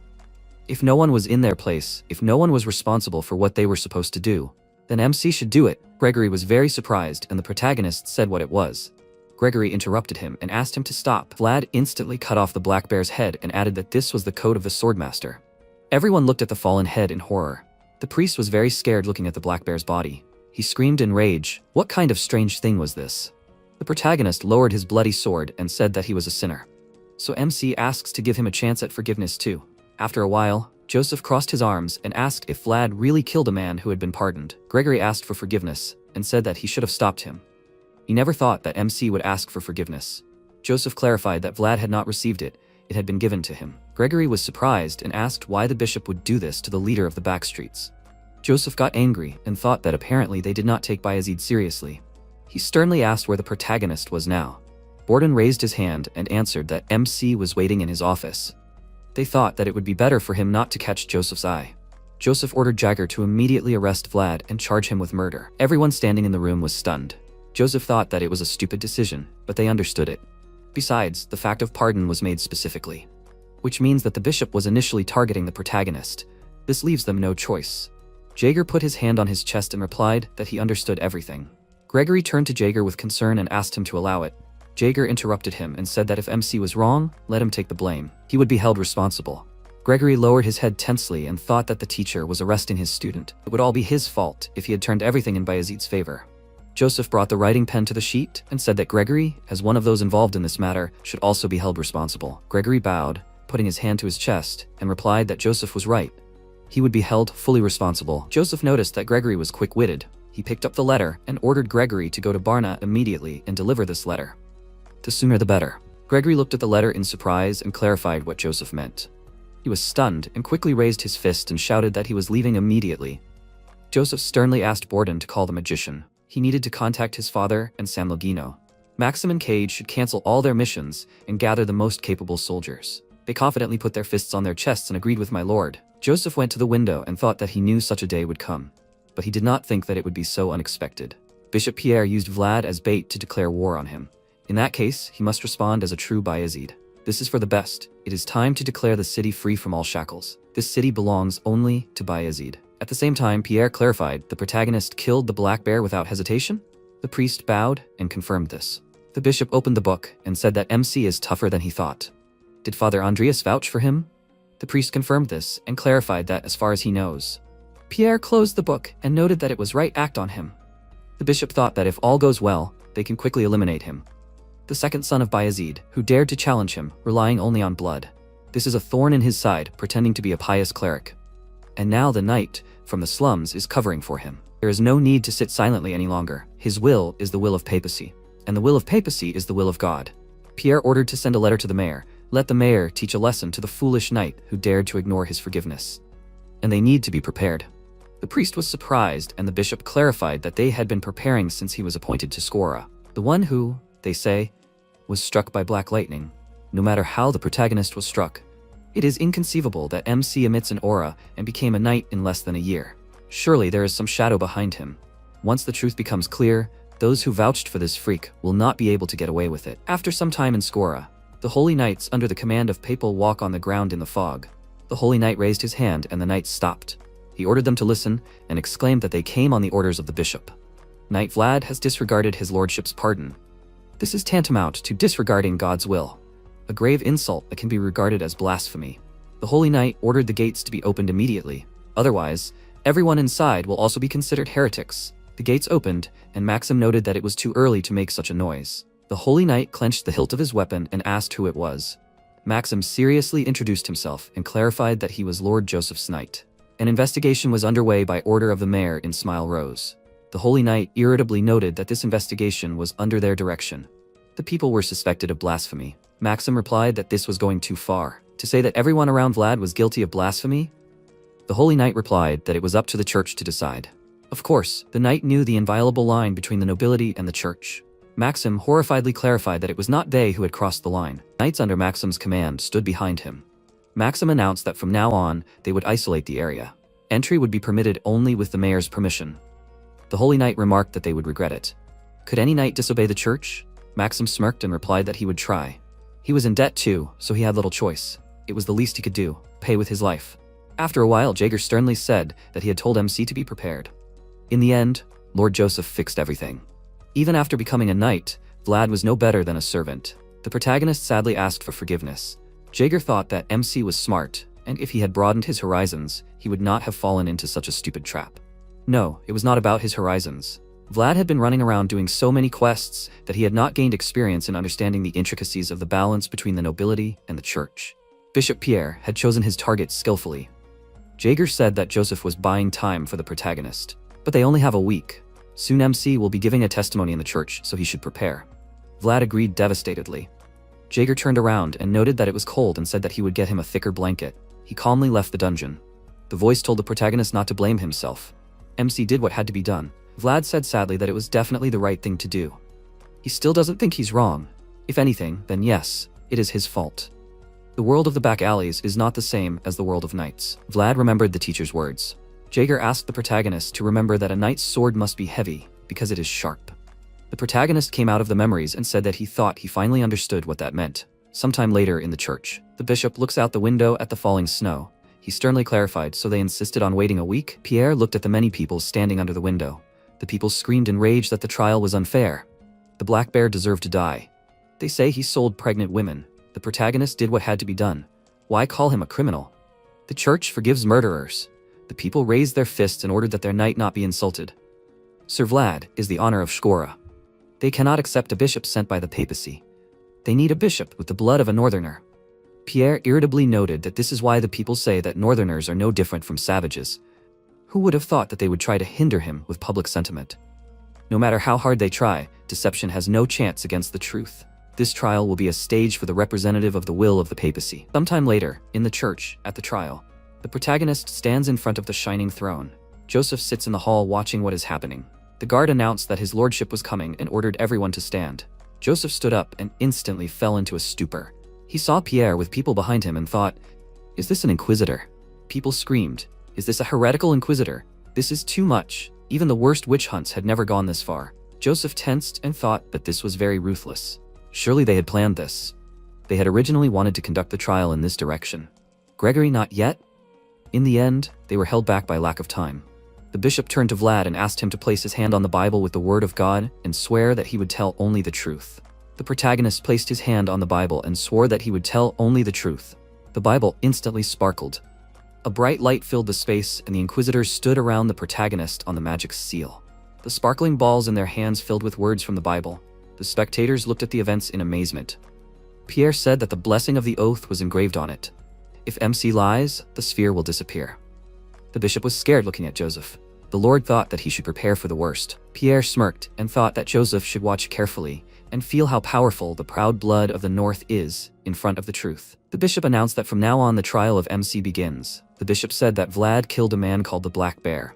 The deceased received an indulgence. Everything is correct, right? The protagonist calmly agreed, and the spheres sparkled. Pierre raised his hand and said that it was true.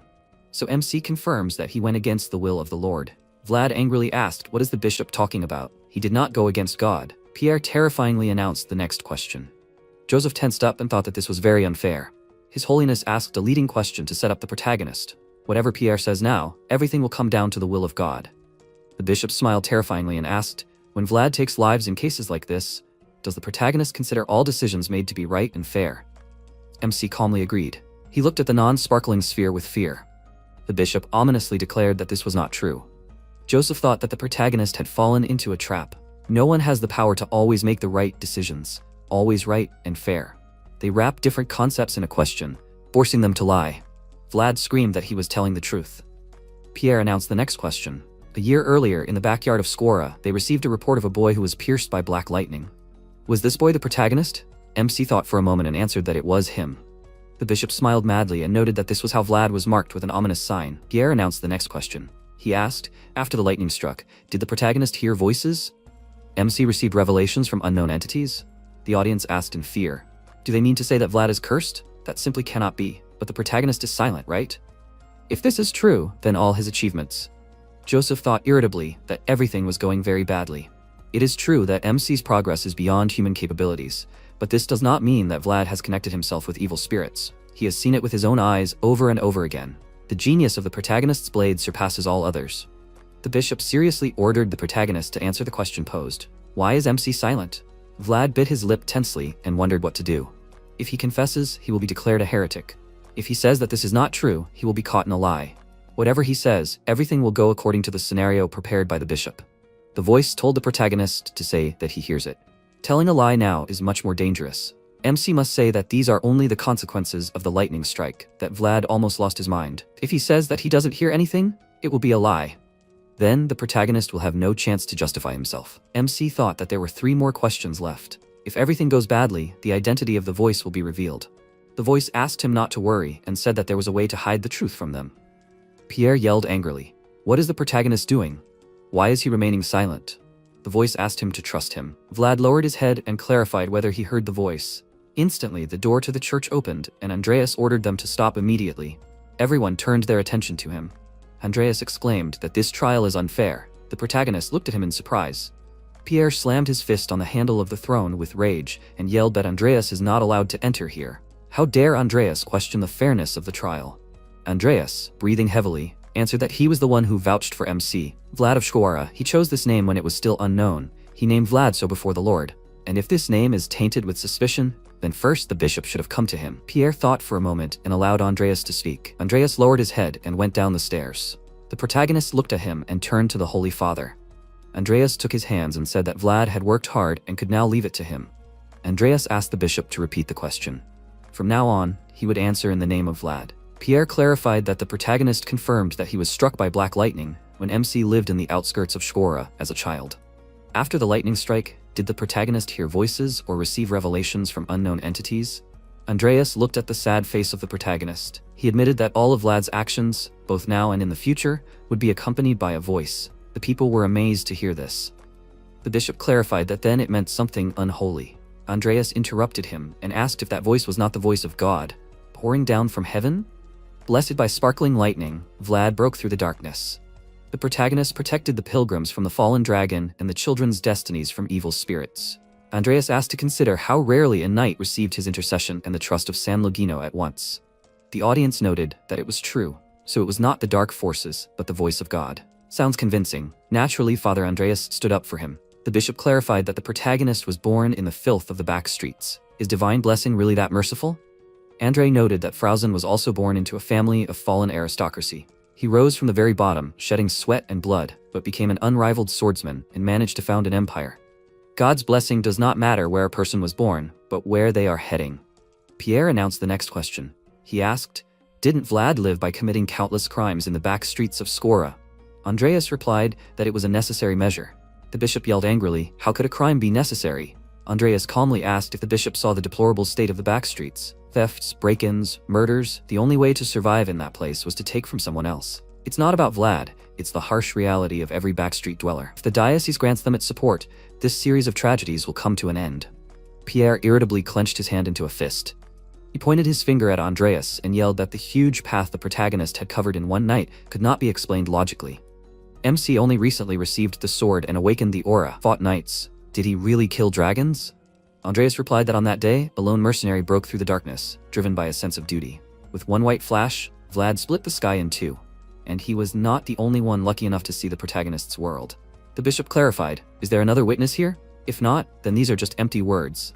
Joseph raised his scrolls and exclaimed that he would produce evidence. He stood up and clarified that these were the testimonies given by venerable knights. Duncan of Heinel, the holy knight Justius San Logino, and the heir to the ruling Baranov dynasty from the north. They all confirmed the protagonist's deeds. Pierre thought angrily that doubts about MC's faith, his origins, the crimes that Vlad is ashamed of, even suspicions of fabricating his achievements, even a strong net could not break the protagonist. Should it be brought at the very end? Pierre ordered to bring the seal. The soldiers quickly brought a huge seal. The audience asked, "Aren't these the holy knights of the papal? What's so important that the holy knights have to use the seal?"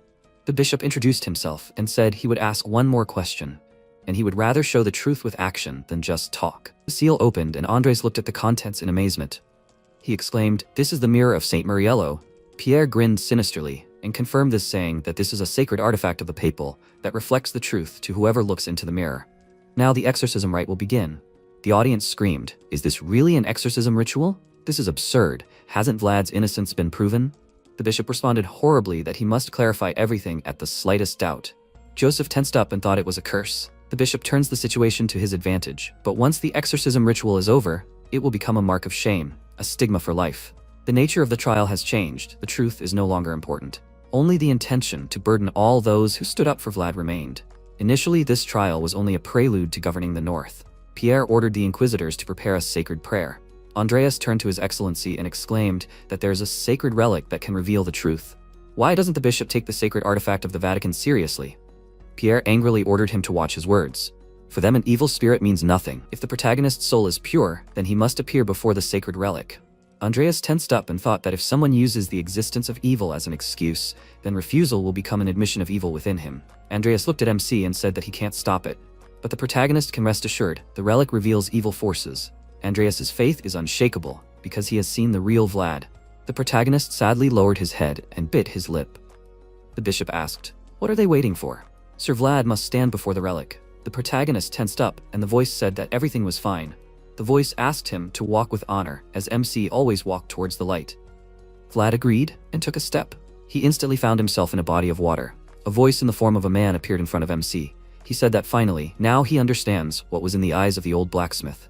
The old man probably wanted his sword not to hold back the protagonist. The voice taught Vlad everything he knows. He would like to see the protagonist grow up a little more. In order not to be reflected in the mirror, you need to go even deeper into the world. MC was surprised and clarified. In what sense? The voice replied that the world of knights is huge and deep, like the ocean. The world that Vlad showed him is just a drop in the ocean. It is time to go deeper into the water. The protagonist resolutely said that it is too early for him to dive into such a depth of the world. The voice smiled and said that one day MC will achieve everything. Now it's time to go alone. Only Vlad will be able to forge his own world. The protagonist fearfully noted that it will take a long time. Probably, he will never achieve it. The voice, disappearing, said that he believed in MC. He smiled and suggested meeting in a deeper world. The voice said goodbye to the protagonist and disappeared into the darkness. Vlad instantly closed his eyes and returned to the real space. Only the protagonist is reflected in the mirror. Pierre angrily yelled, "What is MC doing?" He ordered him to open his eyes and look in the mirror. MC calmly agreed and opened his eyes. He said with confidence and a sparkling eye that they will meet no matter what. A bright light illuminated the space spreading from the mirror. Everyone looked at it in amazement. The audience screamed that the mirror of Saint Mariello was filled with light. This only happens to those who have not a drop of sin. At the same time, outside, the clouds began to disperse above the church. People looked up in surprise. The dark clouds dispersed, filling the city with fog. The protagonist sternly said that he did not think that he had done anything wrong. Why were they all cursing him? MC burst into tears and screamed loudly. Why did they want to take everything from him? He raised his head and exclaimed that he had done nothing wrong. A bolt of lightning instantly struck the church. The lightning from the mirror spread towards MC. The boy had done nothing wrong. He was just surviving, doing only what he had to. The last witness of his innocence was the voice that had always been with him. After a while, Pierre looked at the broken mirror. He thought intensely that this was amazing. A sacred relic brought straight from the Vatican was broken by the reflection of some knight's soul. The bishop asked if anyone had seen what was reflected in MC's soul. It wasn't an evil being, otherwise the inquisitors would have noticed. The priest replied they were saying that lightning had struck the spire. Apparently, the force was so great that it had affected reality. Pierre thought that he hadn't understood what it was. It was shining so brightly, it probably wasn't evil. But the light was so bright that it looked like a blessing from God. The Vatican must be informed immediately. Even if it wasn't evil, the abnormal magnitude might interest them. Maybe MC would be called to the tribunal again. The priest opened the door and called out to the bishop, shouting that they had received a telegram from San Logino. Pierre asked him to read it. The priest, holding the letter in his hands, exclaimed that Bishop Pierre of Shkora must explain the connection between the black bear that had been pardoned and the black magician. In case of refusal, an investigation would be launched against Bishop Pierre. The bishop clenched his hand into a fist in anger and thought that these damned northerners. How dare the northern diocese talk like that to him, the representative of the Vatican? They are so brave because they are covered by the northern families. If the North unites, even the power of the Vatican will not be enough to suppress them. Pierre sternly ordered to call the magician. He frowned ominously and asked to send a telegram to the Duke of Dragon's Blood. After some time, Jaeger said that it seemed that San Logino had already sent a telegram to Bishop Pierre. Joseph noted that it was quick. They must have harbored a grudge for a long time. Jaeger added that the Vatican is known for its disdain for the North. Joseph agreed and said that the bias and contempt of the center knows no bounds. Not bad. It was not easy to get San Logino's support in the political arena, but now a new balance of power is being formed. An alliance of the Northern Lords and San Logino. Joseph asked how the priest was. Borden replied that the priest was resting, but most likely he would have to stay in bed for a couple more days. The priest hurried here, fighting the force of the snowstorm. Joseph asked to take the best care of Andreas and said that if possible, he would like to not let him go to Varna until the end of winter. Joseph thought that they brought the priest under the pretext of Vlad, but his presence is enough to suppress the bishop. Andreas is so widely known that no one would mind if the priest became a bishop. In times like these, it is better to keep him close. The protagonist knocked on the door and said that it was him. Joseph calmly allowed him to enter. MC, holding his hands behind his back, stopped in front of the Lord. Joseph calmly asked, and what should he do with the protagonist? Vlad sadly lowered his head and asked for forgiveness. Joseph specified that he would prefer to achieve results through training, but the protagonist, as always, is unpredictable. From the very beginning, there was no predictability in MC. Now the Vatican will be watching Vlad. In the end, the protagonist interfered with them. MC asked for forgiveness, and Joseph added that the priest said that perhaps the protagonist was blessed by God. Vlad replied that this could not be, and the Lord noted that it did not matter. Joseph specified that he would do so, and the protagonist looked up in surprise. The Lord asked MC to take the bag, and specified that this was Vlad's special salary. Not a salary, but rather a reward for achievements.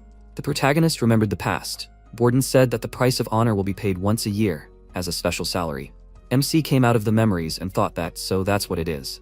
Joseph said that there are more than 300 gold coins here. Vlad was surprised and asked why so much. Joseph replied that he had tallied up the results of each day the protagonist had worked with him. He knew that MC was a knight. Vlad had every right to claim credit for his past accomplishments. The protagonist smiled happily and thanked him. The Lord asked MC to remember that he had the honor of a knight. Did Vlad understand him? The protagonist calmly agreed. Joseph said that he had neglected the Lord's pardon. Bishop Pierre pointed out this obvious offense. Therefore, Vlad had to be held responsible. Knight Vlad now banished from Skora. The protagonist was stunned and looked into Joseph's eyes. MC fearfully wondered what the Lord meant. Joseph thought that there was no choice. A small mistake would give Pierre an excuse. The bishop and the Vatican would act again. Insincere condescension is poisonous. What they needed now was decisive action. Joseph asked the protagonist to leave Skora within a week. Some time ago, Burley remarked that if he had 100 gold. A friend interrupted him and asked what he would do then. Burley smirked and replied that he would buy some land and settle there. Do something else. A friend asked if he would really do farming. Burley replied that he would rather do business. He would find a decent building somewhere. A friend asked if Burley thought business was easy. A friend would quickly give up and go broke. Burley remarked that it was still better than sleeping with a sword in his arms. The newbie agrees, right? What would the protagonist do if he had 100 gold? The little MC, wiping the floor, asked, and who would give it to him? Burley looked at him and said, "What kind of attitude? They are just dreaming. There is nothing wrong with that." Vlad thoughtfully scratched his chin and replied that if he had 100 gold he would repay the debt. Burley was surprised and asked if the protagonist owed 100 gold. And MC is weird. Has the protagonist been playing for a long time?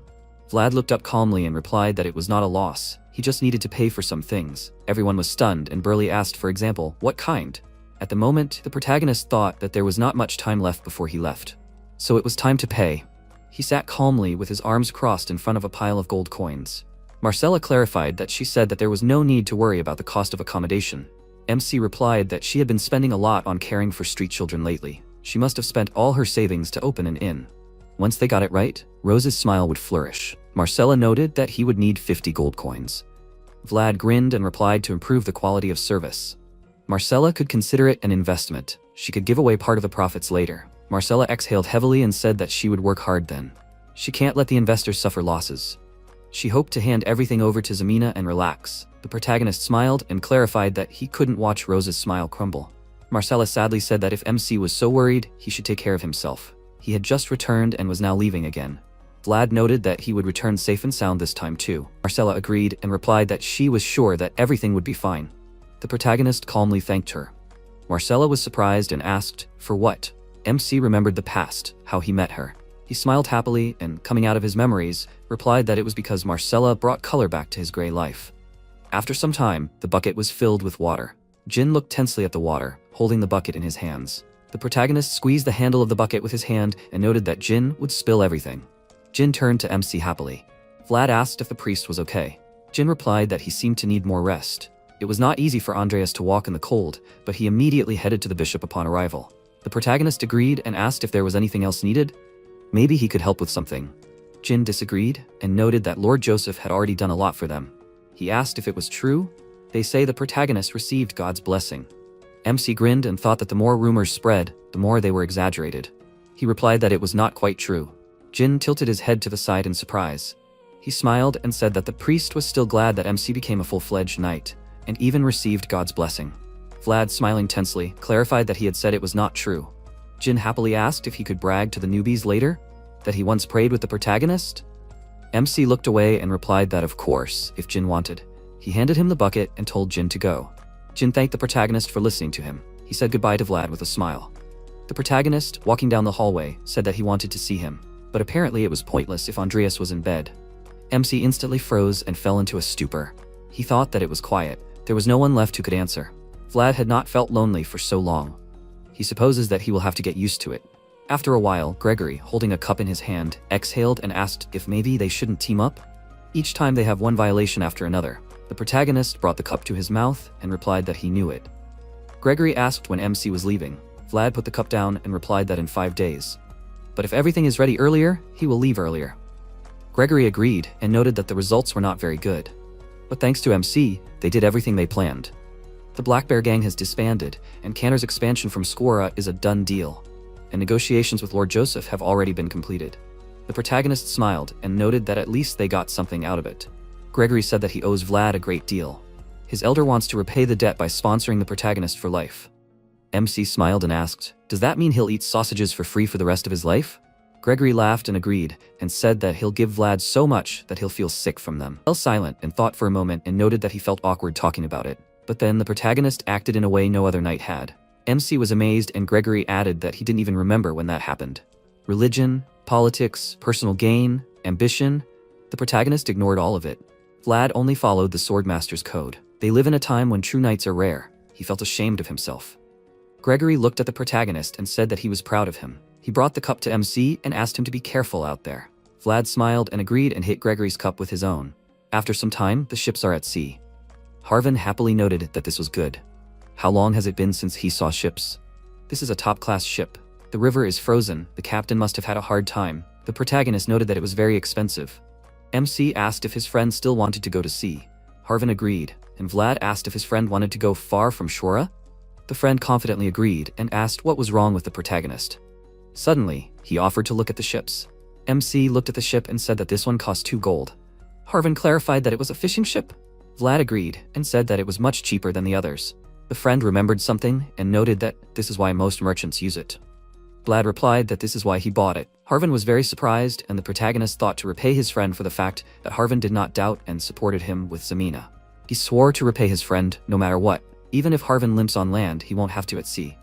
MC handed over the book and said that these are the documents for the ship. He asked his friend to sign them. Harvin looked at the documents in amazement.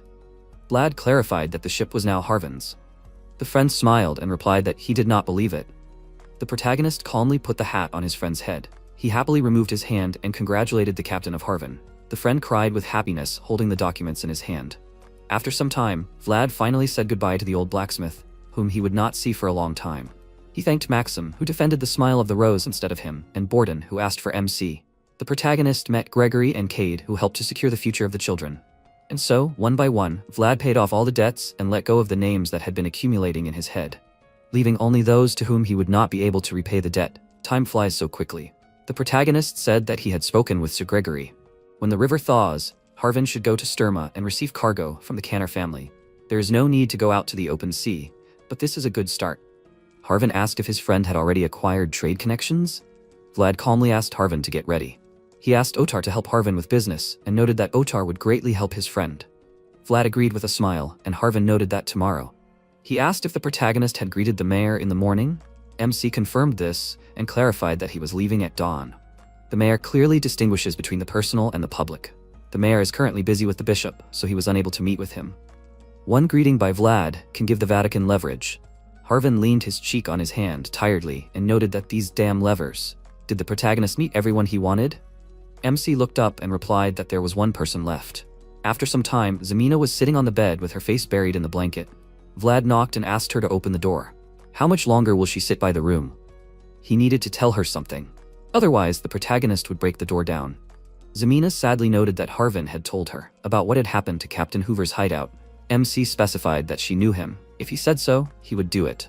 Vlad asked her to move away from the door. He counted to 3 and knocked it down. The protagonist began to count and Zemina quickly ran to the door. She sadly opened the door for him. His friend, looking away, asked what he wanted to tell her. The protagonist could say it and leave. MC said that he would like to wait a little longer, but there was no time. He asked her to understand him. Zemina raised her head and asked what that meant. Vlad instantly grabbed her and threw her over his shoulder. Zemina screamed. What was he doing? Her friend asked him to let her go, and the protagonist told her to go with him. Zemina screamed, moving her legs. After some time, Zemina embarrassedly ordered him to let her go. MC noted that she had been sitting in the room for a whole week. Her friend made him pull her out of there. Zemina screamed. Where are they going? It's already late. What is the protagonist doing anyway? Vlad sadly said that he was leaving tomorrow. Zemina lowered her head and noted that this was why he didn't need any problems. The protagonist said that he used to run away, but now he was being chased away. She put her head on his shoulder and called him a fool. MC noted that at least he was being chased away, not killed. Zemina looked away and said that it was already curfew. Vlad specified that it was later than he thought, so he needed to run up. His friend asked in surprise, what did that mean? The protagonist instantly ran at a tremendous speed, and Zemina threw her head back from the powerful flow of wind. She screamed in rage that he had gone crazy. They ran through the gate at lightning speed. After some time, Zemina opened her mouth in admiration. She looked at the black sparkling dress hanging on the mannequin. The old man happily turned to MC. Vlad apologized for being so late and asked if the old man had completed his order. The old man raised his hand and answered that of course he had. He wanted to take it to the protagonist tomorrow because he hadn't found it today. The protagonist turned his head to the side and asked Zemina to try on the dress. After some time under the falling snow, MC noticed that when she put on that dress, Zemina was very beautiful. She stopped and Vlad turned his head to the side. He smiled and asked why his friend was so embarrassed. Zemina asked with flushed cheeks what he was talking about. The protagonist said that it was good that the size fit. He was afraid that she had grown up. Zemina raised her fist in irritation and asked if he was tired of living. MC smiled and asked his friend not to take from Madam anymore and to use her own. Zemina sadly lowered her head and said that a necklace, earrings, shoes, cosmetics, and even a fan. How much does it cost? Vlad answered that it was about the same as forging a sword. Zemina asked if he was joking. The shoes alone cost more than 5 gold coins. The protagonist noted that it would be better if he had time to style her hair, but he was busy. Zemina, looking sternly down, clarified that it was because he was being kicked out. When will her friend come back? Vlad sadly answered that who knows. He was not told anything, so he does not know. Zemina squeezed her other hand and asked, does that mean he might not come back?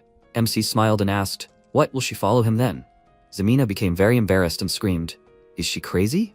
Why would she leave a rose smile? The protagonist remembered something and said that the madam said that she wanted to hand over the management of the hotel to Zemina. The girlfriend was very surprised and MC noted that they need to return before she goes bankrupt. Does the girlfriend know how much money he invested? Vlad will definitely come back to get his investment back. He smiled and asked Zemina to take care of their house. Zemina became very embarrassed and wondered, is it really their house? Vlad held out his hand and asked her to take it. He clarified that it was his handkerchief. The protagonist calmly said that he did not know before that nobles did this. Zemina asked with interest, how? MC got down on one knee and turned to Lady Zemina. He raised his head and asked if she would give him her handkerchief. Zemina was very embarrassed, clutching the handkerchief in her hands. A knight can accept a handkerchief from a lady in 2 ways, on the hilt of his sword or directly into her hands. The knight knelt before his lady and her handkerchief passed from her hands into his. Maybe the lady did not understand, but the knight took on a great duty. It was an oath to protect her. After a while, the city was covered in snow. The protagonist gallops along the snowy streets on Noir. Goethe asked why they were leaving so early. He, shaking from the cold, noted that they hadn't even set off yet, and he was already frozen. MC looked at his comrade and asked what Goethe was doing here. Goethe asked, and what did the captain think? He was the knight's squire. Vlad asked his comrade not to lie and noted that he was a knight in exile. He asked Goethe to stay and take care of business. His comrade confidently asked him to forget about it. He noted that he had invested so much in the protagonist and was now leaving everything. There were so many scammers that if MC went alone, he would be broke in a week. Vlad clarified that it was not for his comrade to talk about scammers. Goethe smiled decisively and asked him to trust him and go. The protagonist might know the streets, but he knows the world. Goethe climbed on his horse and asked, MC bought his friend a ship. Will he thank him in the same way later? Vlad smiled and exhaled, saying, we'll see. Goethe asked, where are they going? The protagonist calmly replied, to the east. The comrade was surprised and said that it was unexpected. MC looked at the elven amber inserted into the sword. He confidently lifted the weapon and said that he needed to find something there. Goethe noted that it was better than wandering aimlessly. Vlad turned his head to the side and looked at the castle. He mentally asked Shura to take care of herself and turned around. He headed towards the gate and announced that it was time to go. After some time, the comrades gallop rapidly away from the castle. At the same time, Joseph looks out the window, watching them. Jaeger noted that it was very cold. Joseph replied that his soul was even colder. No, it's not cold, it's pain. The protagonist didn't even look back, which means he has a goal. Now things will be more difficult. They need more power to keep what is already theirs. Jaeger put his hand on his chest and replied that he would follow the Lord. But Joseph is sure about that? MC is unpredictable. The Lord could send Vlad on a mission or to a specific location. Joseph said that he could not deprive the one who has been following orders all his life of the experience of finally making decisions on his own. This is a historic moment. The knight goes on a journey with only his honor. This is the revival of a long-lost tradition that was previously seen in the generation of their grandfathers. Shkora sheltered the protagonist, and the Bayezid raised a knight to carry the banner. Sometime later, in the capital of the Brigantes Empire, Sarnas, sitting on the throne, asked how Pierre's proposal was to his son. Mircea, kneeling on one knee, replied that it was a very good plan. Both an advantage and an excuse at the same time. Sarnas agreed and said that the old bishop had proposed a smart idea. He accepts his offer to place his banner in the north,